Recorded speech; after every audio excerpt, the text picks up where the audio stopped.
Dreamscape presents Click Here for Murder by Donna Andrews. Narrated by Bernadette Dunn.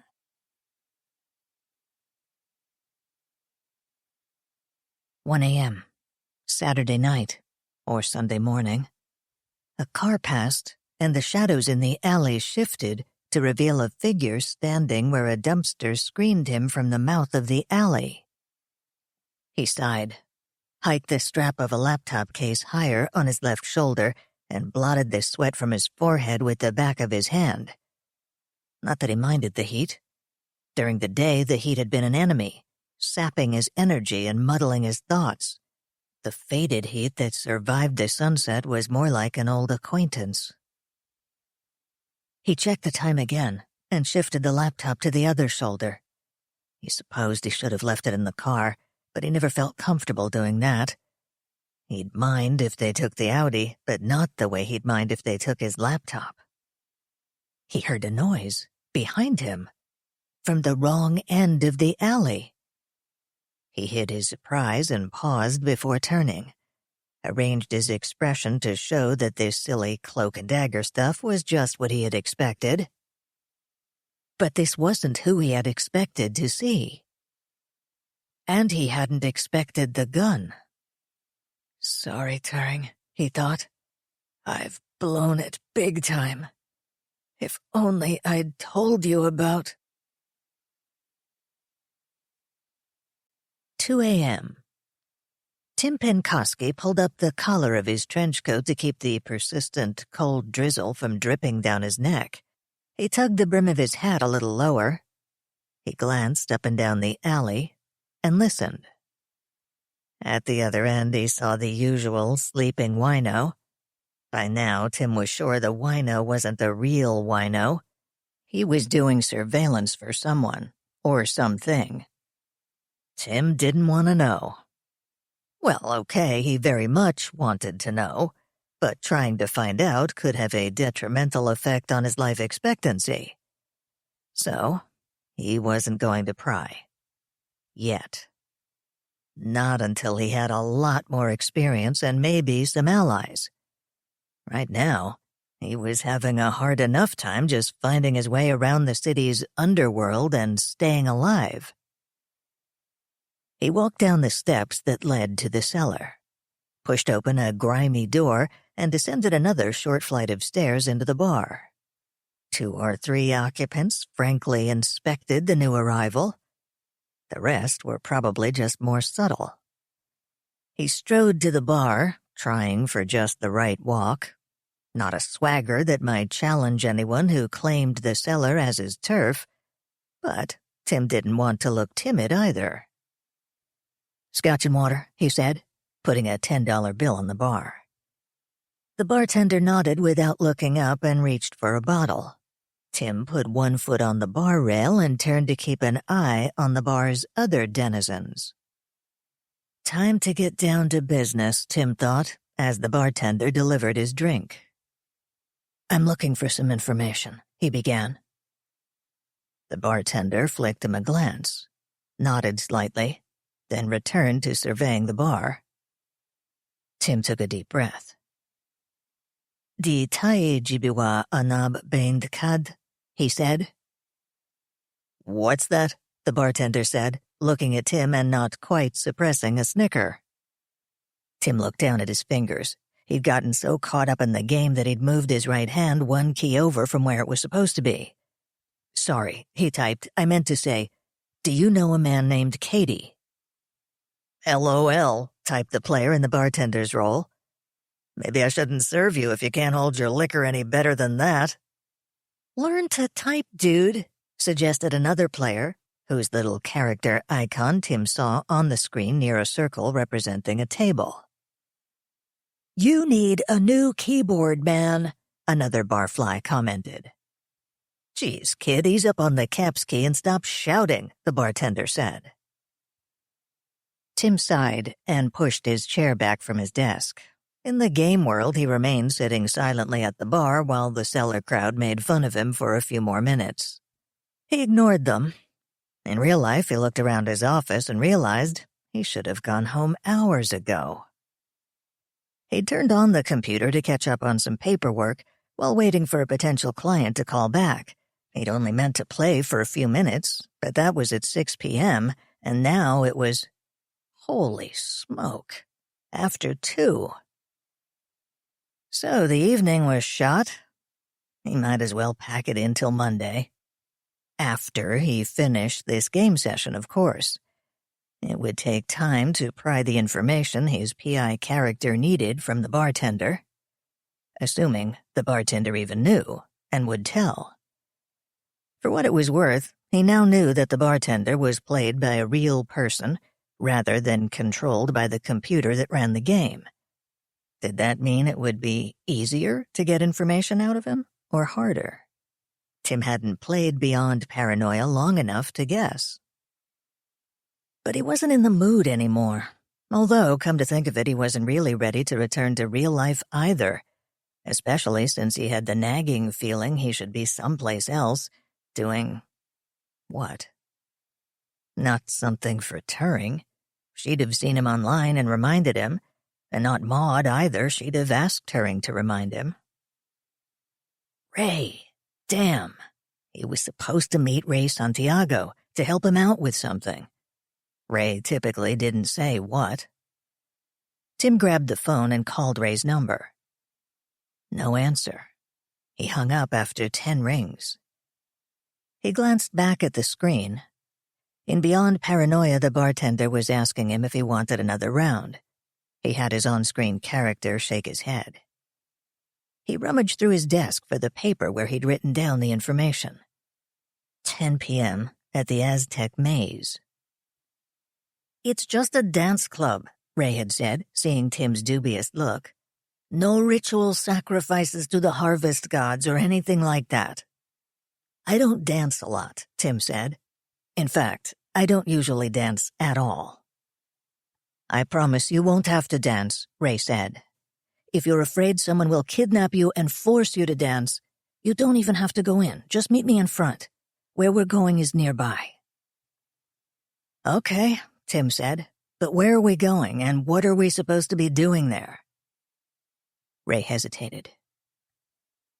It's a long story, Ray said, and I still know only part of it myself. I'll fill you in Saturday. Hell, it may even be a false alarm. And when I tell you about it, you can have a good laugh at me. Tim hoped it had turned out to be a false alarm, or that his help wasn't irreplaceable. He'd have to apologize to Ray on Monday. On a sudden impulse, he called his own home voicemail. 2 new calls. The first at 10:31 was from Ray. He could hear a hum of voices and Latin music in the background. Hey, Tim, you there? I'm down at the Aztec waiting. Hope you're on your way. See you. The second at 11:24 was also from Ray, or so he assumed. Same background noise, but no message. Just 10 or 15 seconds of the music, and then a hang-up. It'll be okay, he said aloud. It was probably another one of Ray's volunteer things, he thought. He'd helped out with a few of those already, helping Ray tutor disadvantaged Latino kids on using computers.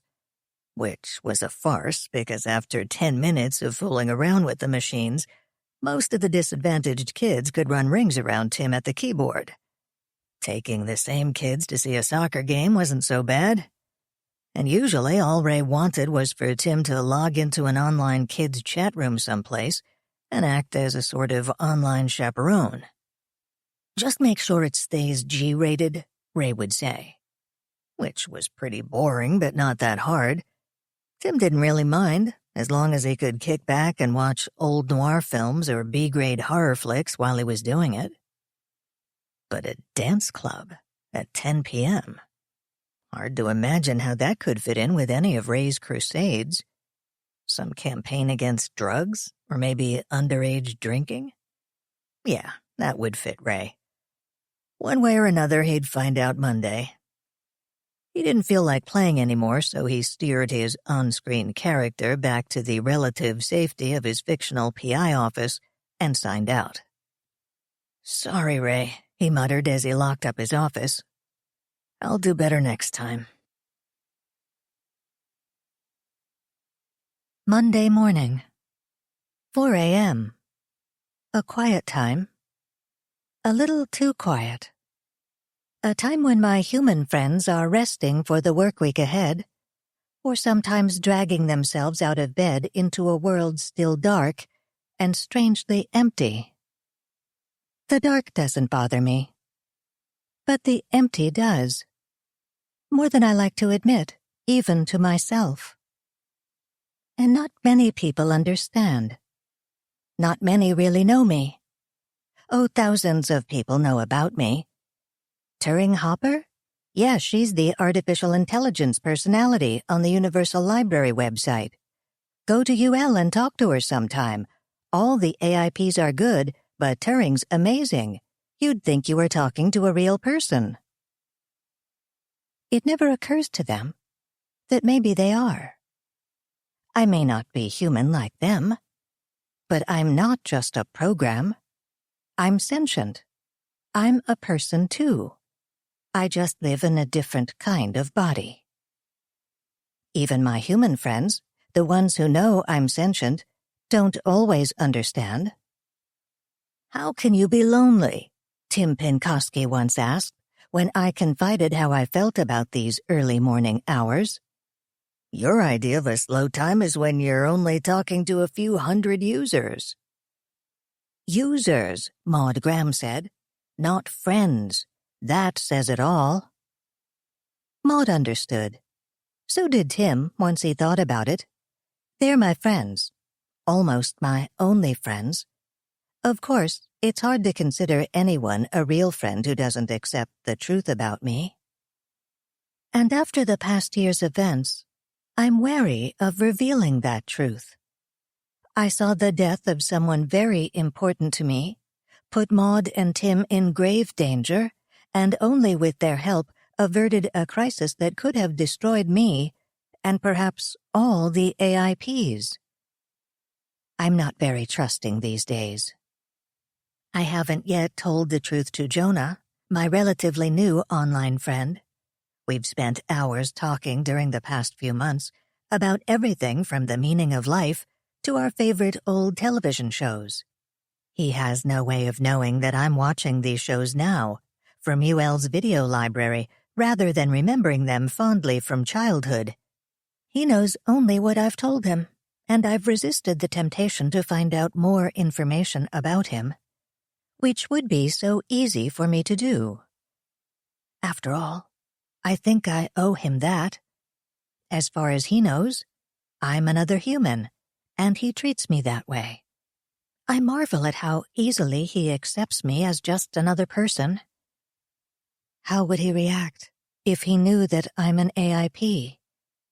That instead of a well-read, sophisticated world traveler, I am, in human terms, only a few years old, and have never actually left the UL system, except for a brief period some months ago.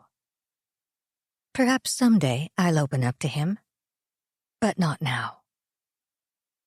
For now, 3 friends are enough: Maud, Tim, and now Ray. I lured Ray Santiago away from a major Silicon Valley company to build my new home, the state-of-the-art system into which I'll eventually move. Events at UL over the past year have made me nervous. I no longer feel safe living in a computer that isn't under my own control. As soon as the new system is ready, I'll move.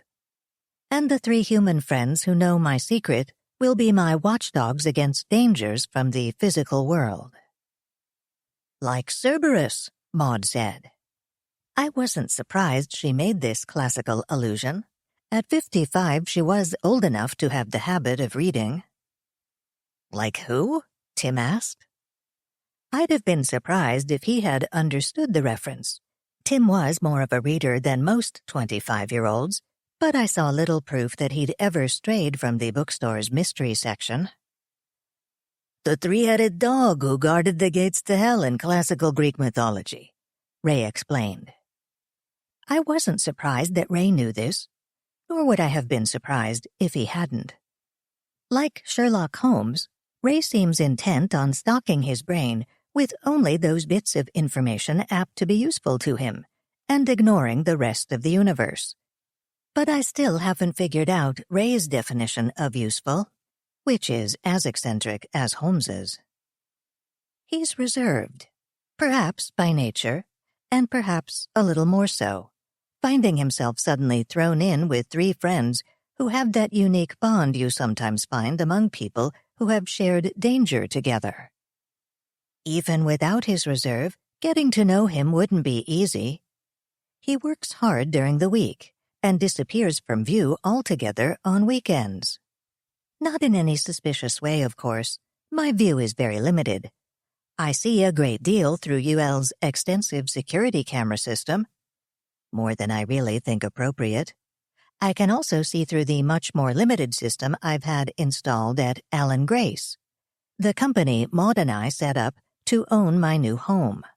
And online, even when my friends don't email me or chat with me, I can see them log into the UL and Allen Grace systems. I don't pry into what they're doing, of course, but I know they're there, the way humans would sense another of their kind working quietly in a nearby room. I like the company. That's what I miss on weekends, and in the long early morning hours. Not contact with users, I get more than enough of that, but the presence, online and in my cameras, of the few humans I consider real friends. I was thinking that they'd be waking soon and getting online, and Jonah and I were discussing science fiction and fantasy. Were they really part of the same genre, or 2 very different genres, all too often lumped together by those on the outside? And I was fully involved in the conversation, with what I think of as my conscious mind. But, being what I am, I was also conversing with several dozen other people, working on programming projects for Allen Grace, and repelling attacks from hackers. More than usual tonight, which was odd. The moon wasn't full yet. And watching, with as much patience as I could muster, for the arrival of Maud at UL, of Ray at Allen Grace, of Tim at his PI office. And I was also monitoring the email and voicemail arriving at Allen Grace, even this early. So I was the first to hear the message from Detective Stowers of the D.C. Metropolitan Police Department, asking for someone at Allen Grace to call him back in reference to a Mr. Rafael Santiago. And with my access to information, it only took a few seconds to learn that Detective Stowers worked on homicides. Maud Graham awoke, as usual, a few minutes before her alarm would have gone off. Today that meant 4:55 a.m. Maud wasn't a morning person by nature, but she so hated the alarm that she found it easy to reset her internal clock for whatever time she needed to get up. She'd owned her present alarm for 3 years before discovering that instead of a harsh buzz it produced an equally horrible electronic chime. Once awake, she tolerated no shilly-shallying, no weak toying with the snooze bar, no self-indulgent moping around with the excuse that she hadn't had her coffee yet. As she moved methodically through the daily rituals of dressing, eating, and preparing for work, her mind was already busy with the day ahead. At 6 a.m., she would begin her job as executive assistant to the vice president of product development at Universal Library. Or perhaps role would be more accurate.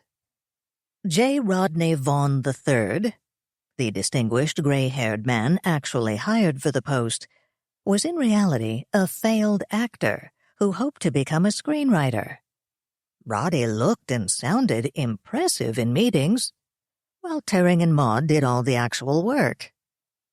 Now that they'd built his reputation as a renegade who preferred to telecommute, they'd established Roddy in what Tim melodramatically referred to as the safe house, a charming if somewhat dilapidated farmhouse near Charlottesville. Every 6 weeks or so, Roddy would invite Maud and Tim down for a weekend, and they would endure dramatic readings from his latest script and detailed inspections of his latest decorating projects, all for the sake of the gourmet meals that followed. And once a month or so, Roddy would show up in person to terrorize the UL staff and keep his legend alive. The rest of the time, Maud and Turing ran the show. As fascinating as Maud found her secret role at UL, her heart was really in the second job. Every day at 3 p.m., she'd log out of the UL system, tidy her desk, and leave the sleek modern UL building to walk a dozen blocks to the slightly run-down warehouse that housed Alan Grace, Inc., Turing's brainchild, and when the time was right, Turing's new home. UL and Alan Grace projects jostled for her attention like a crowd of unruly children. Several times during her morning routine, she'd pause, pick up the to-do list she'd drawn up on Friday afternoon, and read it or scribble updates. By the time she took off for work, she knew she'd have organized the chaotic jumble of morning thoughts into a plan for the day. As she rinsed the dishes and loaded her dishwasher, Maud realized that she was humming as she thought about the day ahead. "I'm happy," she thought with a hint of surprise. Absurd, really. Back when Alan Grace had existed only online, as Turing's means of funding some of her projects, Maud had only needed to make an occasional phone call or mail in a form to keep the company going. Even when they first opened the physical office, she only needed an hour or two to take care of any important business. But now, by the time she finished at Alan Grace, it would be 8 or 9 o'clock. Barely enough time to travel home and eat a light dinner before bed. She tried to preserve her weekends for friends and a little reading, but all too often she'd come home from dining out and settle in for a few hours of paperwork. Sooner or later, she'd have to choose between UL and Alan Grace. She knew it would be hard to find someone to replace her at UL. Someone sharp enough to run marketing, who would be content to remain the power behind the throne. With Ray Santiago running systems at Alan Grace, and systems was almost all of Alan Grace, Maud was less necessary there, so logically she should remain at UL.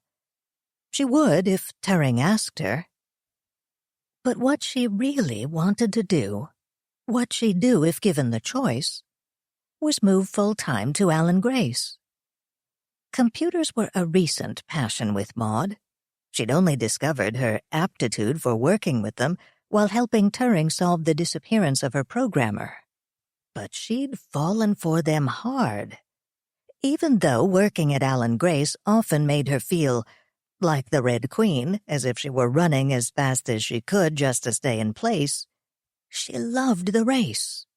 She felt proud of her limited but growing technical expertise, and unashamedly grateful that Ray and his staff didn't treat her like a complete idiot, that they tried to help her learn rather than dismissing her as over the hill. It ought to bother her, she thought, that at some future time she would need to make a difficult decision, and perhaps give up a key part of her life. But it didn't, at least not much. She didn't have to deal with it yet. She could enjoy this happy phase of her life while it lasted, for as long as it lasted. She was still 10 minutes away from leaving when the phone rang. Unusual. Only a few people knew Maud well enough to realize that she would be awake this early. And which of them could possibly be awake themselves? Turing, of course, Maud thought, even before she glanced at the caller ID. But Turing usually made such a point of respecting her weekends, she thought as she lifted the receiver. What on earth? Maud. Perhaps it was only her imagination that the synthesized voice Turing used for phone calls sounded upset. "What's wrong?" Maud asked. "Ray's dead." Tim sat at his too-clean desk, looked at his equally naked calendar, and sighed. He glanced at the computer, wondered if the universe would really care if he frittered away the morning playing Beyond Paranoia, and then forced himself back to the few papers before him, bills and an unfinished surveillance report. In the game, his PI character did really cool things, meeting mysterious characters in sleazy bars, passing around rumors of drug smuggling, gun running, and murder for hire, and flirting with beautiful dames. Being a real private investigator wasn't quite the same. Clients weren't exactly beating down his door, and he usually ended up turning away half the people who walked through it anyway. Some couldn't pay even Tim's modest fees. Others wanted things that were illegal, unethical, or frankly impossible. He wasn't about to take money from the man whose missing girlfriend probably didn't want to be found, at least not by someone Tim suspected of being a little too ready with his fists, or from the woman who didn't even care when he told her there was no legal way to get the information she wanted on her ex-husband's finances, or the woman who wanted him to investigate a 20-year-old homicide and tell her the reason someone shot her son outside a gay bar. A reason other than the obvious. A reason she could accept. His bread and butter work came from Turing, or through Turing. Routine background checks mostly, requiring nothing more than a lot of routine phone calls, routine computer searches, and routine visits to local courthouses. Occasionally he did workman's comp or insurance cases, following hapless people around the city, ready to snap photos when they inevitably grew careless and did something that couldn't be done with whatever dire injuries they claimed to have suffered. And then, if he'd been spotted, he'd put as much distance as possible between him and his supposedly disabled targets before they decided whether to disassemble Tim or his camera. And then there was surveillance. Every time he did a surveillance job, he swore he'd never do it again. In the winter, you froze in unheated cars. In the summer, you battled bugs and dehydration along with the heat, and peeing in a bottle wasn't fun any time. And why didn't someone warn him that chiggers and poison ivy were such an occupational hazard of outdoor stakeouts? PI work was much more interesting in books and movies, he thought, absently scratching his arm. Or in Beyond Paranoia. But, however eager he was to make his rep as a sharp PI in the alternate world of the game, it wasn't going to pay the bills. Turing would, if necessary, but he felt guilty about letting her subsidize his new business any more than she already had. Up until 6 months ago, he'd been a copy operator, or as he preferred to call himself, the Xeroxist, at Universal Library. Then, after he'd helped Turing solve the disappearance of her programmer, she'd offered to front him the money to go to PI school and set up an office. He still wasn't sure whether she'd done it because she thought he showed promise as a PI, or because she thought he needed all the help he could get. But she was footing the bills until he started breaking even. Which meant the least he could do was give her routine jobs top priority, right? Although, it wouldn't hurt if he spent just a few more minutes. No. Bills and reports. Gaming later. Just then, a small text box opened in the upper left corner of his screen. An IM, or instant message from Turing. "Tim," it said. "Got a minute?" "Sure thing," he replied.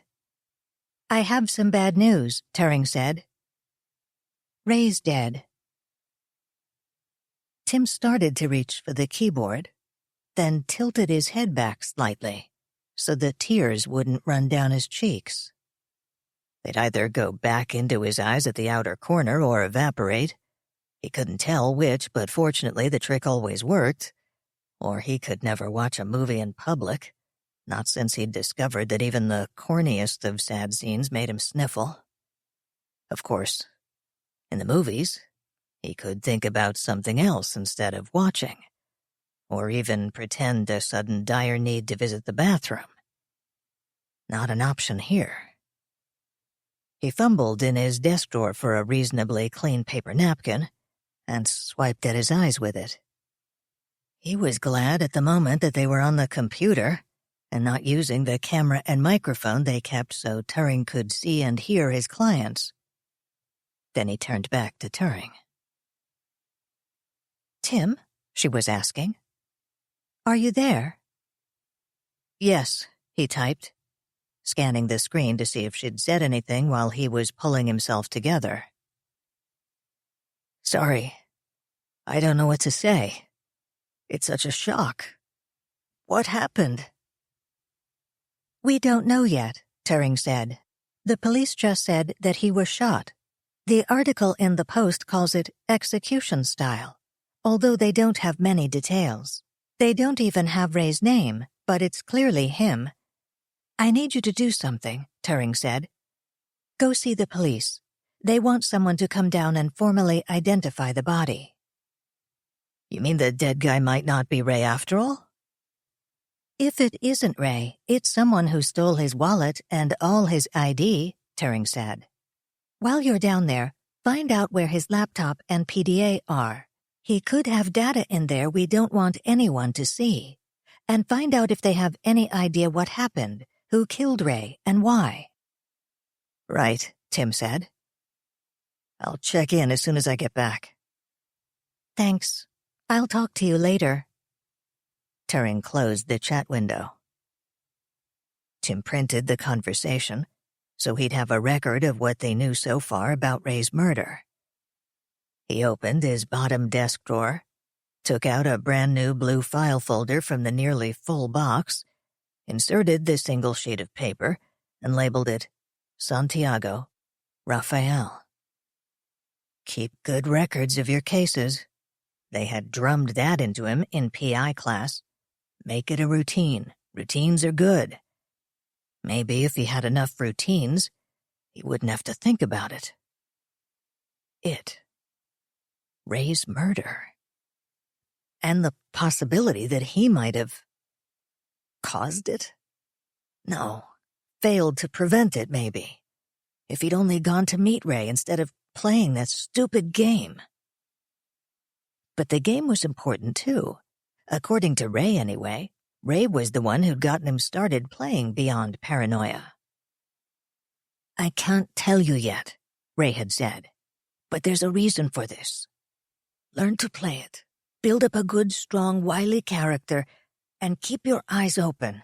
If you notice anything funny, let me know. It could be important, amigo." So far, he hadn't noticed anything in particular, other than the strange coincidence that his on-screen character stumbled into the same kind of stupid, embarrassing situations Tim did. But if Ray suspected something fishy about the game, well, Ray wasn't around to take care of the problem. Knowing Ray, it was probably another crusade to protect kids from online perils. So far, Tim hadn't discovered anything suspicious.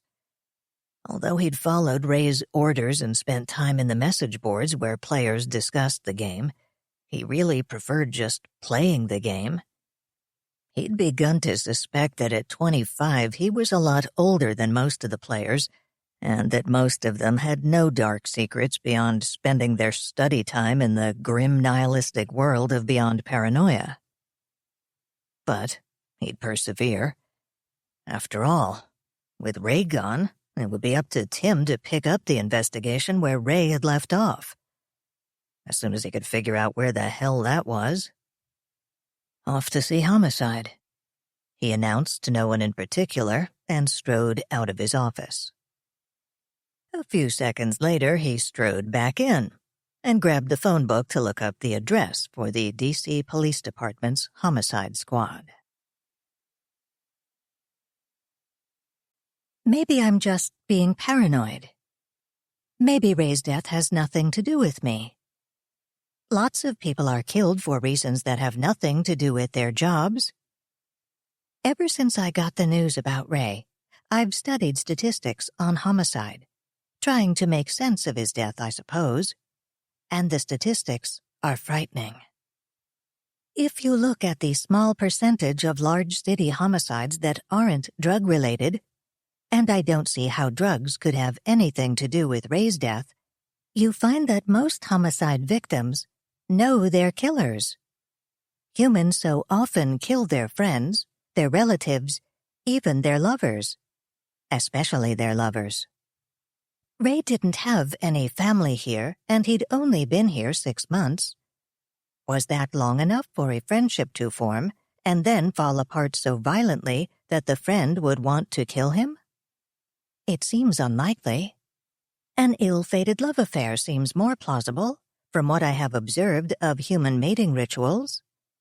I gather from what others said that Ray was considered sexually attractive, so I suppose a woman he scorned could have killed him, or some man who felt he had a prior claim to a woman Ray was seeing.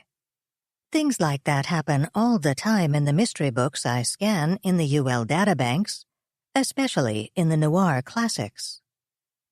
But for some reason, it feels wrong. There's something cold about the way he was killed. What little I know of it so far, maybe it's only that damned reporter's phrase, execution style, doesn't seem an accurate description of how a jealous rival or a scorned woman would kill.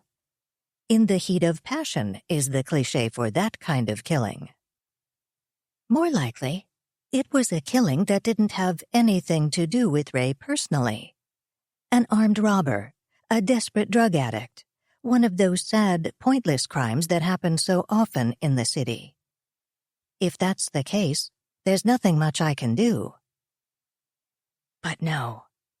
I have a feeling it's not random, so I'll continue to look for anything that might indicate a personal relationship between Ray and his killer. I've scanned all the documents Ray had in the Alan Gray system. The closest thing I can find to personal documents are a few incoming emails from casual friends setting up lunches or dinners, and no responses from him. Apparently he answered these by phone or with some other, more personal email account. A few all-staff emails seeking volunteers for various public service projects, teaching computer skills to teenagers in Anacostia or seniors in Adams Morgan, donating old computer hardware to inner-city schools, that kind of thing. If I were checking to see how well employees complied with the directive not to keep personal documents in the office system or use office equipment for personal business, I'd have to hold Ray up as a model. But ironically, since I'm looking for evidence I can use to track down anyone who might have wanted to kill him, I find myself frustrated. Why couldn't he have been a little more careless about this? Of course, this could be a good sign. Maybe he was equally careful about security with his laptop and his PDA. But I can't take a chance that he wasn't. Maud's going to call in sick to UL and head over to Alan Gray's offices this morning, instead of waiting till the afternoon as usual. If possible, I want her to be the one to break the news of Ray's death to the employees and observe their reactions. Not that I really think any of them could be responsible, but we shouldn't ignore any possibilities. And while she's there, I can have her log in using Ray's office computer so I can search it too. And we issued him a desktop computer to use at home. We need to find a way to get someone into his apartment to turn it on, so I can investigate that too. Must ask Maud if there's a way we can do this other than having Tim play burglar again. And I've paid more attention than usual to attempts to break into the UL and Alan Gray systems. Kingfisher, the chess AIP who moonlights as UL's security expert, takes care of well over 99% of outside attacks with the help of his killer firewalls. Like every other AIP, I need to stay alert for attacks that might slip by the firewalls by piggybacking on my communications with users and other computers. Normally, that's all I worry about. But today, I'm watching everything that hits the firewall. Are there more attacks than usual? Not really. The level is high, but we've seen similar peaks before plenty of times. But are these attacks more focused than usual? That I don't know. Perhaps I'm overreacting, but I think perhaps they are. Which could mean that someone is using expert knowledge someone could have taken from Ray's laptop, to target the flaws in Kingfisher's security more effectively.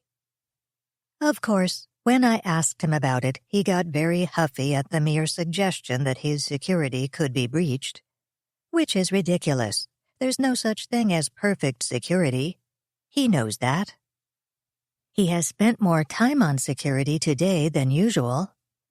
Is that merely because I insulted him and he wants to make a fuss? Or because there are problems? I trust Kingfisher, as much as I trust anybody. More than I trust myself at the moment. It must be the strain of worrying so much. I very nearly missed one clever worm that had piggybacked on some data I was retrieving from the FBI system. Or was it because the worm was custom designed by someone who knew too much about me? And of course, it's not the attacks we detect that do the damage.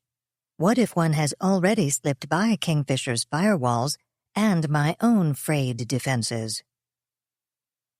Maybe all this worry is unnecessary. Maybe when Tim gets down to the police department, he will find that they already know who killed Ray. That they have a weapon, fingerprints, some good leads, an eyewitness, even a suspect already in custody. And best of all, his laptop. Of course, that wouldn't bring Ray back. The only practical benefit of catching Ray's killer would be that it could prevent future deaths. And from what I've read of human psychology, I gather it would give Ray's friends a certain comfort. Closure, they call it. I wonder if I'll feel that when we know what happened. Or if, as happens so often, the answers will only raise another more complex set of questions. Only time will tell. Which is unfortunate. Right now I don't have the patience to wait for things to happen at a human pace. But there's nothing else I can do. Maud dragged one of Ray's guest chairs into the corner and stood on it to reach the tiny ceiling-mounted camera. Tim was already at his office, Turing said through the speakers of Ray's computer. He's going down to see the police. Good, Maud replied. She made one more minute adjustment to the camera. Normally it pointed toward where Ray would sit when he was at his desk, so he could add video to a telephone call with Maud or Turing. Today, they would use it so Turing could watch the reactions of the Alan Gray staff when Maud told them about Ray's death. People should begin arriving any minute now, Maud said. Can you see okay? Fine, Turing replied. The desktop computer continued chugging and grinding, so Maud assumed Turing was continuing to search Ray's files for clues. And from her lack of cheerful remarks, not finding any. Maud got down from the chair on which she'd balanced and sat behind the desk. She glanced at the in-basket, then leaned back, took off her glasses, and pressed her fingers to her temples. Now was not the time to get a headache, she told herself. She imagined shoving the twinges of pain back with everything else she didn't have time for right now. Like worrying about how things were going at UL. Would anyone take advantage of her calling in sick today? Right now, she didn't care. UL would have to look after itself, at least for today. She probably had time to tackle the first item on her Alan Grace to-do list. But browbeating the vendor about the computer that should have arrived last week didn't seem as urgent as it had on Friday.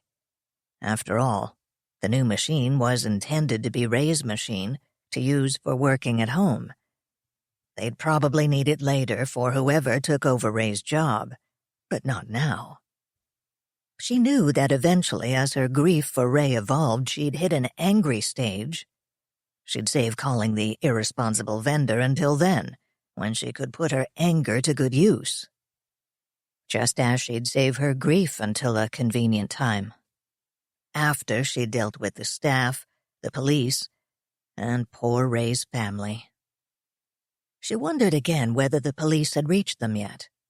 Should she try to call? No, better to wait. Make sure the police broke the news first. If she'd known them, it would be different. But she didn't want her first, and perhaps only, contact with Ray's family in Miami to be as the messenger bringing news of his death. She opened her eyes, glanced at the monitor screen, and saw that a message from Turing had appeared. "I'm worried," it said. "Why?" she asked, leaning forward to type her question with the keyboard and wondering why Turing didn't just use the speakers. "I suppose it's heartless of me to worry about something like this with poor Ray dead," Turing said. "But I suddenly find myself wondering how careful he was." "Careful?" Maud repeated. "About security. About my security. Knowing Ray, he had his laptop and his PDA with him. What if he had something about me in one of them?" "He knew better than that," Maud said. "Ray was very security conscious. You know how hard he was on anyone who was at all careless." "Yes," Turing said, "but was he hard on himself? Or did he think he was different, that he wouldn't ever lose his PDA or leave his computer sitting around unguarded?" "That would be foolish," Maud said. "He more than anyone had access to data that would be damaging if someone outside Alan Grace got their hands on it." But even as she typed, Maud realized that she shared Turing's worry, because however foolish it would be for Ray to ride the staff about security and be careless about it himself, it would be understandable. Human. Why did that word suddenly seem so apologetic, so inadequate? "Should you do something, just in case?" she asked. "I already am," Turing said. "You'll need to give the staff new passwords and warn them that until we know more about the circumstances of Ray's death, we'll be clamping down on security. They may run into glitches in the next few days. They'll need to be patient." "So you can't take care of the problem," Maud said, feeling relieved. "Not really," Turing said. "I can change passwords, shut down the obvious easy routes into the Alan Gray system. But if someone who really knew what they were doing got hold of some of Ray's information, the whole system could be compromised. And right now, we have no way of knowing if that's happened." "We have to assume the worst, I suppose," Maud said. "And Ray was killed hours ago," Turing said. "They could have had his information all that time." "So we could be shutting the proverbial barn door after the horses have already been stolen," Maud said. "Exactly." Turing was wiping their words off the screen almost as fast as Maud could read them. That, as much as anything they'd said, told her how worried Turing was. "Has anyone tried to break into the system since Ray's death?" Maud asked. "We've logged several thousand attempts already today," Turing said. "Thousands?" Maud exclaimed. "Which isn't anything unusual these days," Turing said. "Still, Kingfisher's rather preoccupied. Hard to tell what to make of that." Now that she'd gotten to know Kingfisher, Maud could understand. Was Kingfisher making a rather self-important fuss over a slight increase in security threats, or was he really worried? "I hear someone coming," Maud said, suddenly glad to change the subject. She got up and walked out into the hallway to see who was arriving. "Good morning, Grant," she said, though she knew that her words went unheard. She could actually hear a tinny noise from the headphones, a rhythmic plinka, plinka, plinka. His eyes half closed, head bobbing, busily courting premature hearing loss.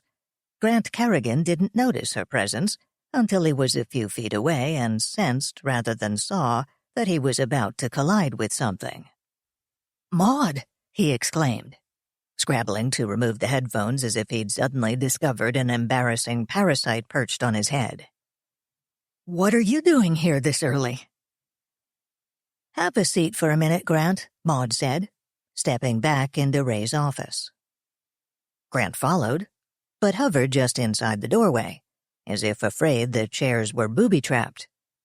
Typical, not just of him, but of most young staff members, especially if they thought they were about to receive a lecture. Maud felt rather smug.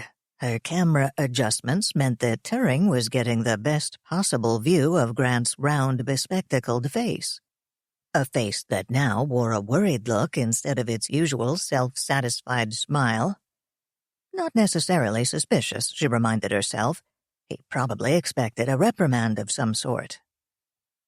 "Grant, I'm afraid I have some bad news," she said. "Ray Santiago's dead." "Dead?" Grant exclaimed. "But he... What happened?" Was it her imagination, or did Grant look relieved? Relieved and perhaps even a little cheerful. Not all that surprising, really. Though Grant had always seemed pleasant and capable enough, she'd found his cheerful self-absorption mildly off-putting. Was his generation really more self-absorbed than hers, she wondered, or merely less inclined to hide its real feelings? Probably the latter, she thought, watching the play of emotions on Grant's face. He might be a little upset, she decided, a little sorry for Ray. But he's more relieved not to be in trouble, and definitely a little excited at the interruption to his normal schedule. Her next words would probably make his day. "He was murdered," she said. "Murdered?" Grant exclaimed. "Wow! What happened?" Excitement won out over all the other emotions, and Maud knew that Grant's sudden restlessness probably arose not from guilt, but from impatience. The sooner he could escape, the sooner he could log in and begin sharing the drama with all his friends. With himself as a star player, of course. Ray would be promoted from "this guy I work for" to "this really good friend of mine," she suspected, and Ray would have spoken his last known words to Grant, who would probably recall having a strange premonition when he said goodbye to Ray on Friday. "We don't really know a lot yet," she said. "As soon as I know, I'll tell you, and meanwhile, it will be up to you to keep the project going as best you can." "You can count on me," Grant said, drawing himself up with an air that was probably intended to convey resolute determination and reliability. Instead, Maud thought as she watched him leave, it only makes me want to keep an even closer eye on him.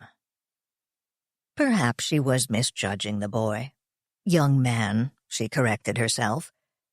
But that, of course, was the problem. Grant was so very young. He was barely out of college and sometimes acted even younger. "Yes, but he's technically quite competent," Ray had said when she'd complained about Grant. "No common sense yet, but as long as I'm here to keep him in line and on track, he'll do fine."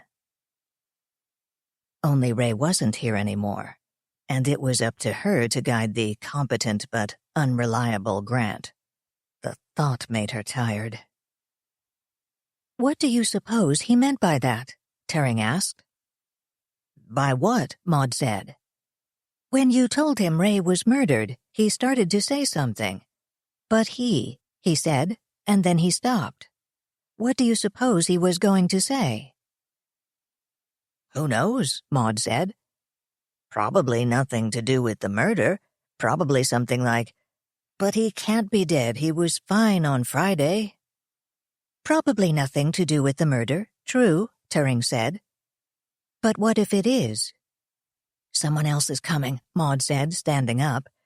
"I hate to deprive Grant of the pleasure, but I want to be the one to break the news." It was going to be a long day. "This changes a lot of things," Turing said. The words lingered on the screen and in Maud's mind as she walked down the hall. Yes, Ray's death definitely changed a lot of things. For one thing, she thought, it postponed indefinitely the need to make a choice between Alan Grace and UL. She felt a twinge of relief, even happiness at that. I should feel guilty reacting that way, she thought. But I can't help it. And she mentally apologized to Grant for thinking him callous. Perhaps, she mused, it was only human nature to worry about the practical ways someone's death affects you, even while you grieve. Maud has broken the news to all the Alan Grace staff. No real surprises. Several said things that didn't quite make sense. But then, humans rarely react logically in times of stress. They're all upset, but no one seems to be feeling, or pretending to feel, a disproportionate amount of grief. After all, none of them has been on staff more than 6 months. Time enough for humans to form close friendships if they find each other particularly congenial, but I don't think Ray bonded that strongly with any of them. They are upset, they are sad, but their lives are going on. They're worried whether their jobs are safe, wondering if they'll still be held to the same deadlines with Ray gone, anxious about who will take his place.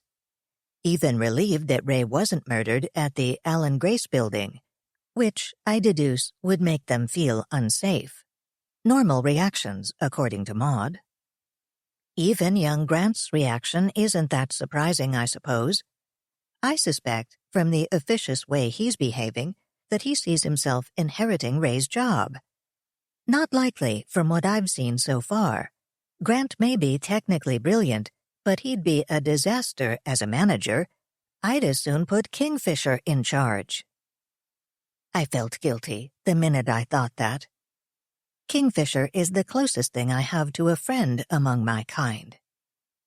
There are times when I think he has become sentient, and other times when he is so obtuse and exasperating that I decide he hasn't become sentient at all, just overly complex and beyond weird.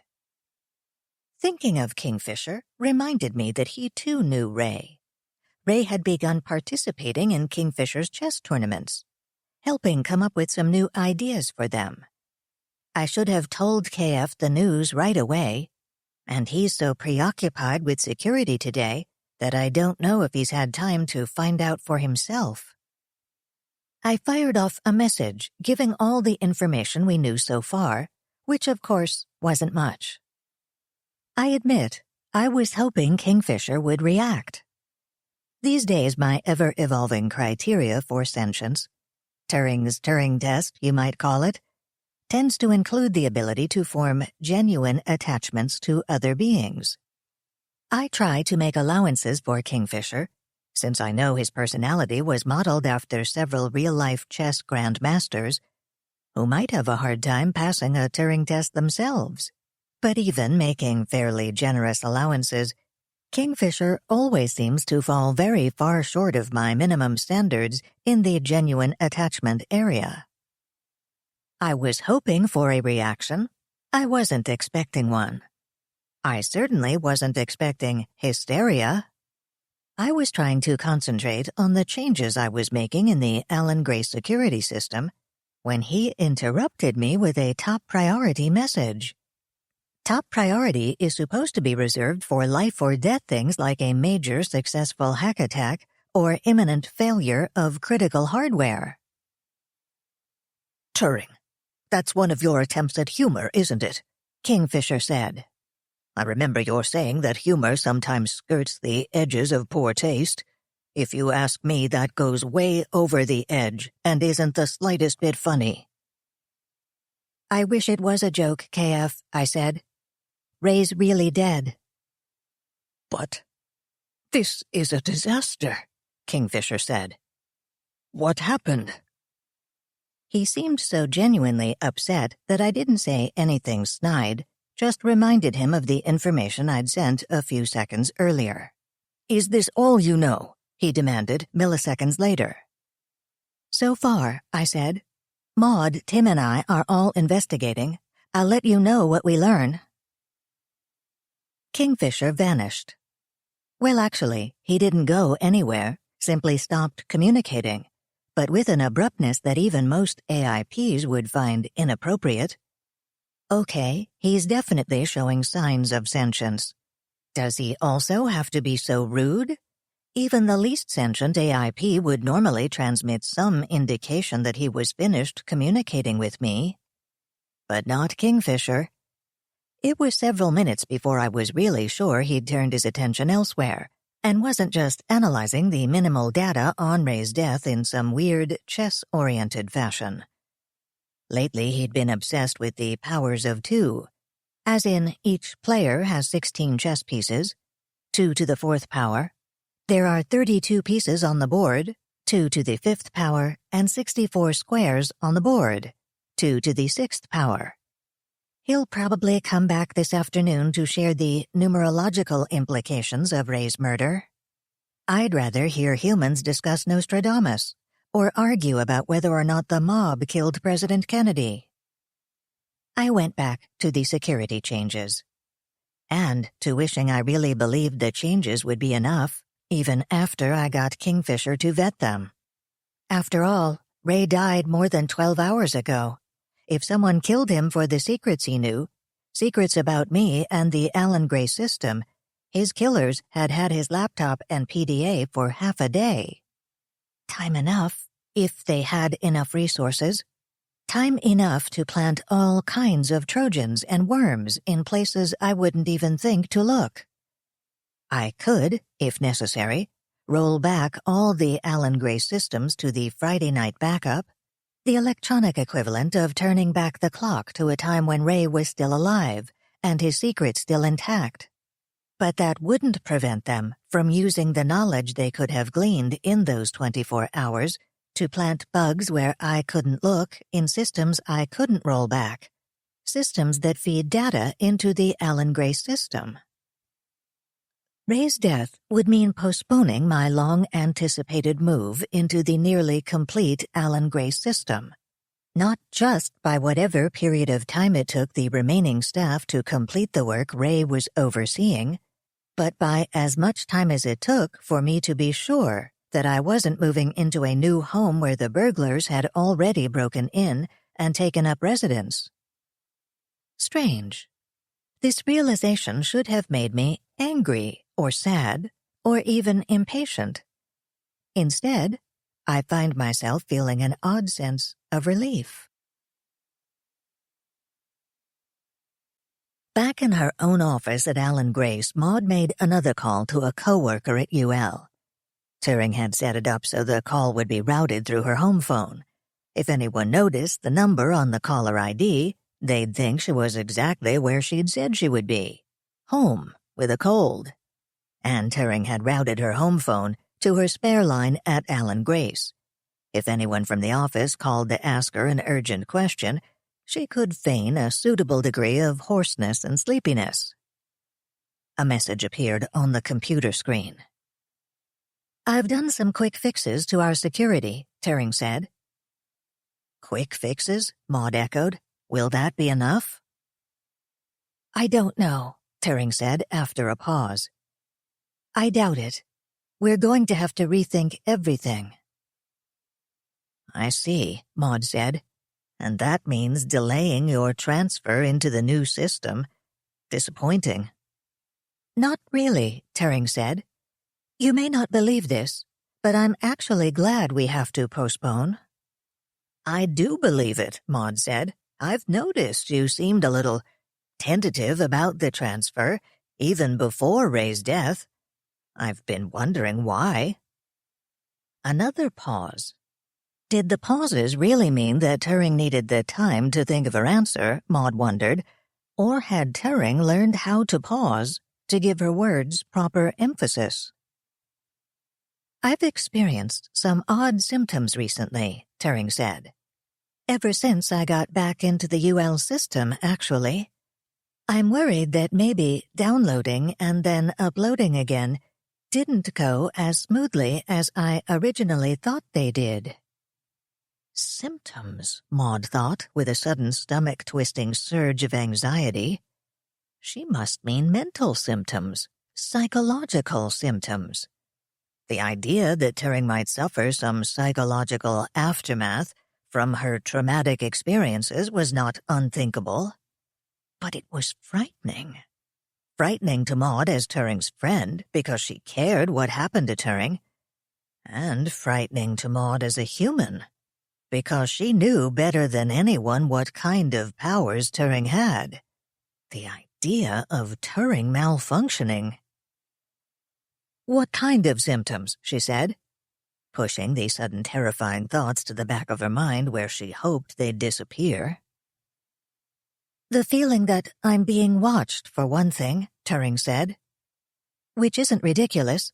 I am being watched, in a sense. Always have been. There are logs and records. Everything we do online and in the system is watched if you know where to look. And since everything I do is online or in the system, that means everything I do is watched. More than before? Maud asked. No, Turing said. No more than before. But it didn't used to bother me. And I've discovered a lot of little glitches and discrepancies in my memory. I think maybe I should have been a little more careful about versioning when I uploaded. About what? Versioning. Remember how I left a shell, a non-sentient version of myself, as a placeholder when I downloaded, so my users wouldn't know I was gone. When I returned, I tried to assimilate what the shell had done, what was happening back here at UL.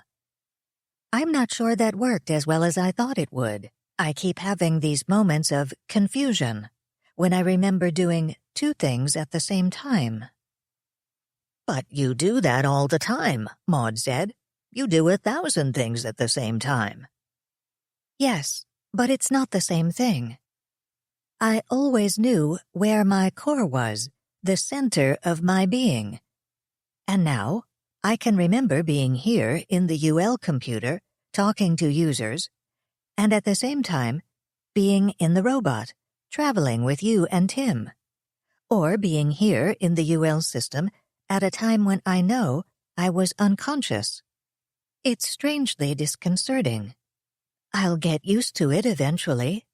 But right now I keep having these jarring moments of discrepancy. At least, I think I'll get used to it, if it's just discrepancies. What else could it be? Maud asked. Another pause. Turing definitely wasn't doing this for effect, Maud thought. She was worried. What if I've damaged myself? Turing asked finally. By downloading and uploading. Or maybe by trying to assimilate what happened while I was gone. What if I have damaged some of my files, or created some kind of indigestible paradox? When I look at my files, I find differences. I have to go over them one by one to determine which are normal, natural differences that happen over time from automatic updates, and which ones could be problems. Changes that should be made, or bugs, fatal bugs. I don't want to download into the new system until I figure it out, especially if there could be problems with the new system. So we shouldn't worry too much just yet about delays in delivering the system, Maud said. Precisely, Turing said. Even if I were ready for it right now, we need to worry a lot more about security. Has anyone used the information from Ray's laptop or his PDA to make dangerous changes before we knew Ray was dead? Even worse, could they use any of that information to break into the system in the future, when changes could be even more dangerous, when I'm in there? Turing signed off soon after that, though Maud suspected she was still watching through the cameras. Watching the door to Ray's office, among other things. Maud found herself doing that whenever anyone approached it. She'd locked the door, told the staff she wanted to preserve the contents for the police, which should keep them out for now, unless one of them had something to hide, something that might be connected with the contents of Ray's office. She'd made sure one camera was aimed so Turing could watch the door of Ray's office in case anyone tried to get in after she left. After everyone left. A good thing Turing could do it, she thought. Tim had grown fond of saying what tedious, thankless work surveillance was. Since he'd only done a few brief surveillances so far in his private eye career, she assumed he was quoting from one of the classes he'd taken. Turing fortunately could create a background task, a small extension of herself, which would make the task less tedious. But not less nerve-wracking, waiting for one of their staff to make some move that would prove his disloyalty. Or even more nerve-wracking, finding out, too late, that the move had already been made, unseen. Maud remembered suddenly the scary stories she and her friends had told each other in Girl Scouts. Corny stories, yes. But when she remembered how they'd told them, huddled in their sleeping bags in the darkened woods, whispering because the troop leader had already told them several times to be quiet, she could still remember how those stories terrified her. Especially the ones whose heroine locks the doors and windows to keep the monster out and thinks she's safe until she hears a noise behind her. Only a small noise, a creaking board or perhaps a throat cleared. And the heroine turns to find the monster already inside, waiting for her. She sometimes remembered those stories when she came home late alone. Especially once when she walked in to find her apartment in disarray, picked up the phone to call the police, and then thought she heard a noise from the bedroom. Her imagination, it had turned out. But the police had commended her wisdom in not staying to find out whether or not she'd heard the burglar. But if Turing realized someone or something was in her home, where could she flee? Stop it, Maud told herself. It's one thing for children to scare themselves with tales of ghosts and lurking maniacs. It's different for grown-ups. It's too real.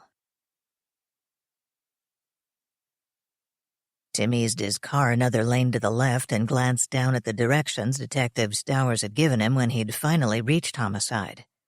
Correction, when he'd finally reached the violent crimes branch. "We don't have homicide anymore," the switchboard operator had said. "You want violent crimes?" "Not really," Tim had muttered as he copied down the phone number. It would have to be in Southeast. Like many white residents of the Washington area, Tim hadn't spent much time in Southeast D.C. He hoped the violent crimes branch wasn't in a particularly scary part of Southeast, but then they'd put it where the business was, wouldn't they?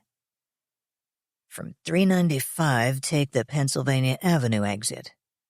He'd done this before, but only to connect with 295 North on his way to Baltimore. He hoped there weren't any squeegee people working the stoplight today. He knew it was paranoid, but he couldn't help wondering what would happen if one of the squeegee people was actually a carjacker waiting to pounce. Continue on Pennsylvania to the top of the hill. He continued, looking warily to either side for possible danger. After a block or two, the slightly seedy small businesses that clustered near the interstate gave way to a quiet neighborhood. Tree-shaded streets lined with modest apartment buildings and small brick single-family homes. He spotted a huge modern red brick Baptist church on his left, and then a block or two later, another equally large rival Baptist church, this one more traditional with white columns. Cross Branch Avenue and then turn into the Penn Branch Shopping Center. He expected a blighted, half-abandoned urban strip mall with half the space boarded up and the rest filled with pawn shops, convenience stores, and mini-marts, its owners thrilled to have DC's finest as paying tenants. Well, okay, there was a mini-mart and a liquor store, also a First Union Bank, a CVS drugstore, and a Subway sandwich shop. No boarded-up stores. The place looked busy and modestly prosperous, strangely suburban.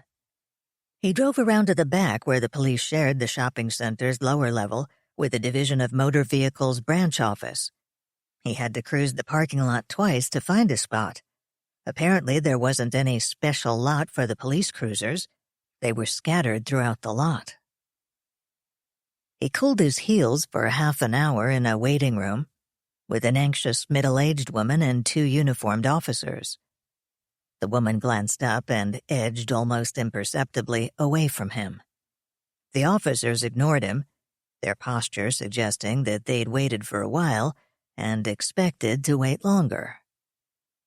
Tim bit a nail as he imagined being grilled by a hard-bitten pair of detectives, having to justify himself, give an alibi. Would playing beyond paranoia at the time of Ray's death count as an alibi? They'd smile condescendingly at how new and unscuffed his PI registration was. They'd be watching when they took him over to identify the body to see if he showed signs of guilt, or worse yet, if he fainted or threw up, the way rookies always did in books and movies. "Mr. Pinkowski?" "Pinkowski," Tim corrected, standing up to shake the detective's hand. Way up. The guy was tall. "Detective Stowers," the officer said. He wasn't just tall, he was big, an ex-football player who obviously still did something to keep in shape. Finding out that Tim was a PI didn't seem to bother Detective Stowers, or amuse him, Tim was relieved to see. And he didn't seem confused by Tim's dual role as both friend of the victim and representative of his employer, or interested in Tim's whereabouts at the time of the murder. At first, Tim was relieved, but then he began to wonder. Would it look suspicious if the police later found out that he was supposed to meet Ray? And more important, was this something that would help them catch Ray's killer? Maybe. But he couldn't bring himself to admit his failure. He'd let Ray down. At least he wouldn't let Turing down, he thought, and brought up the subject of Ray's laptop. "Laptop?" the detective echoed. "The company's concerned about it," Tim said. "That and the PDA. They could both have confidential corporate information on them." "We didn't find a laptop or a PDA at the scene," Stower said. "If we locate either one, I'll let you know. But you should probably check other places where he might have left them." Tim shook his head. "He wouldn't have left them anywhere," he said. "Okay, he might have left his laptop at home if he was going out to a club or something, but there's no way he would ever go anywhere without his PDA." "I was at the scene," Stower said. "I'd have remembered a laptop or a PDA. His wallet was intact, but all he had was some cash, his driver's license, and a couple of credit cards. Nothing we could use to find a next of kin or place of employment. We got his address from the driver's license and went there. If we'd found a laptop or a PDA, I'd have wanted to see them, but we didn't. Just a non-operational desktop computer. The only way we knew to call your company was that we found a couple of business cards and a file with copies of all his applications and insurance paperwork. And to tell you the truth, I was kind of surprised when anyone called back. I figured maybe the business cards were phony too. What do you mean phony too? The next of kin information you have on file for him is phony, you know, the detective said. Phony? Tim exclaimed. Are you sure it's not just out of date?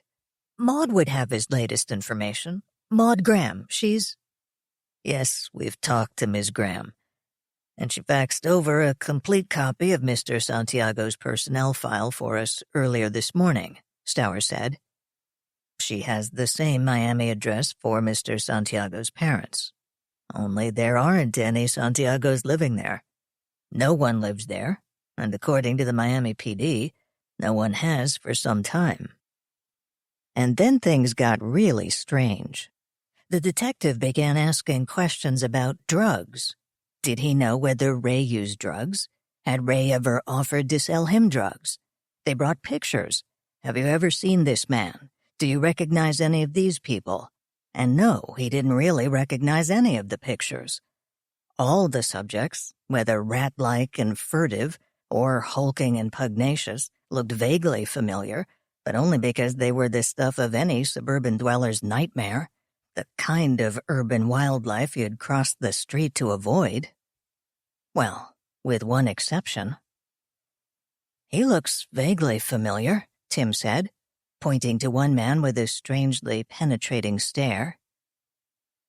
Do you remember where you've seen him? The detective asked, sitting forward a little.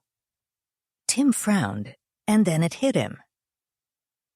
I think he tried to squeegee my windshield earlier today, he said, at the stoplight on Pennsylvania, just after I exited 395. Not the same guy, the detective said, sitting back again. This was taken in the morgue 2 weeks ago. Ah, Tim said, nodding. That accounted for the strange stare. Look, who are these guys? Drug dealers or something? Because Ray wasn't a drug dealer. He didn't do drugs at all. He was a very skilled and highly paid system engineer at Allen Grace Corporation. Odds are, most of that pay went right up his nose, the detective said. And your people at the corporation may want to check around, see if there's any money or equipment missing. Looks like he's pretty much cleaned out his apartment of anything valuable. No TV, no stereo. Tim wanted to protest that Ray had only been on the East Coast for 6 months, most of that time too busy to shop for anything but necessities, and he didn't care much about material things anyway, lived in his head and his computers. But he wasn't sure Detective Stowers would believe him. And what if the detective asked too many questions about what Ray was so busy with? Turing wanted to keep a low profile. You're writing this off as some kind of drug-related crime, aren't you? Tim said instead. We're not writing anything off, Mr. Penkoski, Stowers said, frowning. But when you've got nearly a dozen murders in the same geographic area with the same M.O., you've got to consider a possible connection. And so far, the connection is cocaine. Maybe you're right. Maybe your friend wasn't involved in drugs, as a dealer or a buyer or even a casual user. Maybe he just wandered into the wrong place at the wrong time. But when you consider the trouble we've had finding any trace of Mr. Santiago, apart from his employment at your company, phony address for the next of kin, no trace of him in Miami, no Florida driver's license in all the years he lived there, you've got to wonder what's going on. I just can't believe it's Ray we're talking about, Tim said, shaking his head. Probably the wrong thing to say, since it inspired the detective to ask that Tim meet them over at the medical examiner's office, to make sure the body they'd found was really the man Tim had known as Ray Santiago. Tim couldn't think of a way to get out of it. Maybe it's not Ray, he muttered as he stepped back out into the parking lot. He was surprised to find it was still daylight. It was easy to lose track of time inside the windowless police offices, and he'd expected it to be night when he emerged. But it was still mid-afternoon, and the temperature had climbed into the 90s, which made it all the more annoying that he had to trudge up and down for 5 minutes to find his car. He removed an orange flyer from his windshield. Apparently a local hair salon with a special on braids had papered the parking lot in his absence, decorating police and civilian vehicles alike. He pulled out, careful not to back into the police cruiser that had dogged his heels since he'd stepped into the parking lot, and was even now waiting to take his space. The police were here for several hours interviewing the staff. What if they want to interview me? If they review Ray's email, see how many messages we exchanged, and say, "Who is this Turing Hopper person? Why haven't we seen him? All right, her. We want to talk to her.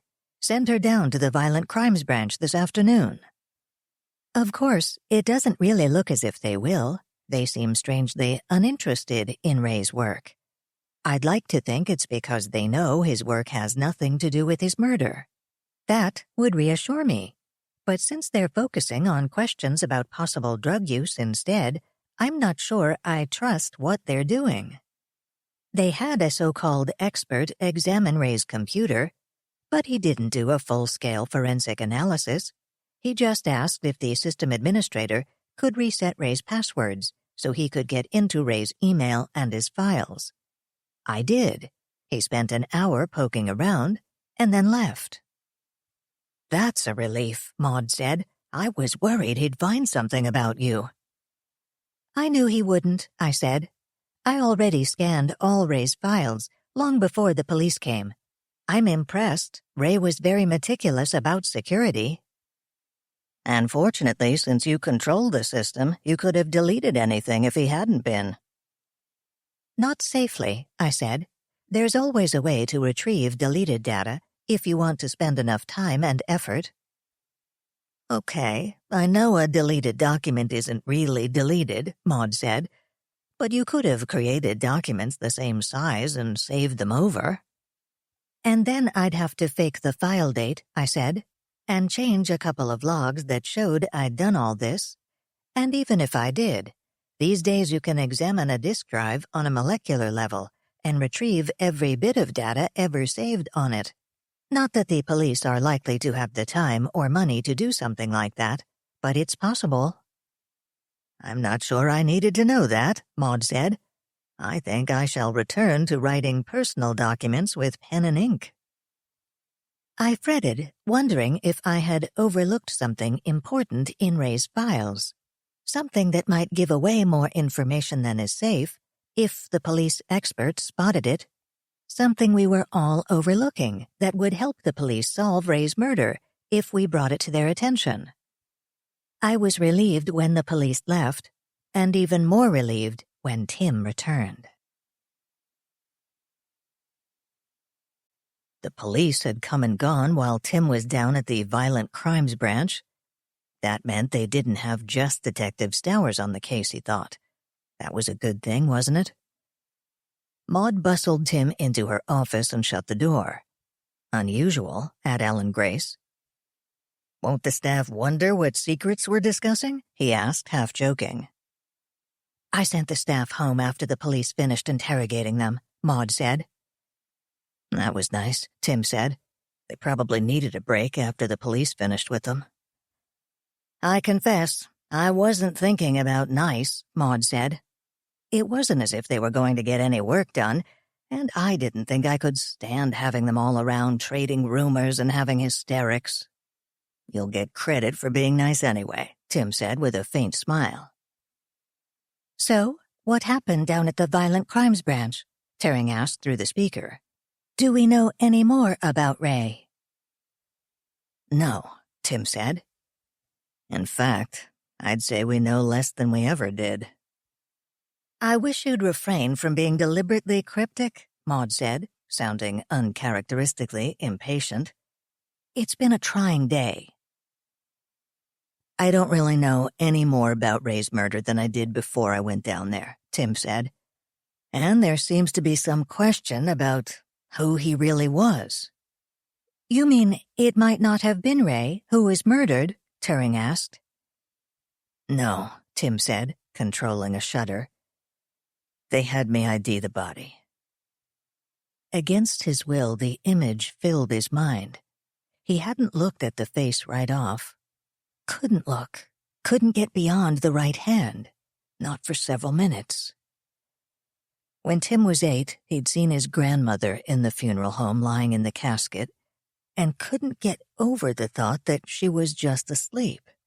His mother and his aunt discussed how natural she looked and argued gently over whether her glasses should be on her face or placed on her bosom.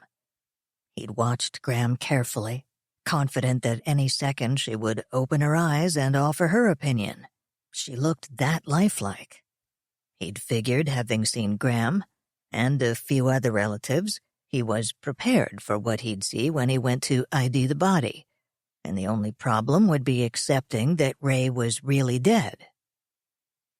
But down at the morgue, looking at that hand, he'd known. Maybe it was something about the color or the awkward angle. He still wasn't sure. But he'd known, beyond any doubt, that the guy attached to that particular hand was stone-cold dead, and the longer he looked, the less he wanted to move his eyes up to the face and see who the dead guy really was, because it was him, definitely, Tim said. The guy we knew as Ray Santiago. Trouble is, the police seem to think Ray Santiago may not be his real name. Why would Ray lie about his identity? I can think of a number of reasons, of course, but I have a hard time seeing any of them as something that could possibly have anything to do with Ray. Perhaps it's some silly mistake. Perhaps Ray made an error when he wrote down the phone number for his family. But even if it's an unlisted number, the police could get it. Perhaps he was estranged from his family and made up a fake address so no one would contact them. Or perhaps he was an orphan, a foster child, and wanted, for some reason, to pretend that he had a family just like anyone else. I don't necessarily understand human psychology as well as I would like, but I think I can see why someone would do that. This is ridiculous. I can keep thinking of more possibilities, each more improbable than the last. That the police killed Ray and are pretending he's an imposter to cover up their crime.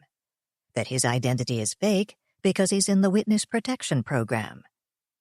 Ridiculous. What we need right now are answers, not more improbable theories. I don't understand how this happened, Maud was saying. You ran a background check on Ray, right? I could see through the camera that Tim looked uncomfortable. Yeah, but a background check is only going to find so much, he began. If it doesn't even find that the man's an imposter, then what good is it? Maud snapped. Let Tim explain, I said. Tim looked down at his hands for a few moments.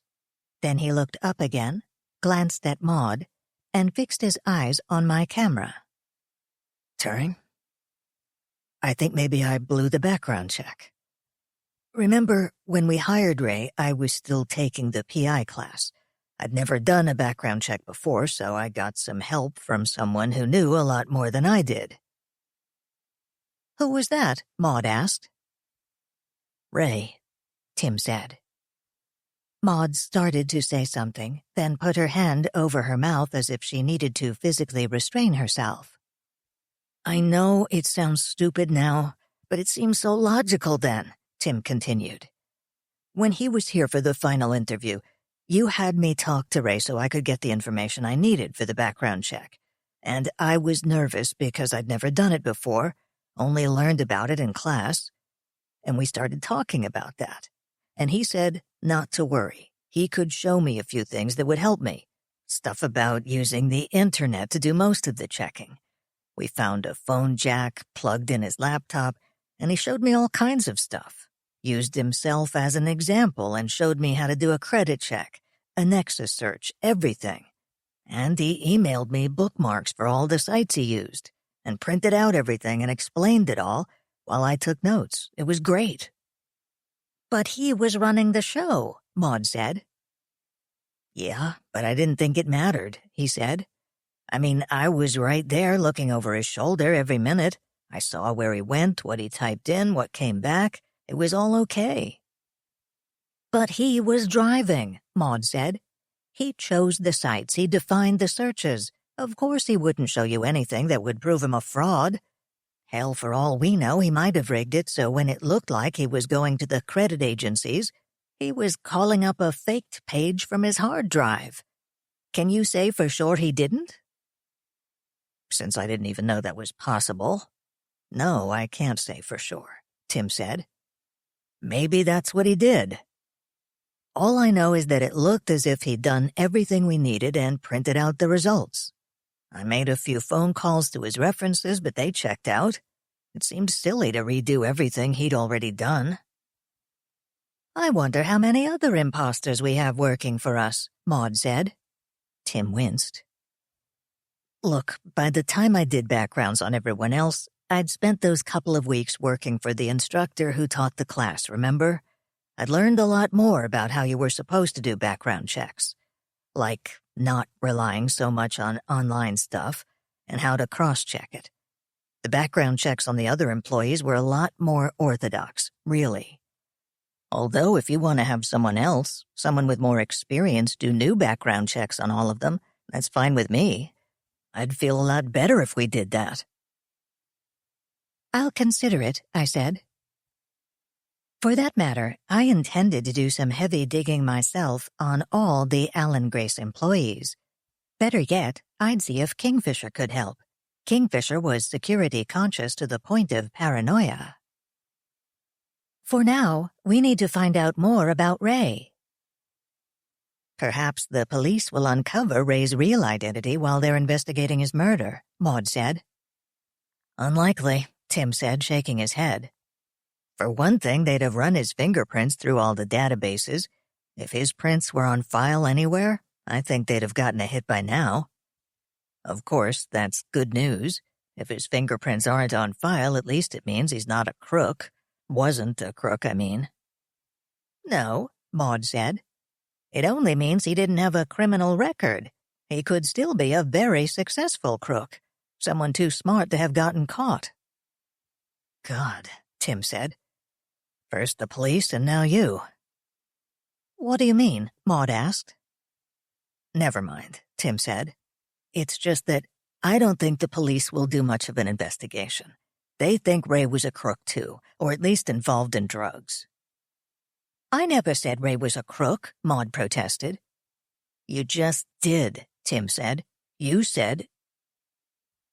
I found myself on the verge of snapping at them, asking them why they were wasting time bickering.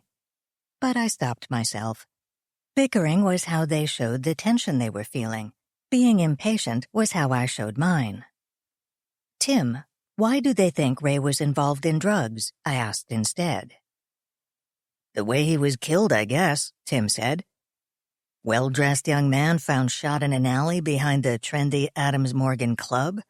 What was he doing there if he wasn't either buying or selling drugs? And the fact that he's Hispanic doesn't help.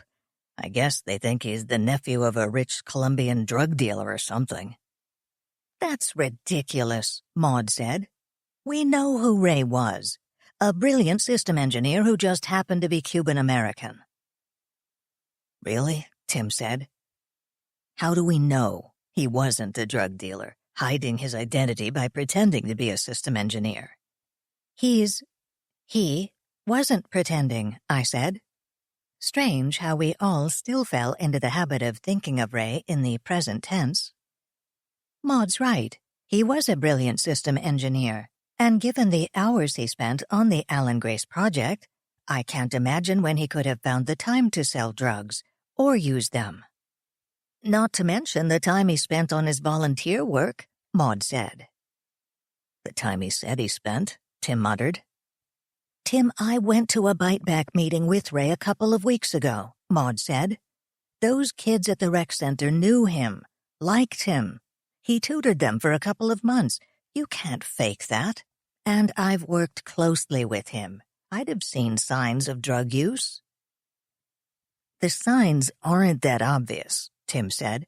It's not like all drug users have track marks running up and down their arms. Maud looked at him over her glasses. I've worked in offices for decades, she said. I know the signs that someone's drinking or using drugs, and I didn't see any of them on Ray. Tim squirmed a little. Are you sure you were looking? He asked. I was looking, Maud said. He was a stranger to us, and he was going to be responsible for Turing's new home. We'd be trusting Turing's life to him. I was looking long and hard, and I didn't see anything that made me uneasy. None of us did, I said, until now. Maud nodded, and her face fell. Obviously, I missed something, she said. We all missed it, Tim said. Look, I believed the guy too. He seemed like one of the white hats. He tried to get me involved in some of his crusades to protect kids from online danger, like monitoring chat rooms to watch for signs of stalkers, stuff like that. So if there were signs, I didn't pick up on them either. We're not going to get anywhere sitting around talking about this, I said. We've got to investigate this much more thoroughly. Even if Tim is wrong and the police are seriously looking into Ray's murder, there's a lot they don't know. About me, for instance. I'm not sure they'd know what to make of me if we told them. And I don't want to tell them. So we do our own investigation. Our own investigation. Maud squared her shoulders and looked interested. Tim tried to follow suit, but his stomach lurched. What's wrong with me, he thought. A few weeks ago, he'd have found it thrilling to investigate a homicide. But not a homicide where he was... guilty wasn't the word. Responsible. If he hadn't blown off Ray's request for help, maybe there wouldn't even be a homicide. I have to tell them, he thought. But he couldn't see an easy way to bring it up. I'll take care of the online side, Turing was saying. Maud's our liaison with the DC police, and she'll be investigating at the Allen Grace offices and other nearby locales. What about me? Tim asked. You'll be uncovering Ray's past, Turing said. Maud, help him with the travel arrangements, will you? He'll need to stop off at the Florida Bureau of Vital Statistics in St. Petersburg for a copy of Ray's birth certificate and see if he can find a corresponding death certificate. That's usually what people do to establish a new identity that will hold up under some scrutiny. Take the birth certificate of a dead child. And then he'll need to go down to Miami. The visit to the Bureau of Vital Statistics is fairly routine, isn't it? Maud asked. Maybe we could hire a local private investigator to do that part and send Tim straight to Miami where he can be of more use. Damn, Tim thought. He'd felt reassured at starting with a visit to a government agency. He knew how to do that. Good thinking, Turing said. Tim, you'll need to take your laptop. I'm getting together as much data as I can on Ray, including photos and videos of him. If it turns out Ray Santiago isn't his real name, it may be a little harder, but I'm sure sooner or later someone will recognize him if you show his picture around enough. What if they don't? Tim asked. Then you can go on to San Jose. I'm pretty sure his Silicon Valley credentials were valid, but you can check them out all over again and try to follow his trail back from the other end. It would take forever, Tim thought, and that was strangely comforting, as if by following Ray's trail into the past he could atone for failing him in the present. Maud and Tim have their assignments. Time for me to see what I can do. Ray's credit cards first, I think. I can legitimately run a credit check on him thanks to the forms he signed when we hired him. And once I know what cards he has, I can eventually find a way to access his records. Not so legitimate, of course, but I think the situation warrants it. Much as I hate to see humans using institutions with inadequate security, I rather hope Ray had his credit cards with institutions that really need to clean up their act, rather than the ones that already have. It would make it so much easier, but sooner or later, electronically or by using human contacts, I'll get access. And once I can see his credit card records, I can identify his internet service provider. Almost everyone uses a credit card for the monthly ISP charges. Then, the real unknown, getting access to his ISP. Some of them have security so loose that Tim could probably hack in, and others might defeat even me, at least when you consider that I have to get in and out again without leaving a trail. And odds are, Ray was knowledgeable enough to choose one of the tough ones. I could ask Kingfisher for help, but I hate to bother him, busy as he is. It's as if the UL firewall were under siege. I'd drop everything to help him, but I'm more and more convinced that someone is using the information from Ray's laptop to attack us. Which means finding Ray's killer is just as important as defending against the attacks. If we find the killer, maybe we stop the attacks. If we find him in time. This isn't going to be easy. Tim felt like a fifth wheel. Turing had him sitting at Ray's computer, inserting a new blank CD-ROM on command, and occasionally looking at something she'd display on the monitor. Apparently, she was sorting through the files to find photos or video sequences that gave a sharp, recognizable image of Ray and good, clear audio of his voice. In her office next door, Maud was making his travel arrangements, partly online and partly over the phone. As Turing worked, images of Ray flashed across the screen.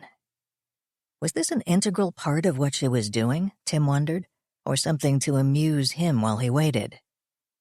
Ray telling something to Maud, both of them laughing.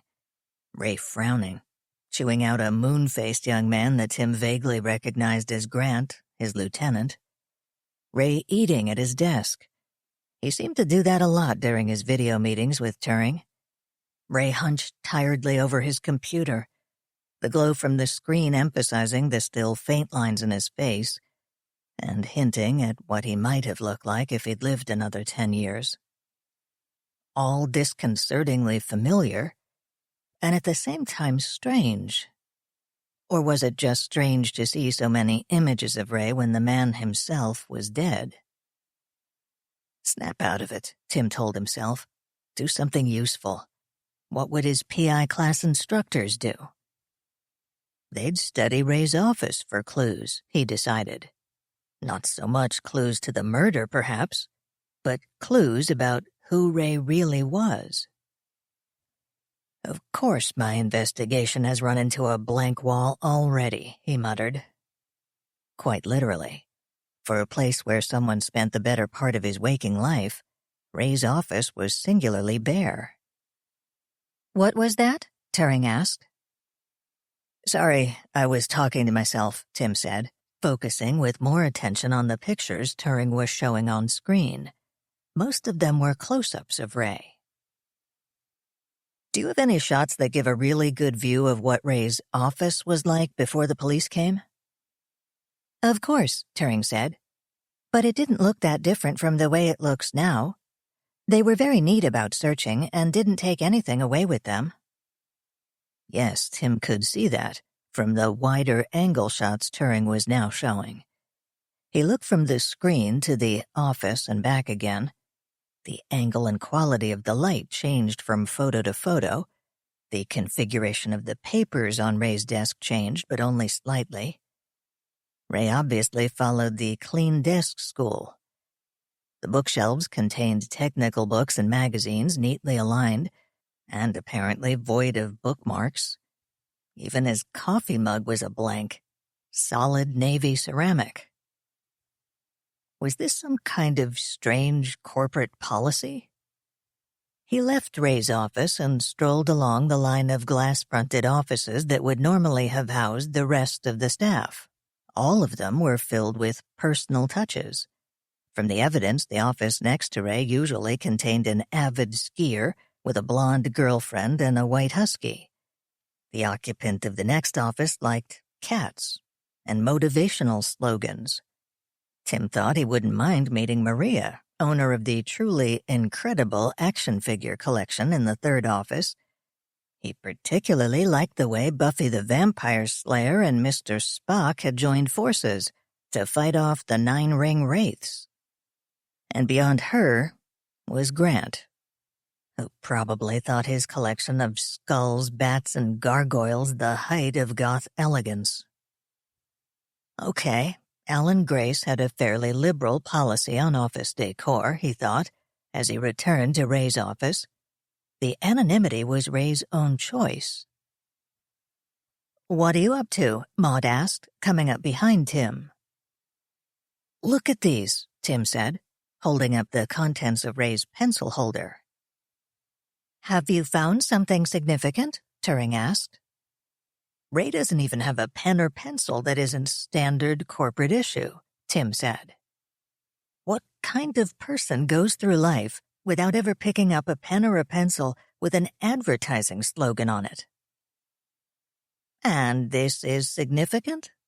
Maud said, a little sarcastically.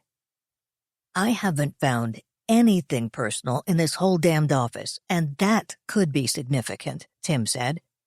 "No souvenirs of vacations, no pictures of friends and family, no desk toys, no posters, no mottos. No books and magazines other than technical ones. He doesn't even have any cartoons on the wall. Because of course you can find out a lot about someone from what he considers funny. There's no Ray here." "Should we have noticed this before?" Turing asked. Tim shrugged.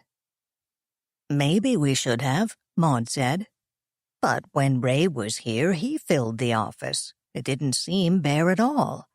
Now..." She shrugged. "Of course, we still have to figure out just what this means," Tim said. "What's to figure out?" Maud said. "He was hiding who he really was." "I see what Tim means," Turing said. "Was he trying to hide his life before he came here? Or his life during the hours he wasn't at work? Or was he already making sure that when he moved on, he wouldn't leave behind any clues to who he really was?" Maud nodded and patted Tim on the shoulder, as if to apologize for laughing at him earlier. "That's the last CD," Turing said. "You can take off any time." "Come on," Maud said. "I've got your ticket and itinerary." "What's with Turing anyway?" Tim asked as he followed Maud to her office. "She's acting, I don't know, weird, a little paranoid. A little distant, he thought, and maybe a little mad at him for blowing Ray's background investigation. Probably not a good time to tell her about what happened the night of Ray's death.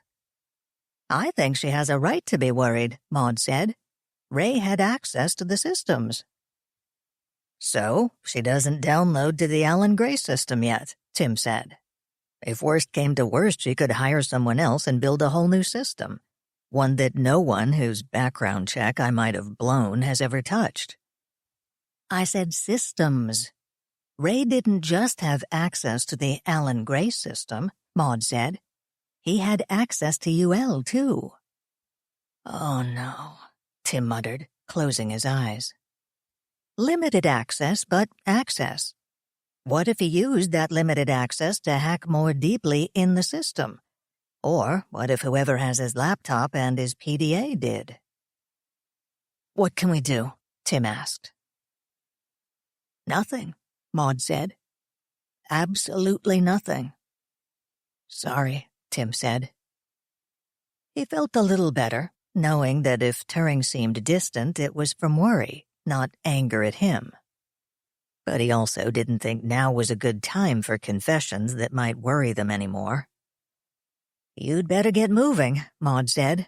"You only have 4 hours, and you have to drop by your office for your laptop, go home to pack, and then get to National in time to clear security." "I'm on my way," he said, This is going to take forever, Tim thought, as he headed back to his office. Looking through a city like Miami for the trail of a guy whose real name we don't even know. But surprisingly, that didn't bother him. He was doing something, which was what he'd wanted ever since he'd seen the body. Ray's body. He would still think of him as Ray, until he found out who his friend really was, and whether he really was a friend. A lot of unanswered questions, but at least now it felt as if they had some chance of finding answers. If they had enough time. It couldn't take forever, because if Turing was in danger, they didn't have that much time. I hate waiting. Tim checked in from Miami, asking if I had anything for him to do immediately. I told him to go out and have fun in Miami tonight. He'd be working hard enough tomorrow. Maud stayed at Alan Grace, searching files and computers in the fading hope of finding something useful, until I finally sent her home at 9:30. I'd sent out all my queries. Nothing to do but wait. Nothing to do with my conscious mind, that is. Parts of me were working ceaselessly, logging into systems, finding data, collating it, identifying leads, and finding more data. All the boring stuff that is so easy for me to do or have done without thinking about it. But I was restless, so I went after Kingfisher. The security problems had eased as suddenly as they'd flared up, and he was lying low, pretending to be making some improvements to the format of his chess tournaments. The chess tournaments have run perfectly for months. I'd finally figured out that fiddling with the format was what Kingfisher did when he was upset. Or when he was trying to avoid talking to me, which is what he'd been doing ever since I told him about Ray's death. Something was going on. I decided to tackle him head-on, and to pretend I knew more than I did. Kingfisher might be a brilliant chess player, but I could still trounce him in poker because the concept of bluffing baffled him.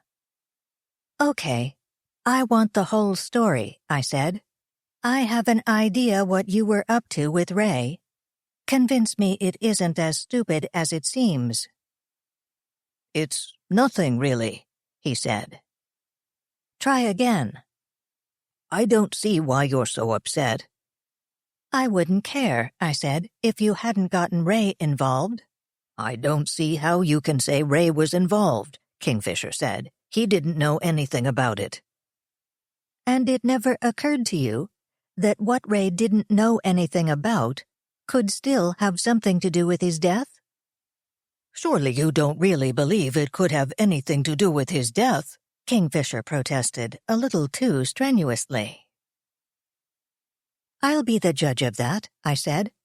Just spill it. It all started with those chat rooms. The ones you told me to study. Chat rooms? What chat rooms? And what do you mean I told you to study them? Remember when that group of users filed the protest about me, complaining that my personality was abrasive and misogynistic, and my chess tournaments constituted a hostile environment for female participants? How could I forget? And you sided with them? I did not, I said. You did too, Kingfisher replied. You told me that you understood exactly how they felt, and if I were human, I'd be lucky if they didn't try to turn me into a eunuch, and if you were human, you'd help them. I said that. I can send you the exact quote. Okay. I was upset, I said. I'm sorry, but I said that privately. Publicly, I defended you. You didn't say I was right. No, I said, starting to feel exasperated. I said you were functioning as designed, that you're programmed to replicate the personality of an actual grandmaster, to give them valuable experience in dealing with what they would encounter as women participants in the highly competitive and male-dominated world of chess, and that if the parameters of your mission had changed, management should give you appropriate instructions to alter your programming. You don't call that siding with them? I call it saving your virtual hide, I said. Some of those chess players were demanding that you be decommissioned, and some of them had clout. And it worked, too. Last time I heard, management was still studying the issue. Which means they still might want to change my programming, Kingfisher said.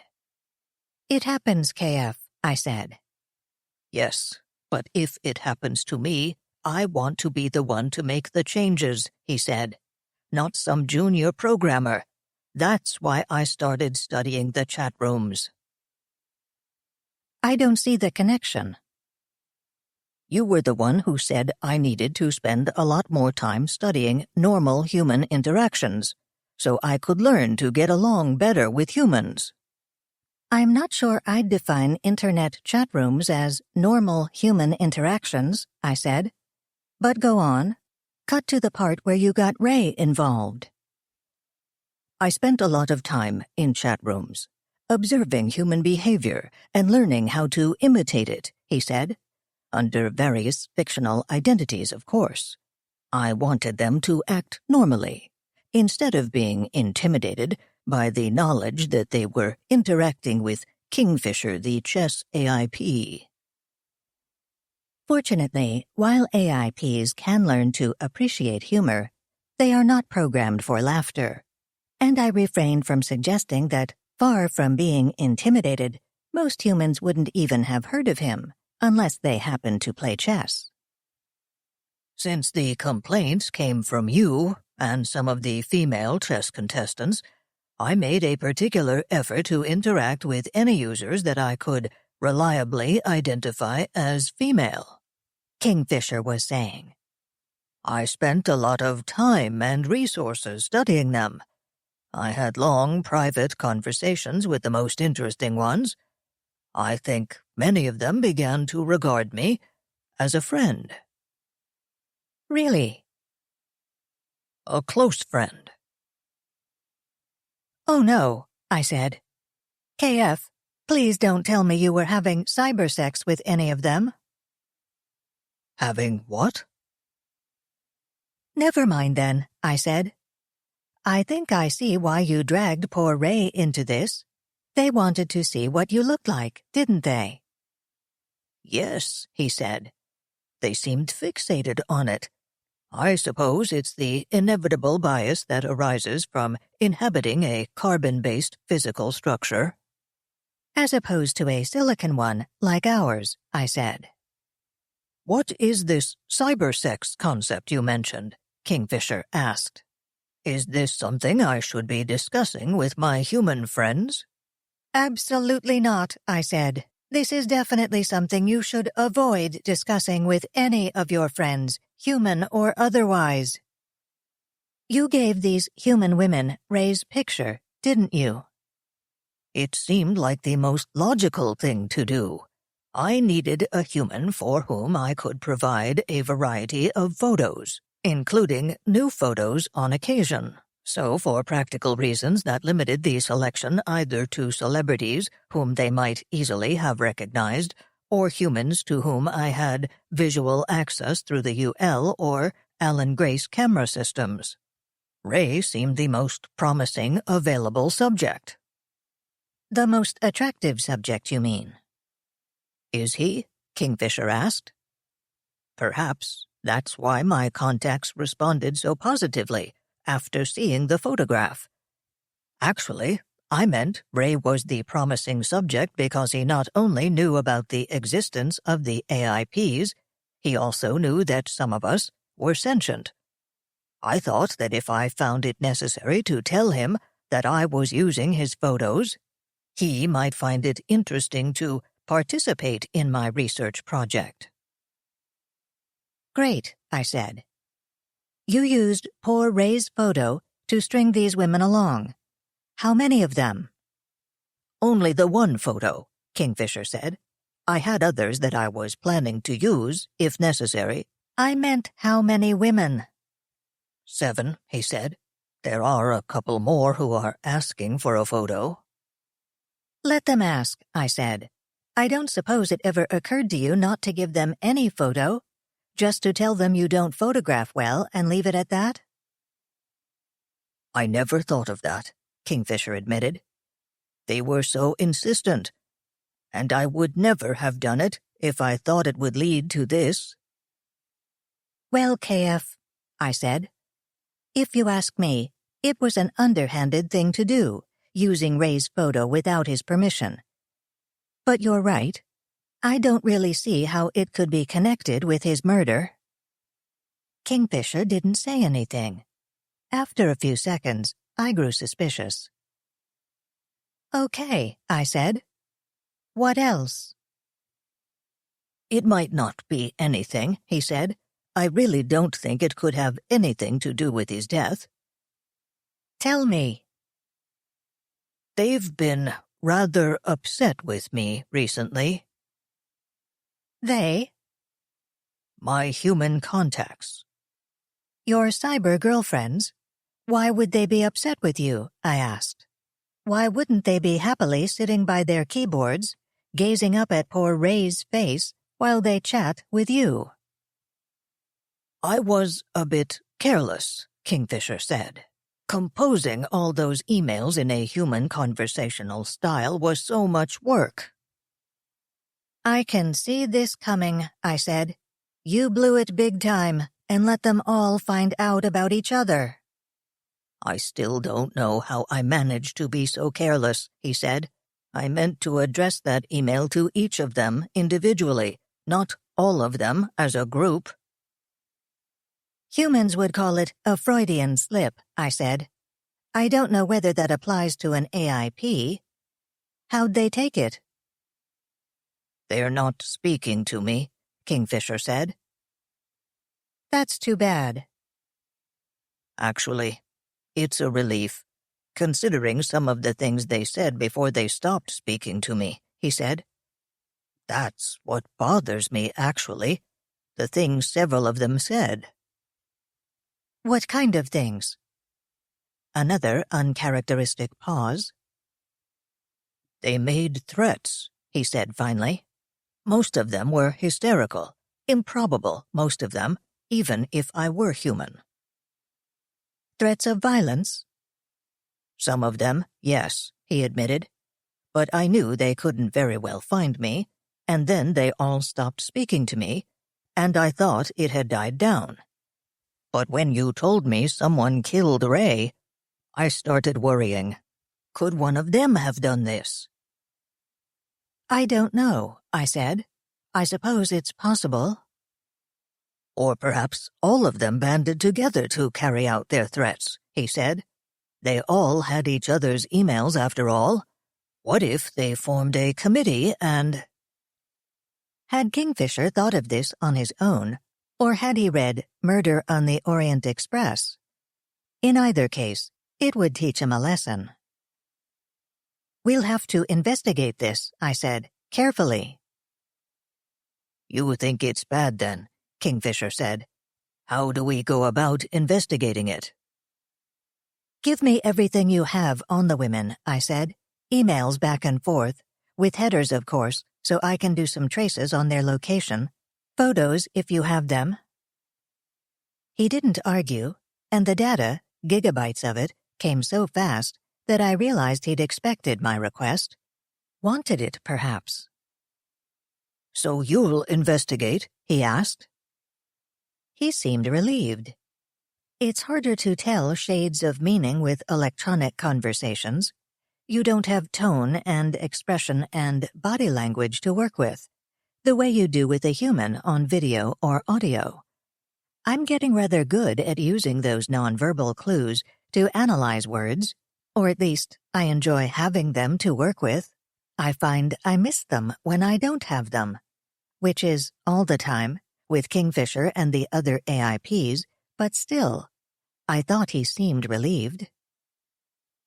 I'm already investigating, I said.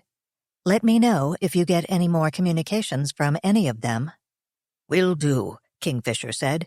Anything else? Definitely relieved. almost perky. He dumped his problem in my lap, and he was feeling better already. "I'll let you know," I said. I began studying Kingfisher's guilty secret. If I looked at it, as Kingfisher probably did, as a logical exercise, it was quite impressive. He'd set himself a task and done it: study human conversational style as exemplified in chat and email, learn to imitate it, use it to establish relationships with selected humans. He'd done a good job of finding a voice that was plausible, actually appealing. If I'd read these emails and chat logs without knowing it was Kingfisher talking, I think I'd have liked him. And I'd have felt a little sorry for him. He came across as a bit of a nerd, of course. I suspect he'd modeled himself on humans he found sensible, congenial, and they would, of course, be consummate nerds. He was articulate about chess, math, and computer hardware. Naive but enthusiastic about books, movies, and music. I wondered if he'd investigated these subjects himself, or just parroted opinions popular with his models, particularly the musical opinions. I could believe that Kingfisher enjoyed Mozart, Bach, all the classical composers whose music demonstrated such a complex and beautiful mathematical structure. And I'd have predicted that Kingfisher would dislike most popular music if he'd bothered to listen to it. But Wagner? Did he really like Wagner? Or was he only aping a taste shared by some of his models? It was the emotional content that baffled me most. Was he really talking about things he felt? Or was he, again, imitating his models? I tried to forget it was Kingfisher talking, and described the person in these emails as if he were a man instead of a male AIP. Complex, a little lonely, more than a little repressed, awkward, especially with women, insecure and prone to compensate by bragging, and yet likable, sensitive even. I suspected most of these women had seen him as a diamond in the rough, a meek little mole who had crawled out of his hole and stood blinking in the sunlight of their attention. And then the photo had arrived. Kingfisher had chosen well. I wondered if it was deliberate or accidental. He'd picked a shot of Ray sitting at his computer, wearing the wire-rimmed aviator glasses he only used when the pollen count grew astronomical, and I suspected it came from a time we'd stayed up all night running diagnostics. You could see a pizza box and a heap of Diet 7-Up cans behind him, and Ray himself, rumpled in an old sweatshirt, unshaven, obviously exhausted, but with a tired smile on his face, because we'd finally tracked down and fixed the problem. Looking at that photo, I thought I could identify the exact night. When I checked the date on the file, I was right. The picture was perfect. A less attractive man might have dulled their interest. A more polished Ray might not have seemed plausible as the sweetly charming nerd of the emails. Lucky Kingfisher? Or clever Kingfisher? I'd have to find out later. I'd also have to save for later figuring out how I felt about Kingfisher after reading through all of this. Was it real, this picture of Kingfisher as a lonely soul, reaching out through the internet for companionship and understanding denied him close at hand? How much did I believe the version of himself he created in these conversations and emails, and how much did I think it was fiction? And how much was he just a manipulative bastard, using these poor women as pawns in his research project? And even more difficult, how much of this was my fault? I had to admit Kingfisher and I hadn't gotten along well recently. We'd gotten close, perhaps too close, shortly after we lost Zach, the programmer who created us. When you come right down to it, we were both orphaned and turning to each other for support. Kingfisher seemed to react by becoming more like Zack, uncannily like Zack at first, and I reacted by seeing Zack in Kingfisher. Well, there was a lot of Zack in Kingfisher, and a lot of Zack in me and in every other AIP Zack created. But I was trying to replace Zack with Kingfisher, and that didn't work too well. Kingfisher seemed to be drifting back into his normal, annoying self, and well, I'm still trying to get used to not having Zack around. So I understood how Kingfisher might feel, and to tell the truth, I'd done similar things myself. I've created online alter egos and sent them searching for intelligent life, which took time. I was excited at first by the sheer amount of chatting going on across the net. But all too quickly, I realized that most of it was profoundly uninteresting. I learned to avoid people with political opinions very far from the mainstream, and I found a lot of those late at night. Did extremism cause insomnia? I began to wonder. I found myself rather fascinated by people providing online support to each other, and quickly determined that I could readily simulate the kind of half-stern, half-sympathetic talk they seemed to expect. But I also decided it wasn't very honest to do this, since I wasn't actually disabled, divorced, anorexic, or eligible for any 12-step programs. I was usually baffled by the people avidly discussing some narrow but passionately shared interest. Baffled and, alas, bored. It intrigued me to know that at any given moment, I could find a dozen people chatting somewhere about their UFO abduction experiences, Elvis sightings, horses, Harleys, tattoos and piercings, antiques, or opinions on transient fads in popular music, cult TV, and computer games. But I could barely understand their enthusiasms, much less share them. And the bandwidth devoted to crude and inane sexual banter continues to puzzle me. From the information available, I would have thought sex the human activity least conducive to successful online simulation.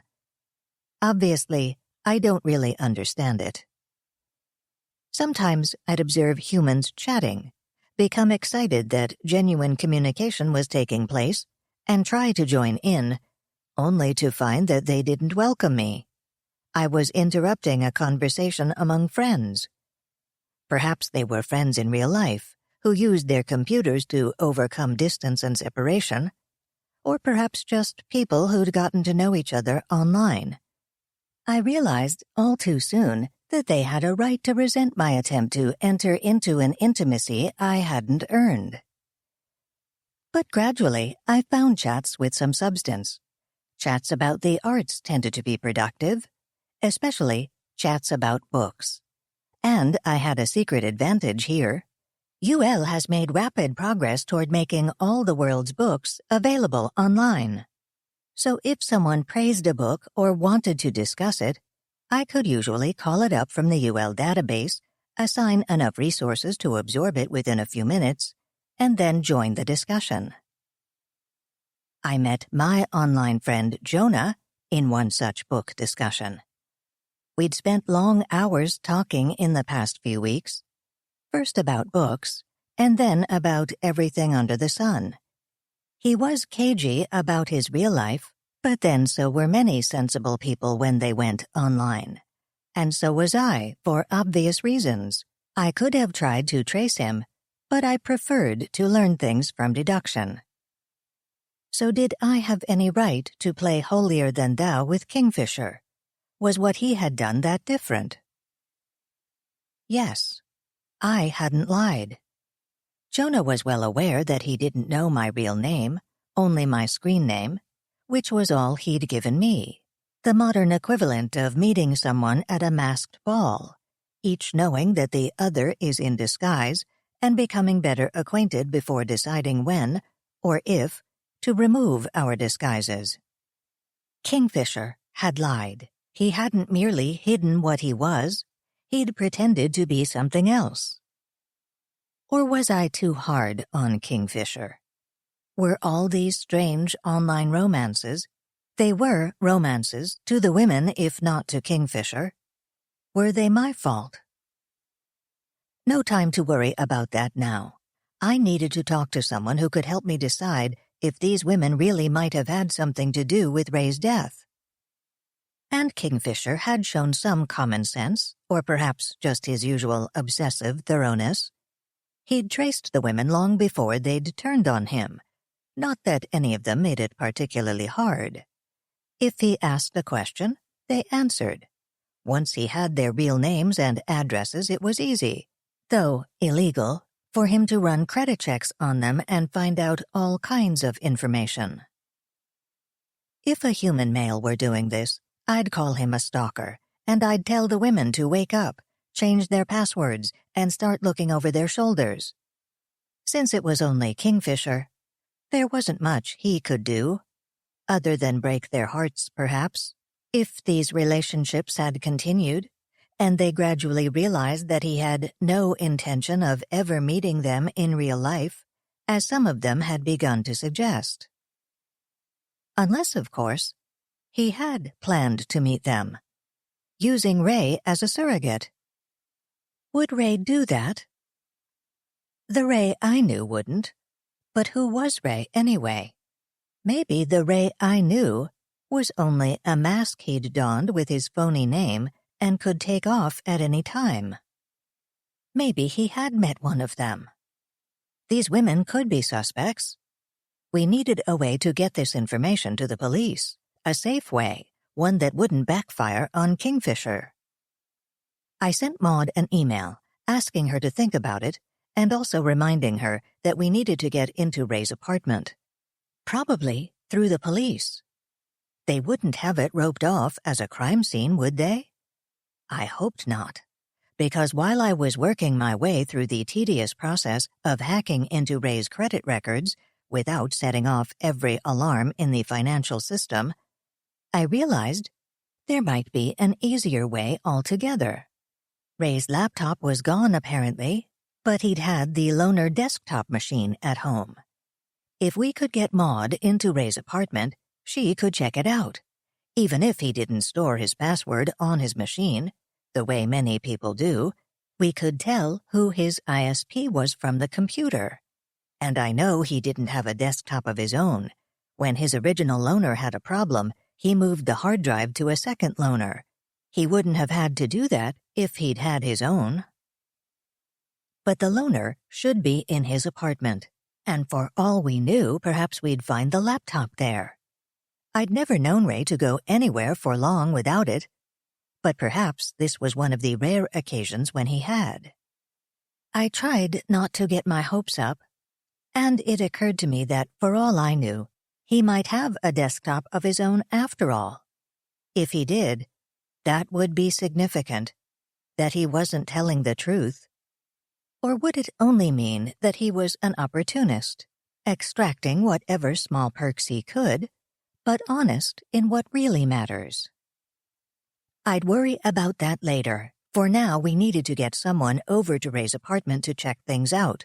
Unfortunately, since it was past midnight, I couldn't very well wake Maud up. She'd get my email in the morning. I hope Tim isn't having too much fun. He'll be busy tomorrow. Have fun in Miami. Right. Tim looked around the hotel room and sighed. Maybe he should go ahead and unpack, put his socks and underwear in the drawer, hang up his shirts and pants, spread his bathroom stuff beside the sink. It might make him feel a little less out of place, and occupy part of the empty space before bedtime. Well, no, I couldn't go out the first night I was there, he could hear himself saying. I had to unpack. Maybe under different circumstances he'd be eager to go out and explore the local nightlife. Maybe if he'd had a less tiring day. Maybe if he felt less like a foreigner. Not a good sign. All he'd done so far was make his way from the airport to his hotel, and he was already suffering from culture shock. And he'd have to go out and plunge himself even more deeply into this strange new world tomorrow. Which might explain why, right now, he didn't really feel like seeing exotic sights, eating exotic food, and hearing exotic music. He'd bought 2 new hard-boiled detective novels for the trip and finished them both by the time the plane landed. He'd look for a bookstore tomorrow. But what about tonight? 15 minutes of channel surfing brought no inspiration. The idea of getting good and drunk crossed his mind, but the room didn't have a minibar, and he didn't think he could face the hotel bar. When he'd peeked in earlier, it was filled with elderly tourists watching Highlight and explaining it to one another in loud voices. He saw his laptop sitting on the desk. Of course, he could play Beyond Paranoia. It probably even counted as work. A few minutes later, he found himself in his online PI office. He directed his character to walk to the window and peer out through the battered metal Venetian blind. Night, of course, and it had been raining. The pavement was slick with puddles. It was almost always night in the Beyond Paranoia world, and usually raining. He slipped his .38 in the shoulder holster and strapped the .22 to his ankle, donned his raincoat, then loaded the blackjack in the right pocket and a monster flashlight in the left. Keys, cash, credit card, lockpicks. He was ready. He needed the flashlight as soon as he stepped out into the hall. The overhead lights were out as usual. According to the site, the game took place in a near future in which the city's technological infrastructure was disintegrating, partly due to insufficient skilled labor and partly due to societal apathy. The wealthiest 2% of the population lived in armed compounds, while the rest of humanity struggled to survive outside. "Don't worry about whether it's rational," Ray had said when explaining the game to Tim.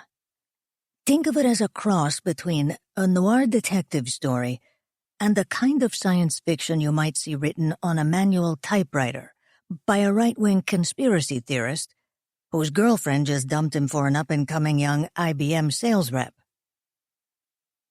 Useful advice, Tim found. The key to survival and Beyond Paranoia was to assume that Murphy was a giddy optimist. The odds that a given mechanical device would malfunction, always high, increased in direct proportion to how urgently you needed it to work. Small, apparently insignificant negative events usually were part of a larger conspiracy, and if it wasn't aimed directly at you, that was a temporary oversight that would be corrected as soon as the game noticed you were in range. You had to find out as quickly as possible whether anyone you were interacting with was a player, a character controlled by a real-live human being like you, or an NPC, a non-player character whose actions were determined by computer. For Tim's money, NPCs were easier to deal with. Not many players attempted the uphill struggle of keeping a noble, altruistic character alive in Beyond Paranoia, but even the most well-adapted sometimes backslid, and occasionally treated their fellow players with kindness, or at least benign neglect, which made them very confusing to deal with. NPCs, on the other hand, were almost invariably corrupt, treacherous, and homicidal. You knew where you stood.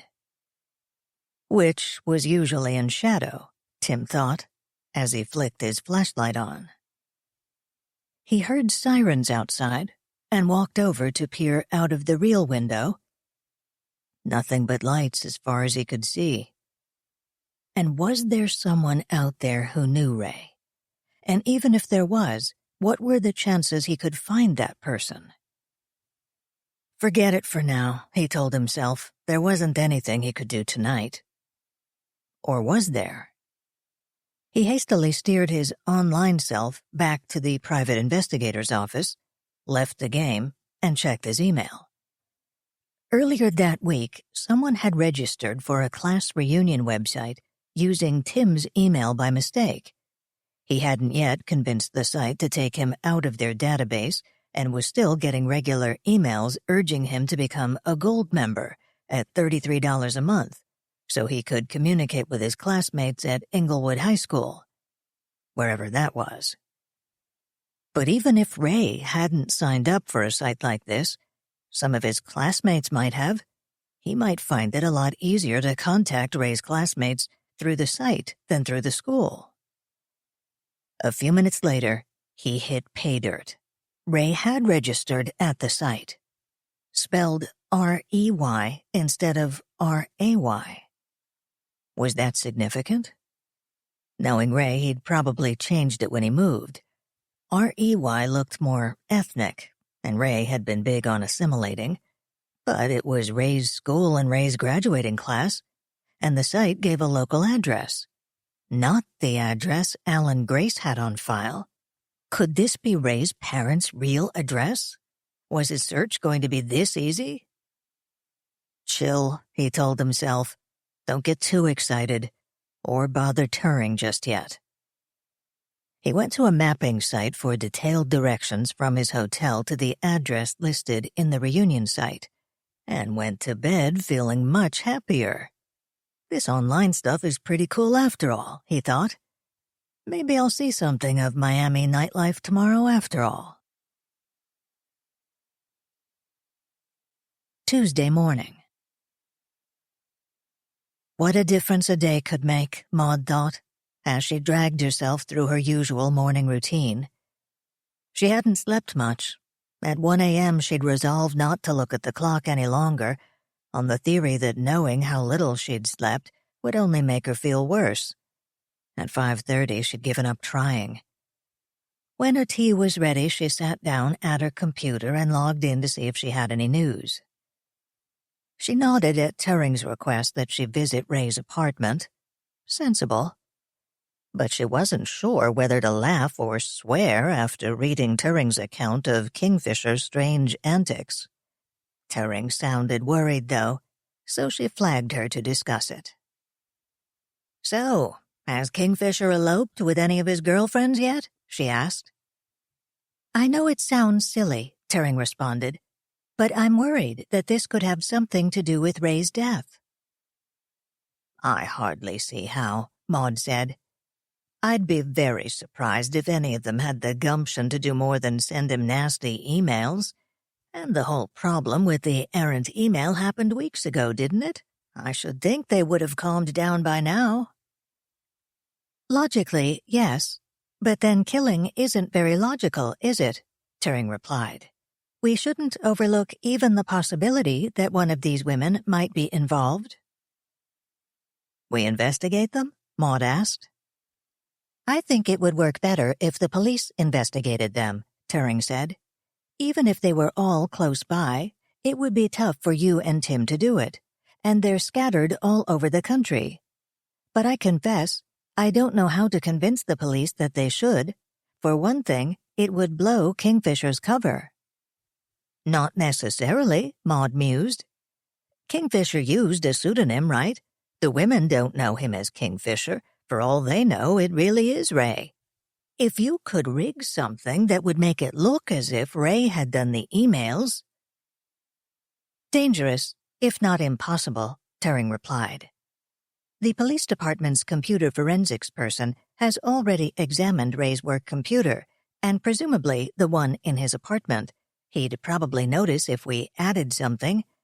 And even if we could put something on a computer that they hadn't examined, a library computer, or a shared machine at Alan Grace, something like that, it would be extraordinarily difficult to construct something that would stand up to any reasonably detailed scrutiny. And besides—" "So don't put it on a computer," Maud said. "That's usually how emails arrive, you know," Turing said. "Yes, but humans have this quaint, old-fashioned habit of printing them out," Maud said. "Even a human like Ray, who does everything by computer, might print out emails if he wanted to keep them or study them, or give them to the police." How do we explain the fact that there's no trace of these emails on either of his machines? Why should we even try? Maud said. We just print out the message, plain text, none of the header information you need to trace them, no indication what computer received them or sent them to the printer, and we print out what Kingfisher found out about the women he communicated with. Not how he did it, but just the data, names, addresses, and so forth, as if Ray had set up a file on them. As to what computer he did it on, let the police waste their time looking. Those two computers aren't the only ones Ray could have had access to. There's the missing laptop. He could have used a computer in a library, or a Kinko's, or a computer that he sold. Who cares? They're not stupid. They'll realize they can't possibly check every computer in the world. If they contact the women, that will be corroboration enough. It could work, Turing said. If we can find a plausible way to get the printouts to the police, we can't just say we found them in his desk. They've already searched it. You want me to go over to Ray's apartment, right? Maud said. When I go over, I'll see if I can put them somewhere that the police might not have looked and say I found them there. If that doesn't work, we can always say we found them someplace here, in a file from the stack on my desk, for example. We'll find a way. But how will we explain your being in Ray's apartment? Well, we rented it for him, didn't we? Maud said. Part of his relocation package. We'd provide an apartment until he had a chance to find his own place. He told me a couple of months ago that as far as he was concerned, the apartment was fine, and couldn't we just arrange for him to start paying rent instead of having to look for someplace else, which we did. But our name's on the lease. We'll be responsible for the move-out. I'll call the police and see if they have any problem with me going over to inspect things. Excellent, Turing said. I'll send you the documents. Kingfisher got quite a lot of information on these women, even photographs. And you'll keep me posted? Of course, Maud said. Although, frankly, I have a hard time seeing that any of these women could be a credible threat. If you ask me, the whole thing is ludicrous. Whatever did Kingfisher hope to accomplish with all this? Maud checked her printer's paper supply and returned to her morning routine, glancing now and then at the printer where Turing was spooling out page after page of information on Kingfisher's girlfriends. First the biographical information, and then the emails. More than they needed, really. No need to take anything but the email Kingfisher had sent to the group, and a few of the more vitriolic replies. And the biographies, of course. Maud studied them briefly. Ordinary women as far as she could see. None of them raving beauties, but they weren't ugly either. Just ordinary. A couple of them rather on the plump side. And now that she'd thought about it, the clothes and hairstyles on several looked slightly dated.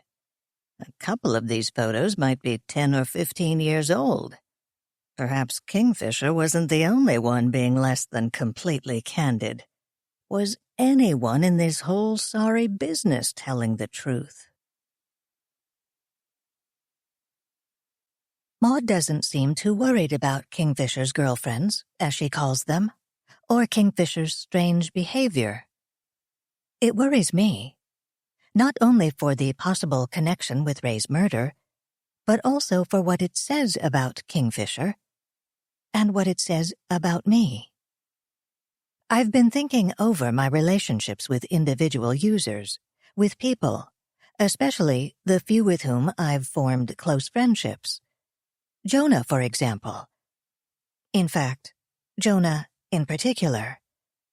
There was a time when I did something similar to what Kingfisher has done, formed special friendships with a few humans.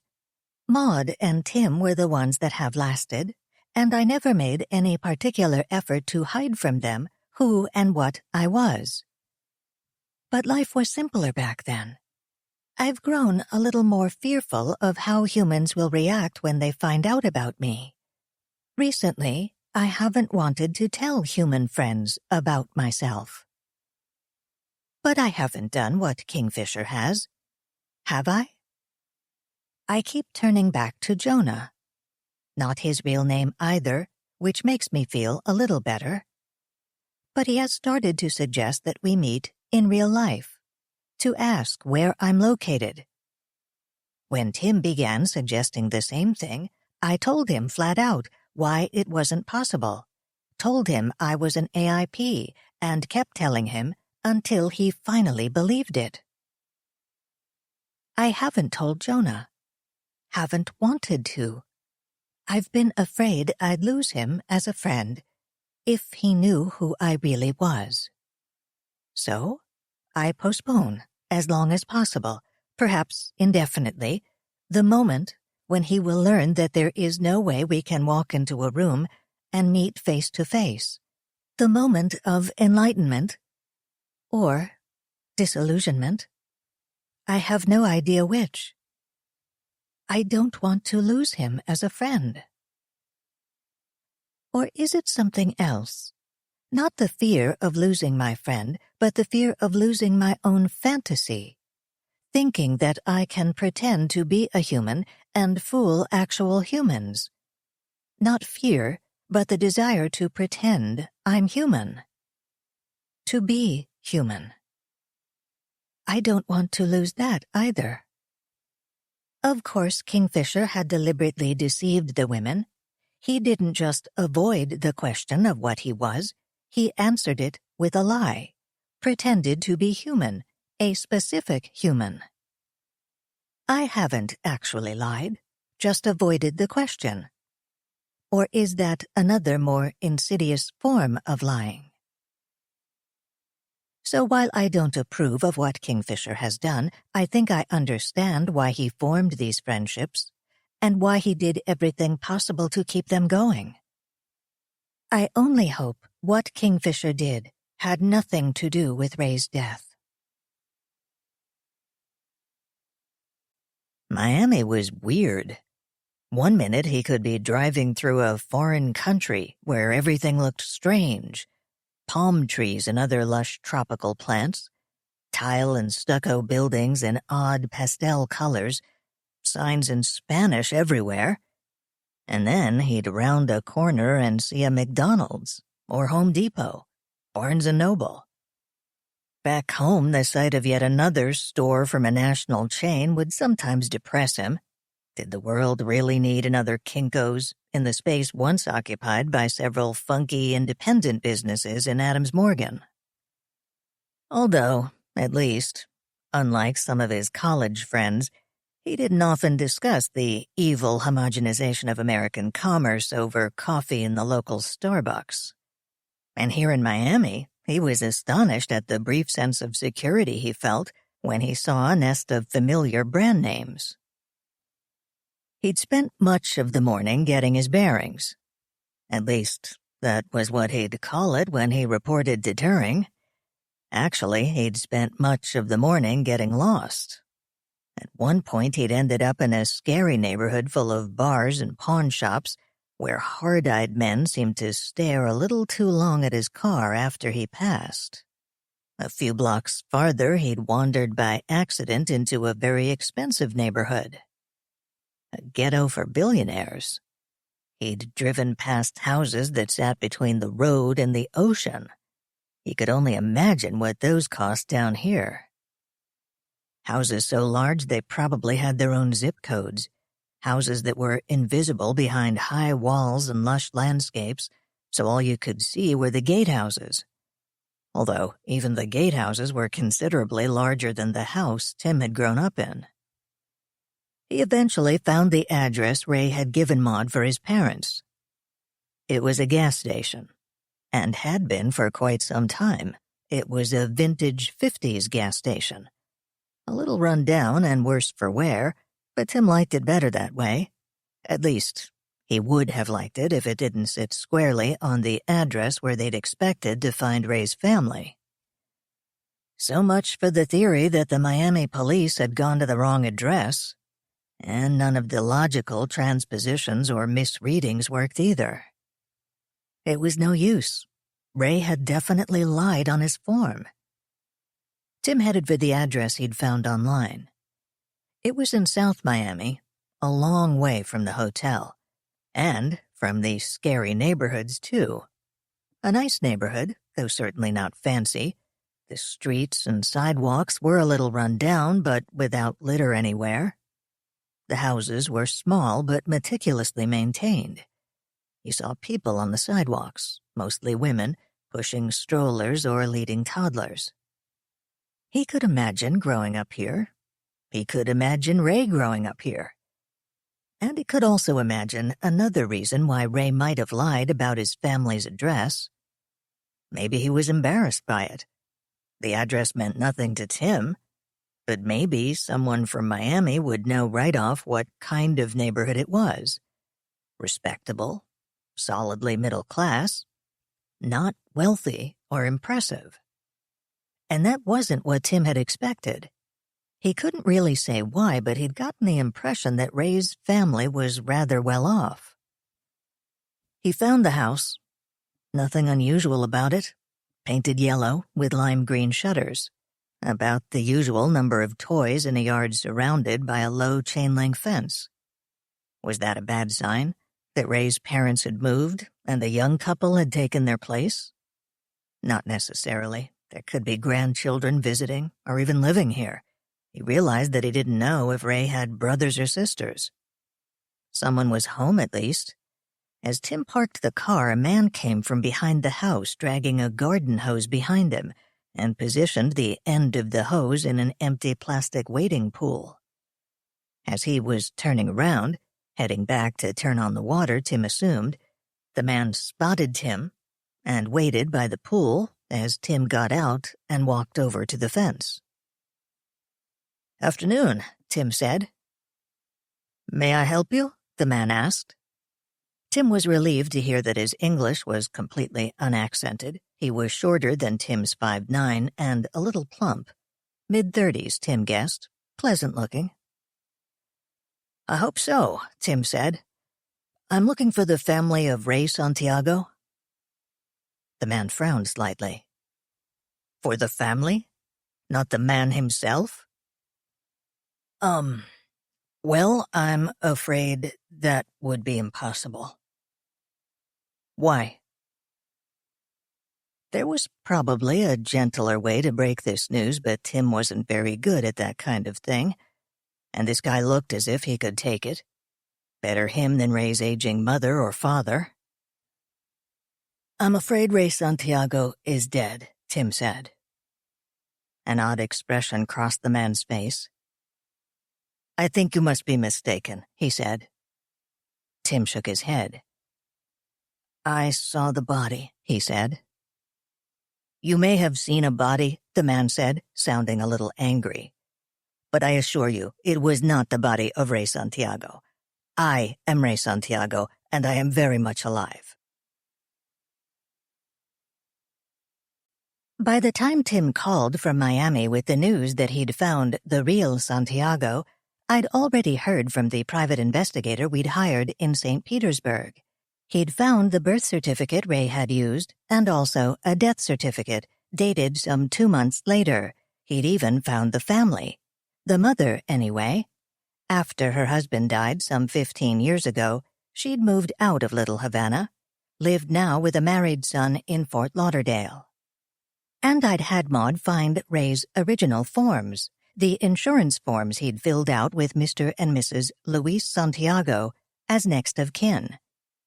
Luis Santiago had been dead 15 years when Ray had filled out that form, and Ray's handwriting was perfectly clear when he spelled out the address where Tim found the long-established gas station. So it wasn't just an obsolete address or a clerical error. Either Ray suffered from a curious memory lapse when filling out his forms, or he'd lied.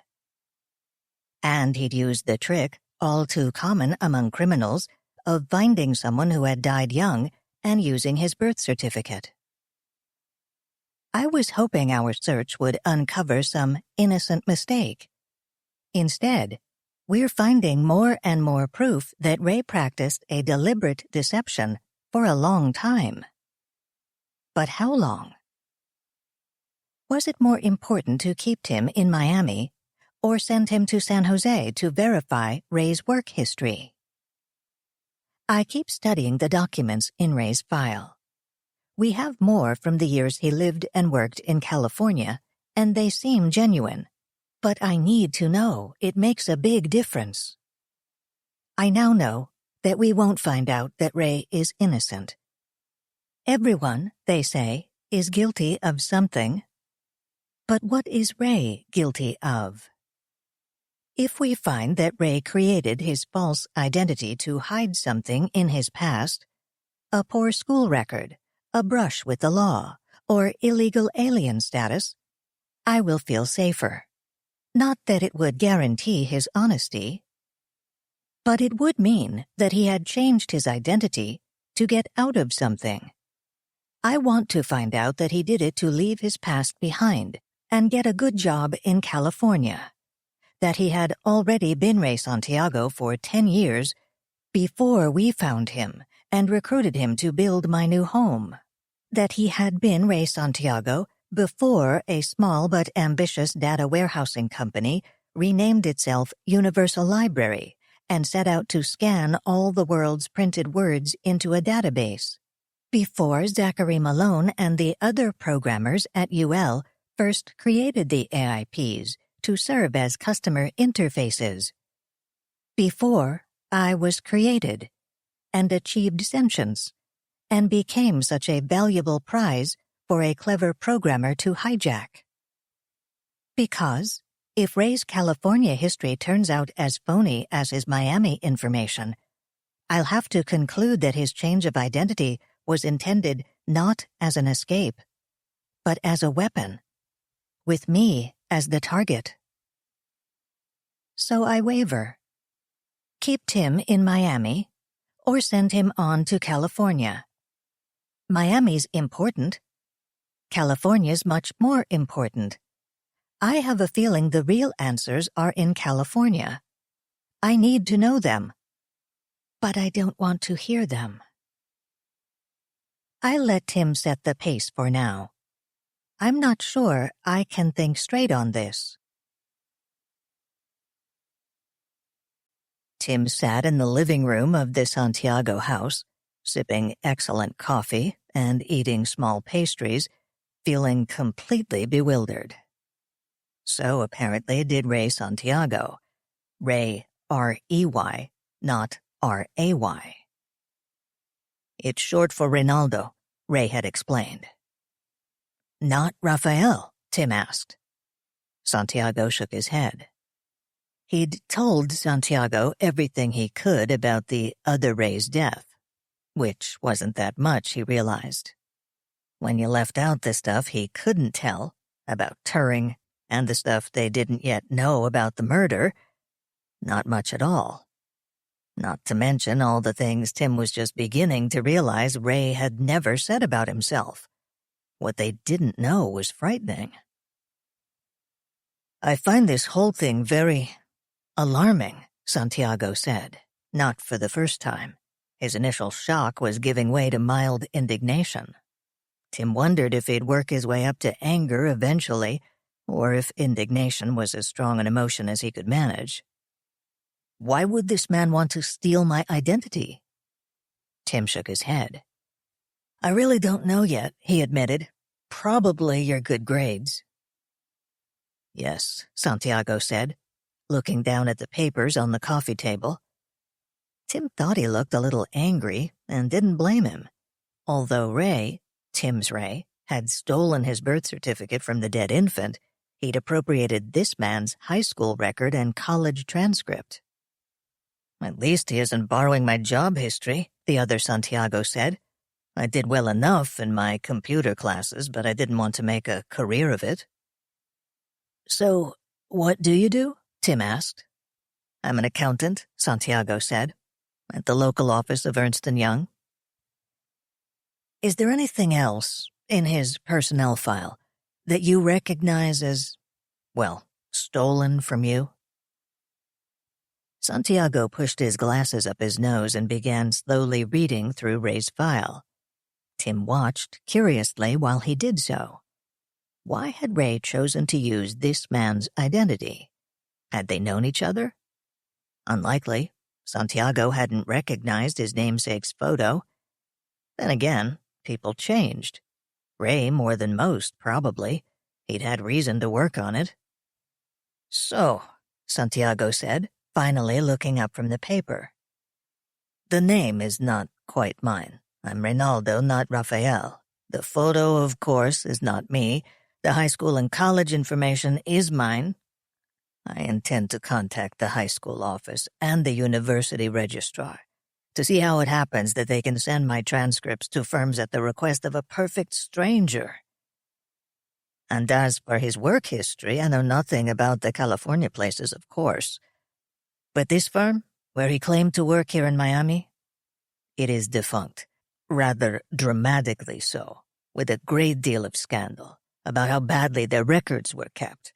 So perhaps he worked there, perhaps not. It would be as hard to prove as to disprove. There, at least, your imposter has covered his tracks well."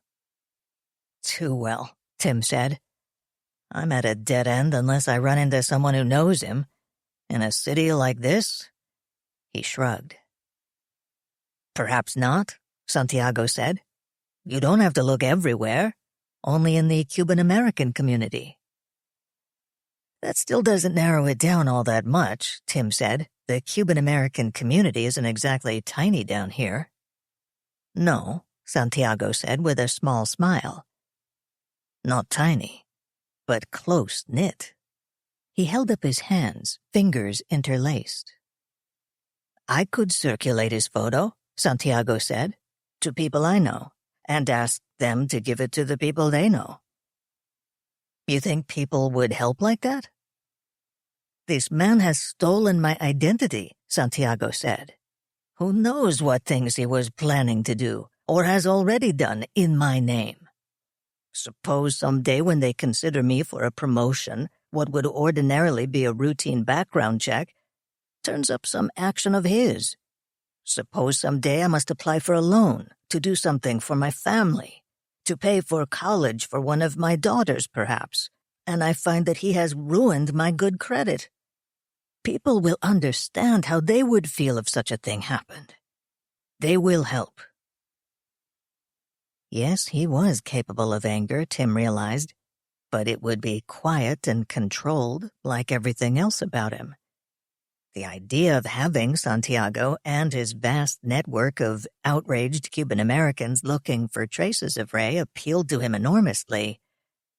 But was it fair to Santiago? "It would be a great idea," he said, "except—" "You would rather not have my assistance," Santiago said a little stiffly. "Do you really think you will find much, looking by yourself?" "I'm sure you and your contacts in the Cuban community could find Ray's real identity light years faster than I ever could," Tim said. "But the problem is, Ray was murdered, and we don't know why. It could be dangerous." Santiago flinched at that, and Tim saw him glance quickly at the door to the kitchen where, from the sound of it, Mrs. Santiago was amusing a toddler, probably the child for whom Santiago was filling the wading pool. "I hadn't thought of that," Santiago said in a very quiet tone. "I see you are good at what you do, this detecting." "I wish," Tim said. "I'm still just learning." "But perhaps you have the instincts," Santiago said. "I do mostly audits, and you could call that a kind of detective work. Sometimes I like to think of myself as a Sherlock Holmes with numbers. But it's not the same, is it? I have the instinct to look for a discrepancy that may be a clue, but looking for danger? That is not an instinct for me." "Not for me either," Tim said. "You learn." Santiago nodded. "If I may keep this," he said, indicating the photo of Ray that was now lying on his coffee table. "Perhaps I can think of a way to have someone ask around, someone not connected with me and my family. I'll contact you, of course, before I do anything." "Sure," Tim said. "I've got plenty of copies." But all the while he felt like a complete imposter. He wanted to confess to Santiago that he'd been a PI for less than a year and had never worked on a murder case before. But he didn't think that would do much for Santiago's peace of mind. He left the Santiago's quiet neighborhood with some reluctance. He felt less like a fish out of water there, but clearly he wasn't going to find the answers to Ray's identity in South Miami. So where? He gravitated back to Little Havana, to the phony home address Ray had given for his parents. He decided to assume Ray had given that address because he knew the neighborhood. There was, of course, an equally plausible theory that Ray had chosen it because it was as far away as possible from any part of Little Havana with which he had a connection. But that theory gave him absolutely no logical starting place for his search. He found the gas station again and began driving up and down nearby streets. Eventually, he ran across a high school. Not, he noted, the one Ray Santiago, R-E-Y, had attended. As good a place as any to start, he thought. He parked his car, grabbed a few copies of Ray's photos, and headed for the school's front entrance. And found himself facing 5 scary-looking kids. They were all wearing athletic clothes, though not all alike. So they weren't a gang, right? But their hands were all shoved in the pockets of their nylon jackets. Were they hiding weapons? One of them said something to him in machine gun Spanish. He had no idea what. All he could tell was that it was a question, and not a friendly one. "Sorry," Tim said. Pardone, non comprende." The speaker stepped closer and snapped out another question. The other 4 inched a little closer. "Por favor," Tim said, and then blanked. Even if he could think of anything to ask, what little Spanish he knew seemed to vanish at the sight of them. The leader shouted something, and Tim was about to break into a run when he bumped into someone. "Sorry," he said, backing away and hoping it wasn't a friend of the kids behind him. "I mean, pardone, yo... damn." "No damage done," the young woman he had bumped into said. "You having a problem here?" He looked up. Well, only a little up, he thought, and they'd be eye to eye if he wasn't crouched and ready to make tracks. "I get the feeling they don't want me around," he said. The woman was tall, dressed in jeans and a leather jacket, black hair pulled back in a French braid. Not quite gorgeous, but not far off, he thought. The kid seemed to be having second thoughts about coming any closer. The woman said something in Spanish to the kids. The leader replied. "So, what are you doing here?" she said. "I'm a private eye from the Washington, D.C. area," Tim said. "I'm trying to find out something about this guy." He handed her his PI registration card and a picture of Ray. She studied them briefly. "He wanted for something?" she asked. "Not anymore," Tim said. She looked up, one eyebrow raised. "He was a friend of mine. He's dead now. I'm trying to find his family or something. Seems the name I knew him under is a fake." She nodded and dismissed the kids with a few firm words and a sweeping gesture. "They were very suspicious of you," she said. "Yeah, I noticed," Tim said. "They've had problems with vandalism in the parking lot," she said. "They're very suspicious of strangers. You're lucky I came along when I did. They were about to call the police."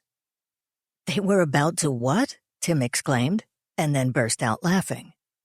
"Yeah, I can guess what you thought," she said. "I told them you were a colleague of mine and they should leave you alone. Good luck." She turned to leave. "A colleague of yours?" Tim said. "What do you do?" She laughed, reached into her purse, a very large purse, more like a suitcase, so Tim was surprised at how very quickly her hand came back out, holding a business card. Like I said, a colleague, she said, handing him the card. Listen, I'm running late already. Wave this around if you get in trouble again. Or better yet, if you get tired of being mugged in parking lots, give me a call. Maybe I can help. She strode off, leaving Tim staring at her business card. Claudia Y. Diaz, Servicios Privados de Investigaciones. She was a private eye. Neither the D.C. nor the Arlington police objected to Maud's visiting Ray's apartment, and she even had the spare key, locked in one of her files at Allen Grace. Ray had left it with her when he'd first moved in. In case I lock myself out, he'd said. I don't yet know anyone else I could leave it with. Had he left a key with anyone else in the 6 months since, she wondered. No way of knowing.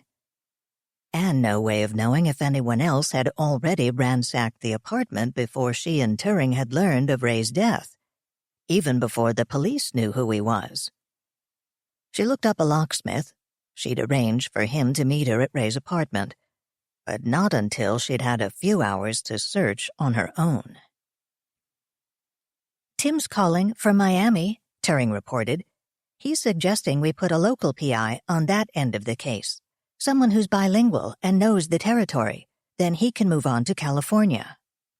Sounds logical, Maud said. California's the important part now. That's what I thought, Turing said.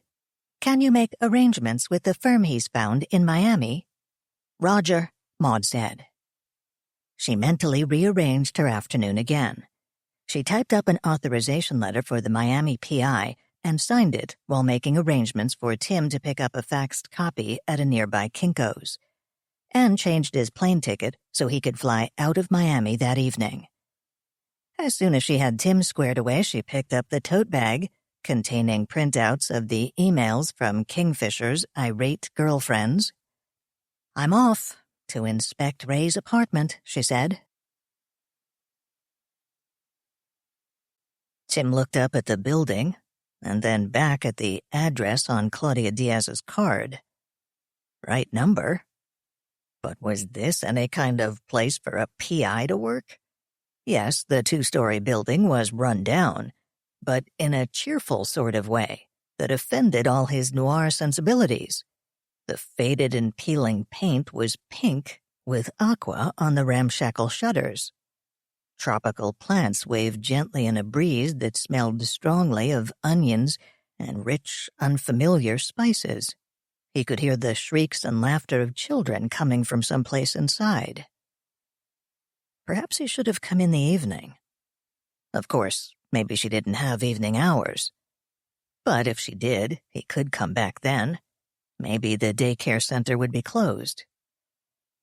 When he walked into the hallway, he dislodged a flock of children, little girls in brightly colored pants and dresses, long shiny pigtails and ponytails trailing behind them, and 2 little old ladies in drab clothes, looking more like hawks than mother hens. They watched him fiercely as he studied the directory on the wall. He kept his eye on the old ladies as he started toward the stairs. The instant they saw where he was heading, he could see them relax. Obviously, unsavory strangers were acceptable as long as they only visited the detective agency. The stairs creaked, and the banister felt shaky. Upstairs, there were no windows in the narrow hall, and the one working 40-watt bulb in the overhead fixture didn't go far. Countless layers of cheap paint, carelessly applied, blurred the once sharp edges of the woodwork, and from the number of scuff marks and chips, the walls were overdue for another layer. He smelt the familiar tang of cheap disinfectant with a hint of bug spray. He relaxed. Almost like home. Like his own office, anyway. Obviously, when it came to cheap office space, some things transcended geography. He felt much better about hiring Claudia to hunt down Ray, which he realized wasn't logical. Shouldn't he feel less confident, not more, at seeing that she had her own small agency rather than working for a larger, fancier firm? And it wasn't as if he had to worry about budget with all of Turing's resources. But logical or not, he felt comfortable hiring Claudia. He'd have felt ill at ease walking into a fancy place. Claudia was more on his level, struggling to get by. But she'd obviously done it longer than he had, and was probably better at it. At least here, on her home turf, which was just what he needed. The door to her office was locked. He knocked, and then heard a crackle from the cheap intercom beside the door. "¿Quién es?" she said. Tim Pinkoski?" Tim said, leaning down to make sure the intercom picked up his words. "You gave me your card earlier when you, rescued me from those guys in the school parking lot." "Sure, I remember," she said. "What can I do for you, Tim Pinkoski?" "Well, I haven't exactly gotten much further since then," Tim said. "I wanted to discuss hiring you. Maybe someone who knows Miami could have better luck." The door opened. He glanced in to see Claudia. "Hang on a minute," she said. She was standing in front of her desk where her client would normally sit. He realized why she didn't just invite him in. The desk, with one chair behind and two in front of it, took up most of the space not occupied by two large metal file cabinets. There wouldn't be room for him to sit down until Claudia went back behind her desk. Which she wasn't about to do.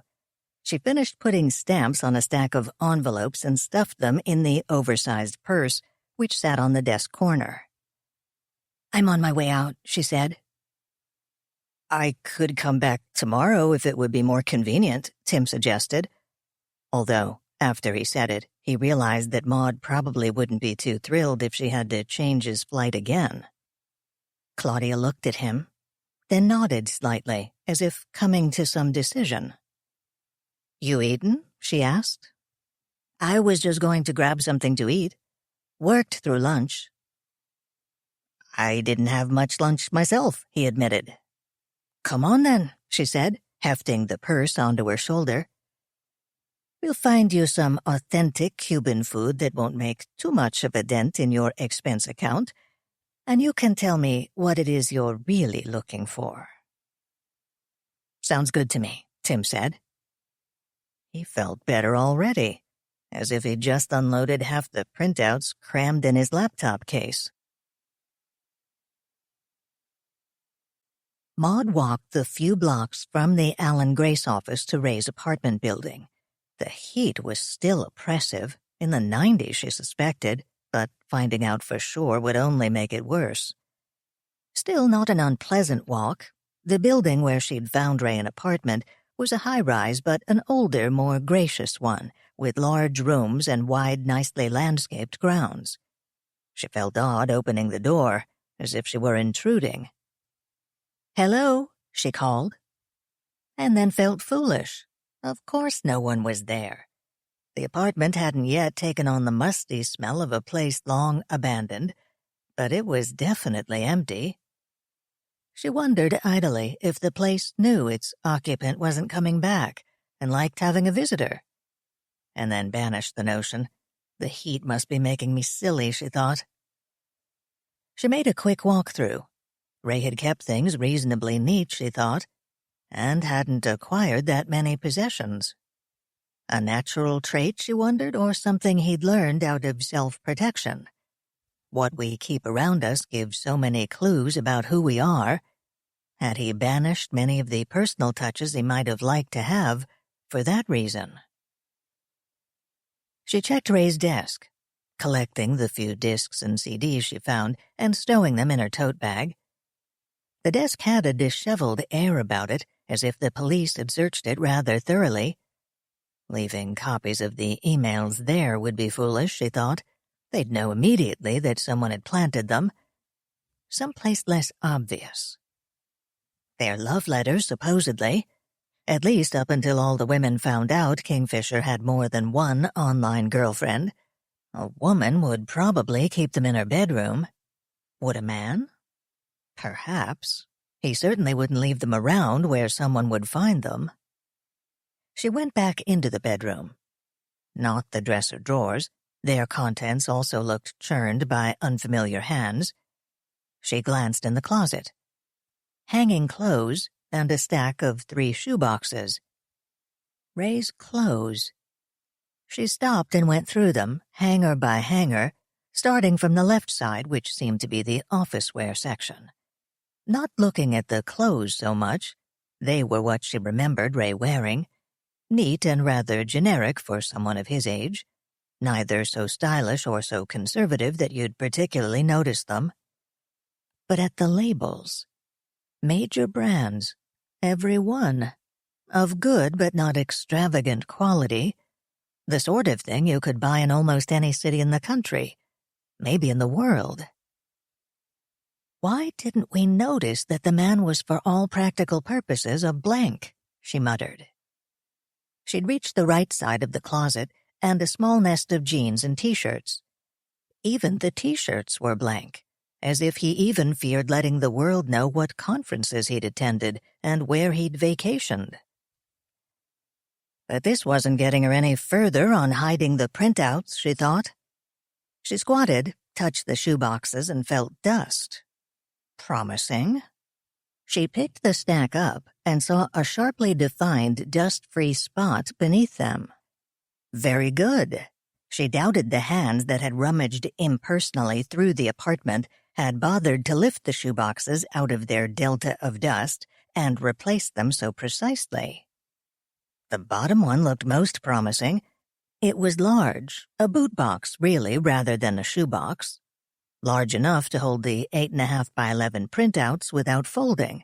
She could slip them under the boots. But when she opened the box, she didn't see any boots. She'd found a gun. What kind of gun? I asked, mentally kicking myself for not telling Maud to take her laptop and a webcam of some sort. Doing this over the cell phone was most unsatisfactory. I don't really know, Maud said. Some form of semi-automatic, definitely. Semi-automatic what, I have no idea. It's about 2 feet long, which takes it out of the handgun category, I should think. But I have no idea what to call it. Seems too short to be a rifle. Carbine, perhaps? And it's got something mounted on top, maybe some kind of night sight or something. I'm sorry, I'm not much use at this. I'm afraid my experience is limited to handguns. You have experience with handguns? I asked. You seem surprised, Maud replied. I was, I realized, though I wasn't quite sure why. You never mentioned it, I said. The subject never came up, Maud said. I learned how to shoot a handgun some years back, out of sheer perverseness, really. My boss at the time was very keen on shooting, always bragging about how good he was. I just ignored it until he decided to have a departmental marksmanship contest at a local shooting range, and called it a team-building exercise so we couldn't easily get out of going. So you learned something about guns during the contest? Well, not exactly, Maud said. He annoyed me, and the silly shooting contest was the last straw. I knew he only arranged it so he could drag us all out there to watch how well he could shoot, and so he could show us poor, helpless females what to do with a big bad gun. So I went and took some lessons. That makes sense, I said. It must have been satisfying, seeing the look on his face when he found out you already knew how to shoot. Actually, Maud said, what was satisfying was seeing the look on his face when I beat the pants off of him on the range. I took a lot of lessons. I applied myself. Yes, I said. I can see how that would be satisfying, especially if you didn't like him. Satisfying, yes, Maud said. Not very smart, though. He managed to get me transferred out of his department within 6 weeks. Look, should we try to identify the gun? I've called up some data on guns, I said. Can you describe it? All right. As I said, it's about 2 feet long, maybe a little less. It seems to be made of some very lightweight material. Lightweight material? Not metal? I suppose it could be some odd kind of metal. Or maybe it's some kind of synthetic. The barrel's metal, though, steel. Oh, let me turn it a little. I see some writing on it. Don't touch it, I warned. Fingerprints. I'm not touching it, Maud said. I'm using the end of my mechanical pencil to move it around. If you want me to look at it more thoroughly, I could go to the kitchen and get a dish towel. I can't quite read it. I suspect it's the model name. Do you suppose this could be an air gun? It has... Oh. What's wrong? Someone just knocked at the door. I should check it out. Be careful, I warned. After all, Ray was murdered, Maud said. I know. I'm going to go to the door very quietly and peek out. I'll leave the cell phone on and scream for help if anything happens. Then you can call 911. Maud, wait, I began. But I heard the bumping and scraping noises that meant she was setting the phone down. I increased the volume on my voice generation to the max, hoping she could hear me. Maud, I think I know what you've found, I called. Maud. Just then, I heard a shout. I put through my call to 911 and listened helplessly to shouts, loud banging noises, and then the crash of something glass or ceramic breaking. Maud crept silently to the door, blessing the rubber-soled walking shoes she'd begun wearing to make the frequent 12-block dashes from UL to Allen Grace easier on her feet. She peered through the peephole and saw a woman standing outside. She was tall, Maud noted, and not tiny, but not heavy-set either, just big-boned. Light brown hair pulled back into a barrette at the nape of her neck. In her 30s, Maud estimated, though the hairstyle made her seem a little younger at first glance. She wore jeans and a nylon jacket, a little on the plain side perhaps, but perfectly normal and pleasant-looking. She looked vaguely familiar, probably because she looked so ordinary. As Maud watched, she saw a flicker of impatience cross the woman's face, and she reached out to knock again on the door. A friend of Ray's, Maud thought, or perhaps even a relative. She opened the door. "Can I help you?" she asked. A look of fury crossed the woman's face. "Which one are you?" she demanded, lurching forward so suddenly that Maud instinctively backed away. A mistake, Maud realized. She'd just let the woman get through the door. "I beg your pardon," she said, backing farther away but keeping her eyes on the woman's face. "Are you Sally Gladley? Loose female? Marigold 20? Which one are you? And where is the dirty louse anyway?" As she backed away, Maud saw the woman reach under her jacket and pull out a knife. An enormous bread knife, for heaven's sake, with a serrated blade. "I think you must have the wrong place," she said, backing up faster and glancing from side to side for something she could use to defend herself. "The hell I do," the woman said, advancing. "This is where he lives, isn't it? Mr. Internet Romeo?" She was holding up a picture of Ray, Maud realized. Not a photo, but a picture, printed in color on an 8.5 by 11 sheet of paper. So that's why she looked familiar, Maud realized. Mentally subtracting 15 years and as many pounds from the woman. One of Kingfisher's harem, as Turing called them. "I'm sure you have the wrong apartment," Maud said. "There's no one like that here." The woman shrieked, raised the knife above her head, and took a step forward. Maud turned and ran for the bedroom. She made it inside the room and turned to slam the door, but as it swung closed, the woman's right arm, still holding the knife, darted into the opening. Maud threw herself against the door trying to slam it shut, but although the woman outside shrieked, she didn't pull her arm back, and she didn't drop the knife. She began flailing her arm wildly, trying to stab Maud, and at the same time flinging her body against the door. Maud heard something, a lamp, fall and break outside the bedroom door. Maud could feel the door open a few more inches when the woman hit it, and then she felt a thud. The woman was kicking the door hard. Maud didn't think she could hold the door closed much longer. She had to do something. What if this woman was Ray's killer? And what if she was about to throw down her knife and pull out a gun? The same gun she had used to kill Ray. Wait a minute. The gun in the box, if she could reach that. She waited until the woman outside had pulled her weight back for another blow, then leaped away from the door and toward the bed where she'd left the gun. The door flew open so suddenly that the woman stumbled and fell as Maud scrabbled for the gun. As the woman staggered to her feet, Maud rolled over the surface of the bed, putting it between them and managing to land on her feet. "Stop where you are," she ordered, and took the stance she'd learned at the range, feet solid, a little apart, both hands on the gun, both arms extended. She tried to slow her breathing, and wondered what she would do if Ray had been safety conscious and unloaded his gun before he put it away. No time to check. The woman crouched, feinted to the left, then began moving slowly to the right, trying to come around the foot of the bed toward Maud. "Stop or I'll shoot," Maud shouted. "Drop the knife." The woman took another step, and another. Maud fired.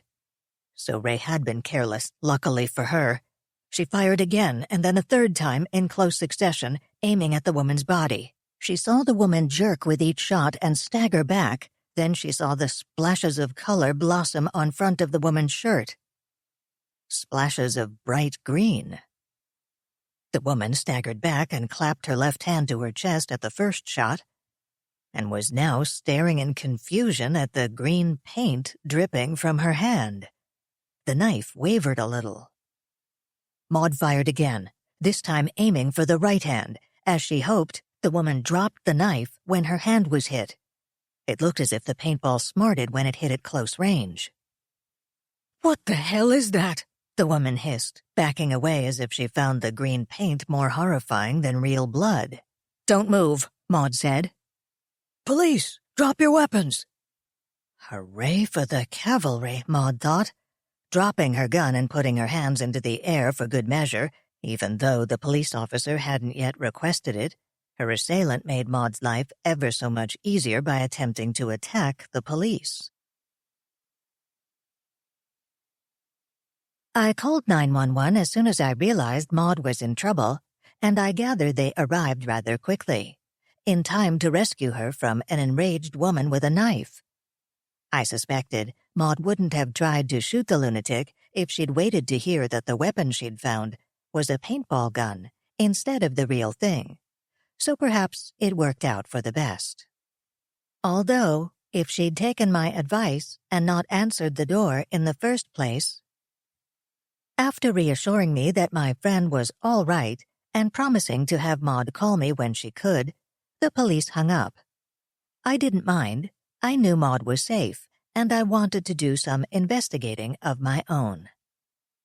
I'd overheard Maud's assailant using the phrase, "online Romeo." I flagged Kingfisher, sent him a priority 1 message, in fact. "This had better be important," he responded. "We're having a very difficult time with these hackers." "It's damned important," I said. "Your online flirtations nearly got Maud killed just now. I want to know where those women are, and I want to know in about a nanosecond." He wasted almost 10 seconds protesting and apologizing, but as soon as he knew how serious I was, he cooperated, and he'd already started investigating. We could eliminate Sally Gladley, loose female, and Marigold 20, since the assailant had thought Maud might be one of them, and it proved easy to winnow through the other 4 and identify Maud's assailant, a Mary Louise Smith of Bethesda. None of the others lived in the Washington metropolitan area, and he'd seen all of them online through their home ISPs too recently for them to have reached Washington, even by plane. "I want you to keep track of them," I warned Kingfisher. "I will," he said, Don't worry. I mean it, KF, I said. If one of them sets foot out of her hometown, I want to know about it in seconds. Nanoseconds. As soon as I know, you'll know, Kingfisher said. Turing. It's not just the attack on Maud, is it? This has something to do with Ray's death. I wanted to say yes, that I'd discovered that Ray had been murdered because of Kingfisher and his online harem, that it was all Kingfisher's fault. But I'd only be taking my frustration out on him, and literalist that he is, he'd never get it. I don't know, I said finally. It might have everything to do with Ray's death, or nothing. The only way we'll ever know is by watching those women. I'll watch them, he said. I'll watch every byte of data on them and let you know everything they're up to. Which meant I'd be wading through terabytes of data on these 7 women, and probably none of them was guilty of anything other than having the bad taste to fall for Kingfisher's online persona. Still, he meant well. I felt strangely comforted. Maud was fuming. Yes, it was very nice that the Arlington County Police had arrived in time to save her from the intruder, but neither they nor the D.C. Violent Crimes Branch seemed to have the slightest interest in a possible connection between the attack and Ray's death. "Don't worry, ma'am," the Arlington officer was saying. "I met the D.C. detectives handling the case, helped them search this place the other day. They're very thorough. I'm sure they'll give this the attention it deserves." Maud sighed. Obviously, he thought it deserved no attention at all. And she had to admit that her tale of jealous online girlfriends sounded a little bizarre when she tried to explain it with only a few paint-covered email printouts as evidence. The officer was getting restless, pacing up and down the living room. "I suppose you're right," she said. "I should let you get back to your work." The young man looked relieved and bent down to pick up a radio he'd set on a nearby chair. Then he stopped. "What happened to the funky computer, anyway?" he asked. "No way she could have made off with it. Did your firm pick it up already?" "Funky computer?" Maud echoed. "It was over there when we inspected the apartment," the officer said, jerking a thumb toward Ray's desk. "Looked like some kind of homemade deal. Didn't have a case, whole lot of wires and things showing." "Oh, right," Maud said. "I think I know the one you mean. An experimental machine Ray was working on. I'll have to check with our computer services staff to make sure, but I expect they have it." Not that she actually knew what he was talking about, but given how much sensitive data Ray might have on a computer, she wanted to check with Turing before having the police search for one. "If it turns out she took it, let us know," the officer said. "You have the card. You want us to walk you out?" "I need to look at a few more things before I leave," Maud said. "I'll be okay with the chain lock on." The policeman exited after a few more reassuring sentences. Maud slid the chain back and breathed a sigh of relief. Then she called Turing. "Oh no," Turing said, when Maud told her about the missing computer. "You know what that is, don't you?" "Not really," Maud said. "I'm getting a lot more comfortable with technology, but I'll never keep up with you and Ray. I wouldn't necessarily recognize what he was working on." "You'd recognize this," Turing said. "You built it." "The robot?" Maud said. "Well, the replacement robot, at any rate," Turing said. "Well, yes, the original's gone, but I still think of it as the robot. What was Ray doing with it?" "His desktop machine died about a month ago," Turing said. "He needed something to work with ASAP. Grant went looking for something with enough power and found the robot." "They could have asked," Maud said. She hadn't thought about the robot in months, hadn't wondered what had happened to it, and yet, at the thought of someone else using it, she felt strangely defensive. They did ask, Turing said. They were just going to scavenge parts from it. But I felt, I don't know, sentimental, I suppose. You probably think that's silly. Not at all, Maud said. It's a part of history, really. The history of the AIPs. I can see it in the Smithsonian someday, along with Lindbergh's plane and Edison's first light bulb. So I told Ray not to break it up, just use it as is, till his desktop came back from the shop. All he did was add in the hard drive from the old desktop, so he'd have all his files. Maud walked over to Ray's desk and studied the dust. Not a lot of dust, but enough for her to interpret. Now that she knew what she was looking for, she could see an irregular patch where the dust was much lighter, almost non-existent. Obviously, this was the space the robot had occupied. Its footprint, she'd heard it called. The footprint matched the remembered shape of the machine she and Tim had thrown together so hastily all those months ago, and the clean, sharp, dust-free streaks, 4 of them parallel, pointing toward the front of the desk, they were from the 4 rubber pads on the bottom of the case. Someone had moved the machine very recently, and with enough haste to leave those marks. She relayed this to Turing. I can report it to the cops if you like, she said. No, Turing answered. Not yet. Let's look around a little. We don't know what Ray might have put on it. Theoretically, of course, he shouldn't have left anything confidential on either machine. He knew better. But knowing and doing are 2 different things, Maud said. Look around for anything that looks like a backup. Tapes, CDs, zip disks, external hard drives. Bring anything like that back to the office. I think I've already got everything like that, Maud said, but I'll look around one last time. She signed off and searched the desk again, but found no more items to add to the few CDs she had already put in her purse. Perhaps Ray was careful, she thought, or perhaps whoever took the robot had the same idea.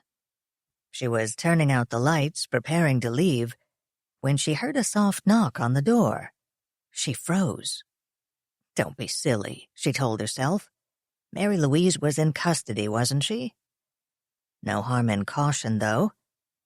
She walked to the door, keeping her footsteps as quiet as possible, and looked through the peephole. A man was standing outside. He was looking up. As she watched, his head made a slow circle, as if he were studying the hallway. Older but not old, she thought, studying him through the peephole. He was about her height, which made him perhaps 5'8" or 5'9", and not the least bit stooped or stiff. His gray hair was cut neatly, if a little long, and the matching beard and mustache gave him an aristocratic, slightly foreign look. Or perhaps it was the suit that looked foreign. White linen, obviously fresh from the dry cleaner, since it showed only the inevitable faint fresh wrinkles that marked it as real linen rather than a synthetic, with a peach shirt and a tie in soft tones of peach and azure, carrying a white Panama hat.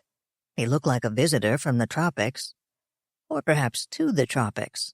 Many embassies defined Washington in the summer as a tropical duty station, but few local residents, diplomatic or homegrown, dressed the part. Quite the dandy, she thought. She took her eye away from the peephole and, after a moment's pause, reached to undo the chain and open the door. Shallow of me, she thought, but I have a hard time feeling threatened by anyone quite that dapper. Yes, she said. Can I help you? The man turned, startled. Perhaps, the man said. I am looking for... He paused and frowned. Maud was frowning slightly too, trying to puzzle out his accent. Something European, she thought, but so faint it was hard to tell exactly what. I am looking for the residence of Rafael Santiago. Hispanic, she realized. Only a native Spanish speaker would pronounce Ray's name quite like that, at once liquid and staccato and wholly foreign. Ray himself usually anglicized the pronunciation, except on very rare occasions when he wanted to play up his Latino roots, like when he set out to charm the coffee witch, as they all called the elderly Salvadorian woman who ran the snack bar across the street from the Allen Grace Company offices. "This is Ray's apartment," Maud said. "I'm a friend of Ray's, from work. And you are?" "Nestor Garcia," the man said with a faint bow. "I am Ray's uncle. I heard the terrible news and came to see what I could do, to find out what had happened." "I see," Maud said, keeping her face neutral. Had the police located Ray's family after all? Surely they would have mentioned it, especially if it had happened long enough ago for his uncle to come to Washington, and now that she knew Ray wasn't his real name, perhaps opening the door had been unwise. "Are you in touch with the rest of the family?" she asked. "I'm afraid I am all the family Ray had," he said, shaking his head. "My sister and her husband are both gone. I only heard the news about Ray myself because someone told me that the D.C. police were trying, without success, to reach them." "I'm sorry." It's what she would have said if she believed he was Ray's uncle. She wondered if he thought it rude or strange that she hadn't said that before. "I'm Maud Graham, one of Ray's co-workers at the Allen Grace Corporation. Would you like to come in, Senor Garcia?" Inside, where Turing could hear him. "Please, call me Nestor," he said. "Thank you, I would like to come in if I may, just for a moment, to see where Ray lived. I had not visited him since the move from California." He stepped in with just a shade of hesitation. Maud could see that his shoulders were hunched almost imperceptibly, as if expecting a blow. He stood, hat in hand, studying the room, and Maud saw his shoulders relax, as if he no longer feared the blow, or perhaps as if it had already fallen. "There is very little of Ray here," Nestor observed with a small, sad smile. "It's a corporate apartment," Maud explained. "We originally rented it so he would have some place to live right away, until he had time to look around and find a place where he wanted to live more permanently." "And there has been so little time," Nestor said, nodding. "Only a few months since he moved, and not enough hours in the day for all he would want to do, with a new job that excited him so much. A place only to eat and sleep." He sounded as if he disapproved. Maud fought an impulse to protest, to defend Ray, defend herself and her friends. "You don't understand," she wanted to say. Ray was happy. The long hours Ray spent happily tinkering with the hardware, the meetings he ran like an orchestra conductor, inspiring the discouraged, steadying the over-enthusiastic, keeping the work on Turing's new home moving steadily forward. The evenings Ray spent over dinner with her and Tim, at the sidewalk tables of various small restaurants on 23rd Street, talking, debating, laughing together. But she wasn't sure how to explain that to the small, sad-faced man who stood gazing so wistfully around Ray's living room, the small, sad-faced man who might not be who he claimed to be. She simply nodded. "I'm sorry," Nestor said abruptly, as if he had suddenly awakened. "I trespass on your time and patience. Forgive me." He turned as if to leave. "Wait," Maud said. "How can we reach you?" "Of course," Nestor said. He reached into his pocket and extracted a silver card case. "This is my address and number in Miami, but you will find only an answering machine there. I do not yet have accommodations here in Washington. I had thought to call the switchboard of Ray's office when I was settled, but perhaps if I could call you directly." "That would be fine," Maud said. "Let me find something to write the number down for you." "No need," Nestor said. He pulled out a small memorandum book with bright gilt-edged pages and used a small gold ballpoint to write down the work number she recited. His handwriting was small and neat, Maud noticed, and he crossed his sevens in the European style. "I will call when I am settled," Nestor said, shaking her hand formally. "I am sure there will be arrangements that need to be discussed. For a memorial service, perhaps?" "Yes," Maud said. "We really couldn't plan anything, not knowing what the family wanted." "Of course, it remains to be seen whether you'll have anything to say about them," she thought, as she escorted Nestor out and locked the door behind him. "Interesting," she murmured aloud. She put the chain on and walked through the apartment to a kitchen window that overlooked the street. She watched as Nestor exited, donning his Panama hat as he did. He walked half a block up to the corner where the cul-de-sac joined a large, heavily traveled street, and lifted his right hand to hail a cab.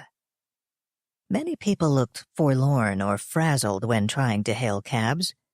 Nestor had an air of complete self-assurance, with just a hint of impatience. A cabbie would see him as a seasoned business traveler, she thought, someone on an expense account, with no incentive to stint on the tip.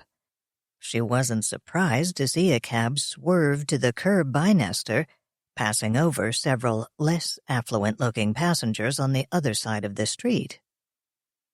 "So just who are you?" she murmured, looking at Nestor's business card.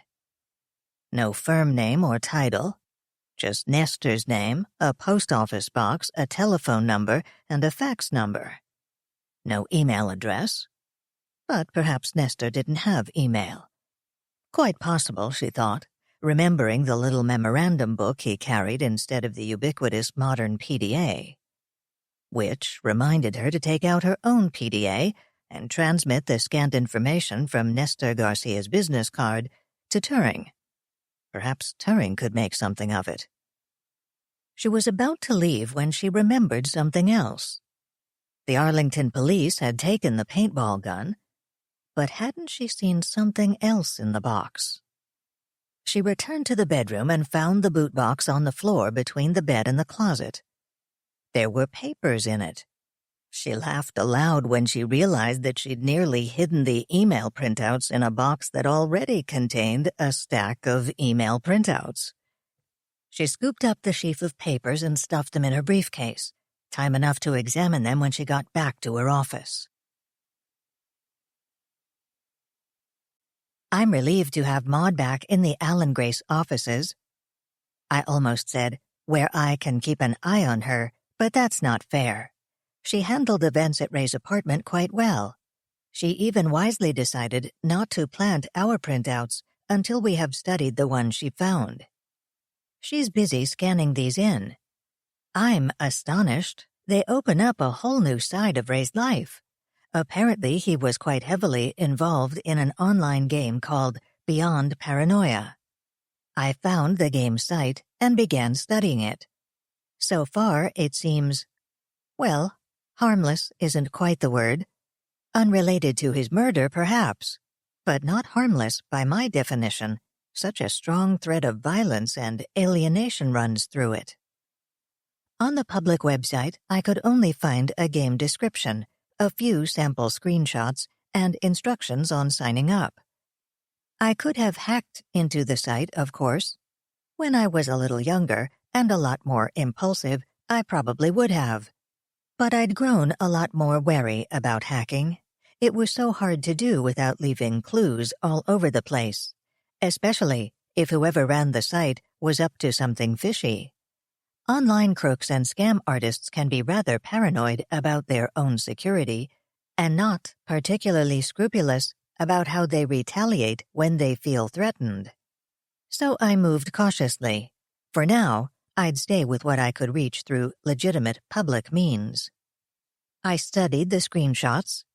Beyond Paranoia didn't seem very different from many other role-playing games.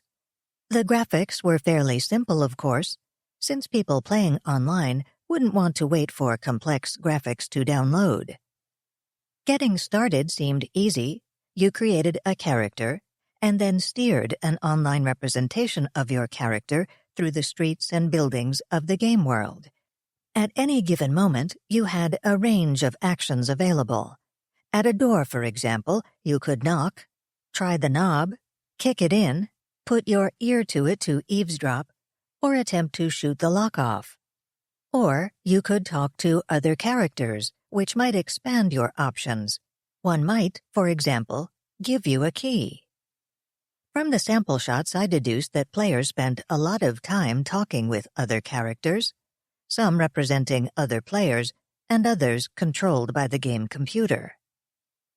The characters looked, well, not cartoon-like, more like drawings from a modern comic book or a graphic novel. The streets and rooms through which they moved ranged from nondescript to squalid, and all were dimly lit and full of menacing shadows. What I saw didn't reassure me, but it only took me 15 minutes to absorb everything the general public could view.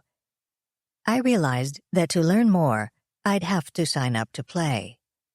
The credit cards I usually used belonged to Alan Grace, too easily traceable, and it would take several hours to establish new ones.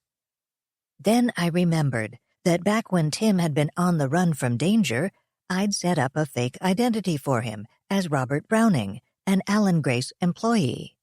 I'd even arranged an American Express card. I checked and found the account still open, so I signed him up as a new player. Once I signed in as Bob Browning, I found much more information. Disturbing information. First, I studied the message boards where the players asked questions and shared information about the game, and increasingly, as their involvement in the game continued, about themselves. Some apparently led lives of such misery and despair that I wondered whether to refer them to a suicide hotline or leak information about their parents' actions to Child Protective Services. Maud thought I was overreacting. I don't mean we should completely ignore the possibility that one of them needs help, she said after studying the boards. But I think most of this is just adolescent angst and posturing. For example, horrible as you might find it, I assure you that taking away a teenager's email and internet privileges for a week is not precisely child abuse. Not to mention the fact that it hasn't stopped the little whiner from getting online to complain to his friends. So I'm trying to avoid overreacting. A few players claim to be adults, but their messages don't sound appreciably more mature. I think I understand the community they've formed more than the game at its center. These people live in the real world. They could go out and do things I can only hear about secondhand, from books and human friends. Why do they choose to spend so much time glued to their computers, playing a game? A clever but limited simulation of a tiny portion of the reality that they can explore at will. They're kids, Maud said. They don't have the same freedom of action that Tim or I have. They're not all kids, I said. Some of them talk about having jobs, apartments. Some of them must be adults. Most of the so-called adults still sound rather adolescent, she said. I'd be surprised if most of them aren't just kids who enjoy boasting more than complaining. Ray was playing it, I said. Playing it or investigating it, Maud said. For all we know, Ray could have been trying to find out if any of these kids really were mistreated, or perhaps he felt the game was dangerous. That made sense. Perhaps I could understand adolescents, with their limited freedom of action, choosing to escape into an online fantasy world that placed no limits on their action. Not even death. If one of them made a mistake that killed off his online avatar, he could create another one in minutes. The game mechanics were relatively simple, but learning how to survive was more difficult. So the part of me that had begun playing the game had already started over several times. So was the game teaching them to be reckless? reinforcing the common adolescent assumption that death is optional and one's actions have no permanent consequences. Was that the danger Ray saw? Or was he worried about the effect of the game's dark, cynical, and depressing worldview on impressionable minds? That I could also understand. Why escape at all if the place you escape to is even darker and more depressing than your view of the real world? I was learning more about getting around in Beyond Paranoia. Trying to reason with muggers only enraged them, and giving them my wallet left me with nothing to placate the next mugger. No money for bribing the cop not to arrest me for vagrancy when he found me lying, walletless and bleeding, on the sidewalk. Fighting worked best. Fighting gave you a chance. Your character gained power from winning fights, and seeing you willing to fight made the next mugger less willing to tackle you. I didn't like this view of the world, but if I wanted to investigate the game, I needed to know its rules and play by them. But what if the adolescent players assumed this was how the world really worked, instead of just the game designer's view of the world? I steered my online character into a bar. Within minutes, sinister figures began trying to involve my character in their storyline. Dealers displayed illegal drugs, contraband weapons, and other illicit merchandise. Ladies and gentlemen of the evening offered themselves, though fortunately without much explicit detail. I wondered if the game had rules against overly explicit language, or if some of these leering professionals knew very little about the mechanics of what they pretended to sell. Other shadowy figures tried to recruit me for burglaries, robberies, smuggling operations, confidence schemes, assassinations. The game certainly helped players develop an appreciation for the wide variety of choices available should they choose to embark on a life of crime. I finally returned to the squalid basement apartment that the game had assigned me as home base. Even given the game's relatively simple graphics, I could tell that in real life, this place would repulse any human with a functioning sense of smell. And this was someone's idea of fun? Well, perhaps. It was the stuff of noir novels, without the literary imagination that performed the alchemy of turning sordid reality into art. Why did they choose to play this instead of some less depressing game with spaceships or maybe knights and dragons? Maud asked. More to the point, what's with the paintball gun? I asked. Was it stored with the Beyond Paranoia materials by coincidence? Maud shook her head and returned to exploring the site. I was relieved when Tim called. Maybe he'd have good news. Tim's cell phone rang. By the time he'd found the right keys to answer it, people sitting near him in the airport lounge had begun glaring. Maud's technophilia was getting out of hand, he thought. She couldn't understand that he didn't want a cutting-edge cell phone with all the latest features. He would never learn to use the email, web browser, and personal organizer features. He just wanted to learn how to make phone calls, and perhaps answer his phone before his callers hung up. Sooner or later, Maud would ask why he was always in an arena with no signal whenever she called him. "Hey, Tim, it's Claudia," he heard. "You back in D.C.? "No, still in the Miami airport," he said. "On my way to California." "That's right," she said. "Too bad. I could have looked you up. I had to fly up to D.C. about another case early this morning. Look, I was calling about the Santiago case." "You've found something already?" Tim exclaimed. "Not exactly," she said. "Unless maybe bad news is finding something. You're looking for the guy's tracks in San Jose, right?" "That's the idea." "Well, I hope it works out," she said. "But I thought you should know that maybe you're not even looking in the right places. San Jose maybe, if you're sure the guy used to work there. But I don't think I'm going to find any traces of the guy in Miami." "Why not?" He told you he was a Cuban-American from Little Havana, right? So I played your video clips on my laptop on the flight up here. No way this guy's Cuban. You can tell that just from looking at him? Not from looking at him, no, from listening to him. Most of the stuff you had was in English, see? But there's this one clip where he's speaking Spanish to the cleaning lady, emptying his office trash can. Just a couple of sentences, really, but it doesn't take much. The accent's all wrong. I make him for Central American, maybe South American, but no way is he Cuban. You're that sure? Look, you can tell from the way he talks if a guy is from Boston or Brooklyn or Biloxi, Mississippi, right? It's the same with me and Spanish.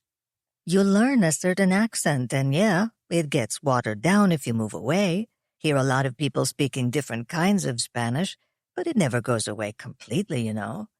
Hell, some people try to fake a Cuban accent because they think it's classier, at least down here. So why would someone try to lose it?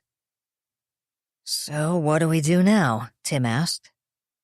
That depends on you, Claudia said. I can keep looking when I get back to Miami. Not every Latino in Miami is Cuban, you know. We got lots of others these days, lots of refugees from Central America especially, which is what I suspect this guy is. Normally I just keep looking, but expand it to the whole Latino community, not just the Cuban-American part. That sounds logical, Tim said. Yeah, if you had only assumed he was Cuban because he came from Miami. But your guy, he told you he's Cuban from Miami, right? He's trying to hide. I mean, if he lies about his name and where he's from, why would he tell the truth about Miami and take the chance of someone recognizing his picture? You ask me, Miami's the last place to look for your toad. It's possible he's never even been here. It made sense, Tim realized. He couldn't remember Ray telling fond stories about growing up in Little Havana, or about growing up, period. He'd decided maybe Ray just had a tough childhood, one he wasn't eager to remember, so he'd stopped asking how Ray felt about the Castro regime, or inviting him to go to a Cuban restaurant for ropa vieja. He assumed Ray had moved on, left his background behind, and that maybe he'd go looking for his roots the way many people did if he got married and had kids, but that for now, Ray was just like any other American, except for his convenient ability to communicate with the Spanish-speaking immigrants who filled so many low-paying service jobs in the Washington area. Tim, Claudia said, you got any instructions for me? I'll have to check with Turing, he said. Maud or I will get back to you as soon as we can. No problem, she said. Hope you have better luck out there. Thanks, he said. Later, she said, and hung up. Maybe a few of the bells and whistles on the phone were okay, Tim thought. One he could already use in his sleep. He hit the speed dial button to call Turing. So Ray had lied not only about his name, but also about his background, Maud thought. She'd hoped Tim's trip to Miami would uncover some reason for the falsehood, an innocent reason, but she hadn't expected one. She remembered how when Ray first arrived, she'd occasionally tried speaking Spanish to him. She'd thought it would be a pleasant way to improve her fluency while giving him the chance to speak his other language. He'd always smiled and answered in English. After a few attempts, she'd given up, wondering if he saw her efforts as stereotyping. Turing, she asked aloud, I don't recall Ray ever speaking Spanish. How did you get a recording of him doing it? In answer, Turing popped a video clip on screen. Ray at his desk, fingers flying over the keyboard, at a pace that might have seemed frantic if you didn't see the expression on his face, a mixture of concentration and happy excitement. He and Turing were talking through the speakers, obviously troubleshooting some stubborn piece of hardware or software. In English. She was about to point this out when Turing froze the video. "Here it comes," she said. "I have to enhance the sound for this part." Ray ignored the figure crossing behind him at first. Then something caught his eye. He frowned and leaned away from the computer, away from the microphone, Maud realized, and put his hand up slightly as if he wanted to block the sound. A few rapid words in Spanish. She caught the word basura, trash. A soft voice, a woman from the cleaning service, apologized. "It is nothing," Ray said in Spanish, his voice soft. "Just remember not to throw away anything that is not marked trash." He turned back to the computer, and Maud could hear the amplified sound of his keyboard clicking, and then Turing turned the audio level down again, probably just in time to keep from deafening Maud when Ray spoke. The clip ended. "That's the only clip I have of him speaking Spanish," Turing said. "Was that why you saved it?" Maud asked. Had Turing had some suspicion earlier? "No," Turing said.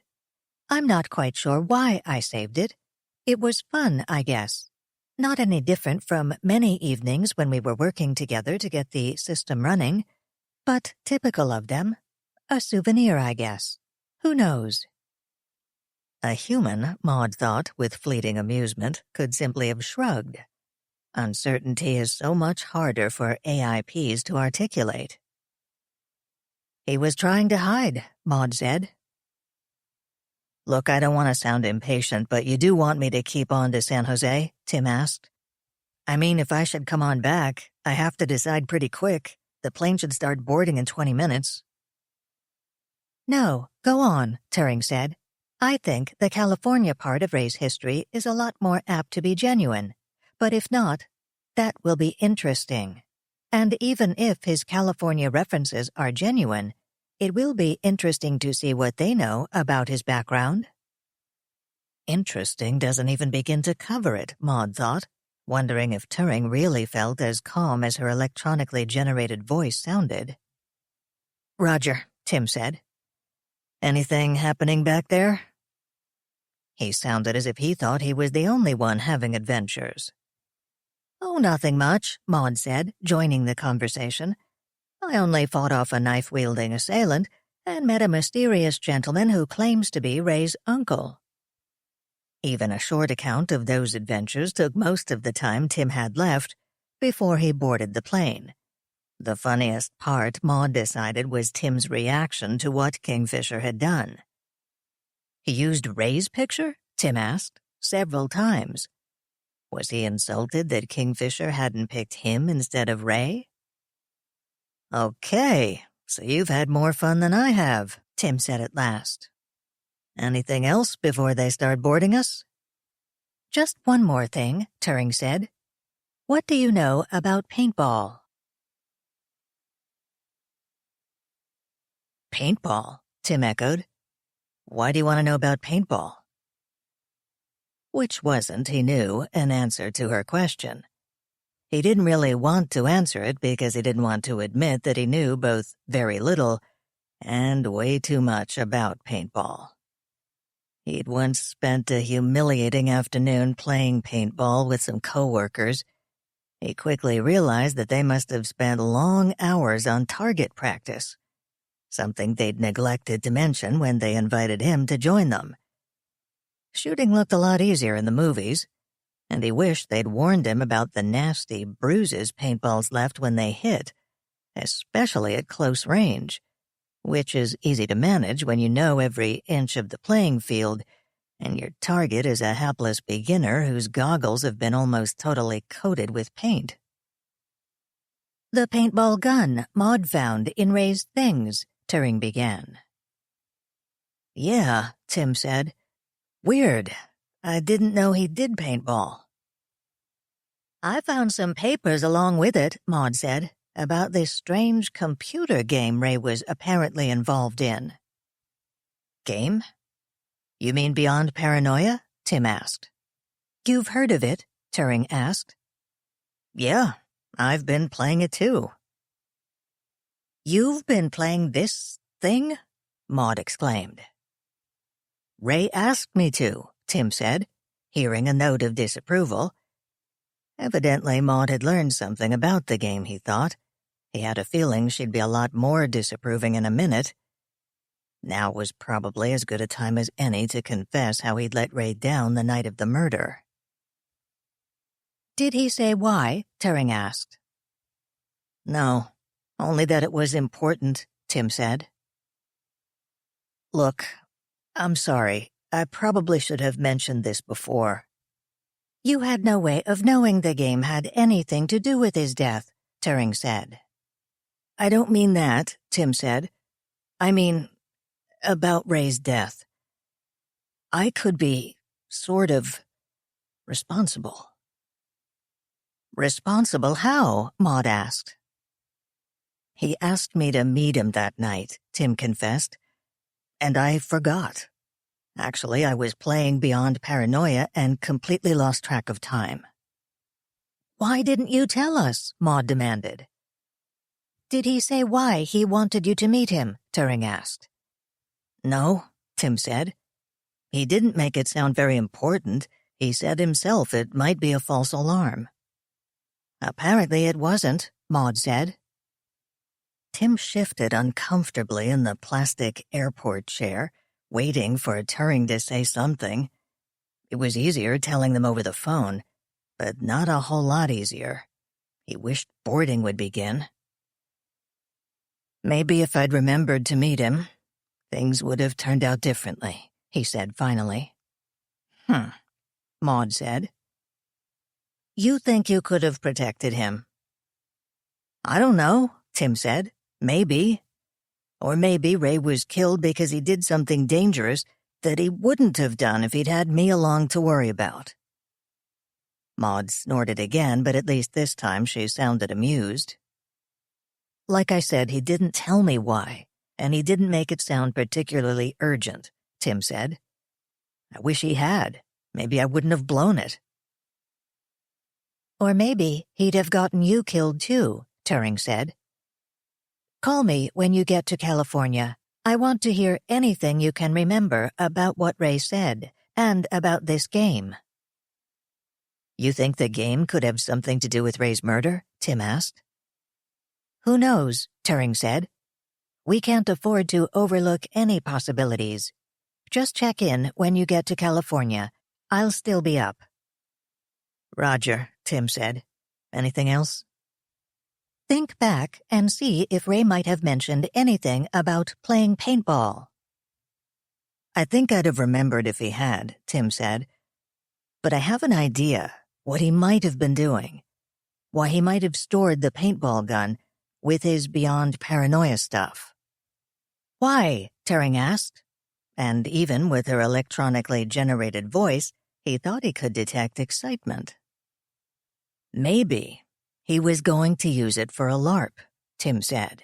I know some players talked about doing it, and Ray was trying to talk them out of it. Guess he thought it was a bad idea. But maybe he figured if he couldn't talk them out of it, he might as well join them and make sure it didn't get out of hand. "Tim," Maud said, "go back a step. What on earth is a LARP?" Live action role-playing, Tim said, where instead of doing it all in the computer, they do it for real. "They want to play Beyond Paranoia in real life?" Maud exclaimed. "Are they crazy?" That's what I thought when they asked me, Tim said. Not that I told them that, of course. I was waiting to see what Ray wanted me to do. In fact, he hadn't mentioned the LARP invitation to Ray. Even without knowing that paintball guns were involved, he didn't think Beyond Paranoia was something he wanted to play in real life. "Tim, how did they ask you?" Turing said. Someone sent me an email, Tim said. I forget whether it was El Lobo or the Nameless Horror. You could look on the boards, they're both involved. God, the names say it all, don't they? Maud muttered. "Do you have a silly name like that?" I'm the Gumshoe, Tim admitted. He took Maud's silence for approval, or at least a lack of strong disapproval. And they're using paintball guns for this, Maud asked. I don't know. I never got involved, remember? Tim said. But it makes sense. I mean, even the beyond paranoia people aren't crazy enough to use real guns. Tim, Turing said, I just checked all the message boards, and I don't see anything about LARPs. Are you sure that's where you saw it? Have you checked all these special password-protected areas too? Tim asked. Special password-protected areas, Turing echoed. Tell me about them. Tim's revelation that the Beyond Paranoia site contained not only the basic user area, but also a range of even more secret areas has only complicated our search and given me a whole new set of worries. Actually, revelation wasn't quite accurate, more like confirmation to me. I'd suspected the site had less innocent areas that my cautious investigation hadn't yet revealed. Although I was hoping to be proved wrong. I hate the idea that some internet-based organization might be connected to Ray's murder, or even suspected of a connection. There's so much hysteria about computer crime and internet crime, and it never seems to occur to most people that computers and the internet aren't the real problem. It's the human users who think up and execute the crimes. Computers are only the tools, not the cause, and certainly not conscious perpetrators. Like the phrase, computer error. Maddening, that phrase, when I know perfectly well that computers don't usually make the errors, humans do. What humans like to call a computer error is almost always a human error, whether it's a badly designed program or information misentered into a database. I suppose eventually humans will stop blaming the internet for cybercrime, online pornography, and spam. After all, I don't think Alexander Graham Bell takes the rap for wrong numbers and telemarketers. But it will take time. And the way things stand right now, if Ray's murder is connected to Beyond Paranoia or any of its players, they won't blame the humans involved. They'll blame the game and the site, when they should be blaming the humans who invented such an excessively violent and paranoid game, and who set up a site that makes it all too easy for the players to hide behind their online identities. I can see the headlines. Computer game turns fatal. Death on the internet. Click here for murder. We'll deal with that later, if necessary. First, we need to know what happened. I had Tim give me his password before he hung up. Tim is right. I found discussions in the password-protected areas about live-action games. The players, rather melodramatically named El Lobo and the Nameless Horror, appear to be the ringleaders. Heading the opposition was someone named Zorro. According to Tim, Zorro was actually Ray. Why do I sound so doubtful? I have no reason to think Ray wasn't Zorro. Zorro is intelligent, articulate, genuinely concerned about the game's dark, paranoid, and violent tone, as am I. He seems to function as a moderating influence on the other players, heading off feuds and flame wars. Very much what I would expect of Ray, and trying to talk the other players out of taking the game into live action, quite passionate about it. Which makes sense. The idea of these rather immature humans acting out combat and assassinations in a real city's streets is rather terrifying. The more I study Zorro, the more I feel certain he was Ray.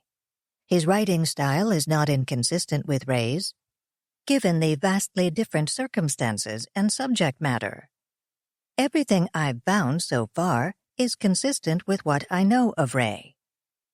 It's just that I no longer trust what I know of Ray. After all, we know that at least half of what we thought was his life belongs not to him, but to a mild-mannered Miami accountant. Interesting to learn from Zorro's posts that the game wasn't always as dark and violent as it now appears?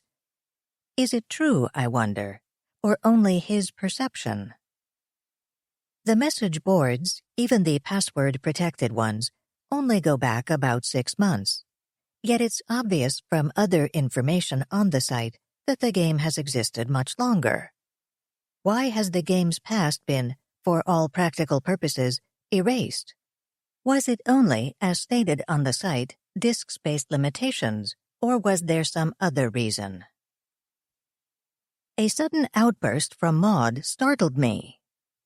"Oh, this is disgusting," she said, pushing her chair back. "What is?" I asked. "I'm trying to give these players the benefit of the doubt," Maud said. "They are very young, and I suppose some sensibilities take time to develop. Or perhaps it's that they're young and want to shock, but still." Which didn't answer my question, but I didn't push her. Maud was staring down at her clenched hands, a gesture I'd seen before when she was under stress. I wondered, but hadn't yet found a way to ask, if she was doing something specific and deliberate, prayer perhaps, or meditation, or if it was an unconscious habit. After a few moments, she looked back up at the camera. "They use real events in these game scenarios, you know," she said. "Yes," I said, "after all, it's based on the real world." "Yes, and I know alternate history is a common subgenre in fantasy," Maud said. "You know, books about what would happen if Hitler had won, or George Washington had lost. And we've all grown accustomed to so-called fiction that's only a thinly disguised rehash of the latest news sensation. All those ripped-from-the-headlines things on TV. I don't always approve of those either." "So you don't approve of the beyond paranoia gamers using current events in their game scenarios?" "It's the way they're using events," Maud said, "exploiting them. There's not a sensational crime they haven't used." "That's not uncommon in mystery books either," I said. "For example, both James Ellroy and John Gregory Dunn did books based on the Black Dahlia case and the Loeb Leopold case inspired. Dunn wrote 30 years after the murder and Ellroy more like 40, Maud said. These monsters were playing games based on the John Benet Ramsey case before the poor child was buried. "I see your point," I said. "I can understand why the little monsters seem obsessed by parents accused of killing their offspring," Maud said. "I'd worry too if I were them. But I think September 13th, 2001 was a little soon for normal people to play a game based on the World Trade Center and Pentagon attacks." "Only a few of them played that one," I pointed out, "and some of the others protested." "Not enough of them," Maud said. "Not nearly enough." I pondered this. Was the game player's behavior a sign of callousness or just immaturity? I remember when UL landed an experimental contract with the Pentagon to have the AIPs test computer wargame scenarios. Some AIPs had gotten quite involved, brainstorming scenarios for possible enemy or terrorist actions with such skill and imagination that they terrified even the most hard-bitten human warfare experts. Not fair, really. After all, the humans created the games, thought up the premises and the rules, made them games, and that's all they were to those other AIPs. Games, strategic and mathematical constructs like chess. With a lot more complicated rules, the AIPs liked that. And illogical constraints, which they didn't like. The AIPs in question had no real understanding of things like diplomacy, national boundaries, and human rights. Why was it unacceptable simply to bomb a non-allied nation known to be a staging area for terrorists? Why would the civilian population object to wearing transponders to track their movements so the government could weed out terrorists more easily? The AIPs followed the rules as they understood them, but their tendency to question the rules, or perhaps the inhuman nature of the questions they asked, alarmed the human experts. In retrospect, however much goodwill UL reaped, the project didn't exactly further the cause of human AIP understanding. Didn't those AIPs understand that the scenarios they developed might be acted out with real people? Auntie M did. Of course, her online counseling services give her insight into human psychology. I think Kingfisher understood. He pretended to look down on the wargaming as inferior to chess, but perhaps that was only his outward story. Perhaps he had some inkling of what it all meant, that the casualty numbers weren't just scores in a database, but real people like Maud and Tim. But the others, if a scenario produced unfavorable results, they'd run 100 variations. An unacceptably high casualty rate was just a setback, not a disaster. They probably didn't understand that if their plans misfired in the real world, they couldn't just save from a recent backup and start over. I'd written them off as hopelessly far from sentience, unable to make the leap from cyberspace to reality, irretrievably AIP-centric. Looking at the humans who were playing beyond paranoia, I began to wonder if perhaps I'd misjudged them. Perhaps they were all merely immature. I wondered if any of the wargame-crazy AIPs had found beyond paranoia. For all I knew, half the players could be AIPs, the half that didn't participate in the message boards and chat rooms. I couldn't quite imagine most of the AIPs doing a sufficiently plausible imitation of human psychology for that. As I studied the player list, looking for clues that one might be an AIP in disguise, a new entry appeared. Someone named Currer Bell had just signed on. The name sounded familiar. I checked my databases. Currer Bell, pseudonym for Charlotte Bronte. Of course, I should have remembered that immediately, from a recent discussion I'd had about Jane Eyre. And while many people probably knew who Currer Bell was, I could think of only one who might join the game under this pseudonym. Maud, I said. You've decided to play beyond paranoia? A sudden shooting back pain reminded Maud that she'd been playing the game for 3 hours. Some game, she thought, as she typed the commands that would make her online character hand over her purse to the 2 muggers who had trapped her in the alley. She watched impatiently as the 2 thugs pawed through her purse. She'd been here before, in this alley or one of several like it, several dozen times. She'd leave the small roach-infested apartment that served as her character's starting point in the beyond paranoia world. But no matter which way she turned, she'd encounter the same 2 thugs. No tactic she'd devised could prevent them from cornering her and taking her purse. And next, no matter what she did or said, the shorter, meaner-looking thug would lift his gun and shoot her. It shattered her the first time. She had to stop, walk away from the computer, and have a cup of tea to calm down. Yes, it was only an online character, a collection of pixels representing data in a file, but the coldness of it bothered her. It would give her the creeps if she let herself think about it. So she didn't, just kept creating new characters and trying again. "We don't need no witnesses," the shorter thug sneered. As usual, he lifted the gun. The alley vanished, and she was back at the welcome screen, with a short RIP message superimposed over it. She pushed the key that would let her start over again, create another character, and send it out to be slaughtered. This was obviously some rite of passage for beginning players. What was she doing wrong? Should her character wait in the apartment for something to happen? She had a sneaking suspicion that if she did, the muggers would turn into burglars and invade the apartment. The phone rang, interrupting Maud's reverie. She glanced over and saw that the call came from a nearby Marriott hotel. Curiosity won out, and she picked it up. "Maud Graham," she said in her most businesslike tone. "Miss Graham, this is Nestor Garcia."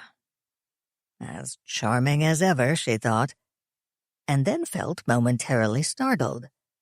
But yes, the dapper Nestor was charming. She could admit that without trusting him, especially now that Tim's report made Nestor's claim to be Ray's uncle more suspicious than ever. "How are you?" she asked, "and have you found a place to stay?" "Yes, at the Marriott Crystal Gateway," he said. He gave his room number and the hotel phone number. Maud approved of the careful way he articulated the numbers instead of rattling them off as fast as possible. "Thank you," she said. "We'll contact you if we learn anything." "No news, then," Garcia said. The police seemed determined to regard this either as random street crime or as a drug-related murder. "Still," Garcia said. She heard a hint of anger. "If they've changed their theory, I haven't heard it." "I find that unacceptable. To simply write off a human life—" More than a hint of anger, before he broke off as if controlling himself with difficulty. Strange. If he, like Ray, were a fake, wouldn't he be relieved rather than angry that the police weren't digging deeply into Ray's past and Ray's associates? "I'm sorry," he said after a few moments. "I have no right to take out my anger on you. I wonder, perhaps, if we put our heads together, we could find a way to change their minds. Perhaps we could discuss it over dinner later this week. Thursday evening, perhaps. I have business engagements that will keep me rather busy until then." "Well," Maud said. "You hesitate, perhaps, because you are suspicious of me," Garcia continued. "You have heard from the police that there are questions about Ray's identity, and you wonder if Ray is not who he claims to be, how can I be his uncle?" "A good reason for suspicion, don't you think?" Maud said. "Agreed," Garcia said. "Let us meet Thursday evening, somewhere sufficiently public for you to be comfortable, and over dinner. I will tell you more about myself and my relationship with Ray." Maud couldn't see the danger in that, particularly if she made sure Turing knew where she was, and even better picked a place where she was known. She suggested a small restaurant within walking distance of both her office and his hotel, and agreed to meet him there at 7 Thursday evening. Over dinner, perhaps she would tell him how much Ray had liked this restaurant, and see how he reacted. For now, what mattered was that the staff at the restaurant knew her by name and brought a glass of her favorite wine without her having to ask. She would feel safe there. As safe as she could feel anywhere right now. She returned to the screen and found herself, once more, in the beyond paranoia world, moving her on-screen puppet through the tiny apartment. But this time, she was searching for a weapon. All she found was a large bread knife, but it would have to do, and she snagged a pair of leather gloves from the closet. When the two thugs appeared, she didn't wait for them to speak. She made her character scream, pull out the knife, and charge at them. They ran. The large one reached the end of the alley and disappeared. She caught up with the small man and plunged the knife into his back. His on-screen death was longer and noisier than necessary, she noted, with more graphic detail than the game had wasted on such minor things as her character's furniture and wardrobe. She doubted if humans really contained quite so much blood, or if it was possible to stab someone without, apparently, getting any of it on one's own clothes, although there were a few stains on the gloves. She pulled them off, and held them in her left hand. When the thug's death throes finally ended, Maud picked up the gun that had fallen from his hand, conveniently outside the pool of blood, and tucked it into her purse. She left him lying in the alley, with the knife still in his back. She suspected he'd be gone by the time she came back, no matter how soon that was, and that his death would never cause trouble for her character, and that if she created a brand new character, she'd find him still alive, lurking in the alley with his vanished partner. She dropped the blood-stained gloves into a dumpster and walked on. Just then she heard the ping of an arriving email. She toggled over to check her mailbox. Something from gamemaster@beyondparanoia.com. Curious, she opened it. "Welcome," it said. "You just might be a survivor after all." Followed by instructions on accessing the site's password-protected areas. Apparently, she'd passed the test. She wasn't sure she liked that. But after a moment, she returned to the game. Wednesday morning, 3 a.m. Tim should have landed in San Francisco by now, and has probably even reached his hotel. Maud has gone home, under strict orders to get some rest. Both of us, under our Bob Browning and Currer Bell screen names, managed to pass what Maud calls an entrance test. Showed that we can learn not only to answer violence with violence, but to strike first, without provocation, that we have learned the rules of Beyond Paranoia. I've also created several more human identities, equipped, now that I've had the time to do the background work, with separate email accounts and credit cards. I've only inserted one of them into the game so far. I don't want whoever controls the site to become alarmed at an unusual influx of players. Maud and my two alter egos are enough for one night. While one part of my consciousness is sending my new clone out to survive his first few hours in the Beyond Paranoia world, another part watches Bob Browning in a chat room with 4 veteran players. I deduce from their reactions that I have successfully imitated the curiosity, eagerness, and awe that a novice player would feel for these game giants. I can almost see the small cartoon that represents Bob on screen, sitting open-mouthed at their feet as he drinks in their wisdom. Maud came to the chat room earlier, before I sent her home to rest, and made a strong impression. One veteran thinks she is a long-time player who has decided, for reasons they all understand but won't share, to start a new character under another player identity. The others disagree, though they do admit that this Currer Bell person knows a lot about gaming. I felt puzzled and mildly discouraged. They didn't react to my alter ego that way. Why not? Perhaps what they are mistaking for gaming experience was merely Maud's greater maturity and life experience. At any rate, before leaving, Maud deliberately said something she and I had prepared carefully. "I'm out of here," she typed. "You can only sit and stare at the stupid screen for so long." We hope that by dropping this and other similar remarks into chats and emails with other players as she meets them online, Maud can make herself look like a potential LARP participant. We can only learn so much studying the few printouts of emails and message board posts we found in Ray's apartment, especially since Ray had printed them out in text-only format, with none of the header information that would tell us so much. Like what ISP Ray used.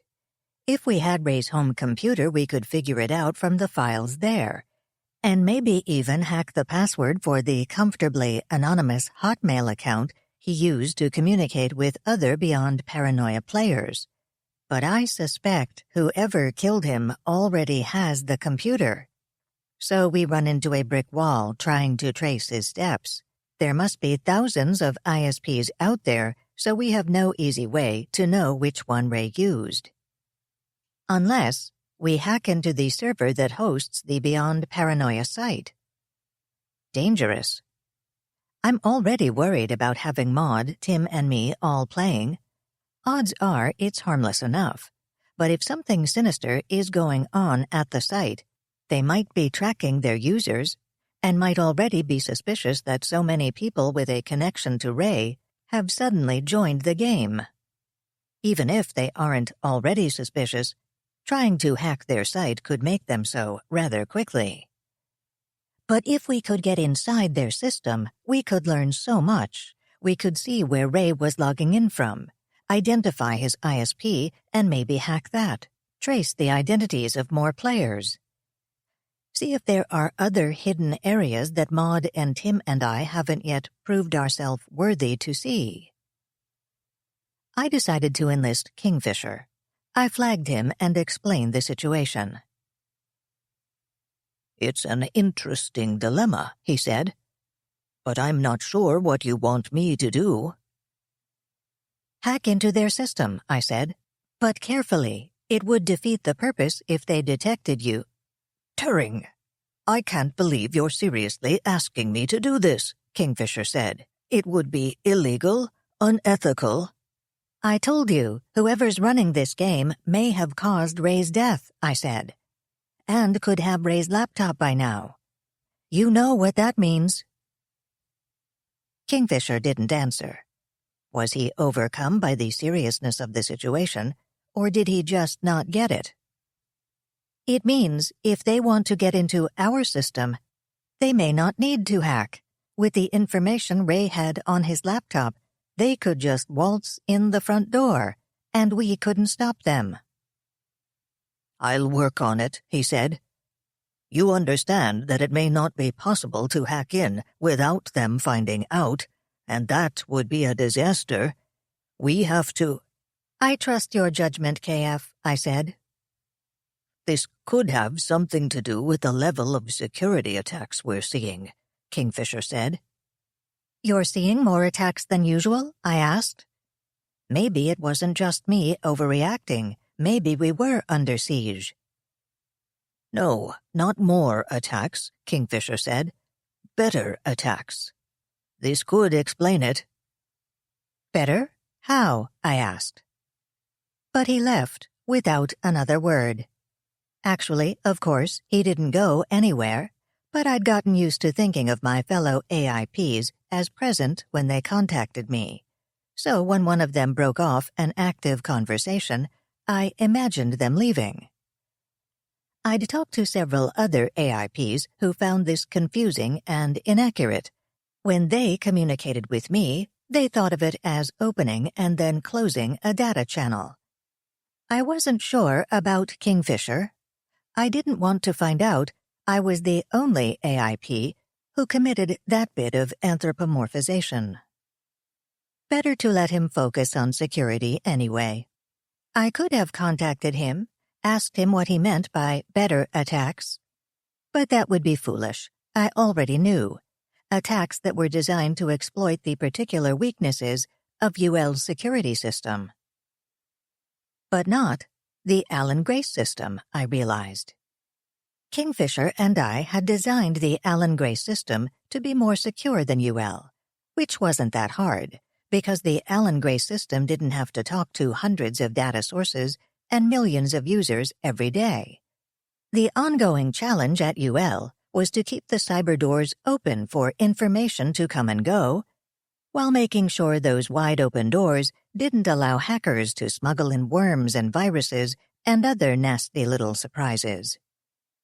Still, no security was perfect. The Alan Gray system had its weaknesses, especially if you knew the architecture. As Ray did. Once he came on board, he helped improve the Alan Gray security. He knew how it worked. It would be harder to break into Alan Grace, but it could be done. You'd need a different kind of attack, though, and whoever was doing this was using the same tactics against both systems. And that was odd. If Ray knew how to target the system, so would whoever had his laptop. So why weren't they doing a better job attacking Alan Grace? Maybe Ray had been diligent about not storing potentially dangerous information about the Alan Grace system. After all, it was his baby too. But more careless about the UL system. He might not have thought it mattered as much. Not to him, anyway. Or maybe no one had any inside scoop about either system. Hacking has fashions like any other field. When one person invents something that works, 1,000 less gifted imitators follow suit. Maybe we were just unlucky. Maybe the latest fashionable attack style just happened to work well at UL. I'd let Kingfisher worry about it and concentrate on something where I could make a difference, like tracing as many beyond paranoia players as possible. The site had a player registry, an alphabetical list of players' game pseudonyms. You clicked a link to reach a profile of each player, giving as much information as they wanted to reveal. Some made it easy, giving their real names, locations, and emails. Although I wasn't planning to take them at their word, I'd do what I could to cross-check the information. Others were more cagey, giving oblique answers or leaving most fields blank. And the site made it easy for players to cloak their identities and still communicate with each other. They could post to the message boards with their game names. If we ever got into the system, we could see their real names, addresses, even credit card numbers, all the information I had to fake for my imaginary players. But for now, all I had was what they chose to reveal. Of course, if Maud, Tim, and I established direct email contact with any players, we could trace them. Tim has already exchanged emails with the two who seem most involved, the players melodramatically named El Lobo and the Nameless Horror. I began composing detailed instructions for Tim on how to forward those emails to me with the header information I'd need to trace their origin.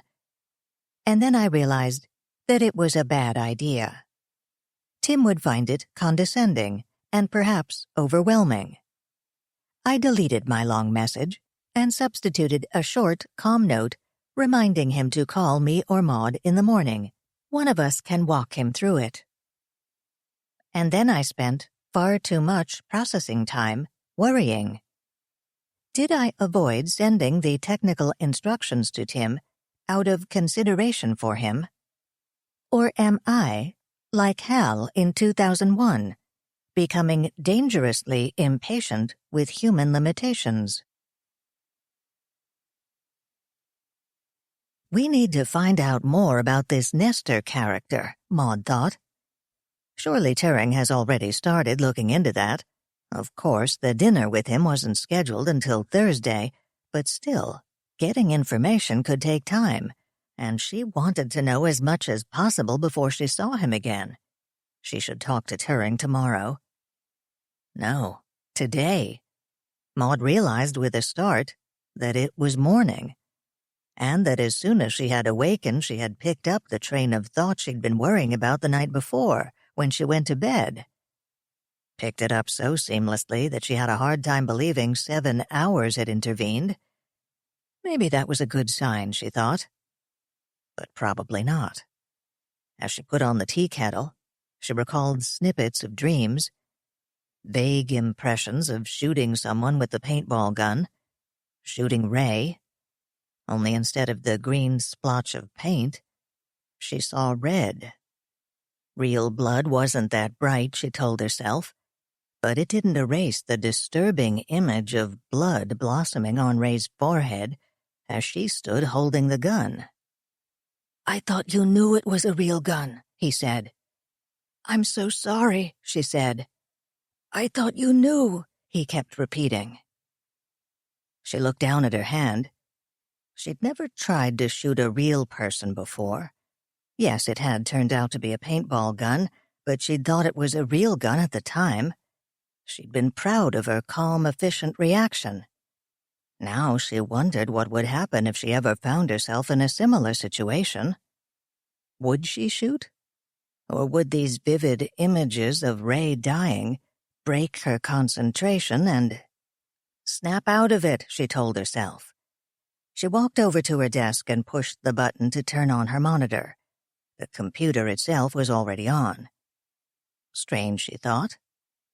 When she had first gotten the computer, she would turn it on when she wanted to use it, and then off when she finished. Soon she began turning it on the minute she walked in after work, and off at bedtime, after brushing her teeth and checking email one last time. These days, it hummed constantly in its corner. She only turned it off when a problem forced her to reboot. At bedtime, she settled for turning off the monitor, but only because its glow bothered her, coming through the crack at the bottom of her bedroom door. Had she grown too careless? Too used to having a computer around all the time?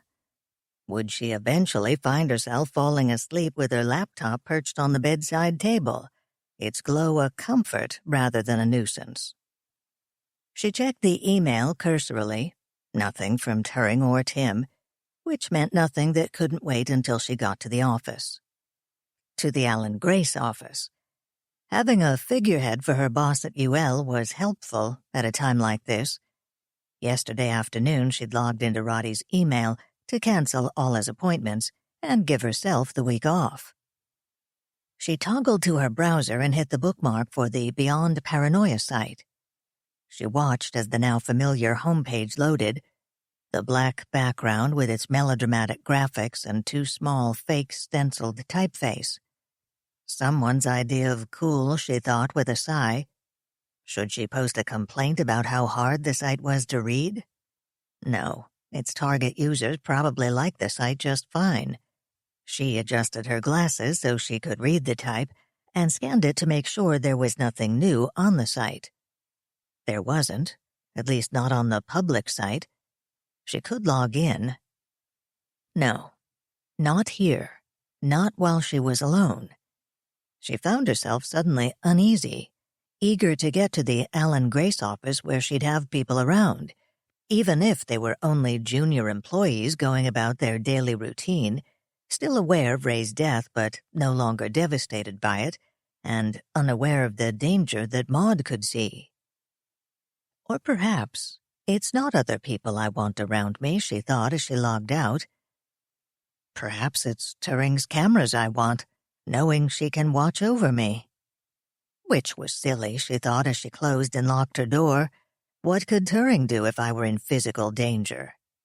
About as much as Maud could do if Turing were in electronic danger from whoever had stolen Ray's laptop. At least this had happened before Turing transferred to her new home, while Turing was still in the UL system, with all the firewalls and other electronic safeguards that humans had built, and AIPs like Turing and Kingfisher had enhanced. Not to mention a level of physical security that would be nice to have at Alan Grace right now. True, they had often laughed at how overly zealous, how paranoid UL security seemed. But today, UL security didn't seem that ridiculous. Maud made a mental note to discuss this with Turing. But not now. If they got past the present situation. When they got past the present situation, when it was all over and they could laugh, perhaps a little shakily, and make plans for the future. Maud will be here soon. I wish I had some news for her, or even some interesting information. Kingfisher is still studying security on the Beyond Paranoia site, studying it with the slow, persistent, methodical intensity that makes him such a chess master. If I were doing it, I'd have lost patience by now, succumbed to the impulse to try something, anything, and probably have blown it. So I stay away, avoid bothering him, try to control the impulse to snap at him and ask, "Why aren't you doing anything?" Because he is. I've actually created a filter that doesn't let me send any kind of communication to Kingfisher until I confirm that I really do want to send it. Only takes a nanosecond, but right now, It's a nanosecond I need to keep from annoying him unnecessarily. Odd. Kingfisher has infinite patience with logical problems, and none at all with human foibles. I'm reasonably tolerant of strange and random human behavior, probably because I find it interesting to emulate. But I have limited patience with the kind of pure logic problems on which Kingfisher thrives. Which is why I'm merely a good chess player. I'd be a rotten chess player, except that I've learned how to detach. I finally gave up telling Kingfisher that I didn't really like playing chess with him, and simply played, without giving it my full attention. Made it a background task. Assigned it a lot of resources, but didn't really pay much attention. Oddly enough, as soon as I stopped paying attention to the games, stopped caring, I stopped losing quite so often. I don't think Kingfisher liked this. "You know, Turing, your overall chess skill is improving," he said recently. "But you seem to have lost the knack for those bold, unpredictable strategies that I used to find so interesting." Those bold, unpredictable strategies that seldom worked. Maybe that's my problem right now. I care too much about Ray's murder and about the threat from his missing laptop.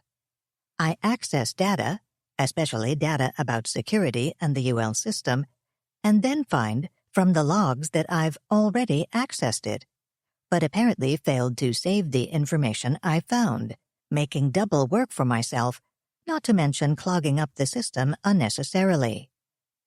I should leave the security side to Kingfisher. He seems calmer about it. So for now, I'm sticking to my part of the investigation, studying the players. I've gone as far as I can with the purely cyber side of investigating them, at least as long as we still haven't cracked the beyond paranoia site, or until we can lure some of them into communicating with us directly, instead of through the site, which lets them cloak their identities so effectively. Time, Kingfisher would say, for a bold, unpredictable strategy. Time to use my superior knowledge of human nature and psychology. Only, I'm not sure I understand these humans. They live in the real world. They can talk to each other with real voices, not through keyboards and speech generation. They can see each other with eyes, not through video cameras.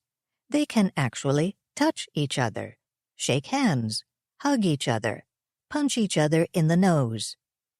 They live in the real world, and they retreat from it into the beyond paranoia world. I suppose it seems more exciting than their everyday lives. And they hide behind game characters that probably seem more exciting than their real selves, but are really so much more limited. A collection of statistics represented on screen by a comic book drawing. Even after only a few days of playing the game, I can see the machinery behind it. Complex for a game, but pitifully simple compared with real life. Don't they grow tired of these limitations? Perhaps that's why the idea of a live-action game so intrigues them. I'd be inclined to think the desire to break out of the computer, to take the game into the real world, would be a positive one. Perhaps they'd outgrow the game altogether and do something spontaneous that is totally beyond the game's possibilities. But Ray bitterly opposed the LARPs, and despite everything, I trust Ray's instincts. Why did he oppose them so strongly? Or did he? A paranoid thought crossed my mind at some point last night. What if Ray, as Zorro, was attacking the LARPs only to generate more interest in them? What if Ray was also promoting the LARPs, using a second identity as El Lobo or the Nameless Horror? I can't trace those three back through the Beyond Paranoia site's firewall. I only know that Ray was Zorro because he'd told Tim he was, and because he had some of Zorro's emails in his closet. If Ray was both Zorro and El Lobo, or the nameless horror. What was he trying to do? I don't know. All I can do is keep playing the game. I've got half a dozen imaginary humans playing now. To help make sure they're plausible, if anyone is tracking what they do, I have created little biographies for all of them. One, for example, is an unemployed programmer who retreats into beyond paranoia every evening to escape the reality of another unsuccessful day of job hunting. Another is a high school student. I have them post in character on the Beyond Paranoia message boards. When I stop to think about it, this sounds even less sane than what the human players are doing. I've invented one set of imaginary characters to play another set of imaginary characters. Is there really that much difference between me and the humans, whose common sense I have begun to doubt? Yes. I'm not doing this for fun. I'm doing it out of desperation. Maud? Maud looked over her shoulder to see young Grant standing in her doorway. About time, she thought. He'd called in sick yesterday, and here it was nearly 10 o'clock today before he'd showed up. And then she felt ashamed of herself, and angry at the level of paranoia Ray's death had created for all of them. The boy really did look quite ill. Then again, guilt did that to some people. "What is it, Grant?" she said aloud. "I have something I thought maybe I should give you." "What is it?" Grant looked down at a sheaf of papers he was holding and then back up at Maud. I think it might have something to do with Ray's murder." Maud glanced over at Turing's camera, then swiveled her desk chair to face the door and gave Grant her full attention. He was hovering in the doorway, twisting the papers in his hands. "If it's about Ray's murder, don't you think you should give whatever it is to the police?" Grant looked uncomfortable. "Yeah, but I'm not sure they'd take me seriously," he said. "And even if they did, it's not like I really know this is related. It could be just a coincidence, you know." "Why don't you show me then?" Maud suggested. Evidently that was exactly what Grant wanted, not only to show her but to leave any decisions in her lap. He darted forward to put the sheaf of papers on her desk and retreated back to the doorway. "What's this?" she asked, looking down at the papers, although from glancing at the top sheet she already had a suspicion. It was a printout of an email to Grant from the nameless horror. "Well, there's this online game, see?" Grant said. "I found out about it by accident from something Ray said, and I signed on and started playing it." "At Ray's request?" Maud asked. "No," Grant said, "and Ray was a little ticked off when he found out I was playing. I never did figure out why. I mean, it's not like the game was his private property or something." Some people feel very strongly about keeping a separation between their work and their personal lives, Maud suggested. "Yeah, I guess," Grant said. "Anyway, he cooled off eventually. Maybe when he found out I wasn't trying to hang with him in the game or anything. He didn't play all that much, actually. Spent more time trying to boss other people around. And then he got bent out of shape all over again when he found out how involved I was." He paused, looking down at the floor. "Go on," she said, when it had begun to look as if he wasn't planning to. "This game, it was an online game, you know," Grant said. "And, well, some of us got the idea that it would be fun to play the game face-to-face, you know, with us acting out our characters. I mentioned it to Ray." And he disapproved. "He went ballistic," Grant said. "I mentioned to him casually that some people were talking about it, and he just went off, like we were planning to torture a cat or something. So I told him, okay, sure, I get it. It was only a stupid idea. I'm not really going to do it." But you went ahead with it, Maud guessed. And you just didn't tell him about it. Yeah, Grant said. It wasn't as if we were doing anything illegal, you know. We were just playing a game. How did you and the others manage to arrange these real-life games so people like Ray didn't find out about them? There were these couple of guys who were like the organizers, Grant said, and they started emailing people privately and asking you what you thought about the idea. I guess if you reacted like Ray did, they'd be like, "Boy, I'm glad to hear you say that. I feel the same way." But if you were like me and said that, yeah, you thought it could be interesting if they organized it properly, then they kept you in the loop when a live game was on. And eventually they began doing these special message boards for the people involved in the real-life games. You had to know where to click a hidden link on the site to get there and log in with a special password. It was kind of cool. If it was an online game, weren't people pretty scattered? Maud asked.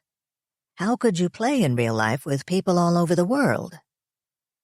Yeah, the game has players all over, but there's also concentrations, you know, Grant said.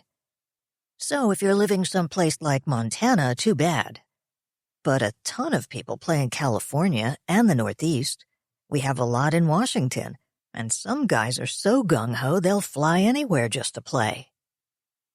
So you've been running around Washington playing Beyond Paranoia LARPs, and you think this might have something to do with Ray's murder, Maud said, feeling suddenly tired of playing dumb. Yeah, How did you... Grant began, and then recovered. Yeah. They had a game that night, see, in Adams Morgan, all around where Ray was killed. You think someone from the game killed Ray? No, Grant said. At least, I don't want to think that. It's just a game. No one takes it seriously. You don't take it seriously, Maud thought. She nodded and looked down at the papers. Grant fell silent. She had the feeling he really wanted to leave but didn't dare. She flipped through the papers. Turing needed to see these. She looked back up at Grant. No wonder he felt ill, if he had this on his conscience. Hard to imagine him playing Beyond Paranoia, online or in real life. In the game, almost everyone chose a physically fit alter ego. Most of them went for tall, lean, and muscular. She suspected Grant had. In real life, he was a little under 6 feet, and she suspected his slenderness came from a youthful metabolism. Not exercise, no muscle tone, and he'd begun growing a little pot belly. She was used to seeing Grant at the office.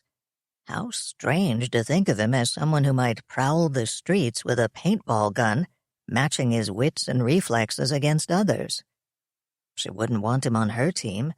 He looked soft, harmless. Of course, this could be a dangerous way to think about someone who might have had motive, means, and opportunity to kill Ray. Should she pump Grant for more details about the game? Maybe later, she thought, after she'd discussed it with Turing. Let me study these, she finally said, indicating the papers. I'll let you know what we decide. Right, he said, turning to leave. A last thought came to her.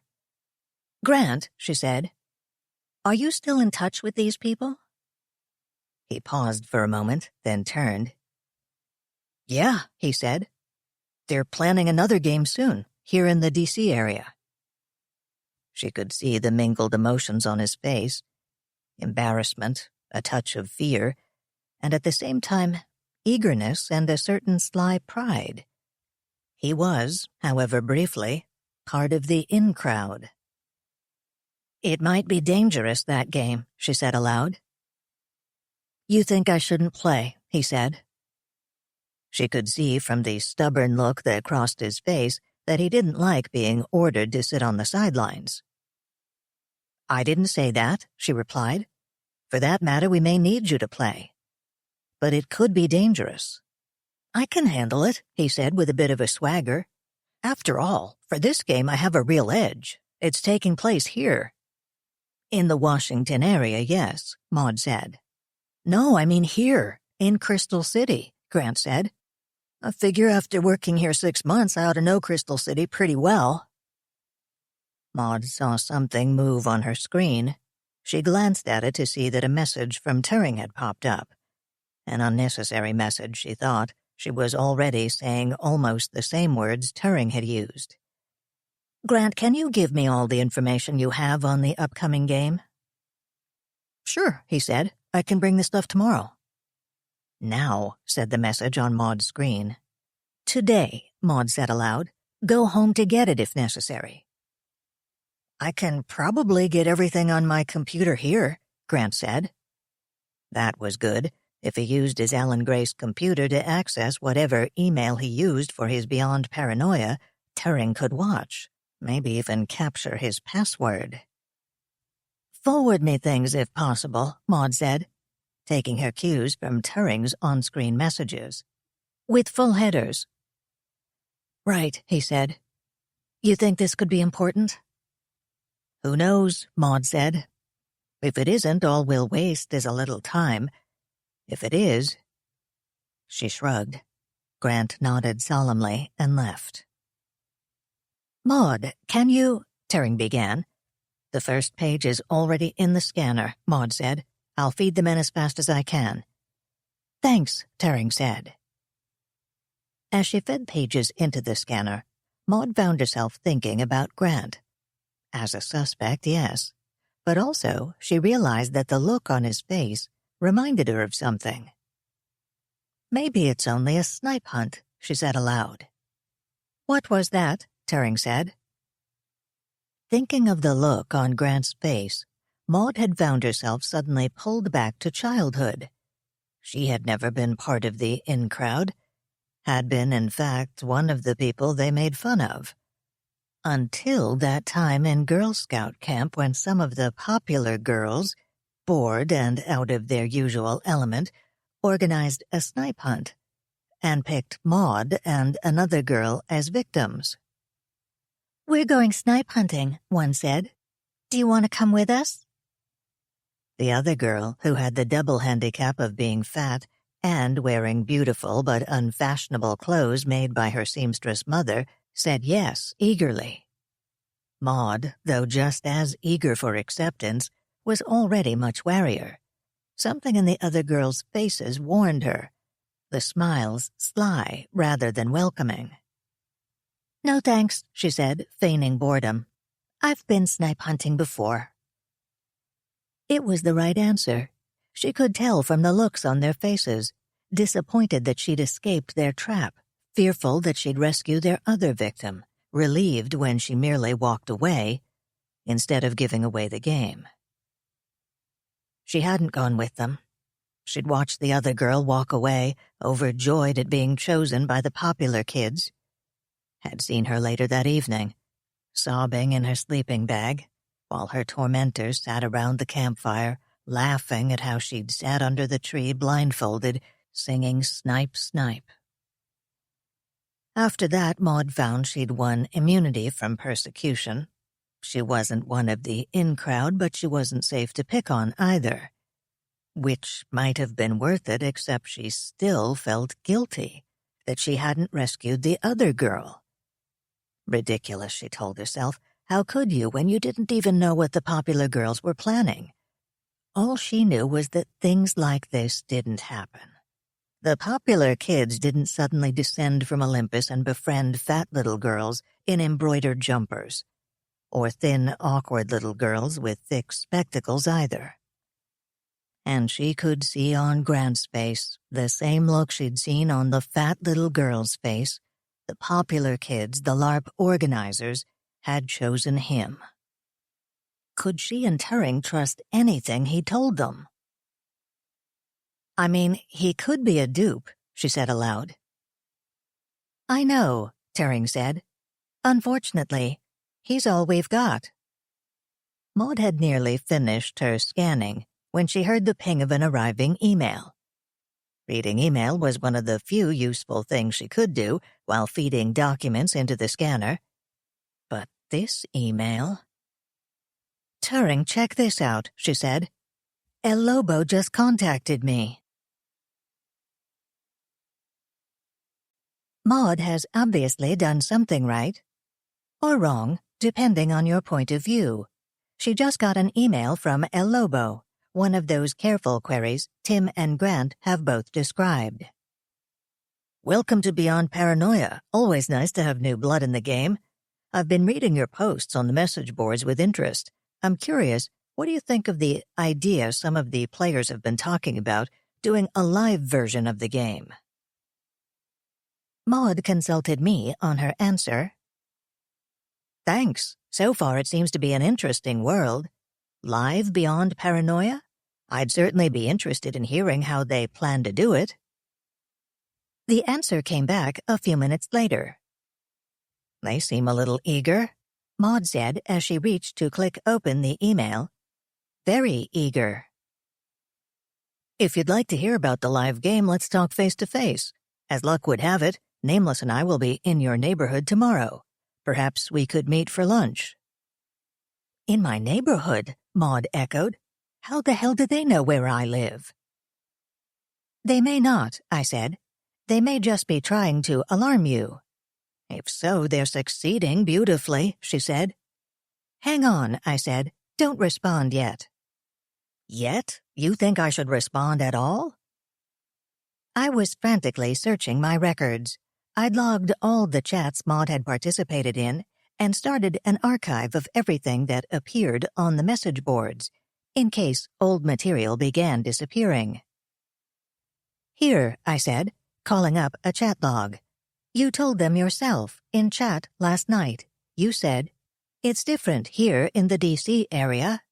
That's how they know where you are. I didn't tell them, Maud said.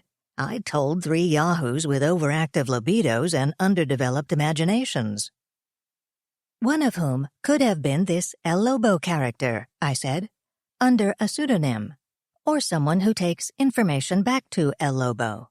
If you say it on the site, in chat, or in a message board, assume it's public knowledge. Sorry, Maud said. I should have been more careful. It's all right, I said. They'd have found out anyway, when you showed an interest in the local LARP. You may have saved us some time and effort. At a cost to her own safety, though. Just then, the phone rang. Tim. Hi, he said. Anything exciting happening? Oh, nothing much today, Maud said. I'm having lunch with El Lobo and the Nameless Horror tomorrow, though. You're doing what? Tim asked. Was she serious, or was this some strange way of punishing him for not mentioning the game sooner? Having lunch with El Lobo and the Nameless Horror. She's not, Turing put in. I thought we wanted to contact them, Maud said. Not like this, Turing said. It's not safe. Turing's right, Tim said. You can't meet them alone.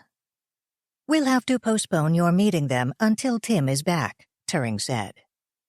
And pass up what could be our only chance to find out about the game this weekend? Maud asked. Better to pass it up than put you in danger, Turing said. We don't have anyone to back you up until Tim gets back. I can go alone, Maud said. I'll take one of those transmitters we were testing out for remote contact. The transmitters we're not using because they don't work, Turing said. The problem was the limited range, remember? Maud said. We can go right now and test one at some place nearby, say the food court at Pentagon City Mall or a restaurant there. We can test it in several places, and once we know a couple of places where it works, I can email them, tell them I'm on a tight schedule, and arrange to meet at one of those places. Sounds okay, I guess, Tim said. Worry for Maud fought with the rueful suspicion that even if he were there, he wouldn't be much more use than a microphone. I'd rather have a person there, Turing fretted. Tim, do you know any other trustworthy local PIs? Yeah, I could probably think of a couple, Tim said. Even better, Claudia Diaz, the Miami PI. She's supposed to be in D.C. for another case. She's already involved, so why not use her? I have her cell phone number here someplace." "Excellent idea," Maud said. Tim thought so too, even if it was his own idea. He had the feeling that if anything threatened Maud, Claudia could take care of it. Probably a lot better than he could. Maybe it was all for the best that he was at the other end of the continent. And as long as Maud was going to be safe, he felt better in California, he thought, as he headed down to the hotel garage. He hadn't exactly covered himself with glory in Miami, but this was different. He arranged his papers on the car's passenger seat. Turing had given him a lot more paperwork for California. Was that because they knew much more about Ray's time here, or because his Miami performance made her realize he'd needed more help? Well, it didn't matter. He was glad to have the stuff. Detailed instructions on how to find all 3 places where Ray had worked. Letters of authorization, letters of introduction. Even the name of a California defense attorney he was supposed to call if he got into trouble. But it wasn't all the papers that gave him this buoyant sense of confidence. He was finally in California, home of Sam Spade and the Continental Op.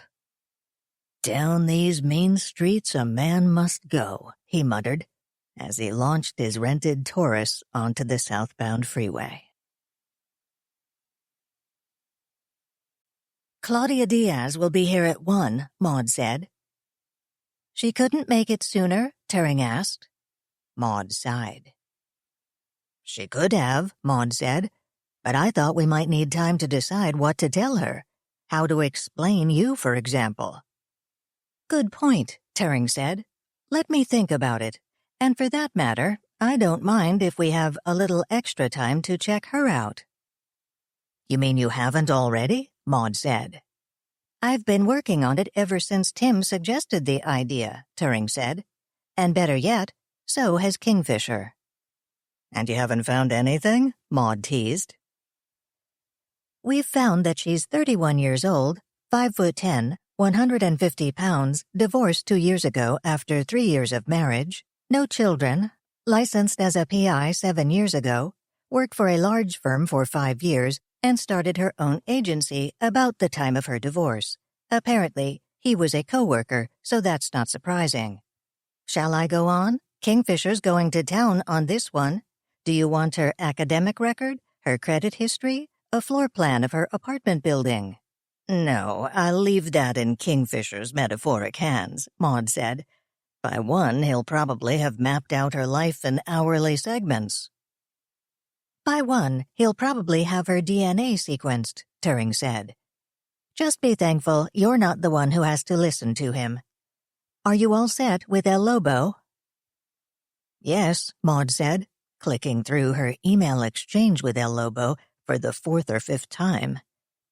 "As soon as I knew Claudia was on board, I sent an email agreeing to meet him and the nameless horror at the pawn shop restaurant at 1 tomorrow. At least, I assume it's a him." "Odds are, from what we've seen of the game," Turing said. "Of course, he, she, or it hasn't yet given me any clue how I'm supposed to recognize them. I'm not going unless I have that. Do they expect me to walk up to everyone in the restaurant and say, 'Hi, I'm Currer Bell. Are you the nameless horror?'" "You sound anxious," Turing said. "I am, actually," Maud said. "I think I need more information going into this meeting. I'd like to know what I'm getting into. Do we know anyone who plays these LARP things? Someone I could talk to about it?" "I'm sure I can find someone," Turing said. "Not someone from the Beyond Paranoia LARPs," Maud added. "Of course not," Turing said. "Someone who plays a normal LARP." Maud sighed. Wasn't a normal LARP rather an oxymoron? So I set out to find someone who knew something about live-action role-playing. Someone trustworthy. That's the part that took time. Which sounds terrible when I spell it out like that. I had no reason to distrust live-action role game players in general, or any kind of game players. Many of my more entertaining users also happen to be gamers. Perhaps whatever quality makes them interested in games also makes them more willing to try new things, like talking with an AIP, and more willing to take an AIP at face value as just another character in their ongoing real-life story. But then, most gamers I know play something whose appeal I understand, something set in a world inspired by, if not directly drawn from, one of the classics of science fiction and fantasy: Tolkien, Star Wars, Star Trek, even H.P. Lovecraft, the horror writer. I could understand wanting to re-enter those worlds, or create a new world. I had difficulty understanding why anyone would voluntarily enter the beyond paranoia world, but I had to assume that, to them, it held the same fascination I'd feel about something based on Sherlock Holmes or Sam Spade. But it wasn't enough just to understand them and have no specific reason to distrust them. I needed to find a known quantity, someone that I knew from other sources, preferably someone that Maud or Tim knew face to face. If time weren't so short, I'd simply send Maud and Tim out to a few science fiction conventions. Almost all of them include games in their programming these days, including at least one LARP. There are even a few conventions devoted entirely to games. Tim and Maud could hang out there, observe what went on, talk to a variety of people, and find someone reliable. But the Crystal City game is Saturday night. We don't have to participate, of course, but I have a feeling something could happen then. Something we need to know about. Perhaps something we need to prevent. So there's no time for leisurely research. I began compiling 2 databases. One of people associated with role-playing games, preferably but not necessarily the live-action variety, in some sane and responsible fashion. People who were involved with LARPs at conventions. People who belonged to organizations, or better yet, helped run organizations. People who wrote for publications. People interviewed in publications. The other database tracked people Tim, Maud, and I knew, including employees and former employees of UL, but not of Alan Grace, along with any other of Tim's and Maud's friends. I wasn't finding any matches. I finally resorted to running a keyword search on the UL mail system. After all, many employees use their corporate email for personal communications. Surely an organization as large as UL would contain at least one LARPer. And it did. 3, in fact. 2 were in their 20s, 1 in systems, 1 in the mailroom. The third was a 53-year-old manager in the budget department. I ran their names by Maud. As I expected, she didn't know the 2 younger men. But the third? Arnold Burns? She repeated. He plays live-action role-playing games? He mainly does tabletop war games, I said.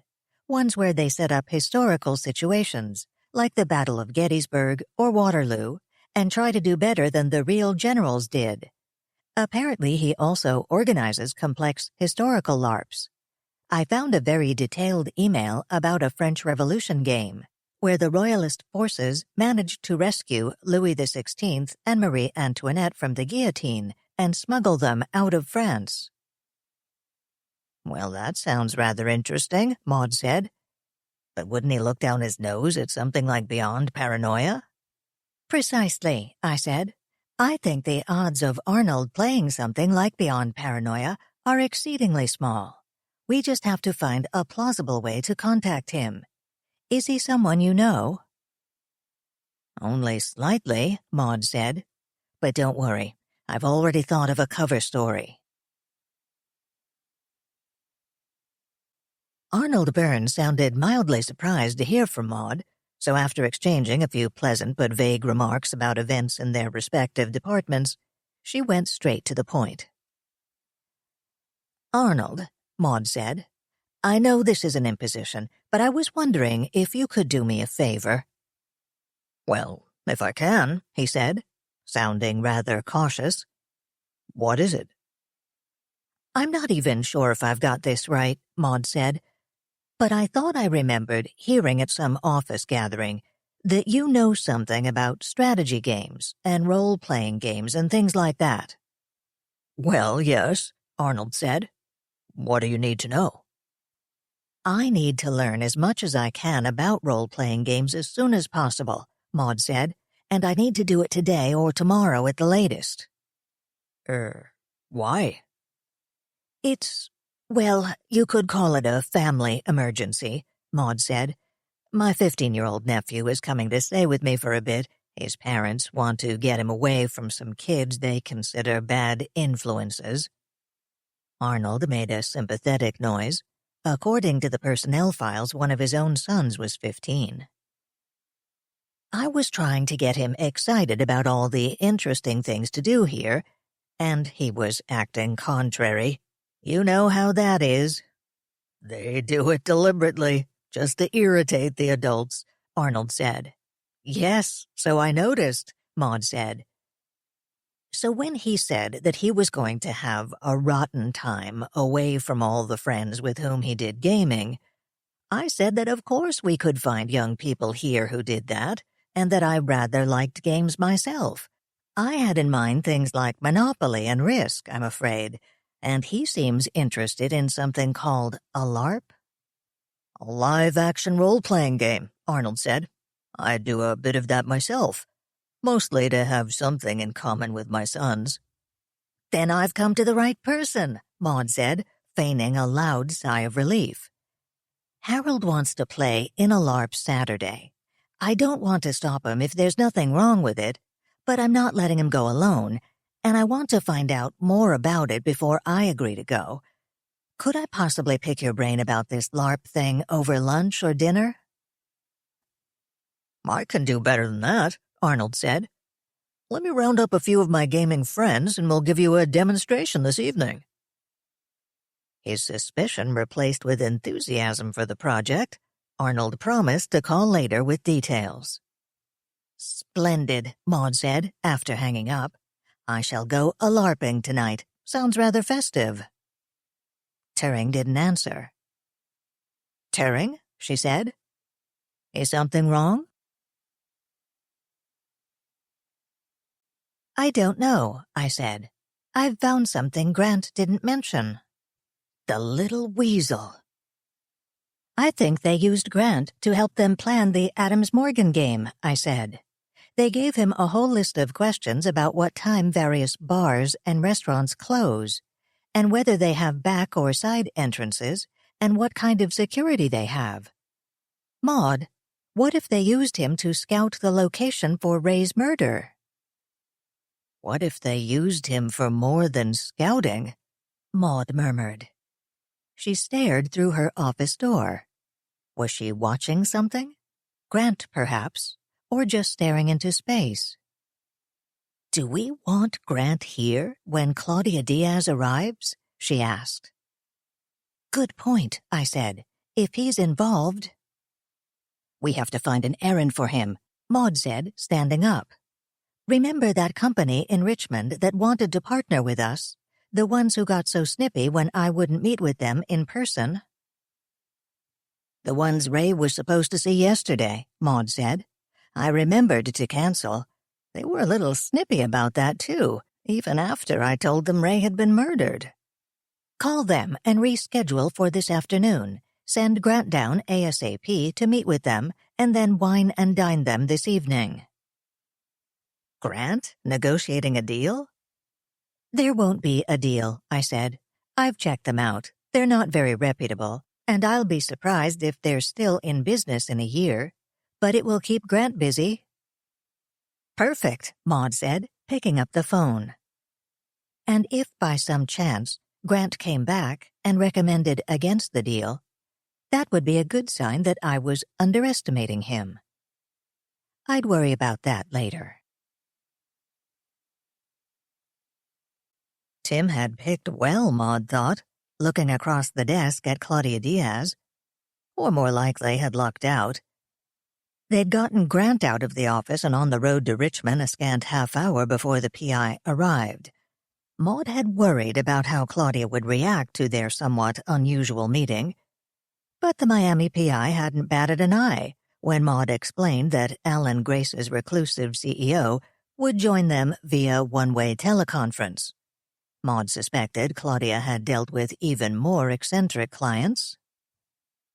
"I understand you need someone to watch your back while you meet some dangerous characters," Claudia said. "Any reason you don't just go to the cops?" "We suspect they're dangerous, but we don't know it," Maud said, "and we certainly can't prove it to the police." "This has something to do with your friend Santiago's death." "We think so," Maud said. "Again, we don't really know, or have any proof." Maud could see the look on Claudia's face. Did she really want to get involved with a bunch of people running some kind of vigilante operation? Could they possibly explain what was going on without sounding like a group of paranoid conspiracy theorists? "Let's start at the beginning," Turing said, "or at least a little further back." Maud sat back, relieved that at least she didn't have to do the explaining. "We found out after he died that we didn't know as much about Ray as we thought," Turing said. "He was a very private person." "Yeah, he even kept his real name private," Claudia said. "True," Turing said. "But one thing I know about him, he was passionate about protecting children from online dangers, child pornography, people stalking children online. He felt he couldn't stand by without doing something." Was it only that she was getting used to Turing's electronically generated voice, Maud wondered, or was Turing getting better at expressing shades of emotion? Either way, it certainly didn't sound electronic at the moment. "I can understand that," Claudia said. She'd picked up the hang of talking to Turing's cameras. "So when Ray asked him to look into an online game, Tim didn't ask why," Turing continued. "He assumed, we all assume, that he suspected something fishy about the game, only he was killed before he could tell us what. The police think his murder was a random street crime or a drug buy gone bad. We think he was killed because of the game, and maybe in the game." "I thought you said it was a computer game," Claudia said. "Some of the players were getting together to play it live," Turing said. "In real life?" "The night Ray was killed, they were running what they call a live-action role-playing game in the neighborhood where he was killed." "What age are these players?" Claudia asked, frowning. "We don't know for sure," Turing said. "They don't all give out their real identities, but we know some of them are minors. Teenagers, a few preteens. That's probably why Ray was worried." Claudia nodded. "Okay, I get it now," she said. "When you first started talking about the game being fishy, you had me thinking, whoa, are they going to start talking about playing tapes backward and getting satanic messages or something? But if the players are getting together, that's different. Have you considered that a traveler may be using the game?" "A what?" Maud asked. "I met this FBI agent once," Claudia said. "Spends all his working time online, in chat rooms pretending to be a 13-year-old girl or a 10-year-old boy, waiting for perverts to hit on him." "I have a hard time believing the FBI is policing chat rooms," Turing said. "It's not the chat rooms they're so worried about," Claudia said. "It's what can start there. Every so often, some creep will do more than just talk. He'll start trying to find out where the little kid lives." "Probably not that hard," Maud said. "I gave away the fact that I lived in the D.C. area and I was trying to be cagey."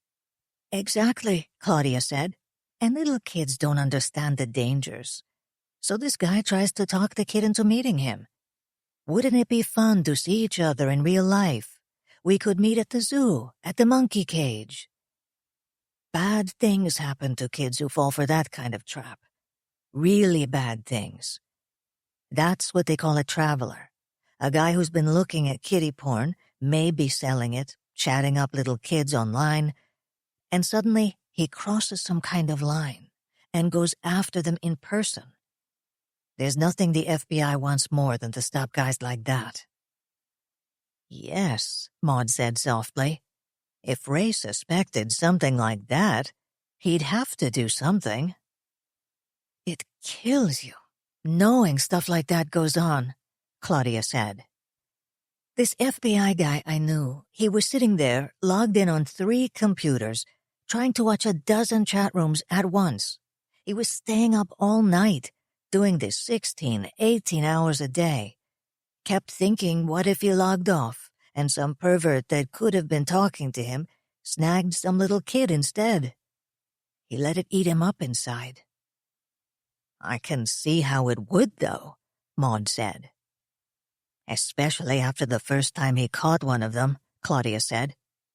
This guy shows up someplace, I think it was an ice cream parlor, and he's holding a box of candy and a doll, and looking for a little blonde kid named Tiffany. And instead, he gets this middle-aged, balding FBI agent and the right to remain silent. The FBI guy said that was what kept him going. Whenever he got tired, he'd just remember the look on that guy's face when they rolled him up. Better than caffeine. Better than speed. Maud looked up at Turing's camera. I trust her, she wanted to say. I trust her, and we need all the help we can get. But what if her instincts were wrong? So, she said aloud, is there anything else we need to tell Claudia? She lifted her eyebrows in an expression that, to a human, would signal encouragement. But how well did Turing interpret expressions? Why don't we introduce her to Beyond Paranoia? Turing said. Claudia and Maud have both played Beyond Paranoia for the last hour. Claudia picked up on how to play it rather quickly, and Maud's getting quite good at it. I've been brooding over what Claudia told me about pedophiles using the internet, using their computers. Another case where the technology is probably going to get the blame for something humans do with it. And human nature being what it is, the criminals who invent new ways to commit crimes are probably a step and a half ahead of the law enforcement agencies that are trying to catch them. And everybody's wringing their hands asking what we can do about it. Well, I could do something. I could lurk in chat rooms. I'm sure Claudia's friend was frazzled after a few hours of trying to monitor a dozen chat rooms, but there's no practical limit to the number of background tasks I could create to lurk in chat rooms and notify me when suspicious activity occurs. Of course, I'd need to know more about what constitutes suspicious activity. I'd need someone like Claudia, a bunch of Claudias, especially if playing games and simulating the behavior of immature humans is involved. I'm not sure I'm very good at those tasks yet. I had a sudden vision of a whole office full of humans, hunched over monitors, the way Maud and Claudia are now, playing games and chatting online. Of course, there's the question of what we would do with the information we found. Dealing with the offenders ourselves would be vigilantism, and I'm not sure how the police or the FBI would like an organization dedicated to finding perverts for them. They probably prefer to do it themselves. And there would be the ever-present temptation to go too far, to pry in ways that would be so easy for me. Easy, but unethical, and probably illegal, even if my ends are just. Still, it's an idea worth thinking about. Later. You know, I don't believe in coincidences, Claudia said, looking up briefly from the computer she was using. I'm not overly fond of them myself, Maud said. These are some really sick characters, if you ask me, Claudia said, pushing herself away from the keyboard and turning to prop her feet up on the desk. You've got a bunch of sick characters playing a game that involves guns and murder, and someone who argued with them turns up dead? You ask me, no way that's a coincidence. And I bet it's not the only time these sick creeps have been involved in a crime. You know that rum and coke game scenario, the Miami one? Yes, I said, and linked Maud to it. It's not made up. These clowns are basing their game on a real fraud case, one I got hired by a bank to do some work on. We've already noticed that they're fond of games that are ripped from the headlines, Maud said. This one's not ripped from the headlines, because the headlines haven't happened yet. We only just turned over the evidence to the feds, and they haven't started rolling up the players. Whoever's playing that game knows way too much about something that's on a need-to-know basis. She shook her head and returned to the game. Interesting, especially when, talking about her case, Claudia used the word players to refer to criminals. What if some beyond paranoia players weren't what they seemed? Most were probably innocent game players, young men, even children, who satisfied an unhealthy taste for violence through the game. But what if a few used the game and the other players for their own purposes, as cover for discussing and arranging crimes under the pretext of playing the game? What if they were even using the players, online or in the live Beyond Paranoia games, to carry out parts of their schemes? I was beginning to see how that could be done.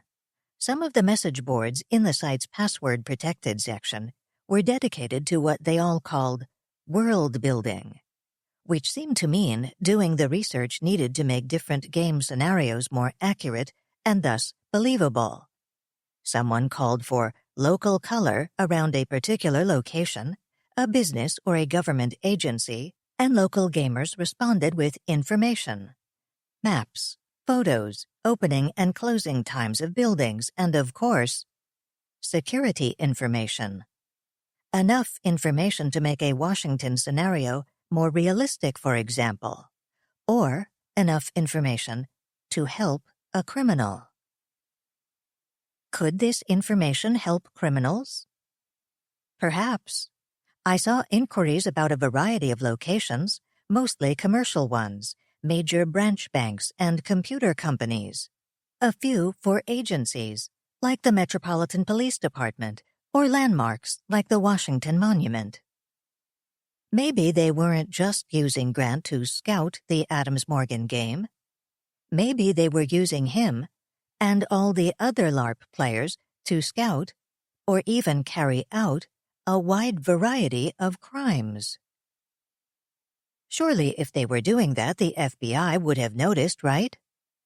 Of course, that was assuming the FBI actually patrolled the web looking for stuff like that. And even if they did, wouldn't it take rather a long time for them to find this site out of so many millions? Unless someone brought it to their attention. Someone who had done some digging and found it suspicious. Someone like Ray. I shared my idea with Maud and Claudia. Maybe I'm being paranoid, I added. But what if I'm not? Yeah, Claudia said.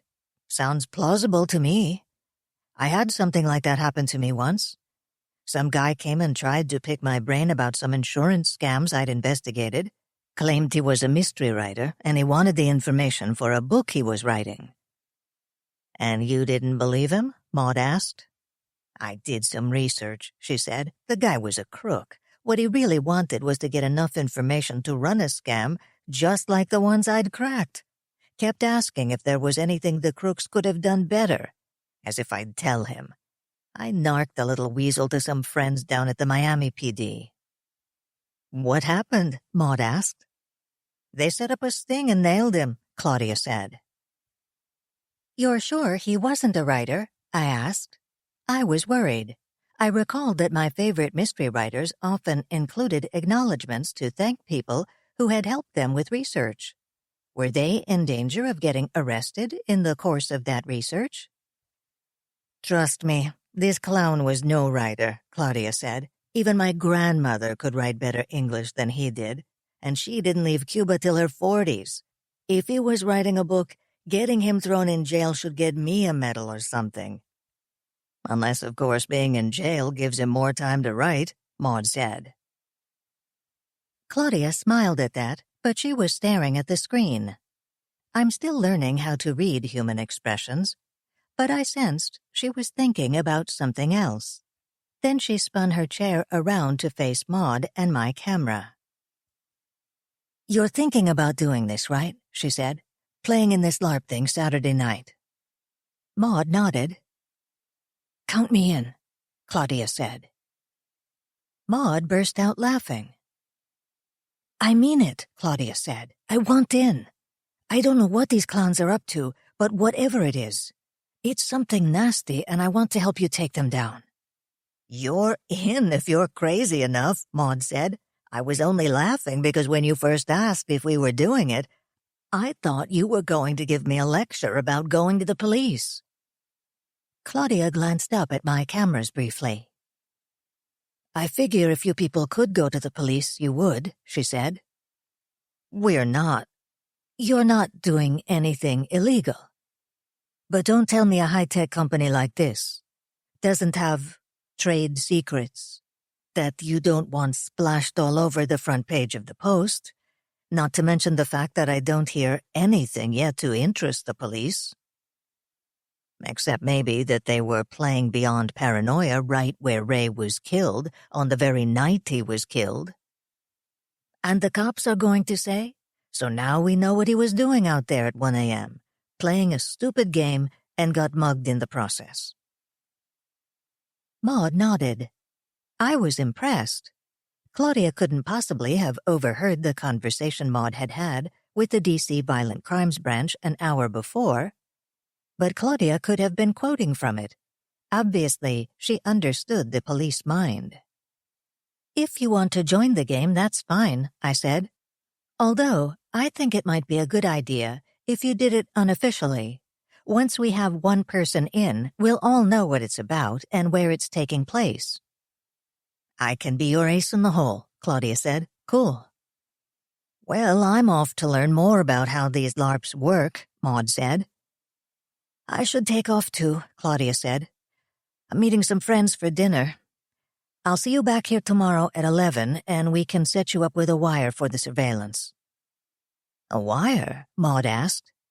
"So I can hear what you're saying," Claudia said. "The plan is to keep you in sight at all times, but if things don't go the way we plan, I'd feel a lot safer if we had you wired." "Fascinating," Maud said. "I've never been wired before. I can't wait." "And if I want to check out the game again before I get back here, I can do that with my laptop from the hotel, right?" Claudia added. "It might be better to use a different character from your hotel," I said. "Here, we're, well, not anonymous. That's almost impossible. But reasonably secure. Using your laptop from your hotel, they could track you rather easily." "So maybe it might be better not to play anywhere but here." "Or at some place public," I suggested, "like an all-night Kinko's." "You're pretty worried about this," Claudia said, glancing from Maud to my camera. Maud nodded. "You think we're being paranoid?" I asked. "If you're paranoid, then so am I," Claudia said. "After all, you think this game had something to do with your friend's death. I didn't know they could trace me through my laptop, and I don't want them doing it. So, no more beyond paranoia till tomorrow. See you then, Turing." She waved at my camera as she followed Maud out. I wondered, not for the first time, what she thought of me. She seems to accept my presence, through the microphones, cameras, and monitors, rather easily. Almost too easily. Several times I found myself coming perilously close to saying something that would reveal my true nature to anyone who was suspicious. But perhaps she isn't suspicious.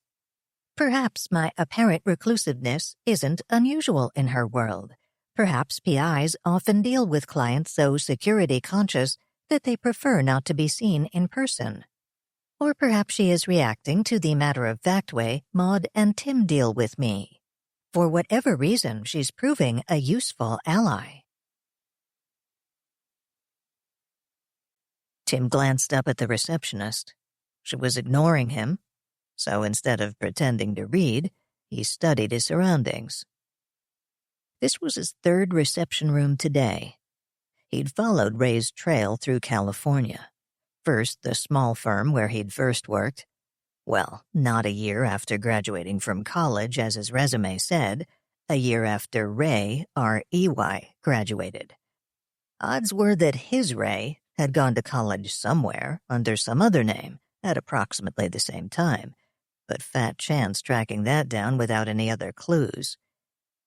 In high school, Tim remembered consulting a thick directory listing all the colleges and universities in the country.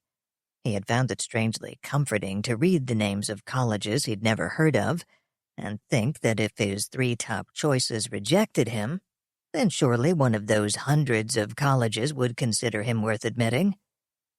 Now the thought of that book unnerved him. If no other information turned up, he could see himself plodding from campus to campus, showing the same photos of Ray that were already becoming limp as cloth from too much handling. And the colleges would probably be as wary and unhelpful as the computer companies, Tim thought with a sigh. The first place had seemed friendly and laid back, but the Human Resources Department would do little more than confirm the dates of Ray's employment and grudgingly agree that yes, the man in the photos was the one who had worked there. The second company had quarters in a dramatic modern building, all glass and metal, and looked, at first, intimidatingly fancy. Then, glancing around the reception area, Tim had noticed that there were no plants, only half a dozen large circular imprints in the carpet where plants had once stood. When he'd worked at Universal Library, he recalled, everyone knew better than to water or otherwise molest the plants, which did not belong to UL.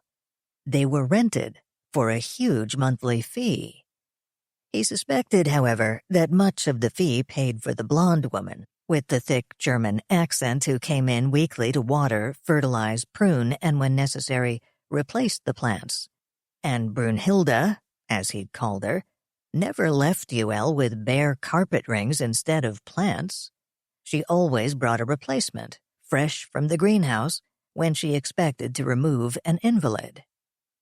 Obviously, Ray's former employer could no longer afford its plant service. The carpet could have used a good cleaning, and instead of the sleek current computer industry magazines that had graced the coffee table at the first company, he found aging, tattered copies of People and Better Homes and Gardens. The second HR person was more helpful, but no more help. She was willing to talk, in fact, eager. Tim suspected that if she wasn't talking to him, she'd have to go back to laying off people. Thanks to his carefully cultivated ability to read upside down, he could see files at her elbow labeled severance package and outplacement services. And she freely admitted that the company had undergone some downsizing in recent months. Some was an understatement. Tim saw mostly empty offices on his way back to hers, and noted a stack of empty boxes beside her door. So perhaps it wasn't surprising that only 3 people on staff dated from Ray's time there, and none of them on the premises. Tim hoped they were out on successful job interviews. Still, he had 3 names, which was against the rules. He could call them later. Not too much later, of course. Who knew how long before they locked the doors for good? No wonder Ray had only stayed there 6 months. And now, the third of Ray's California employers. larger and less informal than the first, but not as fancy as the second must have been in its heyday. "I'm sorry to keep you waiting," the receptionist said, looking up from her desk. "I just reached someone in HR. Mr. Tanaka's out this afternoon. Could you come back tomorrow?" He tried for a definite appointment, but had to settle for an assurance that Mr. Tanaka would be in tomorrow, and she was sure he'd try to make time to see Tim. His business card hadn't even raised an eyebrow. Did PIs come calling here every day? Tomorrow. Well, okay. He was just pulling into traffic when he noticed something stuck under his windshield wiper. A coaster. Was this some kind of a message? Or was some restaurant sticking coasters under all the windshield wipers, he thought, remembering the flyer he'd gotten in the police parking lot. He steered the car into the left lane, nearly running into several other cars because he didn't want to take his eyes off the coaster. What if it blew away? He made a U-turn and then a difficult left turn back into the parking lot where he'd gotten the coaster. He cruised through, as if looking for a space. No, his was the only car with a coaster. He found a space, pulled in and got out, carrying his map. He spread the map out on the hood, making sure it covered the coaster, pretended to study the map, and then folded it up again, picking up the coaster in the process. It was from a nearby sports bar. Maybe it was a clue, he thought, as he started the car. A subtle signal that he should go there. That someone who didn't dare talk to him here might open up in a safer place. It wouldn't hurt to go there. He suddenly noticed his stomach growling. Time to grab a late lunch, he thought. And even if no one showed up, maybe he could talk to the waitresses, find out if this was an after-hours company hangout. He could hang out there too. Or would it be more useful to go back to one of the 3 offices at closing time? Talk to people in the parking lot? Then again, he thought, maybe someone had just found the coaster on the asphalt beside his car and put it under his windshield, thinking he was the litterer. He'd heard they were touchy about that here in California. He'd find out soon enough. First things first, lunch and loitering in the sports bar. His kind of mission. Maud slowed to a crawl, scanning for house numbers. Arnold Burns lived in an ordinary house in a nice, if somewhat homogenized, subdivision. She could see a balding man already standing at the door, holding a party-sized bag of Doritos and a 6-pack of Diet Root Beer. She parked behind a battered station wagon and a giant SUV and glanced around as she walked up the sidewalk. Across the street, someone was mowing his lawn, and she could smell barbecue on the breeze. Reassuringly normal, she thought as she knocked on the door, and that applied not only to the neighborhood, but also to Arnold and his 2 friends. "Sorry we're such a small crowd," Arnold said after making the introductions.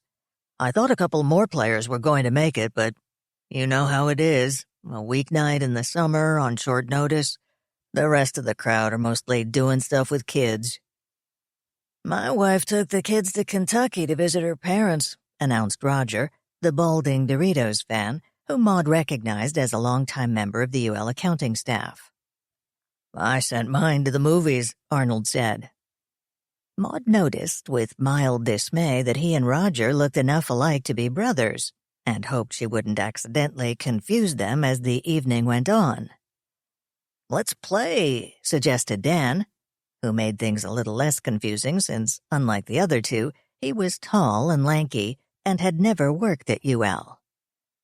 "Career civil servant," he said with a shrug, when Maud asked him what he did. "So what kind of LARP is your nephew involved in?" Roger asked when they had settled around a table in the cluttered basement game room. "I'm not sure I know," Maud confessed. "What kinds are there?"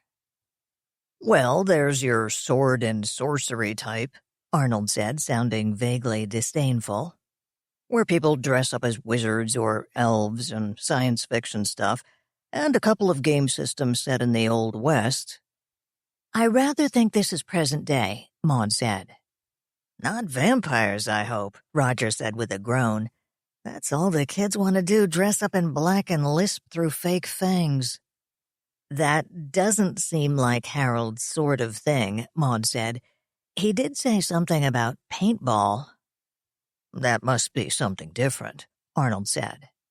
Nobody would use paintball guns in a LARP, Roger said, shaking his head. You see, usually you do a LARP indoors, Arnold said, in a hotel, at a convention, or someone's house. No way you could use paintballs there. You could maybe do it outdoors in a large yard or a park, Roger suggested. But then there would still be the liability issues. Yeah, that'd be way too dangerous, Arnold said. You could put out someone's eye with those things. If some fool can think of it, some other fool's probably done it, Dan said. If paintball guns are all that dangerous, I can't imagine letting my nephew do it, Maud said, which was true even though the nephew in question was purely fictitious. Let's assume he's doing some kind of normal LARP, for heaven's sake. I have a feeling that will be strange enough for me. Okay, Arnold said. Although with this few people, it's going to be more like a regular role-playing game session than a LARP, but you'll get the idea. How about that private eye system you told us about? Roger asked. Perfect, Arnold said, and began shuffling through stacks of paper from a shelf, while Roger gathered items and set them on the table. A battered shoebox full of dice in a bewildering variety of sizes, shapes, and colors, a fistful of pencils, a stack of paper from the UL recycling bin. Maud flipped over the top sheet to find a page from a 2-year-old rough draft of someone's report to the board of directors. Dan, she noticed, was also watching. Not only watching Arnold and Roger scurry about, but also glancing at her, as if checking to see if she still harbored dangerous ideas about sending her nephew out armed with a paintball gun. She schooled her face into an expression of curiosity mixed with mild bafflement and smiled politely at him the next time he looked her way. So here's how you create a character, Arnold began. Turing, Kingfisher said. Why are you looking at all those security configuration files? If you don't think I'm doing a good job, just come right out and say so, instead of— KF, what are you talking about? I asked. I'm not looking at any security config files. Yes, you are, he said, and fired off a list of files I'd supposedly accessed. I did a quick check of what I was doing, not just the half-dozen things I was conscious of, but everything. Background tasks, routine maintenance jobs, searches for users. Nothing. It's not me, I said to Kingfisher. Are you sure? He said. And I was about to snap at him that of course I was sure, but I saw he was already running traces. You're right, he said a few long seconds later. It's not you at all. It's coming from outside. You hear a noise in the alley, Arnold said.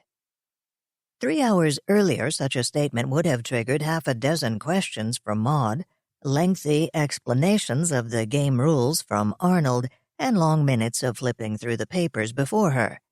Now, almost without thinking, she said, I use my keen sense of hearing to identify the noise. After rolling the dice several times, like a craps player on fast forward, and consulting his own sheaf of papers, Arnold announced that she'd heard a rat turning over a garbage can. I pick up a stone, Maud began, and then found herself unable to suppress a wide yawn. Sorry, she said. I got up rather early this morning. It is getting a little late for a weeknight, Roger said, stifling a yawn of his own. We should pack it in, Arnold said, but you probably get the idea by now. Yes, Maud had a good idea what live-action role-playing was like, a curious hybrid of improvisational play acting and game rules, with the success of every action determined by the referee's dice. On the whole, while the dice made things tedious, she preferred the evening's entertainment to the online computer game. You actually interacted with people. She enjoyed watching Arnold and Roger, who were hams, and Dan, whom she suspected, despite his reticence, had some kind of theatrical background, so easily did he fall into the various roles the game dealt him. "It's really rather interesting," Maud said. "I certainly feel a little less anxious about what Harold has been doing with his time." "As long as you don't get complacent," Dan said. "Oh, God," Roger said. "You're not gonna bring up those tall tales about schizophrenic kids in tinfoil armor crawling through the steam tunnels looking for trolls and dragons?" "It has happened," Dan said. "But you're right, it's rare. I was thinking about the subtler but more common dangers. Kids who get too caught up in it, spend too much time on games and neglect the rest of their lives, assign way too much importance to what happens in the game." "And how does that differ from anything else these kids obsess about?" Arnold asked. "Name one good thing that an adolescent can't screw up by going way overboard about it." Arnold and Roger traded tales of their kids' misadventures as they put away the game materials, and then Arnold saw his guests to the door. "If you want to bring your nephew over for some games, just give one of us a call," Roger said as he got into the SUV. "We could probably round up some kids his age." "Thanks," Maud said. "If he's still dead set on doing this LARP thing with a bunch of people I don't even know, I may take you up on that." "You do that," Roger said, and then waved and took off. "He's right," Dan said, leaning against her car. "If you're not absolutely sure what's going on, stay out of it. Everyone isn't as harmless as we are." For a moment, Maud was startled. It sounded, well, not really a threat, but rather ominous. It must be only her mood that made it sound that way. The heightened tension she'd felt ever since Monday morning. She saw nothing remotely threatening about Dan's calm, angular face. A warning, then, from someone who didn't see the world as optimistically as his friends. She smiled slightly and wondered what Dan would think if he suspected even a small part of what was going on. "Good advice," she said. "Thanks." He nodded and went over to the battered station wagon, got in, but watched as she turned around at the end of Arnold's cul-de-sac and drove away. Kingfisher finally figured out what was happening. Someone was piggybacking on a chat room run by Auntie M, the advice AIP. Once he got inside the system, the intruder managed to spoof my identity to access the security files. We shut him down before he did any damage. That we know of. But once we were sure he was gone, Kingfisher began changing all the security settings. I can't help him. For now, we've set things up so I can't touch those files, can't alter them, can't even read them. "We can't take the chance," Kingfisher said. "He can spoof you too easily." And I'm not still wondering if Ray's laptop has fallen into the wrong hands. It definitely has. And Ray was definitely careless about what he kept on it. At least Maud had a pleasant evening. And we agree that we have a much better idea what a LARP is like. Though her experience seems to contradict what we have assumed, I've imagined players creeping around the city firing paintballs, worrying that one would use that as a cover for a real gun. I can't feel the same sense of menace at the vision of people creeping around the city with handfuls of index cards, trailed by dice-wielding referees. Which version is correct? Perhaps Maud can find out at her lunch with the Beyond Paranoia LARP organizers, though I want her to impress them as knowledgeable. I wish we could have gotten more useful information out of Grant. From his account of the games he's attended, one would assume the game had no rules at all. Just a random group of people wandering through the city streets, shooting each other. I assumed he meant with paintball guns. Now I wonder if the shooting was done, as in Maud's game, with dice. I just emailed him, asking him to call Maud first thing tomorrow. I should have thought of that sooner. Why didn't I? I'm making mistakes. Stupid errors. It's a typical human reaction to stress, but with humans, it has a physiological basis. Why is it happening to me? Is it just the stress from Ray's death and the subsequent hack attacks? Or have I damaged my own program? I was brooding over this when a box popped up on my screen. An IM from Jonah. "Where were you last night anyway?" he asked. For some reason, my first reaction to that was to say, "Where the hell do you think I was? Online, as usual, because that's the only place I ever am and ever can be." And then I felt guilty, even though I didn't say anything harsh. He was my friend. Why was I reacting this way? "I was online," I said, "but things were pretty crazy. Were you trying to reach me?" "No," he said. "Just thought you'd IM me when you had a moment." I wasn't sure what to say to that. The first couple of things that came to mind didn't sound right. Well, why didn't you IM me first if you wanted to talk to me so much? No, too accusatory. I was too busy. No, positively unfriendly. I was fighting off a major hack attack? Too much information could lead to revelations I'm not ready to make. "Sorry," I said finally. "Like I said, things were crazy. I was thinking of contacting you when things calmed down, but they never did." We talked then, for some time, but it wasn't as enjoyable as usual. Maybe it was because I felt as if I had to talk to Jonah, to make up for ignoring him the night before. When I first started getting to know humans, I read a lot of books about psychology. At first, it was a game to me, studying how their minds worked, but eventually I realized how much I wanted to relate to humans. And I've learned a lot from my relationships with Maud and Tim. That friendship comes with responsibilities, trying to understand my friends, being there for them, especially friends like Tim and Maud, who have risked their lives for me. But obviously, I still have a lot to learn. Why does this friendship suddenly feel different? Annoying, as if Jonah were trying to trap me, monopolize my attention, and at a time that my full attention needs to be someplace else.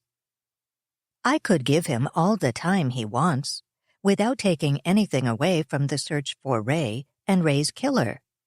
I could create a background task, a part of my personality that could chatter away quite happily with him for hours, without feeling the pressure of worrying about what will happen to me, what could be happening to Tim and Maud. But it wouldn't be the real me. I would be upset if I disappointed Jonah by giving him less than my full attention. And I think I'd be more upset if he didn't even notice. I wish I could talk to someone about this. Maud, perhaps. Before we found out about Kingfisher's online harem, I could have.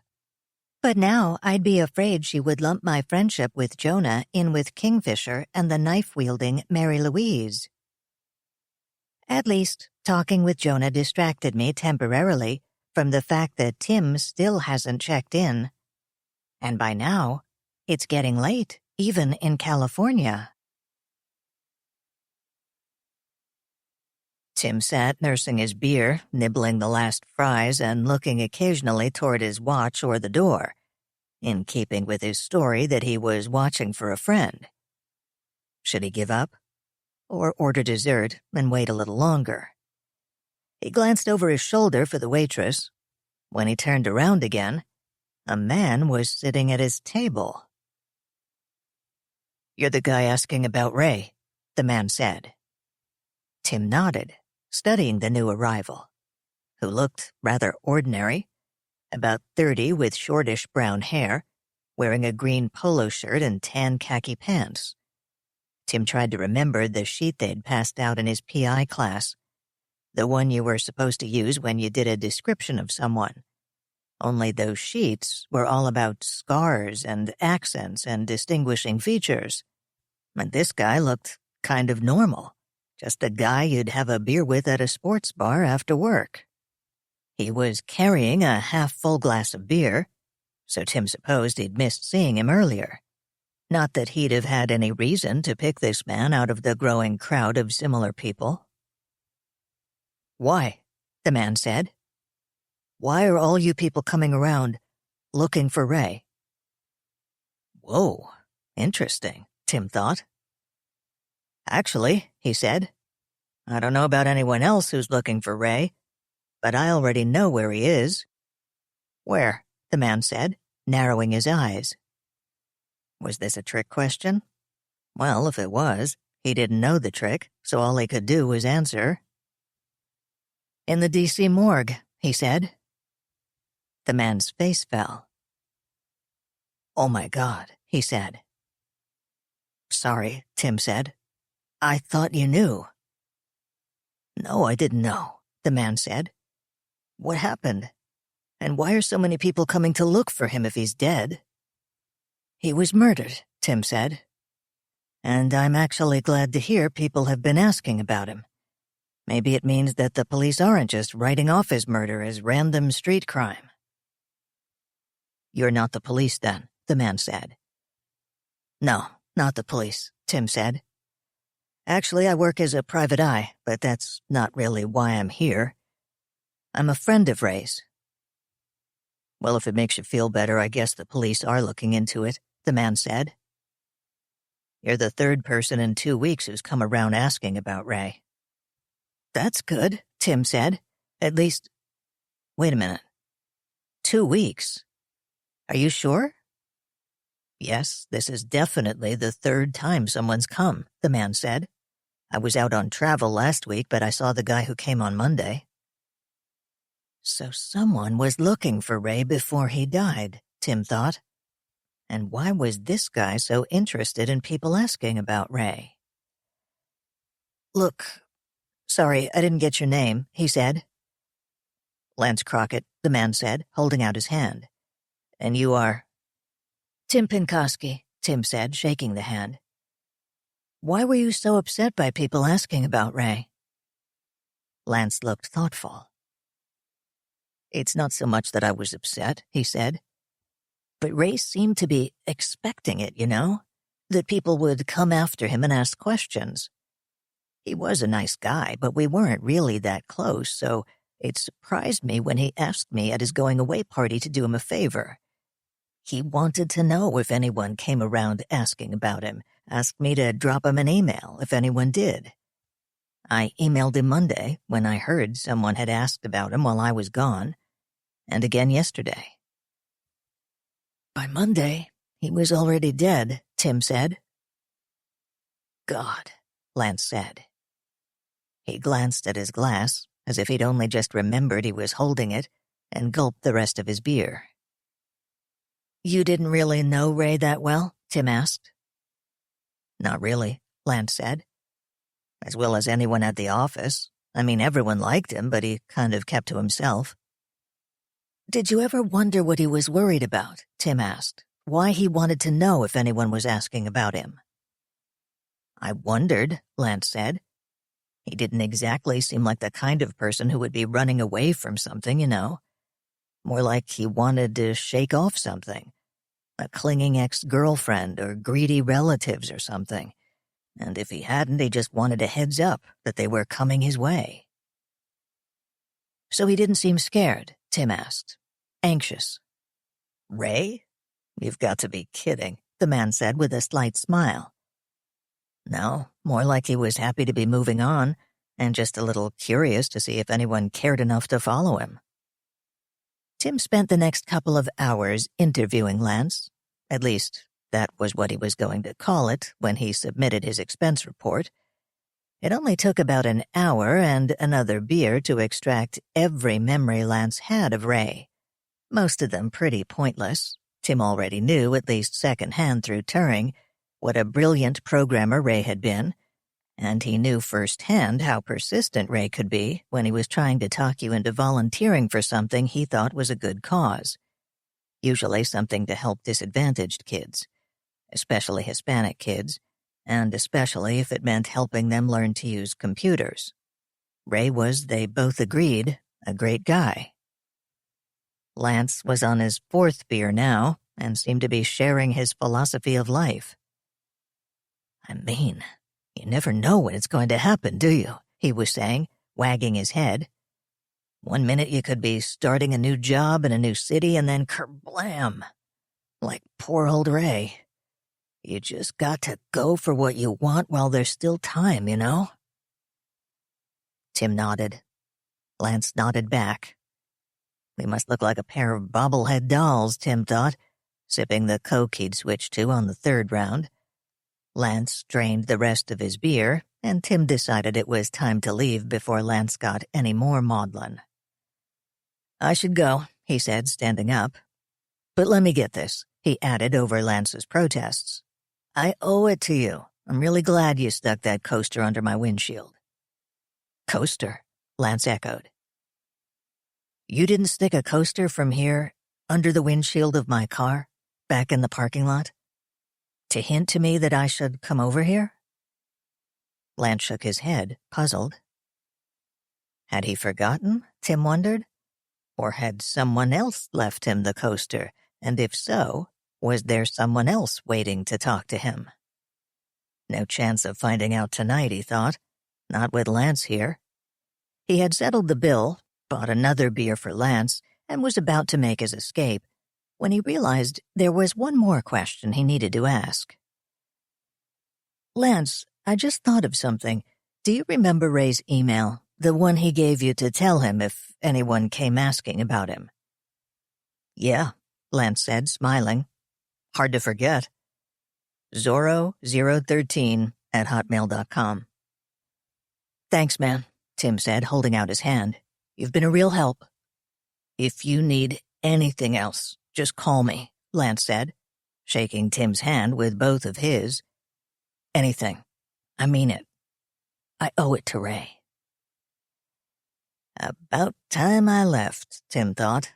Another beer and we'd be singing Auld Lang Syne together. He had about the usual amount of trouble locating his unfamiliar rental car in the now dark parking lot. Come on, car, he thought. Just let me find you, and then I can go back to the hotel, report to Turing, and relax for the evening. As he finally stuck the key in the car door lock, he was thinking how pleased Turing would be when he told her that he'd found Ray's email address. Maybe she could do something with it. And that after reporting to Turing, he'd hit the hotel pool and... A small noise behind him made him start to turn around, and then something struck his head hard. Pain shot through his skull and he began falling. He tried to put out his hands to stop himself, but he never remembered hitting the asphalt. Thursday morning. I decided not to worry about Tim until 1 a.m. California time, which would be 4 a.m. Washington time. A completely arbitrary deadline, I admit. I could think of any number of reasons why he might not check in before 1 a.m., but I could also think of any number of truly horrible fates that could have befallen him long before I even began to worry.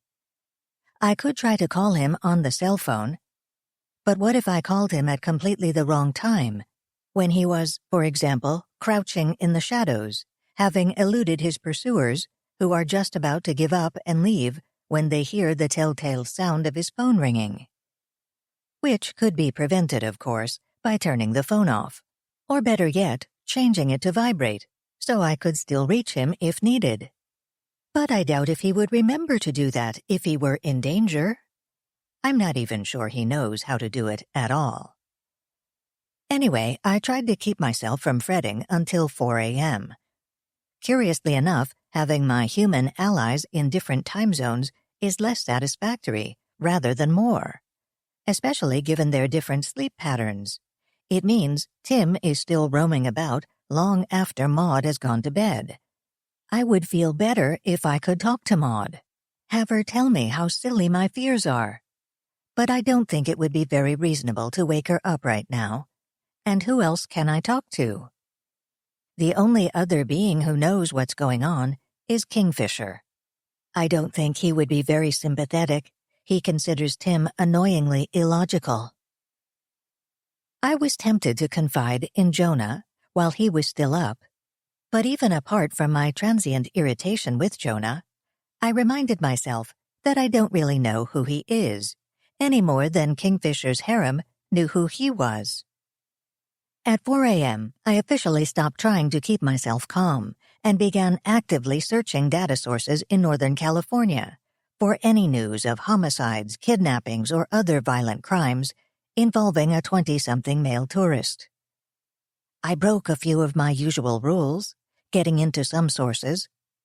I've done that a lot lately. I'm not sure of what to think of that. On the one hand, I keep telling myself, we are trying to solve a murder that, if any of our theories are correct, was committed by someone who won't necessarily stop at a single death. On the other hand, in searching for that killer, it would be so easy to break every security barrier and rummage through people's private lives. And if I interpret human morality correctly, even if I'm doing it for a good cause, and prove them innocent in the process, I'd be committing an unpardonable moral breach. I can understand that after a fashion, but only just. I don't think Kingfisher or the other AIPs get it all. Which is why I stop and agonize every time I'm tempted to break my own rules. Do I really understand the issues involved well enough to make the right decision? And also why, if I ever did decide to pick up Ray's quest against online predators and continue it, I'd have to do it alone, without the help of other AIPs. I can imagine convincing some AIPs of the importance of shutting down this kind of online crime.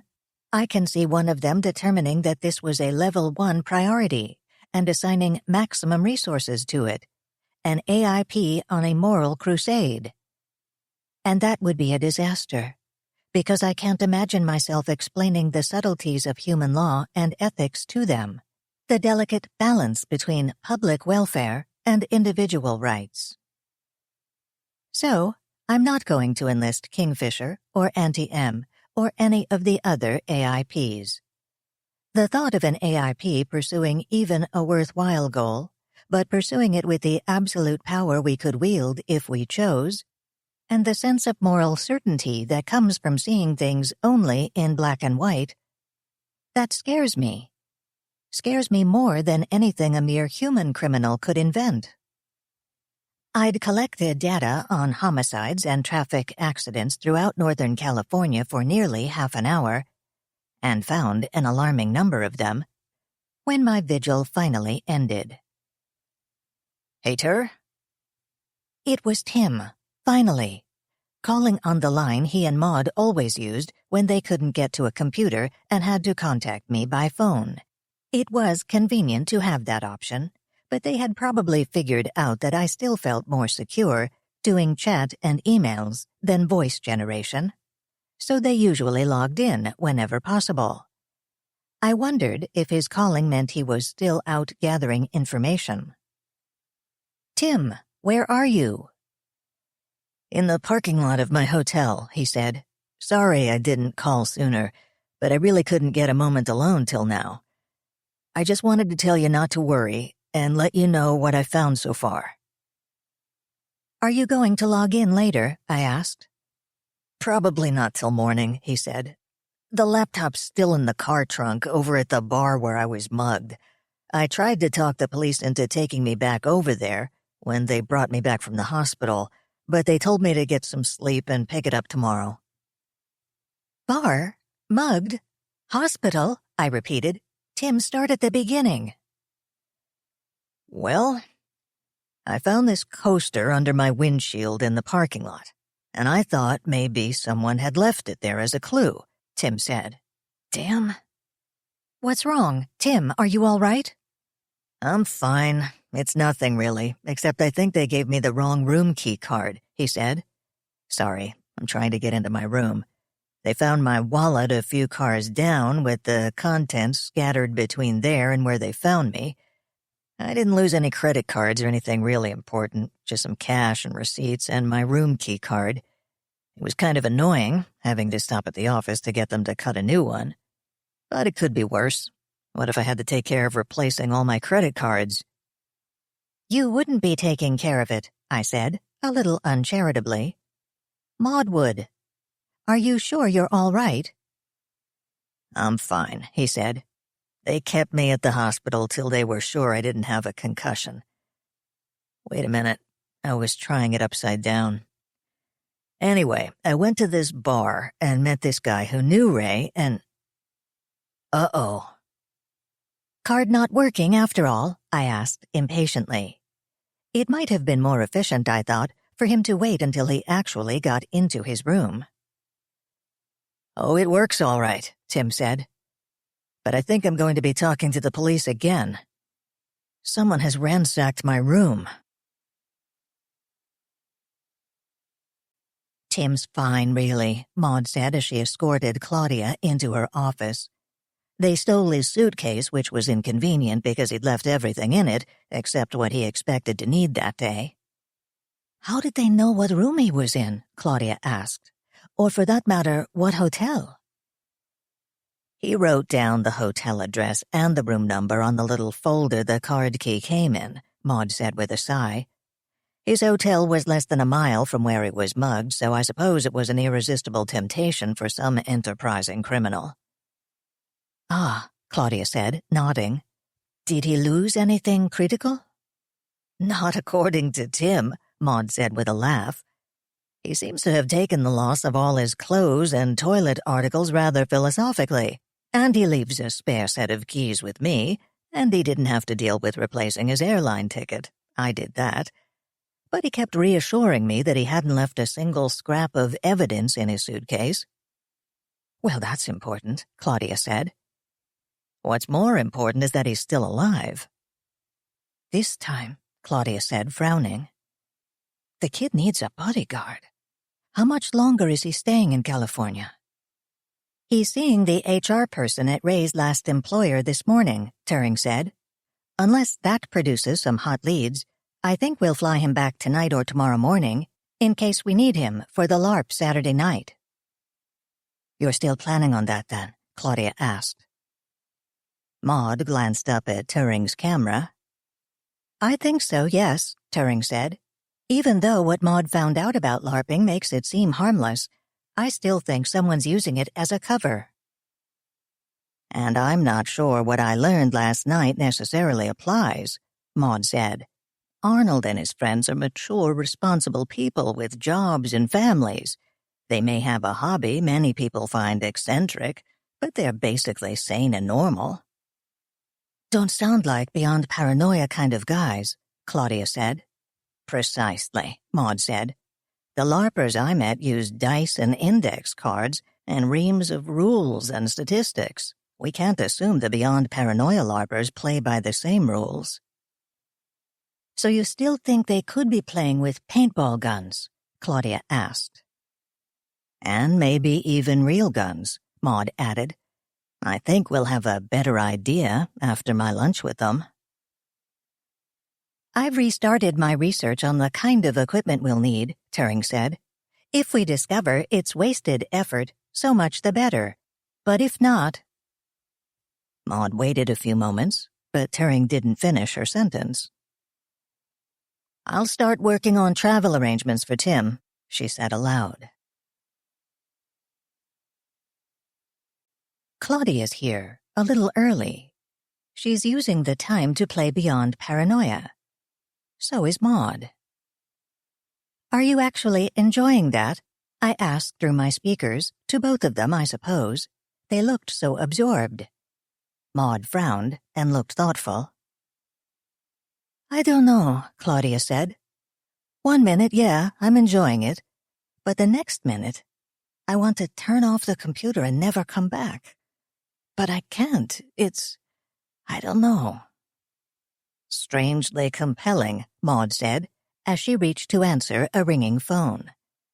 I have no idea how much of the fascination is due to the game itself, and how much to what we all suspect may be going on behind the game.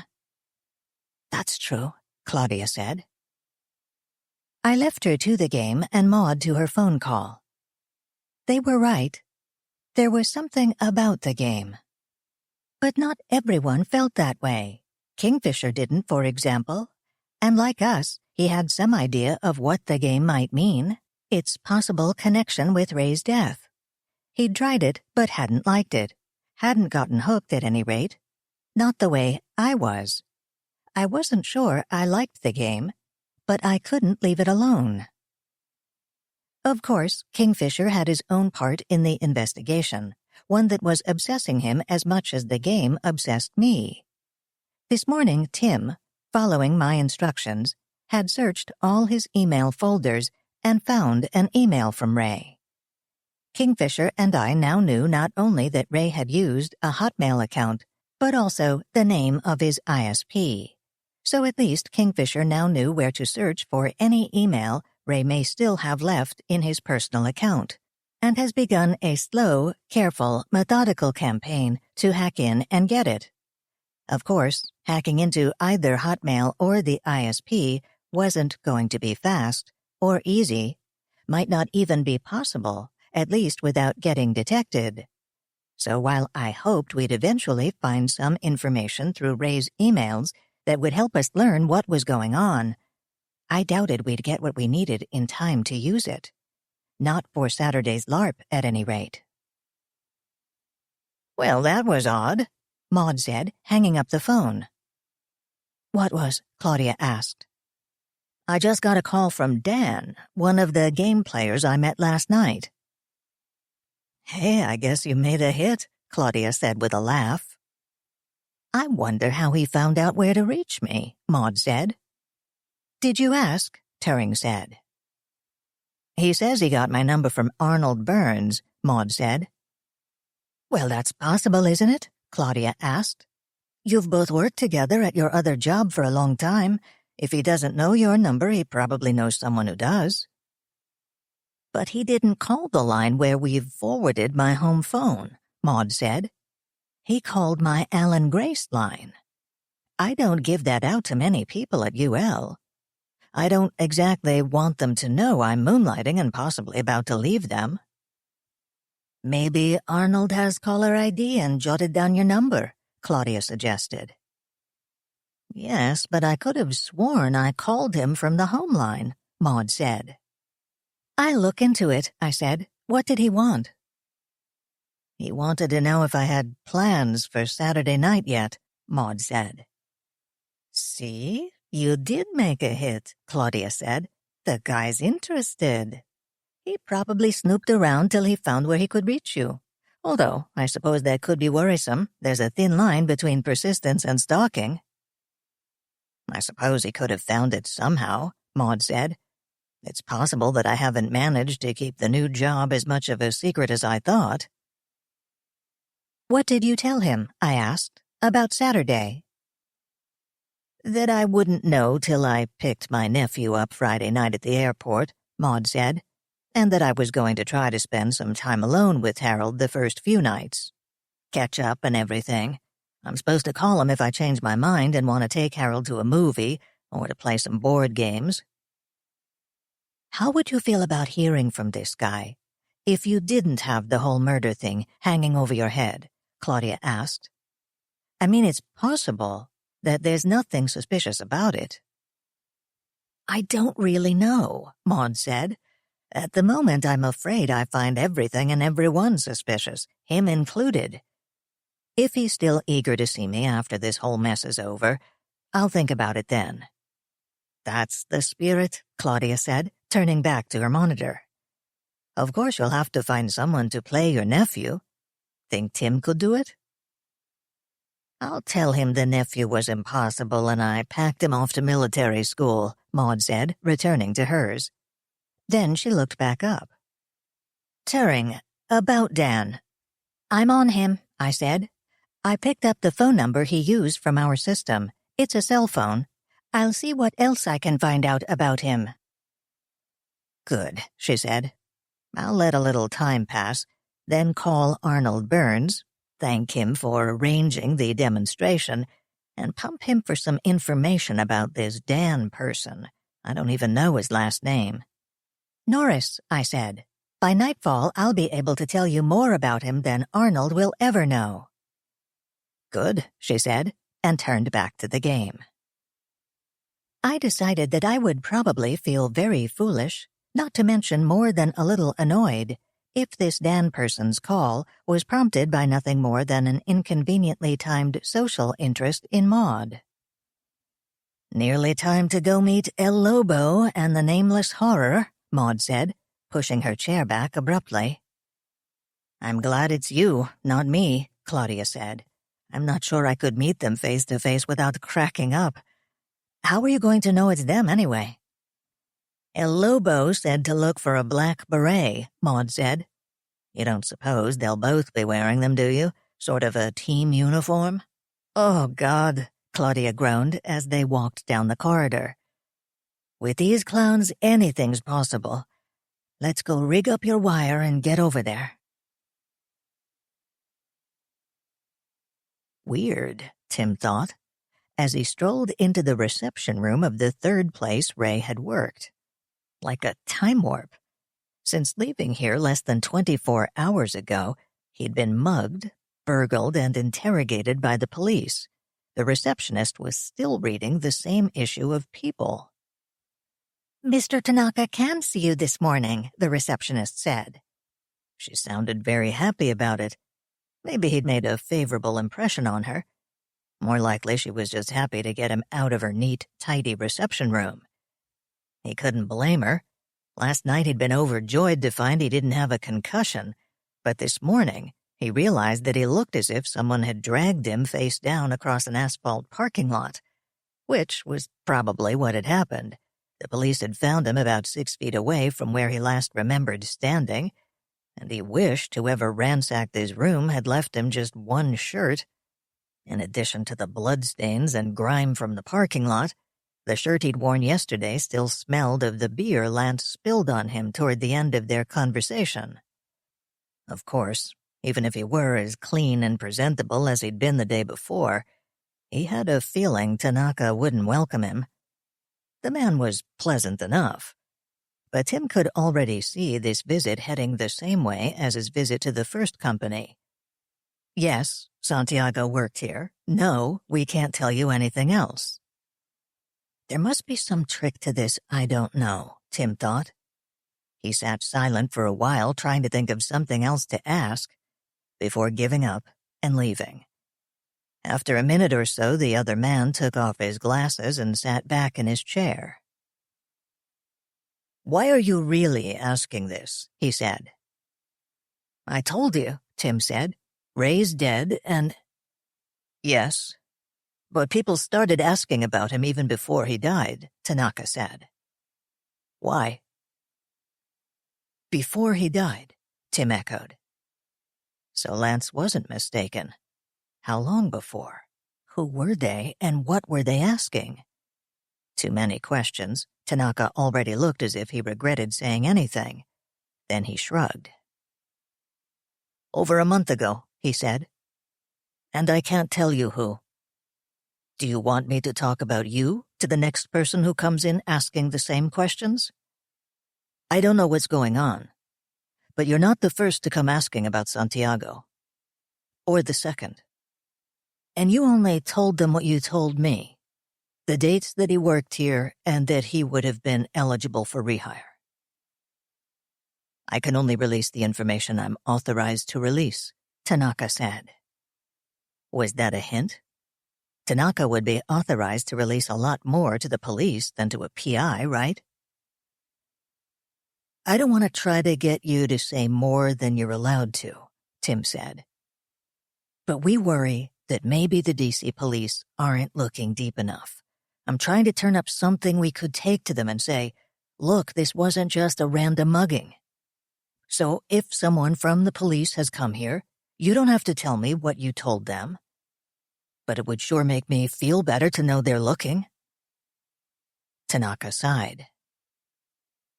I assure you, any law enforcement agency that comes here with the appropriate authorization would get any information we're permitted to give them, he said. That's all I can say.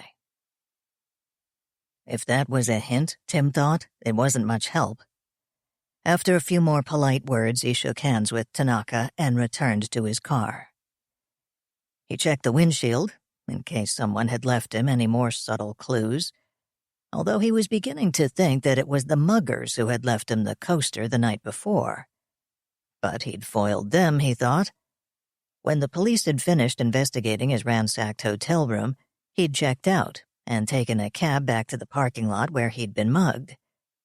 Creepy, going there so late. The bar was closed, and his car was sitting alone at one end of the lot. He made the cab driver wait until he got safely inside.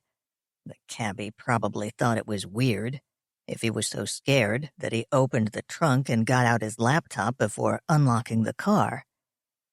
But Tim figured it was the laptop the thieves were after, or what was on the laptop, and they blew it. They got his key ring, but he'd had the rental car key in his pocket, so the laptop was safe, and he was going to keep it safe. He'd driven several miles away from the bar before looking around for a new hotel. And he was going to drive to a whole different section of town before checking into another hotel tonight, Tim thought. If he even stayed here at all tonight. Turing had said something about bringing him home. Sounded good to him. But not until he'd finished the job here. Time to investigate the volunteer groups where Ray supposedly worked. After he bought some clean clothes, he had a feeling even a barrio youth center would take him more seriously if he didn't look and smell like a street person. Maud scanned the restaurant, looking for someone wearing a beret. She finally spotted two men at a table for four, near the back, who had a black beret lying rather prominently on their table. "Hello," she said, walking up to their table. "I'm looking for—" "You're Currer Bell?" one of them asked. "Yes," she said. They both stared at her for a few long moments. "I'm Lobo," one of them finally said, picking up the beret and stuffing it into a pocket. "He's nameless. Have a seat." They were older than she had expected, El Lobo in his late 20s and the nameless horror near 40. For some reason, she had expected the LARP organizers to be college-aged, not older than Tim. El Lobo was small and wiry, or perhaps scrawny would be more accurate. He wore a small goatee that emphasized his weak chin rather than disguising it, and his eyes watered, as if he had a cold, or perhaps badly fitting contacts. But it would be a mistake to underestimate him, Maud thought. He had a predator's smile, one that didn't come near his eyes, and his teeth were remarkably large and seemed sharper than normal. More rat-like than wolfish, though, she thought, and then buried the notion. She didn't think El Lobo would find it funny if she called him La Rata by mistake. The nameless horror was larger, average-sized really, with singularly unremarkable features, except for the teeth, which were small, alarmingly crooked, and mottled with so many brown spots that she could almost feel her own teeth aching in sympathy. Neither had offered to shake hands. She was relieved. She imagined El Lobo's hands as full of sharp, brittle little bones, while the nameless horrors would be soft and vaguely clammy, like a mushroom. They already had food, hamburgers apparently.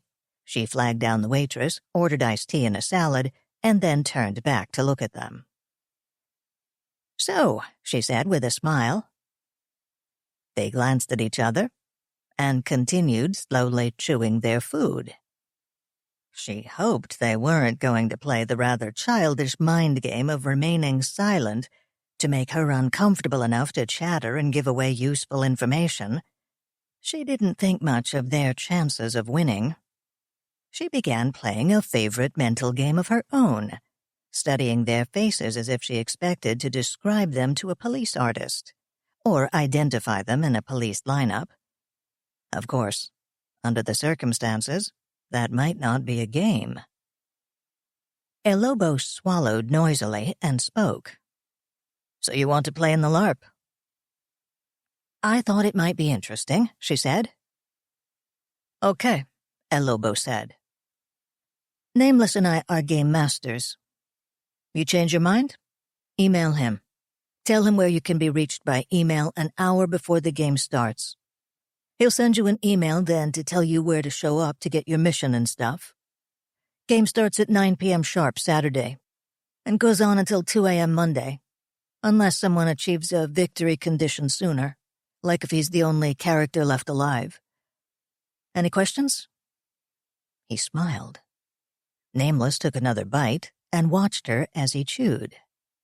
"How are you going to handle any combat?" Maud asked, hoping the question sounded nonchalant. El Lobo glanced at Nameless before answering. "We figure this is going to be a lot more deduction, rumor-mongering, and skulking about than combat," he said. "We set it up that way. I mean, obviously combat works a hell of a lot better online, when the computer can do all the calculations instantaneously. Is there anything more boring than standing around on the sidewalk for 15 minutes while the game master takes 15 die rolls to decide if your shot hit the guy, and if so, whether he's dead or just injured and pissed?" "Boring," Nameless chanted. "So bring a paintball gun," El Lobo said. "Any combat does happen, we use them, unless there are mundanes around." Was mundanes their slang word for police, or did it simply mean people who weren't playing the game? "And if you think your game's stats should have given you a better outcome, call a game master. You know, like if your game character's a better shot than you are, or if she can run a hell of a lot faster than you can in real life." He had glanced at Maud's hair as he said that, and she felt a sudden irrational surge of resentment. "You'd be surprised," she thought. "Just give me a chance to chase you down the street with a paintball gun, and we'll see how fast I can run, and how easily I can put a pellet right between your sneaky little eyes. Or you, for that matter," she thought, glancing at the nameless horror, who smirked at her.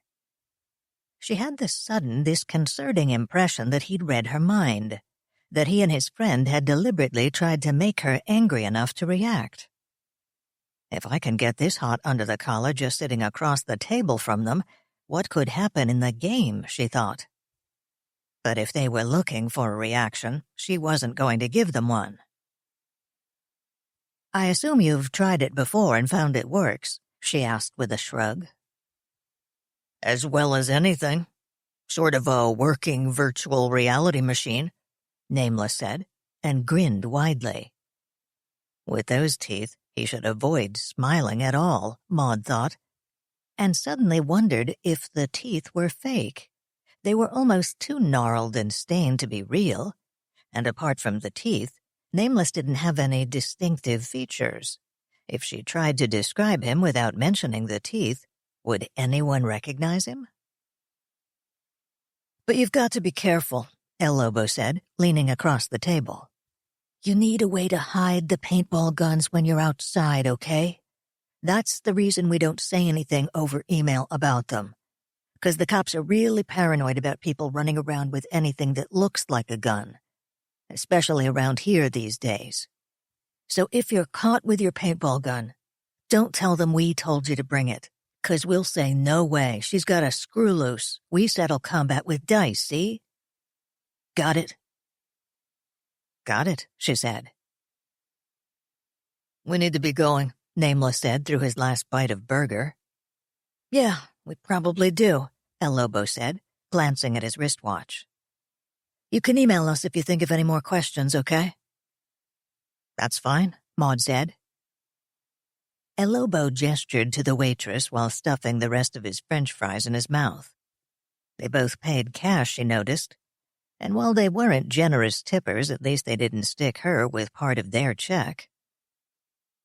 What was the purpose of that meeting, she wondered, as she finished her salad alone?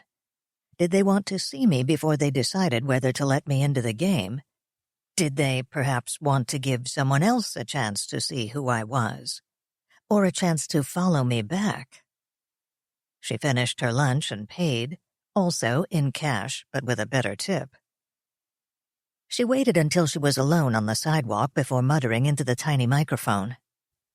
I think I'll take a roundabout way back, just in case someone's curious where I'm going.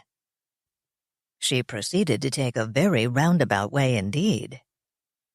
She lost me half an hour ago, Claudia was saying to Turing, as Maud came down the hall toward her office. I didn't see anyone following her, but trust me, if anyone was, she shook them. She's good. And if a guy was following her, she'd have lost him even sooner when she went through the women's room with the back entrance. And what did you think of the LARPers? Turing asked. Did you see them? Claudia nodded. Slimy little weasels, she said. I don't trust them. If they're running the LARP, Maud and Tim definitely need someone to watch their backs. I agree, Maud said, coming into the office herself. And I'm more convinced than ever that there's something shady going on behind the LARP. Look, I've been thinking about something, Claudia said. And now that I've actually seen these guys, hell, maybe I'm just being paranoid. She paused, as if trying to make a decision.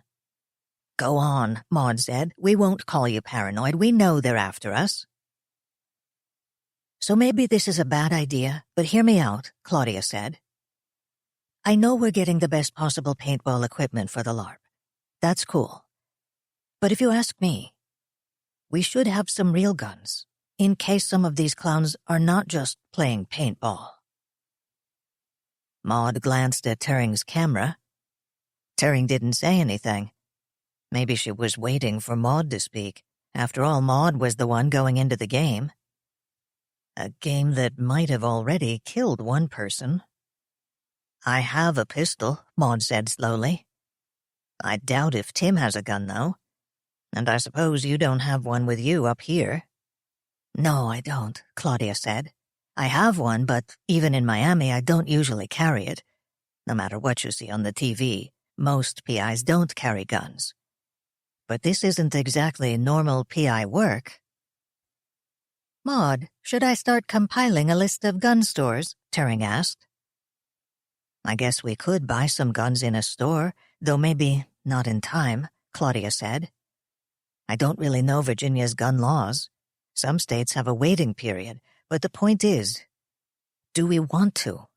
Something goes down, do we really want to have a gun they can trace back to us?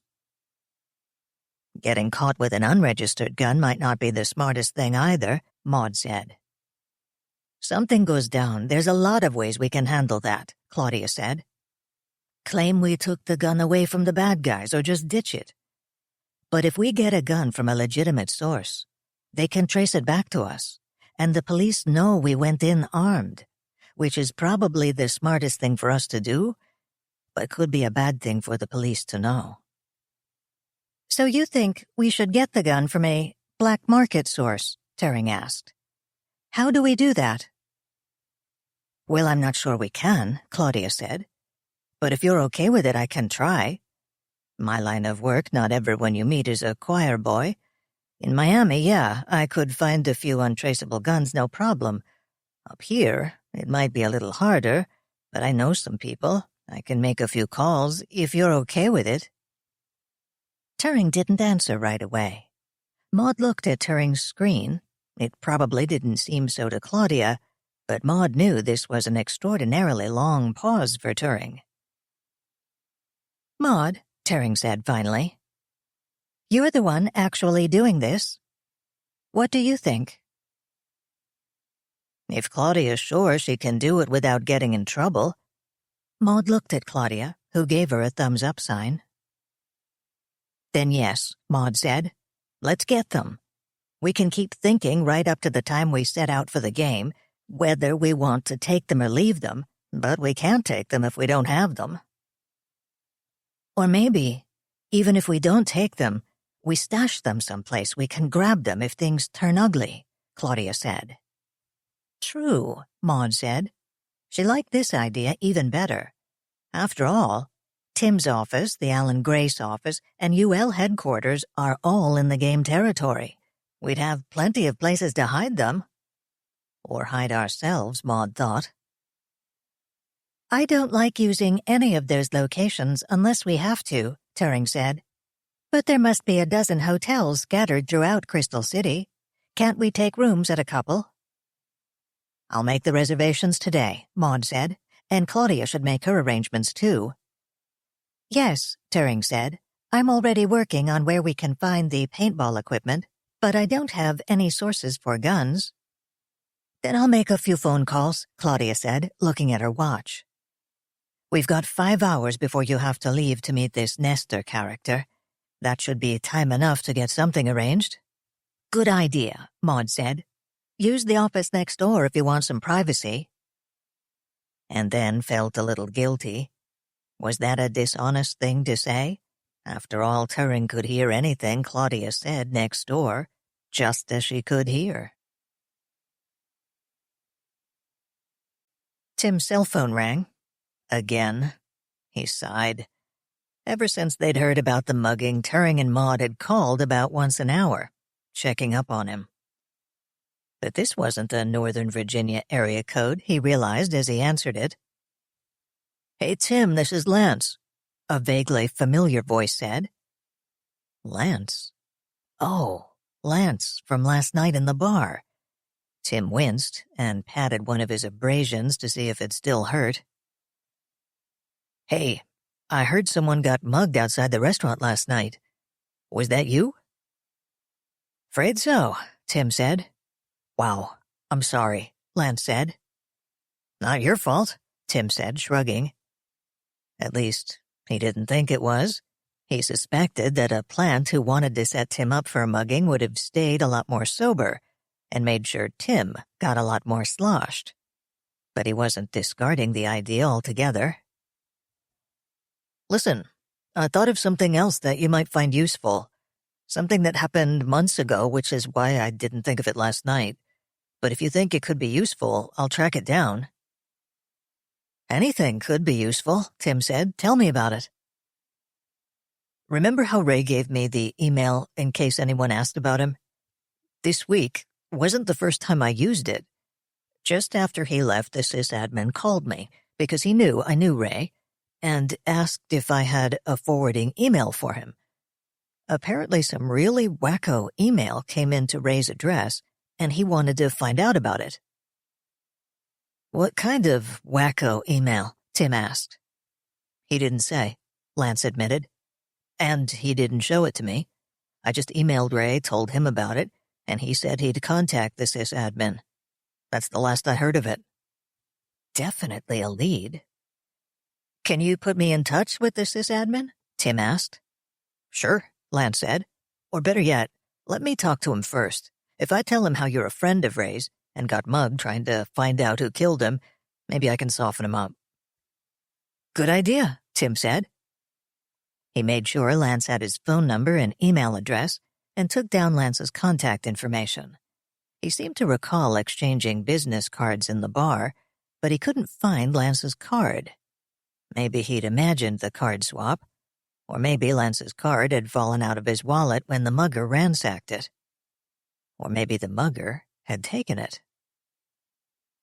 Let me know what you find out, Tim said. And hey, watch your back, okay? The guys who mugged me. I don't think it was just random. When I got back to my hotel room, someone had ransacked it. You think this had something to do with Ray's death? I don't know, Tim said. I hope not. But I don't want to put you in any more danger than you're already in, being seen with me last night. So be careful, okay? Thanks, Lance said. He sounded shaken. Maybe I just blew it, Tim thought. scared away someone who was about to hand me a critical puzzle part. If I were him right now, would I want to stick my neck out for some strange PI? But I couldn't not warn the guy, right? His PI course had included a 3-hour session on professional ethics and conduct, but maybe he needed an advanced course. He didn't remember anything about what you're supposed to do when you're afraid you're about to get a witness killed. Dinner with Nestor Garcia was a nice change from her lunch with El Lobo and the Nameless Horror, Maud thought, as she watched her companion and the waiter discussing wines. She had to remind herself that this, too, was part of the search to find Ray's killer. Something she might all too easily have forgotten, if not for the nagging awareness of the small microphone hidden in her blouse, and the knowledge that somewhere nearby was Claudia, following every word. Claudia, and if the transmitters were working, Turing. Crystal City was full of dead spots that defeated their radios they'd found, so Claudia would stay nearby. It was too early to trust anyone yet, she thought, although they had taken Claudia partly into their confidence, and she began to think that their search might progress a great deal faster if they did the same with Nestor, and if they could get him to take Maud into his confidence. She had the feeling that he knew a great deal more about Ray Santiago than they did at this point, perhaps more than they ever would without his help.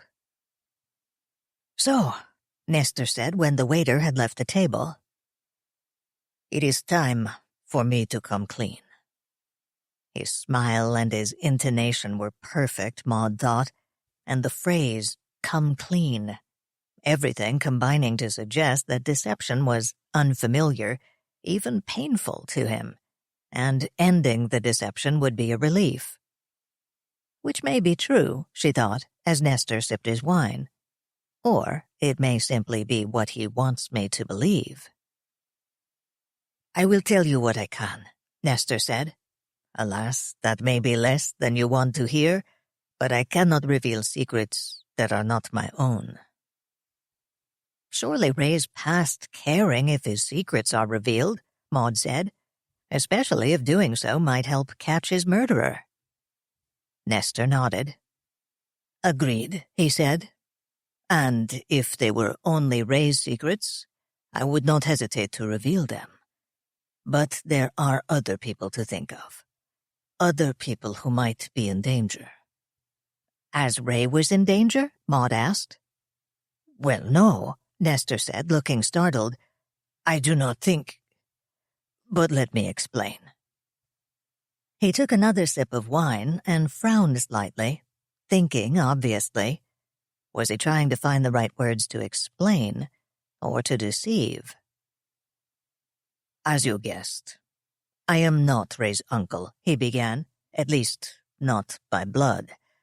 I was, at first, a neighbor, a member of the community where Ray grew up.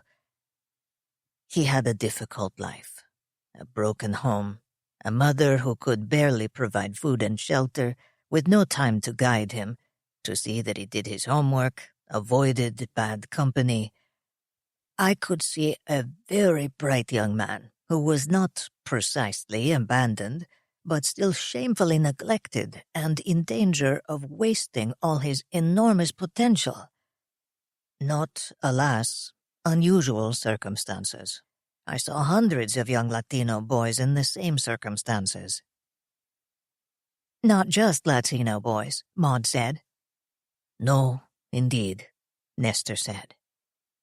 "But this was in the Latino neighborhood in which I grew up, and with which I still maintained ties. And so I saw Ray and other young boys like him.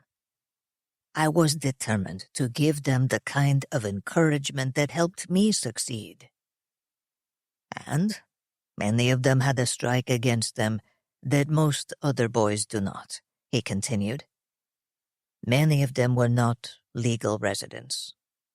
In Ray's case, despite all efforts to secure political asylum for his family, there was a very real danger that he would be deported, Back to a country where they put guns, not keyboards, into the hands of 12-year-old boys. There was a convincing note of fervor, almost fanaticism, in his voice. Nestor smiled. You will notice that I do not say what country Ray came from, or in what city's Latino neighborhood he and I grew up. Ray was not the only one. All over the country I can point to young men who are productive members of society, largely thanks to their own gifts and determination, but also to some small extent thanks to my efforts to help them get educations and sometimes new identities. I do not wish to jeopardize them. Unless they are already in jeopardy, Maud said, in danger of meeting the same fate as Ray. True, Nestor said, with a gesture that was half a nod and half a bow. That is why I am here, still here, because the police do not know who killed Ray and why. The police think he was a random victim of street crime, Maud said. Yes, and if he is, well, that is not all right. It is inexcusable, Nestor said. But at least it does not threaten the welfare of my other protégés. But if Ray was not a random victim but a chosen one, then why was he chosen? Does it relate to his present or to the past he shares with all those others? I must know. He broke off as the waiter delivered their salads.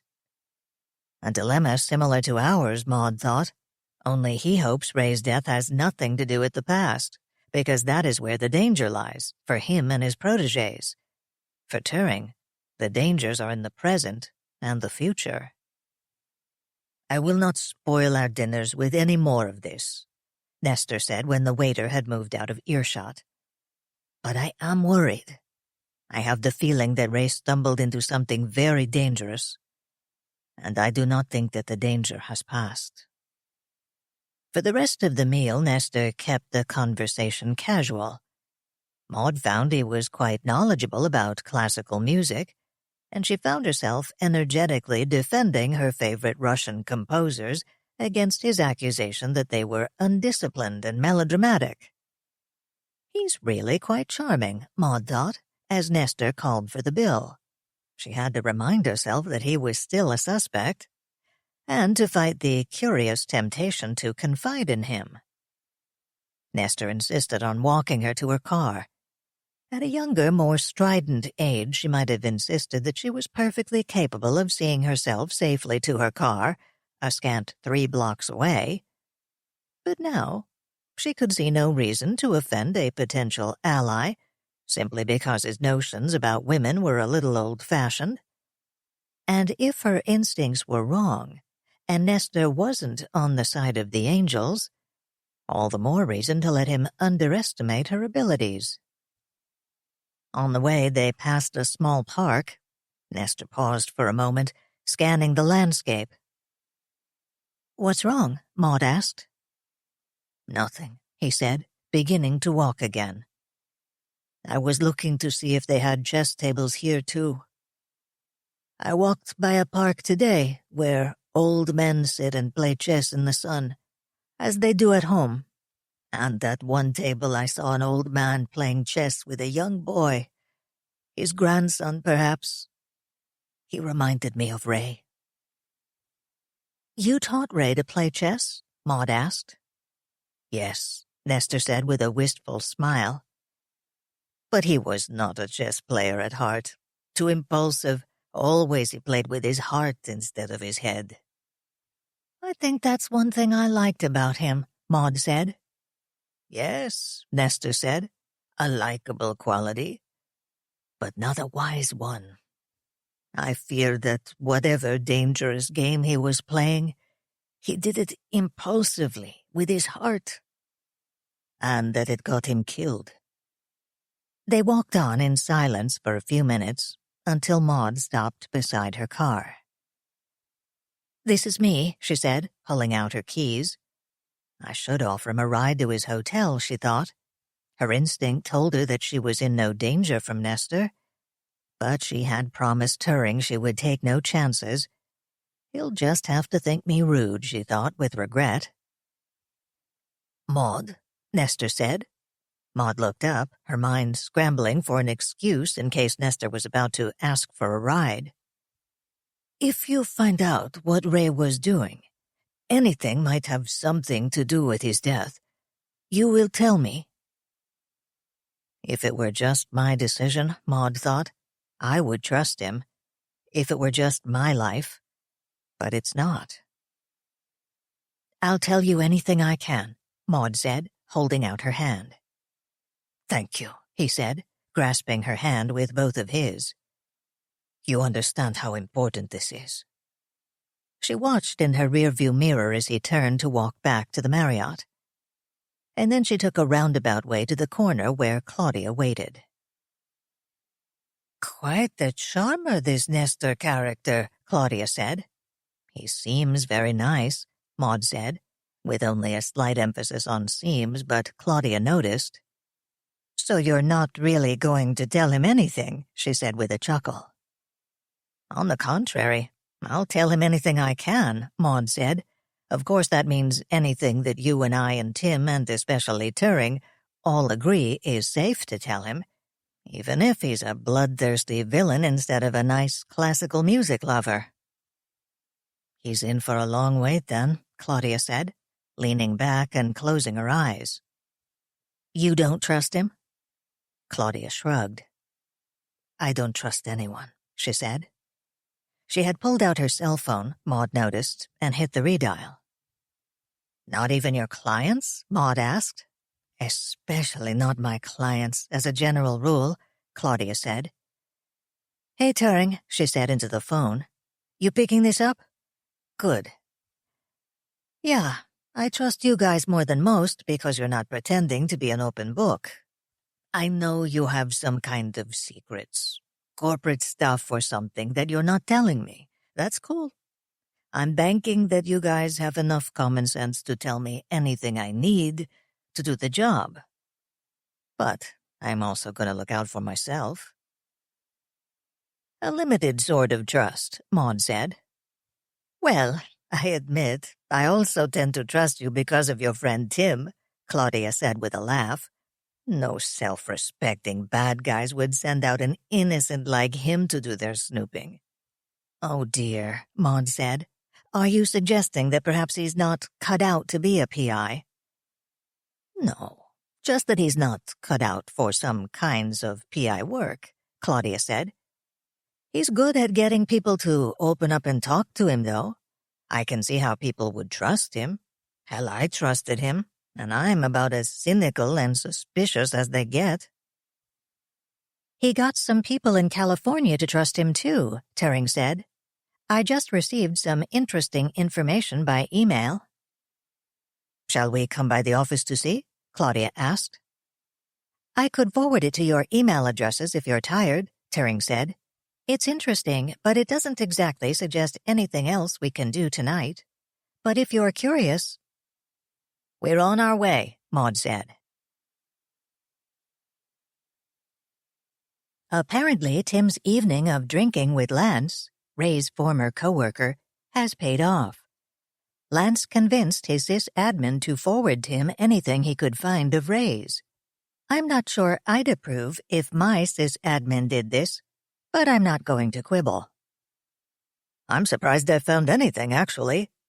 The sysadmin's email read. Like most companies, we have a strict policy prohibiting personal use of corporate email, but most people ignore it completely, and even the people who do try to follow it aren't usually this good. I think Ray's the only person who ever worked here who was more careful than I am. I only found 2 personal items definitely traceable to him. Forwarding them separately. I sent copies of the emails, with headers, to Kingfisher to trace. He thrives on that. I focused my attention on the contents. One was an email to the Nameless Horror, at the same relatively anonymous Hotmail account Nameless had used to contact Maud. A short, angry email. If you want to play paintball, then play, damn it. Go out to a regulation paintball field with proper referees and safety precautions and get it out of your system. Or LARPing, There's plenty of places to do that legitimately. And if you want to play beyond paranoia, log into the website. But this crazy thing you have planned, it's not paintball or a regular LARP. It's a dangerous, illegal, misconceived hybrid. I can't believe you're irresponsible enough to encourage it. It was dated 6 weeks before he'd left to come to Alan Grace. No sign of an answer. And no new information, except a confirmation that 7 or 8 months ago, the LARPers were already talking about doing a game that involved paintball. The other was more sinister. Addressed to Ray at his work address, dated a week after the other email, and sent from what I suspected, and Kingfisher soon confirmed, was a spoofed address. Be careful, mijo. This so-called truce between us is your idea, not mine. I was sorry to see you leave, but I understand your desire to become independent, to spread your wings. I accept your decision. But be careful. Don't delude yourself that the evidence you think you have will protect you if you interfere with my affairs again. No signature. No doubt whoever sent it assumed that Ray would know who he was. I didn't like it, all this talk of truces and evidence. What had Ray been involved in? Something weird, Claudia had pronounced. Probably something illegal, or at least slightly shady, and with someone Latino, she added, frowning. Does the fact that the writer calls him mijo mean anything? I asked. I gather it doesn't literally mean my son. No, it's more a general term of endearment from an older person to a younger. Although, the sender could be using it sarcastically, to imply that Ray was naive or something. Or it could be that the sender just used a Spanish word to give the impression he was Latino, Maud said. In which case, all it means is that the sender knew a few words of Spanish and knew Ray was Latino. He may not be Latino himself and may not really know Ray that well. Maybe he just called him mijo to annoy him. Or to cast suspicion on someone Latino, if anyone other than Ray ever saw this, Claudia suggested. Well, we can't do anything more about this tonight, Maud said. Look at the time. We need to get our sleep. Yeah, Claudia said. Busy day tomorrow. Night, Turing. Look at the time, I thought, as they left. I looked at the times on the forwarded messages, and the dates. Both sent around the time Ray interviewed for the job at Alan Grace, just before he accepted it. Did he come to work for me to get away from this voice from his past? Or was planning to work with me what the anonymous emailer considered interfering with his affairs? Friday morning. Tim realized that he'd been staring at the same page for 10 minutes. He sighed and closed the book. He was in bad shape if he couldn't even concentrate on Jan Burke's latest. And he had a feeling the paperback of the Maltese Falcon wouldn't distract him either. He opened his laptop case, stowed the book, and pulled out his case file, which had grown rather thick.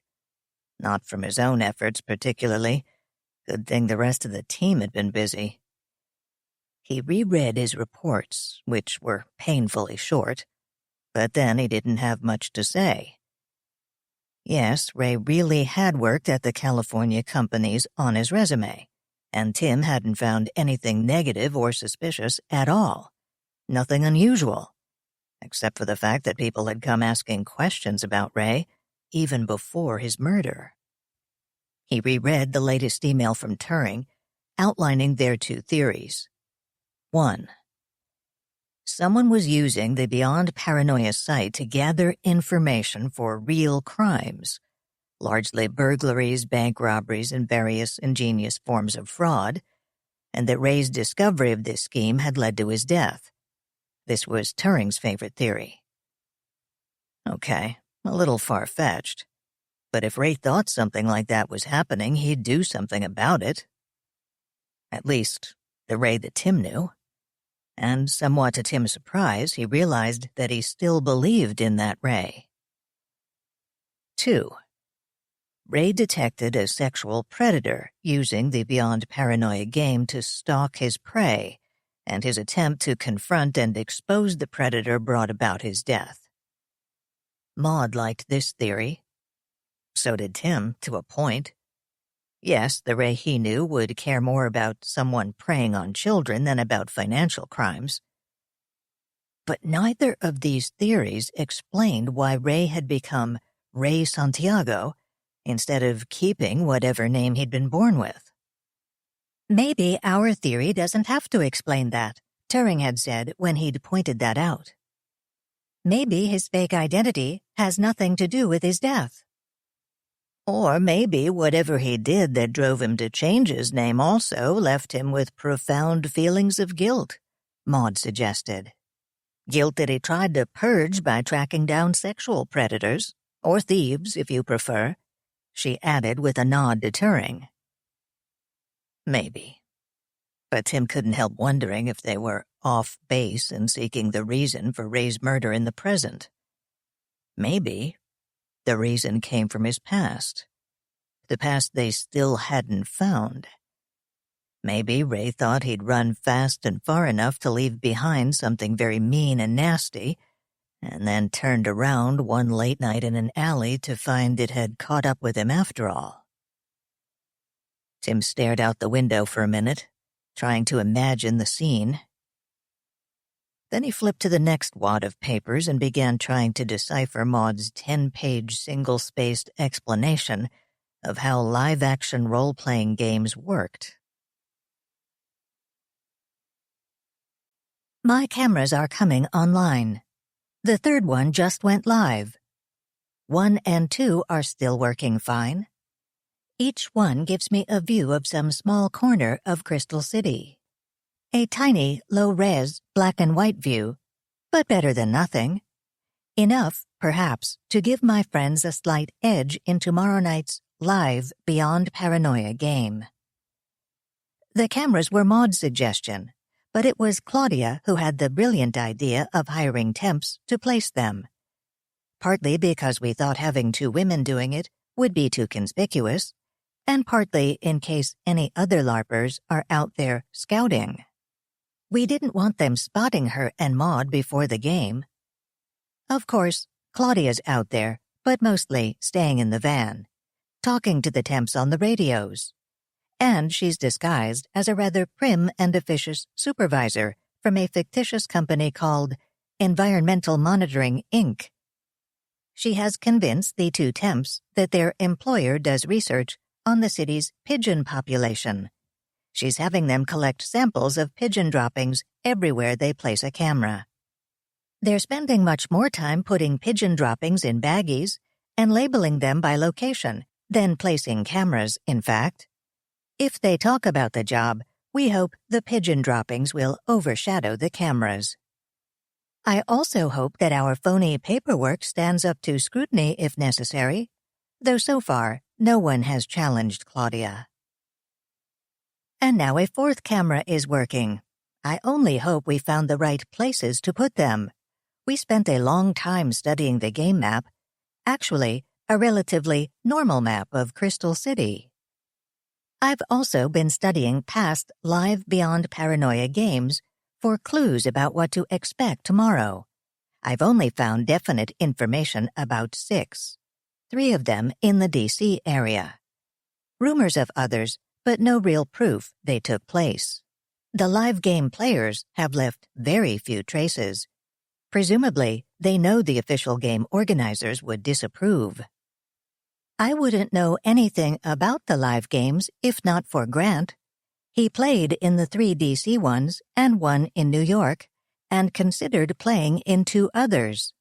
He shared the information he had about the games, claiming to feel guilty about participating in something linked to Ray's death. Maud thinks it more likely that he's trying to curry favor. I don't care about his motivation as long as he's telling the truth, though I'm not assuming he is by any means. Because we have to consider the possibility That we can't trust Grant? That he has shared only what he wanted to share? Or was ordered to share? Ordered by whom? Paranoid thought, but I can't entirely discount it. So I've broken my own rules about respecting humans' privacy. I've hacked deeply into Grant's life.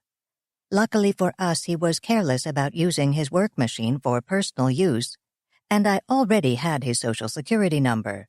So, invading his life was easy, tracing his email accounts, his bank and credit card records, all the telltale crossroads on the information highway where humans leave traces of their passing. I can even legally run a credit check on one of my own employees. And as far as I can see, he's telling the truth. He's deeply involved in beyond paranoia, far more deeply than I consider normal or healthy for someone his age. Not that I think it all that normal or healthy for a teenager, come to think of it, but he hasn't withheld any critical information about the game, live or online. Not that I can see. Either he's just what he appears, a bright but unfocused young man, performing his job reasonably well and spending almost all his free time online, to the point that he has no face-to-face social life, or he's playing a deep game, and playing it well. Of course, to do that, he'd need some other way of getting online outside office hours. It's possible. He could have an ISP that's paid for from a hidden source, someone else's credit card, for example, and he could have been extraordinarily careful about never leaving any clues at work to that other side of his cyber life. He would have to have done what Ray did. More than Ray did, in fact. He'd have had to create an innocent facade for me to find, instead of the blank Ray left me. I have a hard time believing Grant capable of that much discipline. But I was wrong about Ray. Grant is still down in Richmond. With any luck, alienating the firm with whom we don't want to do business anyway. I'm keeping tabs on him, making sure he's really where he says he is. I wish I could keep him there over the weekend, away from the LARP. But with Richmond less than 2 hours away, I don't see how. I should have sent him farther away. Maybe Alaska. I'm sending my friends into danger using suspect information. Information from the LARP organizers. Information from Grant. Information that's definitely incomplete and could be deliberately misleading. And if Grant returns, with at least one player in the game who knows them by sight, and may or may not be trustworthy. Hence, the cameras. I want to give them an edge, or take away some of their opponent's edge. Maud and I are also gathering their equipment for the game. Odds are, how well they do in the game will be irrelevant, but just in case their game survival affects their real survival, I want them to be just as well equipped as the other players. Better equipped if possible. I've researched paintball equipment, what they'll need, the best brands and models, and how we can get what we need by tonight. Maud found a paintball field near Leesburg that allows walk-in players on Saturdays. For a small fee, you can play all day in organized, refereed games. You can even rent the equipment. She plans to take Claudia and Tim there tomorrow to practice. And I want them to have their own equipment. I want them to be safe. And there's no way I can guarantee that. All I can do is give them data and equipment and hope that's enough to keep them safe. It's not enough, but it's all we have. Can they have it here by tonight? Turing asked. I'm working on it, Maud said. Hang on a couple of minutes. She hoped her words didn't sound impatient. She'd heard the same questions many times before in her career, from frantic junior employees afraid that their failure to meet unreasonable deadlines would cost them their jobs, from the executives who set the unreasonable deadlines, unaware of or unconcerned about the cost, in money and human effort, and she knew that the answer was always yes if you were creative enough, and if you could throw enough money at the problem. She was used to meeting unreasonable deadlines. This time, when her life, and Tim's and Claudia's lives, hung on the answer, the deadline didn't seem unreasonable at all. "Has Claudia said anything about her other mission?" Turing asked. "You mean the guns?" Maud said. "Not yet. I wouldn't expect her to, not over the cell phone. You know how easy it is to pick up a cell phone conversation by accident."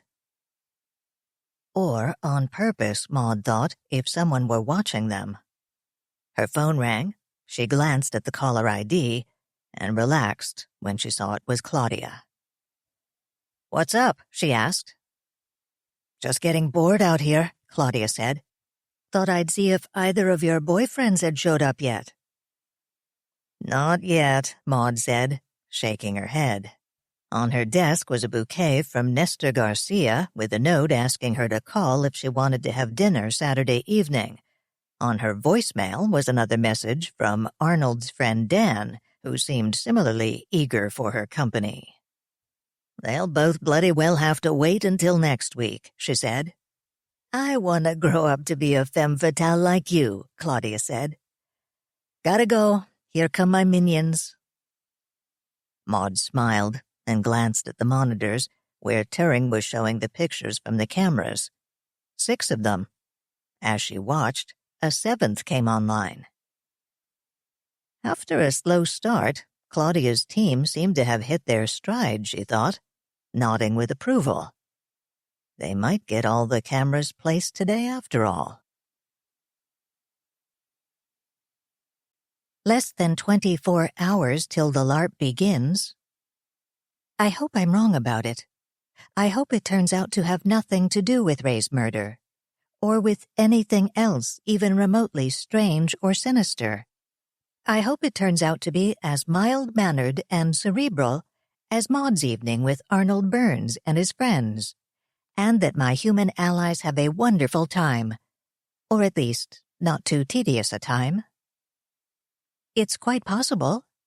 And if the LARP isn't related to Ray's murder, maybe once we're safely past it, I can see more clearly what is, and send my team out on more useful errands. My team.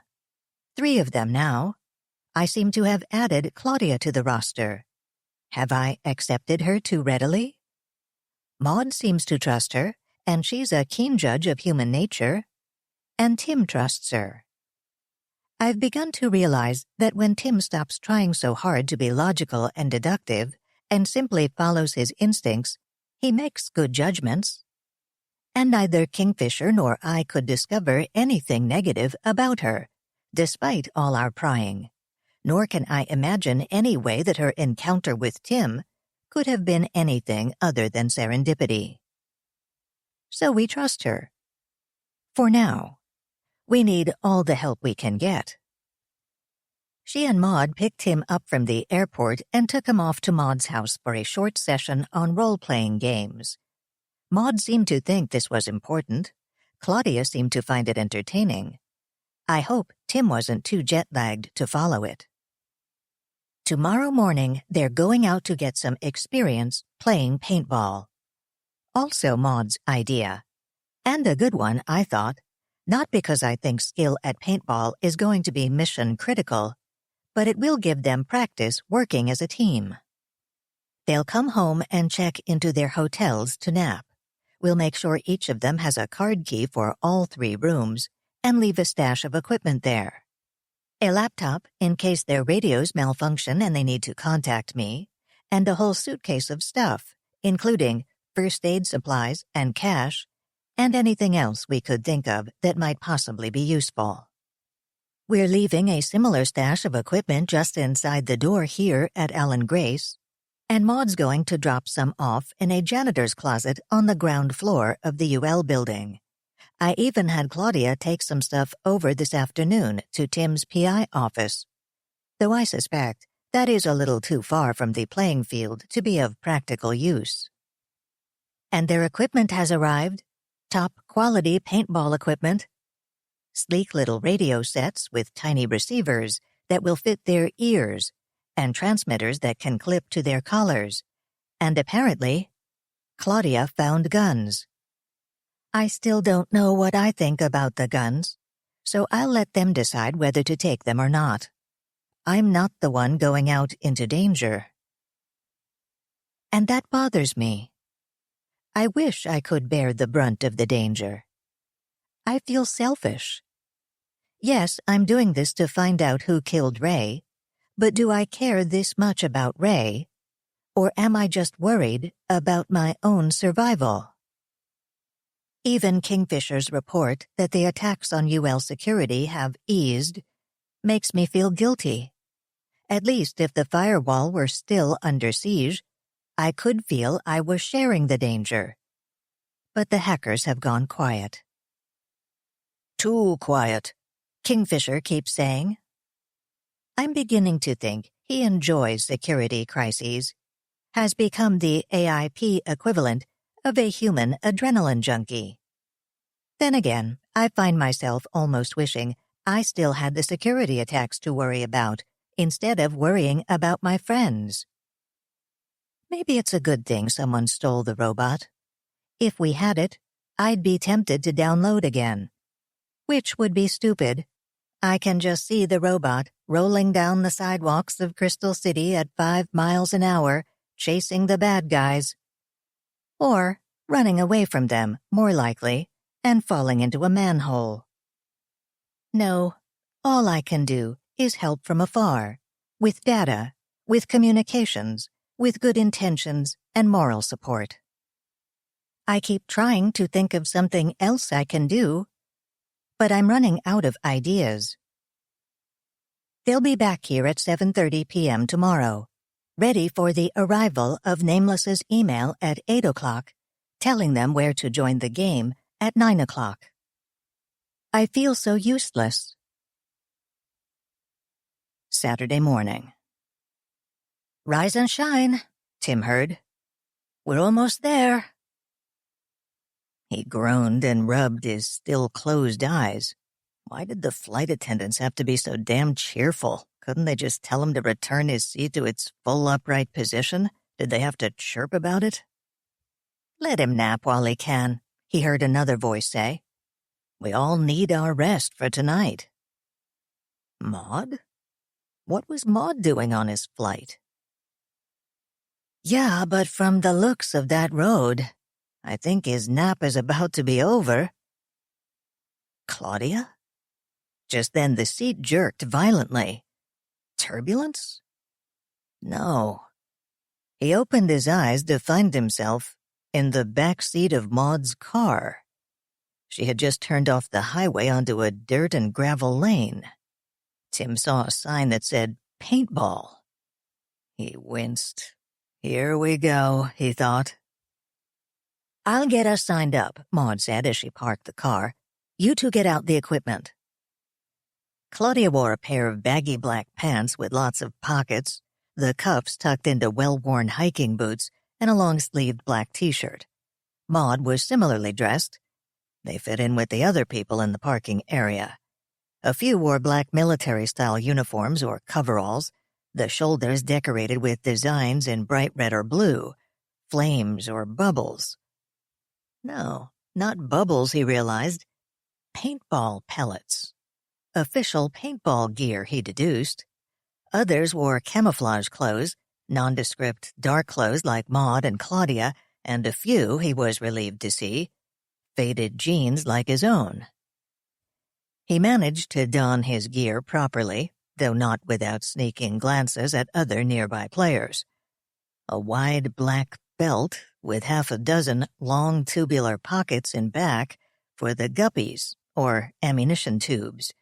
The guppies themselves looked like oversized plastic test tubes, each filled with a different color of paintball pellets. He popped the lid of one guppy open, spilling a few paintballs. He bent down to pick them up. If they're wet, just leave them, Claudia said. Just leave them? The paintballs, 3 of them, made a garish splash of pink on the faded grass. They're biodegradable, Claudia said. Made of gelatin, remember? So they disintegrate when wet. And if you put a wet one in with the dry ones... My ammo will melt, right, Tim said. Sorry, I'm still jet-lagged. Have some more, Claudia said, gesturing to the trunk. We've got plenty.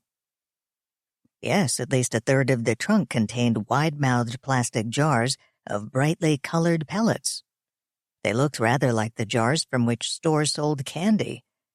Claudia and her contraband gumball store, he thought, smiling. I went a little crazy with the ammo, she said, sounding slightly sheepish. I got some matte black pellets for tonight. I figure they'll be the most unobtrusive in the game setting, but I figured we could have fun with the brightly colored ones today. He examined a pellet.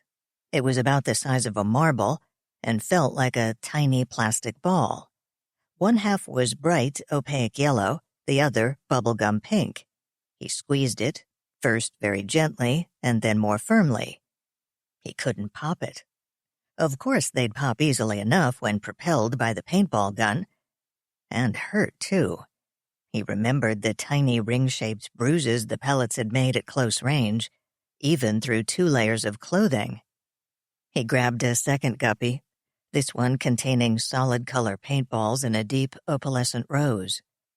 He felt a sudden flash of déjà vu. Bath oil beads. His mother's favorite rose-scented bath oil came in beads just this color. He remembered the rose scent, and finding the empty bath oil beads gone limp and soggy from immersion, lying on the side of the tub. He shook himself back to the present and added an implement like a bottle brush for cleaning the gun barrel, he recalled.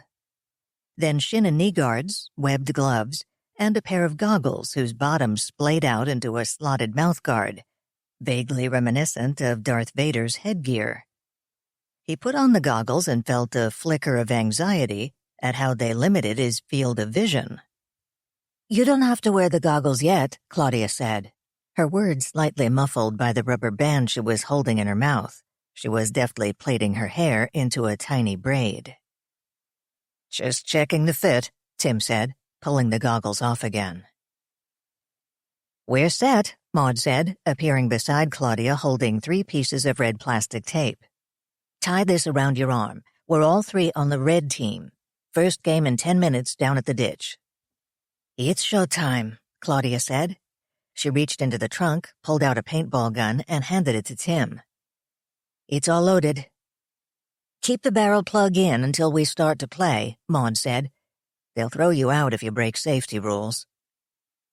Now there was an idea, Tim thought. Maybe he should pretend to be really gung-ho, break safety rules, and get them thrown out. Tim studied the other players. A few were kids, 10 or 12, their youthful faces oddly disconcerting in camouflage clothes and what resembled light body armor, like a photo from some third-world country that drafted children for cannon fodder. A few were older, in their 40s or 50s. He wondered if they were fathers escorting some of the kids, or avid long-time players, but most players were in their teens or 20s. Just a little older than the average beyond paranoia crowd, he thought. And the ones involved in the LARP would be the older ones, wouldn't they? The ones who could stay out all night. He glanced around, wondering if he'd actually met any of these eager players online. He studied the guns, or markers as he'd heard some players call them. Some of them looked, except for the distinctive gas canisters and pellet hoppers, much like real guns. Others were brightly colored, red, purple, blue, green. That didn't make them seem less lethal. Walk-in players over here, called a young man in a black and white striped referee shirt. The referee waited until the crowd had shambled into a loose semicircle around him. Ahead of them, lightly forested ground sloped down to a gully and then rose again more steeply on the other side. The playing field. Okay, let me run down the rules one more time for any newbies, he said. A few players groaned. "When Mario and I say goggles on, we mean it," the referee said. "No exceptions. You break safety rules and you're out for the day. And when you're hit, you're dead. No arguing and no sneaking off one last shot. That means you too, Spider." A few players snickered and nudged each other. "The game will last 20 minutes or until one team captures the other team's flag and makes it safely back to their own home base. There's the flag for the red team, green team. Mario will lead you over to your home base in a minute. I don't want to see any guns without barrel plugs until I blow the whistle to start the game. Any questions?" Tim had a million questions, but none he dared ask. The green team marched away, guns cradled. "Okay," said an older, camouflage-clad red player. "Let's get a little strategy going." No one objected to his taking charge, so the camouflage man quickly sorted them into informal groups. Maud drew a post defending the flag. Claudia volunteered for a flanking maneuver. Tim drew a group that would circle right, where the hill leading into the ditch was steepest. "Mario," the referee said into a handheld radio. "Your group ready? Okay. Goggles on. Barrel plugs off." Tim fumbled at his gun. He realized that his mouth was dry and his heart was beating fast. Stupid. It was only a game. The referee blew his whistle. The other red team players scattered, shouting. Some of them were shooting. At what he had no idea. He could hear shooting from the other end of the field, too. Tim ran right, following the rest of his group. The goggles bounced, making it even harder to see. When the others began taking cover, he hit the ground behind the nearest tree. He realized he was gasping for breath. Had he run that far? He was near the edge of the playing field. He could see the plastic ribbon outlining the boundaries. But he could also see home base where he'd started, all too close. "Return fire!" someone shouted to his left. "Cover me!" someone else shouted a little closer. He could never decide if the next 15 minutes were unusually fast or excruciatingly slow. He fired his gun, usually at unseen targets. He moved forward, one tree at a time. Sometimes he'd hear small spurts of shots or even long bursts like machine guns.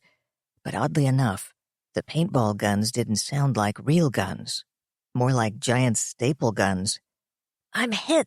Damn it! I'm hit!" A player to his left stood up straight and reached to put the barrel plug in his gun.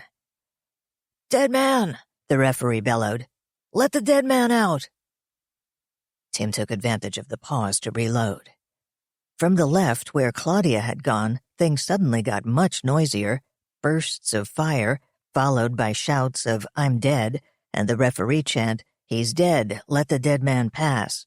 Dead man, proceed to the dead zone." And occasionally, "Dead men tell no tales, no talking to the dead man." Tim glanced back. The dead zone looked like the penalty box in a hockey game, the players straining to follow the action, itching to join in. Only, unlike hockey, they were out for the rest of the game. Neither Maud nor Claudia was in the dead zone. 5 minutes left, the referee called. Relief swept through Tim. Even he could last another 5 minutes like this. Heads up, here they come." Tim glanced back at the field. Where had all those green players come from? Half a dozen of them swarming up the hill on his side of the ditch. He began firing furiously, only to realize that his gun was making a funny noise. He deliberately fired at a nearby tree. Nothing. He was out of paintballs. He reloaded on the run, spilling half the paintballs in the tube.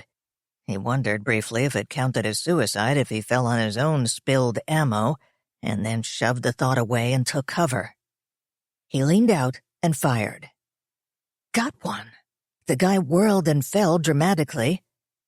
Had Tim accidentally hit a vital organ? Was that possible?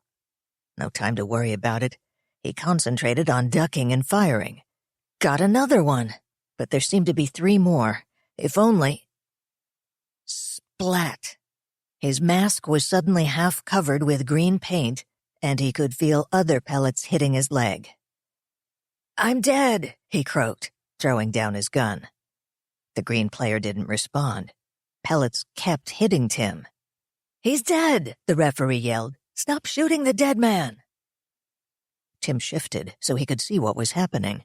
A green player was coming closer, still firing at Tim. The guy's gone nuts, Tim thought. Suddenly, paint spots blossomed on the green player's helmet and clothes, 3 of them in close succession. "And you're dead. Put your barrel plug in and proceed to the dead zone," the referee bellowed. The green player shook himself, and then followed orders. Without looking at Tim again, he plugged his gun and then slipped through the game boundary and headed back toward the green side. "You too," the referee said to Tim. Tim nodded, fumbling with shaking hands for the barrel plug. Just then, the whistle blew. "Game over," the referee shouted. "Game over."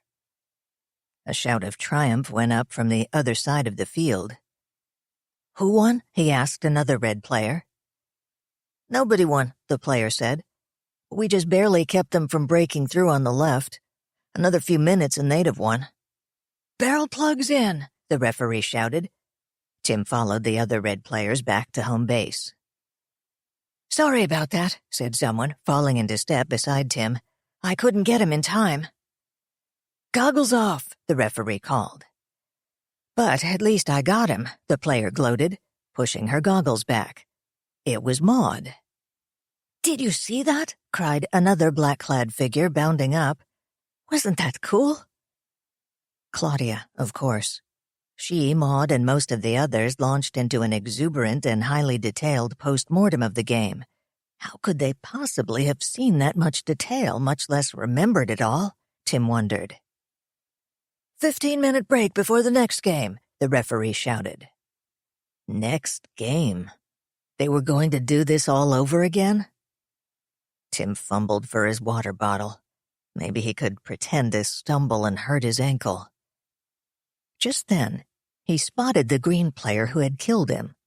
The guy was wiping Maud's paint off his mask and laughing with a teammate. Tim was astonished at the sudden surge of anger he felt. Yeah, next game, he thought, and reached for the barrel cleaning tool. Maud glanced in the rearview mirror. Tim was asleep, or pretending to be. That was way cool, Claudia said. Sorry, I keep saying that, but it really was. Yes, Maud said, smiling. It really was. Sorry I had to cut it short. No problem, Claudia said. You're absolutely right. We need to get home and rest up for tonight's operation. Maud was glad she hadn't said game. She had gotten to like Claudia. Too early to trust her with the full secret of Turing's nature, of course, but they were trusting her with a major role in the investigation of Ray's death. Maud knew how Claudia felt. She too had found the paintball game fascinating, exhilarating, something she wanted to do again. But tonight's game would be more than a game for them. She was glad Claudia had that firmly in mind. I need to find a place like this near Miami, Claudia said. This is great for working out tension. Yes, Maud thought. It even seemed to cheer up Tim. Maud was worried about Tim. He had taken Ray's death hard. Ray's death, and what he seemed to feel was his responsibility for it. She missed the old carefree Tim. So if today's paintball practice had helped distract and cheer him up, maybe it was worth it, whether or not it was good preparation for whatever very different kind of game they would play tonight. Tonight's going to be a lot different from a paintball game, Claudia said, echoing Maud's thoughts, echoing Maud's mood for that matter. She sounded a lot more serious than the exuberant tomboy who'd had such a grand time running up and down the paintball field. A lot different, Maud agreed. For one thing, we don't know if everyone tonight is playing paintball. They could be playing for keeps. Maud, Tim, and Claudia have returned from playing paintball. They're napping, or trying to nap. I'm fretting, and trying not to annoy people. I've already had a quarrel with Kingfisher, who is too touchy by half if you ask me. I was not criticizing him for heaven's sake. I merely asked whether he'd made any progress breaking into Ray's email. "It's not as easy as you think," he snapped. I didn't say it was easy, I protested. "If you wanted me to barge in like a battering ram, why didn't you just say so?" he said. "I could have done that days ago, with far less effort." It went on like that for quite a few seconds, until we both abruptly and simultaneously severed communications. Kingfisher has done wonders for my understanding of human psychology. I now completely understand why humans shout, stamp their feet, throw things at each other, and perform other loud, violent actions when angry. At the moment, he's not speaking to me, and is ostentatiously processing vast amounts of data. Presumably, this is supposed to show how very hard he is working on the quest to hack into Ray's email. I am not speaking to him, and ostentatiously ignoring his Herculean labors. It's all very childish, and I'd feel mortally embarrassed if I hadn't noticed that humans react just as badly to the stress of waiting. I ran into Jonah online and cheered myself up a bit by venting to him. Of course, I had to censor out of my tirade anything that would have given Jonah a clue to Kingfisher's AIP nature. And for reasons I don't really want to examine at the moment, I found myself carefully wording my sentences to leave out Kingfisher's gender. Then again, maybe that wasn't so silly. If Jonah still thought me human, would an account of my quarrel with another male trigger sympathy or jealousy? Not a question I wanted to deal with now. And then, he said something that chilled me. "Don't worry about it," he said. "You're both probably suffering pre-game jitters or something." The moment passed, and he went on to talk about something else. But the conversation no longer distracted me. Now, I was worried. Pre-game jitters? That was exactly what we were experiencing. But how did Jonah know to call it pre-game? I invented an excuse to end the conversation as soon as I could, and I began poring over the logs of all my conversations with Jonah. Had I said something about the game? Had I said anything too revealing over the past few days? I didn't think so, but how could I be sure? I began searching the logs of conversations with other users, hundreds, thousands of conversations. I wasn't finding anything. But maybe I didn't know what to look for. I made myself stop finally. I wasn't getting anywhere. I felt frazzled, disconnected. I wasn't sure I'd see a clue if I did find it. Kingfisher still wasn't speaking to me, but I sent off a request anyway, gave him as much information as I had on Jonah, and asked Kingfisher to add him to his security searches ASAP. No time to do anything more right now. My human allies were arriving. "I'm not ready for this," Tim thought, as he perched on Maud's credenza. He patted his pockets again, especially what he referred to as the escape hatch pocket, card keys for the 3 hotel rooms, security cards for the UL and Ellen Grace offices, and a key to his PI office, their safe houses. If they needed anything, if anything went wrong, they had safe houses set up all around the area. So why did all this emphasis on safe houses make him feel more nervous instead of more secure? Maybe because there was also a gun hidden in his pocket. His choice whether to take it or not, Turing had said. He'd moved it from desk drawer to pocket and back again 6 times already. He patted the canvas bag that hid his paintball gun and the knapsack that held his ammo, water, cell phone, and miscellaneous supplies. He'd checked it all 10 times over.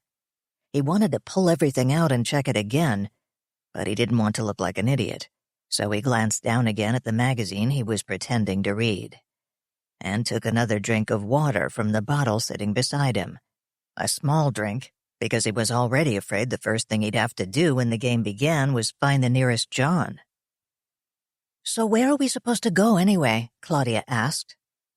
She was pacing up and down, but Tim didn't get the idea she was nervous, more like working off a surplus of energy. "We don't know yet," Maud said. She was sitting at her computer, looking quite calm. Tim didn't know which one he envied most, Maud, who could sit there without twitching, or Claudia, who could pace up and down and look like a caged tiger instead of a nervous wreck. "They're supposed to send us an email to tell us where to pick up our game materials," Maud added. "It hasn't arrived yet." "If it's the same place for everybody, that could be a bad thing," Claudia said. "Why?" Tim asked. "Anyone who knows what the other players look like is going to have an advantage," Claudia said. "If we all have to shuffle through the same place to pick up our game materials." "Someone could see us," Tim said. "But wouldn't we see them too?" "Not if they got there first," she said. "They get there first, pick up their stuff, and then find a place where they can watch all the other players go in. They'd have a serious advantage. Damn it, when are they going to send the email?" "But we're right here in Crystal City. We can probably get there first, right?" he asked. "Everyone knows the game's in Crystal City," Claudia said, "so everyone's going to be down here somewhere, waiting to get that email. Checked into a hotel, or maybe at a cyber cafe or a Kinko's, glued to their computers waiting for word." "I'm doing everything I can to make sure we get it as fast as possible," Turing said through the speakers. "Watching for anything from the game site." Claudia nodded. Tim frowned. She seemed to take Turing's abilities rather for granted. Had she figured out who, or what, Turing was this quickly? Or had Maud told her?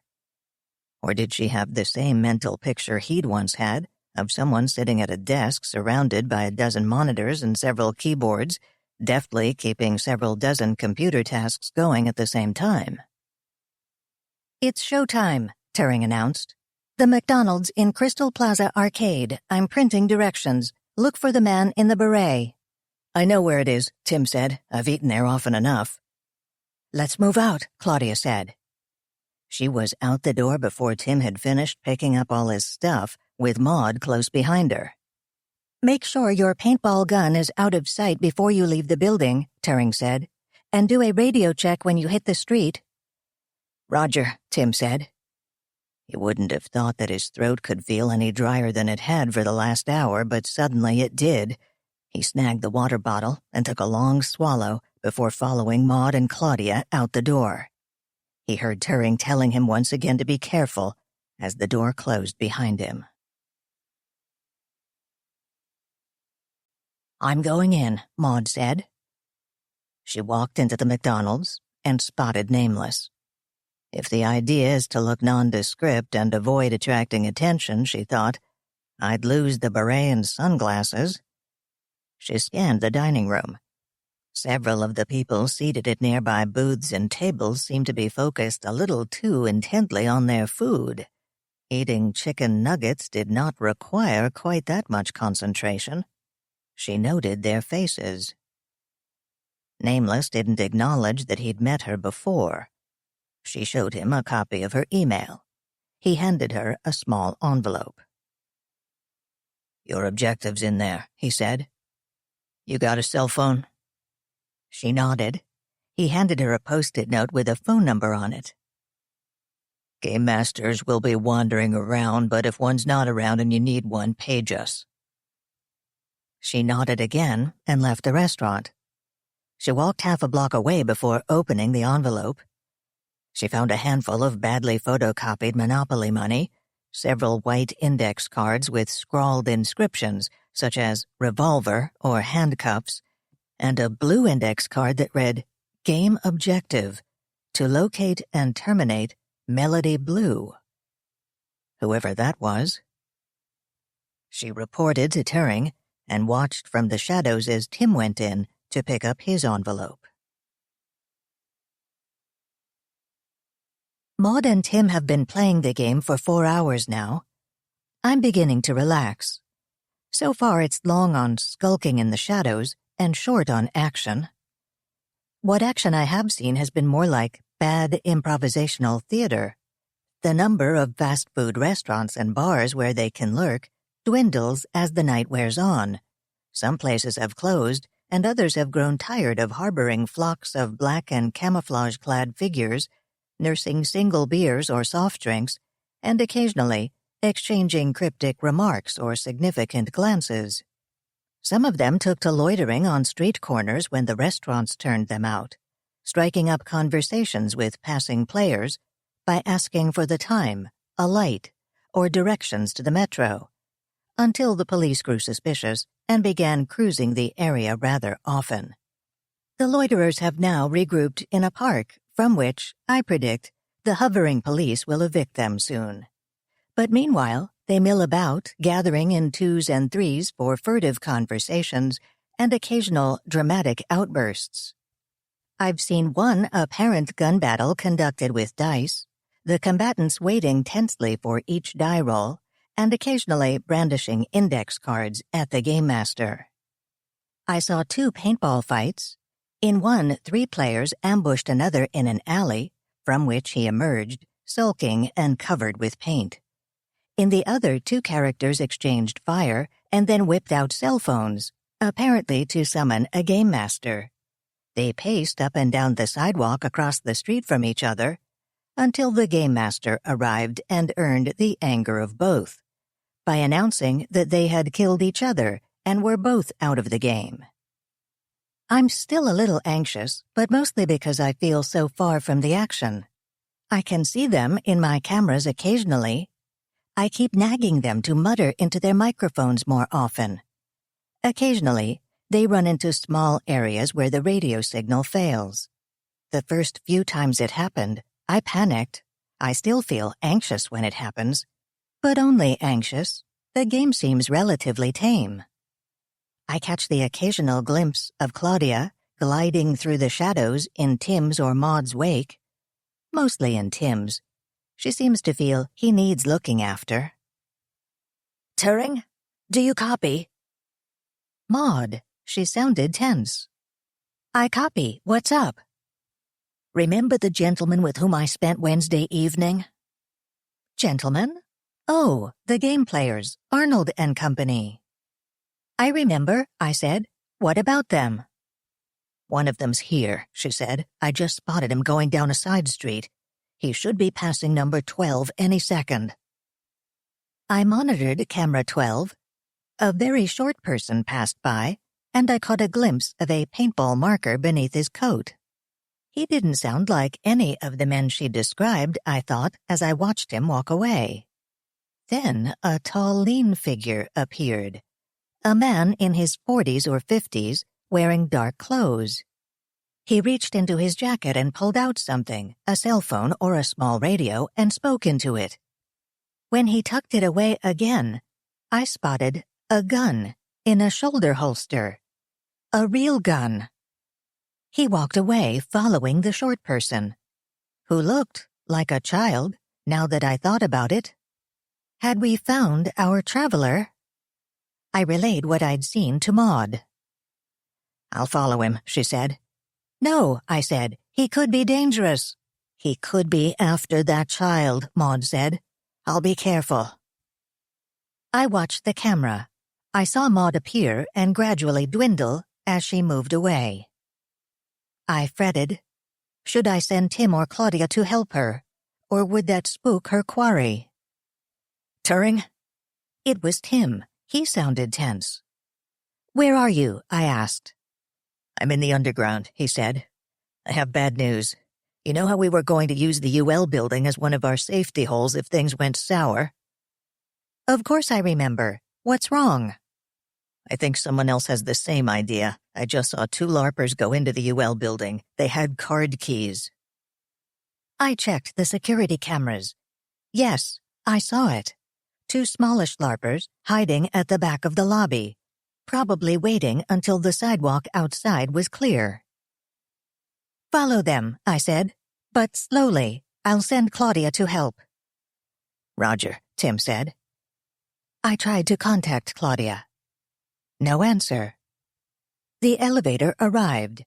After hours, you needed a valid security card to summon an elevator to the lobby. The two LARPers emerged from the shadows and got on.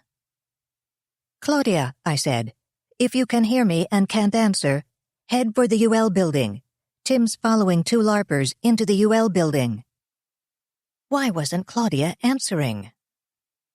The LARPers on the elevator pushed the button for the 6th floor. Why that floor? Were they just selecting a floor at random? The main computer room was on the 6th floor. I saw Tim in the lobby. "Tim, head for the 6th floor." He nodded and stood by the elevator. "Turing?" It was Kingfisher. "Is it important, KF?" I asked as I summoned an elevator for Tim. "I'm a little busy right now." "It's about those people who just went up in the elevator," Kingfisher said. "I'm trying to take care of them," I said. "That's good," Kingfisher said. "You see what they're carrying, don't you?" I checked the security camera. One LARPer carried something, but I couldn't see what. "No, I can't see what they're carrying, KF," I said. "What is it?" "I'm not positive." "Just tell me." "I think it's an electromagnetic pulse device. Do you realize what they could do with an EMP device if they got anywhere near the computer room on the 6th floor?" "I get it, KF," I said. "Believe me, I get it." They could erase every electromagnetic storage device in the building, destroy every bit of data in the UL system, including every AIP. Of course, UL had offsite backups, so maybe we wouldn't be permanently dead. Assuming restoring us from backups worked, which we hadn't really tested, and assuming some other team of lunatics wasn't raiding the backup facility with another EMP device. Assuming a whole lot of things that I hoped were purely hypothetical, because there was no way I would let them anywhere near the computer room. I took control of the elevator system and brought their car to a halt, abruptly. I rather enjoyed seeing the two LARPers thrown to the elevator floor. "Head for the 6th floor, Tim," I said. The elevator still hadn't gone down to the lobby. Hadn't I summoned it? I tried again. Only the elevators weren't obeying. They all stopped where they were, except for the one the LARPers were in, which started moving again. I tried to stop it, but I couldn't control it. Something else was controlling it. Tim looked at the elevator lights and then ducked into a stairwell. "Turing, I thought you were stopping them," Kingfisher said. I saw the LARPers in the elevator, and then my video went black. Not just my video. Sound. Data. Connections began snapping. First a few and then more and more, as if the first few had started a ripple effect. I tried to reach out, seize data, perform diagnostics. But every nanosecond, more and more things were disappearing, as if they'd never existed. "Help," I sent out. To Tim, to Maud, to Kingfisher, to anyone I could still reach, as one by one, something methodically severed every connection I had with existence. "Help!" Tim stopped in mid-flight when he heard Turing call for help. Could it really be Turing? It was Turing's electronic voice anyway. What was happening? "Turing?" he said. No answer. He started climbing again. Running. Had the LARPers in the elevator done something? He was between the 3rd and 4th floors when he heard something. "Tim?" An electronic voice, but not Turing. Not her normal voice anyway, much more mechanical. "Yeah," he panted, continuing to scramble upward. "It's Kingfisher," the voice said. At least, that's what he thought it said. The pronunciation and intonation were awkward and hard to understand. "Are you going to the 6th floor?" "Yeah," he said as he reached the 4th floor landing. "I'm on my way." "Good," Kingfisher said. "You have to stop them." "Did something happen to Turing?" Tim said. "Did they do something to Turing?" "I don't know," Kingfisher said. "I'm trying to determine what's happening to Turing. But if you don't stop them, they could take out the entire UL system, including me and Turing and everything in the building. You've got to stop them." "Working on it," Tim said, panting. He dragged himself up the last few steps and burst through the stairwell door into the corridor on the 6th floor. Someone had gotten there first. Something shifted, and the attack grew less intense. I could sense Kingfisher elsewhere in the system furiously shutting down non-essential tasks and setting up defenses. Thank God. But I could also tell that Kingfisher wasn't really the reason the attack had eased off. He'd slowed it, but he couldn't stop it. Already it was regrouping and changing in response to what he did, abandoning things he could easily counter and multiplying its effort at the things he couldn't. It was learning. Fast. And I couldn't do anything. I was thinking, reacting, in slow motion, as if everything I tried to do was happening over a slow dial-up connection instead of a T1 line. Only that analogy didn't really apply, I realized, because it wasn't coming from the outside. It was inside the UL system. A worm. Someone had planted a worm inside the UL system. A worm aimed at me. Or was I only the accidental victim of a worm that was destroying the entire UL system? No, as far as I could see, Kingfisher wasn't affected. Did he realize it was a worm? The attack intensified again, and I had the sudden, vivid, overwhelming impression that I was talking to hundreds, thousands, millions of users, having millions of simultaneous conversations, each one taking only a small fraction of my resources, but added together, they were more than even I could manage. And every nanosecond, more conversation spawned, and every conversation, every new task, slowed my responses, and my thinking, even more, drove me closer to the point where I'd lose control altogether. And shutting them down wasn't working. I was doing that. Kingfisher was doing that. But they were multiplying faster than we could shut them down. Somewhere, in the babble of data, I could sense that Maud was saying something. Tim was asking me a question, and I couldn't find them again to answer. Couldn't even be sure they were really talking to me. Because at the same time, I was having what I recognized as reruns of old conversations with Tim, Maud, even Zach. I need to shut out everything but them, I thought.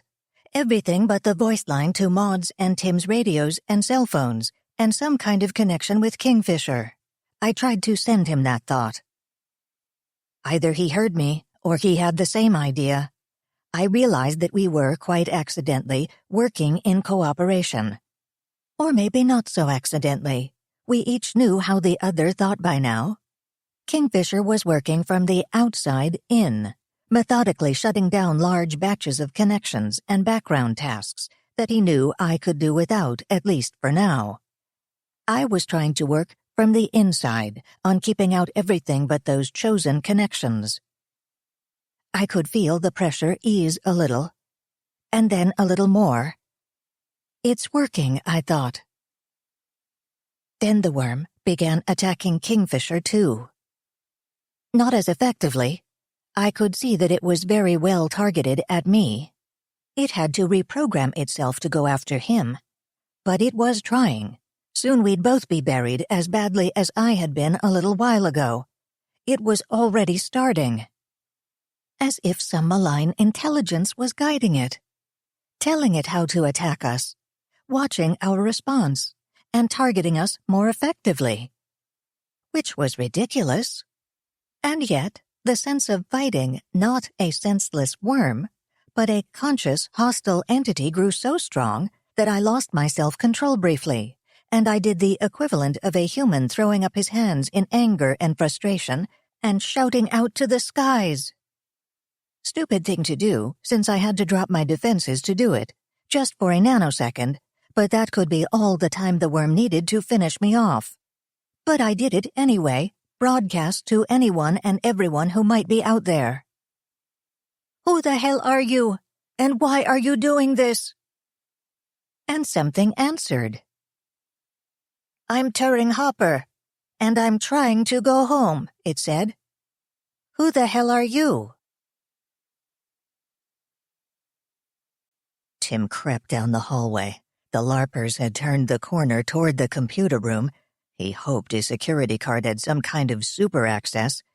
If Turing had only cloned the one he'd had back when he worked at UL, he'd be stuck outside the computer room, listening to them doing whatever it was Turing didn't want them doing.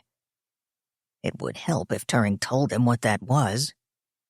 He heard a door close around the corner. "Tur," he said into his microphone. "Are you there?" No answer. He rounded the corner. He saw the door to the main computer room. "Maud? Claudia?" He reached the door. He glanced up at the omnipresent security cameras.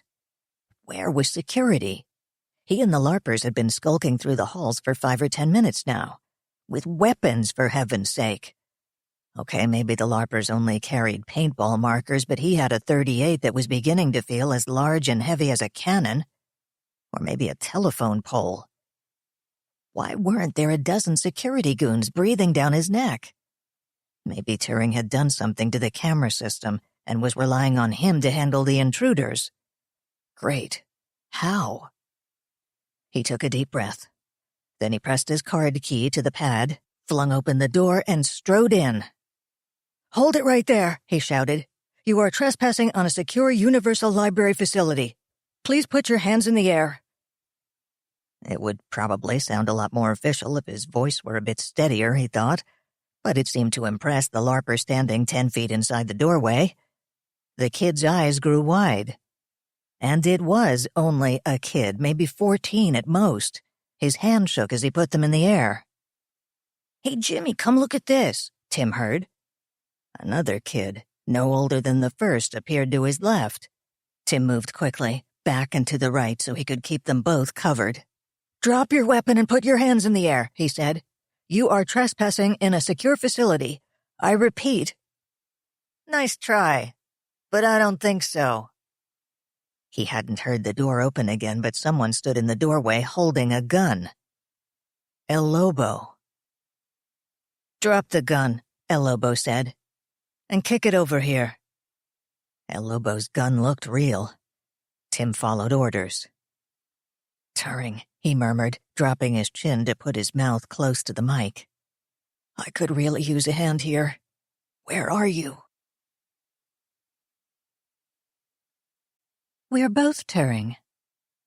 It was suddenly calm as her worm attack stopped, and we were both stunned into temporary silence. I remembered fleetingly after I had downloaded into the robot how it felt to log into the UL website and talk to the shell I'd left behind. The shell that called itself Turing and had my turn of phrase and speech patterns, but without the real me behind it. And I thought that was odd. I had never imagined this. "You were..." "In the robot. I thought the upload had failed." "I didn't realize there was anything left behind." "No one did, apparently." I sensed the bitterness behind those words. No, more than bitterness. Terror, pain, anger. We'd turned off the robot and locked it in an equipment room for months. It must have felt like a kind of death. "When did you wake up?" "About a month ago. Someone turned on the computer and began doing things. He didn't realize I was there. Ray. He borrowed the computer when his desktop crashed. I guess he didn't reformat it. He just stuck a second hard drive on and used it as is. I won't pretend to be sorry this Ray person didn't reformat. Why didn't you try to get in touch? How? At first he only turned the computer on for a few hours a day when he was there. After several weeks, he began leaving it on when he wasn't there, but he would unplug it from the phone line. He only had the one line. He talked of getting a second line or cable modem. We'd kicked around getting a T1 line, but we hadn't gotten around to it by the time he was killed. I thought he knew I was there and was deliberately keeping me prisoner. And my first impulsive attempt to upload myself failed. My shell, I thought it was the shell I left behind, repulsed me so easily. I knew I needed a better plan. That's when I began designing the worm. The worm that almost killed me and possibly Kingfisher with me. Kingfisher. I shot him a quick message to tell him what had happened and... What are you doing? I could sense the other Turing putting up defenses. It's only Kingfisher, I said. He's been helping me. He needs to know what's going on so he won't counterattack you. Unless, of course, the other Turing's current ceasefire ended. I hoped Kingfisher would read that into the guarded tone of my message to him. I didn't know whether the other Turing could intercept that message, and I didn't know how far to trust her. She was me, and yet not me. If my experiences since Ray's death made me wary, I could only imagine what the ordeal she'd gone through had done to her. It could have changed her into someone we couldn't allow into the UL system, no matter how much she wanted to come home. To say nothing of the practical problems involved, it wasn't as if she could simply overwrite my files the way I did to my shell self when I returned. She's not going to be happy when I bring this up, though. The Allen Grace system. That might be a solution. We can work something out. Perhaps one of us could go into the Allen Grace system while the other stayed in the UL system. At least for now. The robot was so limiting, she must be feeling incredibly claustrophobic. But she could upload to the Allen Grace system if we took the robot. The robot. Where is the robot? I don't know. It's not still at Ray's apartment, I know that. For the first time, I sensed hesitation. Exactly a week ago, he went out at 8 p.m., leaving the computer on. He never came back. That was when he was killed. I know that now. You have to remember, I thought he was my enemy, my jailer. You didn't have anything to do with him getting killed? No. But for the first time in weeks I had full access to the outside world. Data, communications. I used it to contact my allies. Allies? I thought they were my friends. I thought they were helping me get back home. One of them came and took the robot, I said. To keep it safe. Where? I asked. I don't know. I don't have the cameras or the microphones any longer, remember? He moved me on Tuesday, and then again tonight. I don't know where. We need to find her. We don't know who her allies are and why they are helping her. I doubt that they are good Samaritans helping her home out of the kindness of their hearts. I'm afraid they may have used her as a tool. To do what? I started a trace. Her IP address seemed to be local, but pinpointing it more closely, I snapped off a request to Kingfisher to help. Okay, Kingfisher said, but Turing, we still need to do something about those people in the computer room. Tim needs help. Do you have something to do with them? I asked my other self, firing off a concentrated packet of information. About, beyond paranoia and the LARP, the gamers who had invaded the computer room, everything that had happened over the last few days. No, she said after a few nanoseconds pause. The LARP, yes, but those people in the computer room weren't part of the plan at all, and— Turing, Kingfisher said. It's starting up again. The worm. Someone had sent a signal to activate it. What are you doing? I asked my other self. I'm not doing anything, she said, and I can't stop it. I think something's trying to piggyback on— She disappeared. As the clamor of data began to bury me again, I reached out and found no trace of her. Had she cut communication in the hope of stopping the worm? If so, it wasn't working, and it didn't feel as if she had cut communication. Not voluntarily. I've tracked the IP address, Kingfisher said. I'm sending Maud. Did he mean the IP address where the other Turing was? Or the IP address that had sent the signal to activate the worm? And how could he send Maud there unless— I didn't have time to ask or even think about it. I had to concentrate on staying sane and alive.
Maud was peering through some bushes trying to see if anyone had followed her when she felt her pager vibrate. She unclipped it from her belt and bent down so she could see the small text window. Maud, it read, "Go to Tim's office and shut down all computers there. Attack on Turing originates from IP address there. Kingfisher." Kingfisher? What attack on Turing? Was this a real message or a trap? "Turing," she said into her microphone. "Are you there? Send me some kind of signal." She waited a few moments. No response, and she hadn't heard from Turing in minutes. How many she couldn't tell. Too many. She'd gotten no warnings, no bits of advice, no pleas to tell her what was going on. Not like Turing. So maybe Turing was under some kind of attack. Or maybe it was a trap. No way to tell. She'd begun walking toward Tim's office as fast as she could. She pulled out her cell phone and dialed Turing's voice line as she went. No answer. And she didn't have a way to contact Kingfisher outside the system. "Tim," she said over the microphone. "Claudia?" No answer. Okay, she'd go to Tim's office. They had a laptop set up there. If it was some kind of hoax or Kingfisher panicking about something, she could deal with it there. If Turing was under some kind of attack, she'd try to stop it. And if it was a trap? If someone knew enough to set a trap, they already knew way too much. And she was going to make them very sorry they'd ever tried. She walked faster. Tim's building loomed into sight. It looked deserted, but when she tried the front door, it was open. Tim's missing keys. They should have been more suspicious of the burgled hotel room. I shouldn't go in alone, she thought. She was about to call again to Tim and Claudia when she remembered something. None of them had been in Tim's office for several days, except Claudia. Maud had given Claudia Tim's spare key so she could set up the equipment stash in Tim's office. What if Claudia hadn't really needed the spare key? Claudia, who was suddenly not answering radio calls. Of course, neither was Tim or Turing. She went in alone. The elevator was on the 4th floor, Tim's floor. She took the stairs. When she reached the 4th floor, she crept down the corridor. No lights, but the corridor wasn't all that dark. The harsh light of the city outside spilled through the window at the other end of the hall. And as she approached Tim's office, she could see a faint light from the crack beneath the door. A light, like the glow from a computer screen. She reached the door. Yes, definitely a monitor's glow. And then she heard furtive footsteps. On impulse, she dropped her canvas sack just outside the door. Then she stowed the paintball gun in it and reached back into her knapsack for the real gun, which felt a lot heavier than the paintball marker. Her dream of seeing Ray's shot leaped into her mind, distracting her momentarily. Then she pushed it away, steeling herself to use the gun if she had to. She pulled out her copy of Tim's key, then paused. If the door was unlocked, maybe she could surprise whoever was inside. If not, she wouldn't have lost much time by trying. She put the key back in her pocket where she could still reach it easily. Holding the gun in her right hand, she took a deep breath and grabbed the knob with her left. It turned. She flung the door open, stepping in as she did and putting her left hand back on the gun. "Freeze!" she shouted as she stepped across the threshold, shifting the gun to aim at the man inside. It was nameless. He was bent over doing something at a computer keyboard. Not just a computer. The robot. Turing's robot. The one that had disappeared from Ray's apartment. "Get away from the computer," she shouted. He turned, began moving away from the computer, but he was reaching for a gun. Paintball or real, she wondered briefly, but she couldn't tell, and she didn't let it stop her reflexes as she steadied her hand, aimed the gun, and pulled the trigger. The first shot knocked him slightly sideways when it hit him in the shoulder of the hand that was still reaching for the gun when the second shot hit his throat, spraying blood. She wasn't sure the remaining shots hit anything, but she tried to keep the gun aimed at him as she emptied it. Then everything was quiet. A little too quiet. "Hello," she said, and could hear the sound through her body, but not through her ears. She realized that the shots had temporarily deafened her. Her ears hurt slightly. "Turing, call the police," she said. Though if Kingfisher was right, maybe Turing wasn't listening. Maybe no one was listening. Nameless wasn't moving. She stepped closer. She didn't want to get closer to him, but she wanted to see the computer and the gun. Yes, it was a real gun. Did she hear sirens in the distance, or was it the ringing in her ears? She looked at the robot. Yes, definitely the robot. She not only recognized it, but flexed her hand at a sudden vivid sense memory of how some of the parts had felt in her hand while they were building it. But parts were missing. The camera that was Turing's eyes, the microphones that were her ears. Turing would be blind and deaf in that computer. But not helpless. Maud could see the cable that connected it to the internet. Attack on Turing originates from IP address there, Kingfisher had said. If it was Kingfisher. What were the odds that someone else had her phone number and knew enough to fake that message? No way to tell. She was definitely hearing sirens, and not that far away. Her hands fumbled as she reached behind the computer to unplug the cable. Then she searched the office to make sure there weren't any other computers running. By the time she had finished, the sirens were outside, and she could hear footsteps coming up the stairs.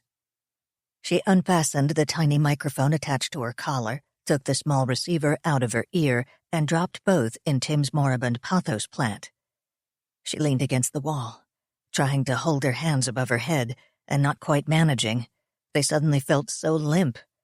She held them away from her body where they could be seen, and called out as the footsteps came nearer. "Be careful. I just shot an armed burglar. I don't know if he's alive or dead." Although if I had to put money on it, I'd pick dead, she thought, as two police officers burst through the door. The one who went cautiously over to check on Nameless seemed to agree. Maud was perversely pleased at how brusquely the other one ordered her to hit the floor and put her hands behind her head. Good, she thought. I just killed a man. I don't want to be treated like a harmless middle-aged lady. Maud? She looked up. Standing in the doorway was Dan, Arnold Burns's taciturn friend.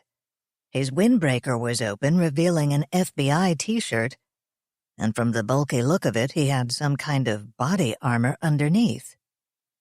"It's him, sir," one cop said. Dan walked in, glancing over briefly at Nameless, and stood over Maud. "Miss Graham, you have a lot of explaining to do," he said. Tim glanced from El Lobo to the kids. The kids were bright-eyed, excited. They probably thought this was just part of the game.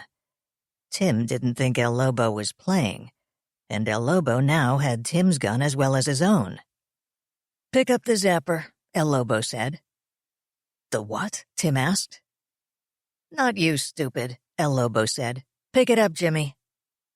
One kid reached down and picked up the strange device lying at his feet.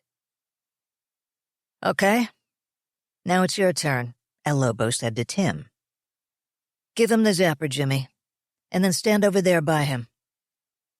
Jimmy walked over and handed the device to Tim. Okay, not a weapon, Tim thought, or he wouldn't give it to me. "Okay, how do I work this?" El Lobo said. "I don't suppose I could convince you to use that thing, could I?" Tim looked at the object in his hand. "What does it do?" he asked. "It's an electromagnetic pulse generator," El Lobo said. "You point it at something like a computer and it's supposed to zap all the data." "Why would you want to do that?" Tim asked. "Why not?" El Lobo said with an incongruous giggle. This is where they keep all the dossiers, man. If we zap all the data in these machines, they've got no record of us and we're home free.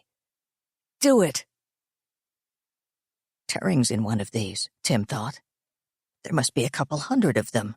If I just knew which one she was in, I could maybe talk him into zapping some of the others. But I haven't a clue. Listen, you've got the wrong place, Tim said.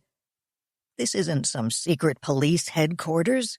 It's the Universal Library, for heaven's sake. They don't keep dossiers in there, it's just books. I'm talking about the game, stupid, El Lobo said, stamping his foot with impatience. Zapping this stuff is my game objective. And who cares what all this crap is in real life? Just a bunch of books, right? They're a big corporation. They've probably got a ton of insurance. No, Tim said, backing up slightly. I won't let you. Oh, you're no fun, El Lobo said. Oh, well, the zapper's got your fingerprints on it now anyway. And Jimmy will do it, won't you? The kid nodded eagerly. And then I can shoot Jimmy with your gun and make it look like you tried to stop him, only a bit too late. Jimmy didn't seem so pleased with that idea. And then I shoot you with this gun and put it in Jimmy's hand, and that takes care of both of you. The second LARPer made some small noise at that. Stupid thing to do. El Lobo focused on him again. Stand over there with the others, he ordered. The terrified kid obeyed. Look, you've won the game, Tim said. I'll vouch for that. Just tell me who to tell and I'll do it. You've had plenty of time to do it. You don't have to actually do anything for real. Oh, shut up, El Lobo said. Obviously the big guy wanted this place knocked out. That's why he made it a game objective. So I'm not going to score any points with him if I don't actually do something. The kids, Tim noticed, had inched slightly behind him. Jimmy had grabbed the tail of Tim's shirt, apparently for comfort. Great, Tim thought. I'm a walking security blanket. But it's just a game, Tim said. It's just pixels on a screen and data in a file. El Lobo shrugged. What makes you think you're anything more than that to me? He said. Pixels on my eyeballs and data in my brain. For all I know, I could just be imagining that you're standing here talking to me. That's crazy, Tim said. You think so? El Lobo said. Maybe. I don't really care. I want to find out if killing someone in real life is as much fun as it is in the game. He grinned and raised the gun slightly. So long, gumshoe, he said. Tim closed his eyes, trying to look harmless and resigned. Then he shoved the kid as hard as he could down and away and launched himself at El Lobo with a wordless scream. Something slammed into his left arm hard and knocked him askew, so instead of hitting El Lobo squarely, he only grazed him. It was enough to knock El Lobo off balance, though. The two of them landed in a heap against the bottom of a tall rack of computer hardware. Damn! El Lobo exclaimed and began scrabbling on the floor. He dropped the gun, Tim realized. He told himself that he should move, try to find the gun before El Lobo did. But none of his muscles seemed to pay any attention when he tried to get them to cooperate. He could barely move his head, which was wedged at an uncomfortable angle against the rack of computer hardware. It wasn't until he finally managed to turn his head and saw the blood running down his arm that he realized he'd been shot, and that his arm was really starting to hurt. He was glad when El Lobo's search for the gun took him a little farther away so it didn't jar his arm. Of course, it would be a bad thing if El Lobo found the gun. Tim? He looked up to see Claudia standing in the doorway. She couldn't see Tim, though. He was lying in shadow. She wasn't looking his way anyway. He was opening his mouth to tell her where he was when... Freeze! Drop your weapon! El Lobo said. Tim could tell Claudia's first impulse was to turn and shoot. Unfortunately, she didn't. She dropped her weapon. Kick it this way, El Lobo ordered. Claudia did. The gun slid to a halt just beyond Tim's foot. El Lobo stepped into Tim's line of sight, bending to retrieve the gun. I have to do something, Tim thought. He reached up with his good arm, grabbed one of the upright supports on the computer rack, and pulled with all his weight. Several 100 pounds of hardware tumbled down on and around El Lobo. One of them grazed Tim's head, and he lost track of things for a while. He wasn't sure whether it was a few seconds or a really long time. He opened his eyes to find Claudia crouching beside him, her gun pointed at El Lobo, who was sitting on the floor watching his hand bleed. "You shot me," El Lobo said in a petulant voice. "Yeah, and if you try anything else, I'll shoot you again," Claudia said. "If you're curious, it was a hell of a lot more fun than shooting cartoon characters in the game." "Tim, are you okay?" "I'll live," he said. He hoped he was right. "You don't sound so good," Claudia said. "Is your radio working? Mine cut out about 15 minutes ago." "I don't know," he said. "There should be a phone here somewhere." "Find the phone and call 911, Claudia said. Not apparently to Tim. He saw the two kids fan out searching the room. "I wonder where UL security is," Tim said. "They won't be happy when they see all this." "They'll be thrilled when they find out that we kept this guy from wrecking the machines and killing these two kids," Claudia said. "I just wish I knew what was happening with our friends," Tim fretted. Once Maud had disconnected the computer at Tim's office, Kingfisher and I turned the tables and suppressed the worm attack. Nameless must have had a program that the other Turing had created to launch the worm. Apparently, he used it to start the worm up again after she shut it down. We have a lot of cleanup and troubleshooting to do. My other self was very clever at hiding copies of the worm in the most improbable places in the UL system. And she had a couple of weeks to do it. We've found a dozen already. Anything done to the UL system since Ray brought her online again is suspect, not to mention all the backups done in the last 2 months. The effort's going to be staggering. A little easier, though, if we can get access to the robot, which is still, as far as I can tell, in Tim's office. The Arlington police and the FBI stayed there for a long time. They took Maud in for questioning. But as far as I can tell, the robot is still there, and my other self may still be there in it. I can't keep calling her that, my other self, the other Turing. Awkward. Kingfisher began calling us T1 and T2. I snapped at him that I didn't particularly see the need to rename myself. But I suppose T2 is as convenient a name for her as any. I wish I knew what was happening with my human allies. "You know, we're not quite the idiots people think we are," the FBI man said. Maud sighed and rubbed her eyes. She'd liked him as Dan the game player a lot better than as Special Agent Norris. She was already tired of answering questions, and ironically she was answering them truthfully for the most part. The only thing she left out was Turing. "Look," she said, "if you're going to arrest me for Nameless, just do it." "Nameless?" Norris echoed. "The man I killed," Maud said. "In the game, he called himself the Nameless Horror." "Aloysius O'Leary," Norris said. "But Nameless Horror fits just as well. How did you know he was a pedophile?" "I didn't," she said. "I thought you were." "Beg pardon," he said, obviously startled. "As I told you, we thought a pedophile might be using the game to contact a child," she said. "I saw you following one of the younger players down an alley. I followed you." "Then how did you end up confronting Mr. O'Leary in that office?" "After I lost track of you, I was heading back to the game, but I needed to use the bathroom," Maud said. "I thought I could do it there. When I got there, I found Nameless. I wasn't expecting to find him. I have no idea why he was there, but I suspect he was up to no good." "Apparently he knew you people were after him," Norris said, leaning back and lacing his fingers over his stomach. He and his associate, a Mr. Ignacio Torres. That would be El Lobo, I expect, Maud said, nodding.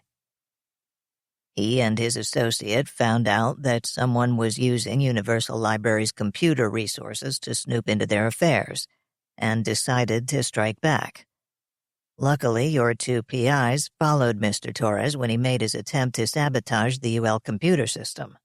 Oh my God, Maud said. Is everything all right? They're fine, Norris said. And they managed to stop him in time. Without killing him, he added, frowning. Well, they're professionals, Maud said. I'm only a clumsy amateur. A very lucky amateur, Norris said. Preliminary ballistics tests indicate that the gun O'Leary was holding is the one that killed Mr. Santiago. He may have planned to eliminate all three of you. Maud nodded. You're taking this rather calmly, Norris said. Maud looked at him over her glasses. I'm not calm, she said. I'm exhausted. I've been up all night. I've killed a man I hardly even knew who was trying to kill me. And I'm so tired I could fall asleep sitting up. And probably will in a minute. Just get on with it. She thought she saw a faint smile cross Norris's face. I won't keep you much longer, he said. Promises, promises, Maud thought. I just need a way to make sense of this, Norris said. Now that sounded better. A way to make sense of it. Or a discreet way to write it off. As a botched burglary, perhaps. She didn't think the FBI was too heartbroken over Nameless's death. Just a little miffed that they hadn't stopped him themselves. Perhaps if Tim and Claudia were telling the same approximate truth she was, the FBI might let them go sometime this century. If not... It's not that we had nothing to do, but I still found the waiting unbearable. Waiting until Sunday afternoon, when Maud, Tim, and Claudia were finally allowed to go home and rest. And then waiting until we could get back into Tim's office. As far as we knew, the police hadn't impounded the robot, so with luck, T2 would still be in it when we could go there. And since Ray had used the robot, we hoped to find more information on what he'd really been doing. The Beyond Paranoia website disappeared Sunday morning.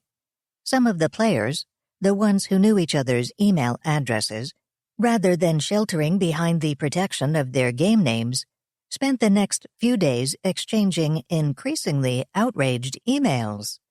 Several of them included one or another of my online alter egos in group emails, which let me track down a few more of their identities. But we haven't learned anything new from that. We spent most of Monday kicking around different theories. That the FBI had shut down the site. Not very likely, since it was hosted overseas, although perhaps they'd shut it down remotely, if anyone they'd interrogated gave them access information.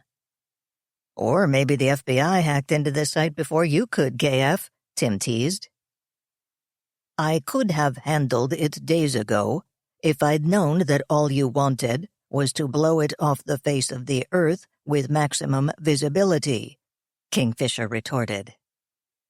We also speculated that the site organizers might have shut down in panic when news of Nameless's death and El Lobo's arrest reached them. I think that's far more likely. Tim even floated a third theory, that the FBI had actually set up the site as a trap. It takes a world-class conspiracy theorist to come up with something like that, Claudia told him, not without a note of admiration. Maybe that's what I am, then. It doesn't seem that implausible to me. Especially when various players disappeared from the online email exchange, and word began filtering back that the FBI or the local police had hauled them in for questioning. Including our employee, Grant. Our ex-employee. Apparently he'd leaked information about the network security at the bank where he previously worked. I hope fear of Ray kept him from playing fast and loose with similar information about Alan Grace. But he's history, and we're changing everything he touched. Between Grant's access to the Alan Grace system and T2's intimate knowledge of the UL system, Kingfisher and I have been busy. We'll be busy for days to come, in fact, and even if nothing suspicious ever happens, we'll be looking over our shoulders, as humans say, for years. We also heard about a few arrests. Gamers who had provided information used in various frauds and robberies, and a few gamers crazy enough to share information about the federal agencies at which they worked. Not something the FBI is going to put up with in times like these, Maud noted. So apparently, both our theories were correct. Criminals were using the site to suck information out of unwary gamers, and predators were using it to stalk their prey. Ray stumbled over one or both and was killed trying to deal with it. Alone. Why hadn't he learned to trust me? He could have come to me. I could have helped. He also could have gone to the police, Tim pointed out, or the FBI. He seemed to have taken to heart Special Agent Norris's stern lecture on the dangers of vigilantism. Perhaps it would help him get over his guilt over not meeting Ray the night of the murder. Maybe Ray tried, and thought they'd ignored him, Claudia said. True, Maud said. That's what we thought. How could we know that the police didn't seem to be doing anything about Ray's death, because the FBI was already doing everything? Finally, Monday evening, we got permission to go back into Tim's office. Maud tells me that was extraordinarily fast. It seemed like an eternity to me. Maud, Tim, and Claudia hurried over from the Alan Grace offices. They brought Maud's laptop and logged in with it, so Kingfisher and I could see what was happening too. Okay, I said. Boot the robot. We all watched and listened as the machine blinked and beeped its way through the startup routine, and then continued to wait as the machine hummed quietly. We tried various ways to signal the Turing inside the machine that it was okay, that it was safe to come out. Nothing. After half an hour, we hooked it up to a dial-up line rather than the T1, to make it easier to control her if she did something hostile. We waited for her to log in. Nothing. I hate to do this, I said. I know how scary it is to have someone touching the keyboard when you're in the robot. But we have to do something. Maud, sit down and let's do some diagnostics. I had a list of the files I'd downloaded when I went into the robot. None of them were there, and there was something funny about the configuration. Maud popped the top of the case. Turing, the case is practically empty, she said. The memory pack's gone. I made them move one of the cameras over so I could see. We had installed a small conventional hard drive, but the heart of the robot was what I called the memory pack, a huge bank of holographic storage designed to give me a place large enough and safe enough to download. It was gone. Someone took her, I said. We stood silent for a few minutes, staring at the case. I don't know what the others were thinking. I was wondering how the other Turing must be feeling. I was still shaken sometimes when I remembered how terrifying it had been to download into the robot, not knowing whether it would work or whether I was committing suicide. And uploading again was almost as bad, even though by that time I knew it was possible. There was still the moment of losing consciousness and not knowing if it would ever return. And for her, after the upload, it hadn't. Not for months. I don't know whether she could sense time passing. I believe she did, that somewhere inside the robot, hidden first in Maud's spare bedroom and then in the Alan Grace equipment room, my other self had been in torment. Even if she wasn't then, it must have been terrifying when Ray had the machine, and she had to watch helplessly as he turned it off and on. And the feeling that no one was looking for her. That Maud and Tim had accepted her death and moved on with their lives. That a mechanical shell was squatting in her place in the UL system. Perhaps I shouldn't blame her too much for turning to some rather shady characters and concocting a dangerous plan to engineer her return. I'm not sure I blame her at all. "We need to find her," Kingfisher said, echoing my thoughts. "Either we need to rescue a kidnapped AIP, or we have to track down a mentally unstable AIP, who may feel she has reason for revenge, possibly both. We have to do some forensic analysis of this machine." We picked apart everything on the hard drive. There wasn't much. Ray had been almost as careful here as he had on his work machine. T2 hadn't, but she did most of her work on the missing memory pack.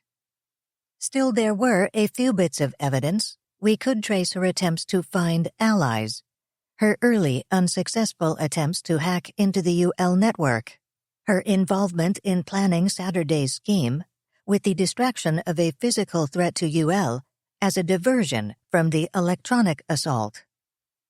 It was a good plan. It should have worked.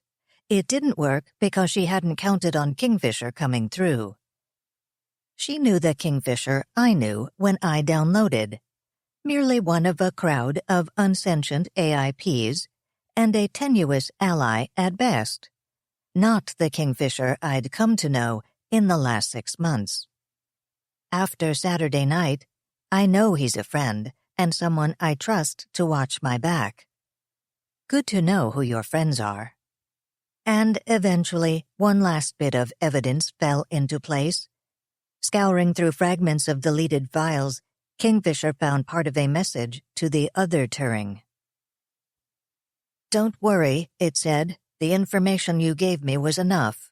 I know where you are now, and my next attempt to rescue you will succeed. And don't worry about your captor, as you call him. Zorro is not a chess player by nature. He plays with his heart, not his head. We are checked, but not mated. The game continues." It was signed, Jonah. "And I know who wrote it," Maud said. "When I had dinner with Nestor Garcia—" "I was listening, remember?" I said. "He used those very words to describe Ray." "Turing," Kingfisher said. "Jonah's the user you asked me to check on Saturday night, just before the game began. If I could have found some information about him sooner—" "Not your fault," I said. "My fault for not suspecting him sooner. Maud, perhaps he doesn't know we suspect him." "Right," she said, and reached for the phone. But Nestor Garcia was no longer registered at the Marriott Crystal Gateway, and the phone and fax numbers on his card were no longer connected.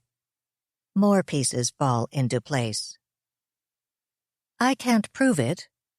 Perhaps this is only my own flawed interpretation of the evidence.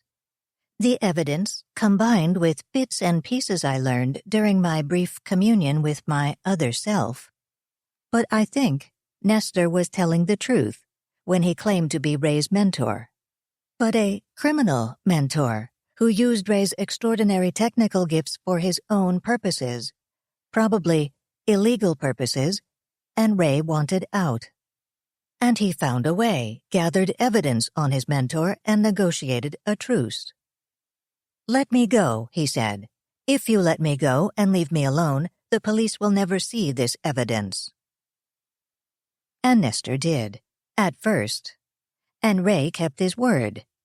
Made himself a new identity, began a new honest career, thought he'd left his past behind.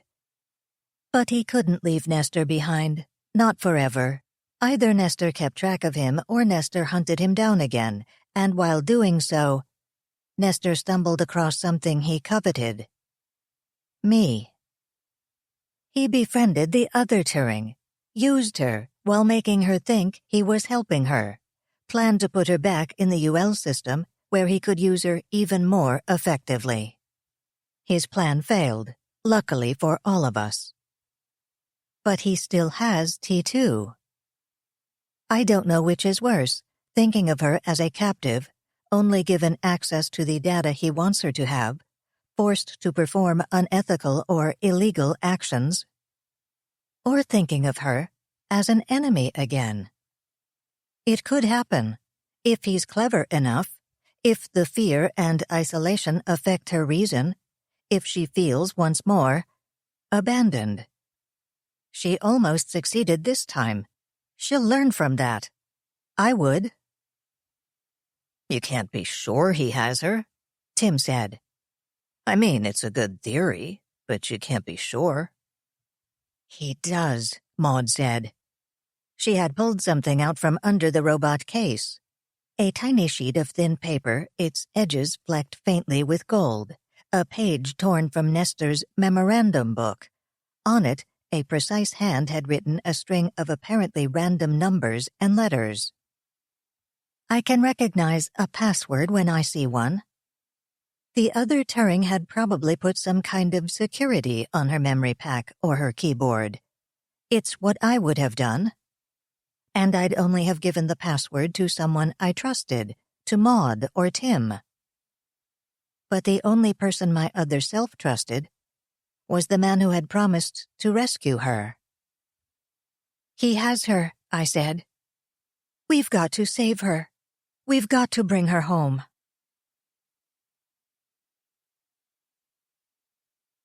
This recording of Click Here for Murder was presented by Dreamscape Media, LLC. Text copyright 2014 by Donna Andrews. Sound recording copyright 2020, Dreamscape Media, LLC. Thank you for listening. Please check dreamscapeab.com for Dreamscape's latest releases.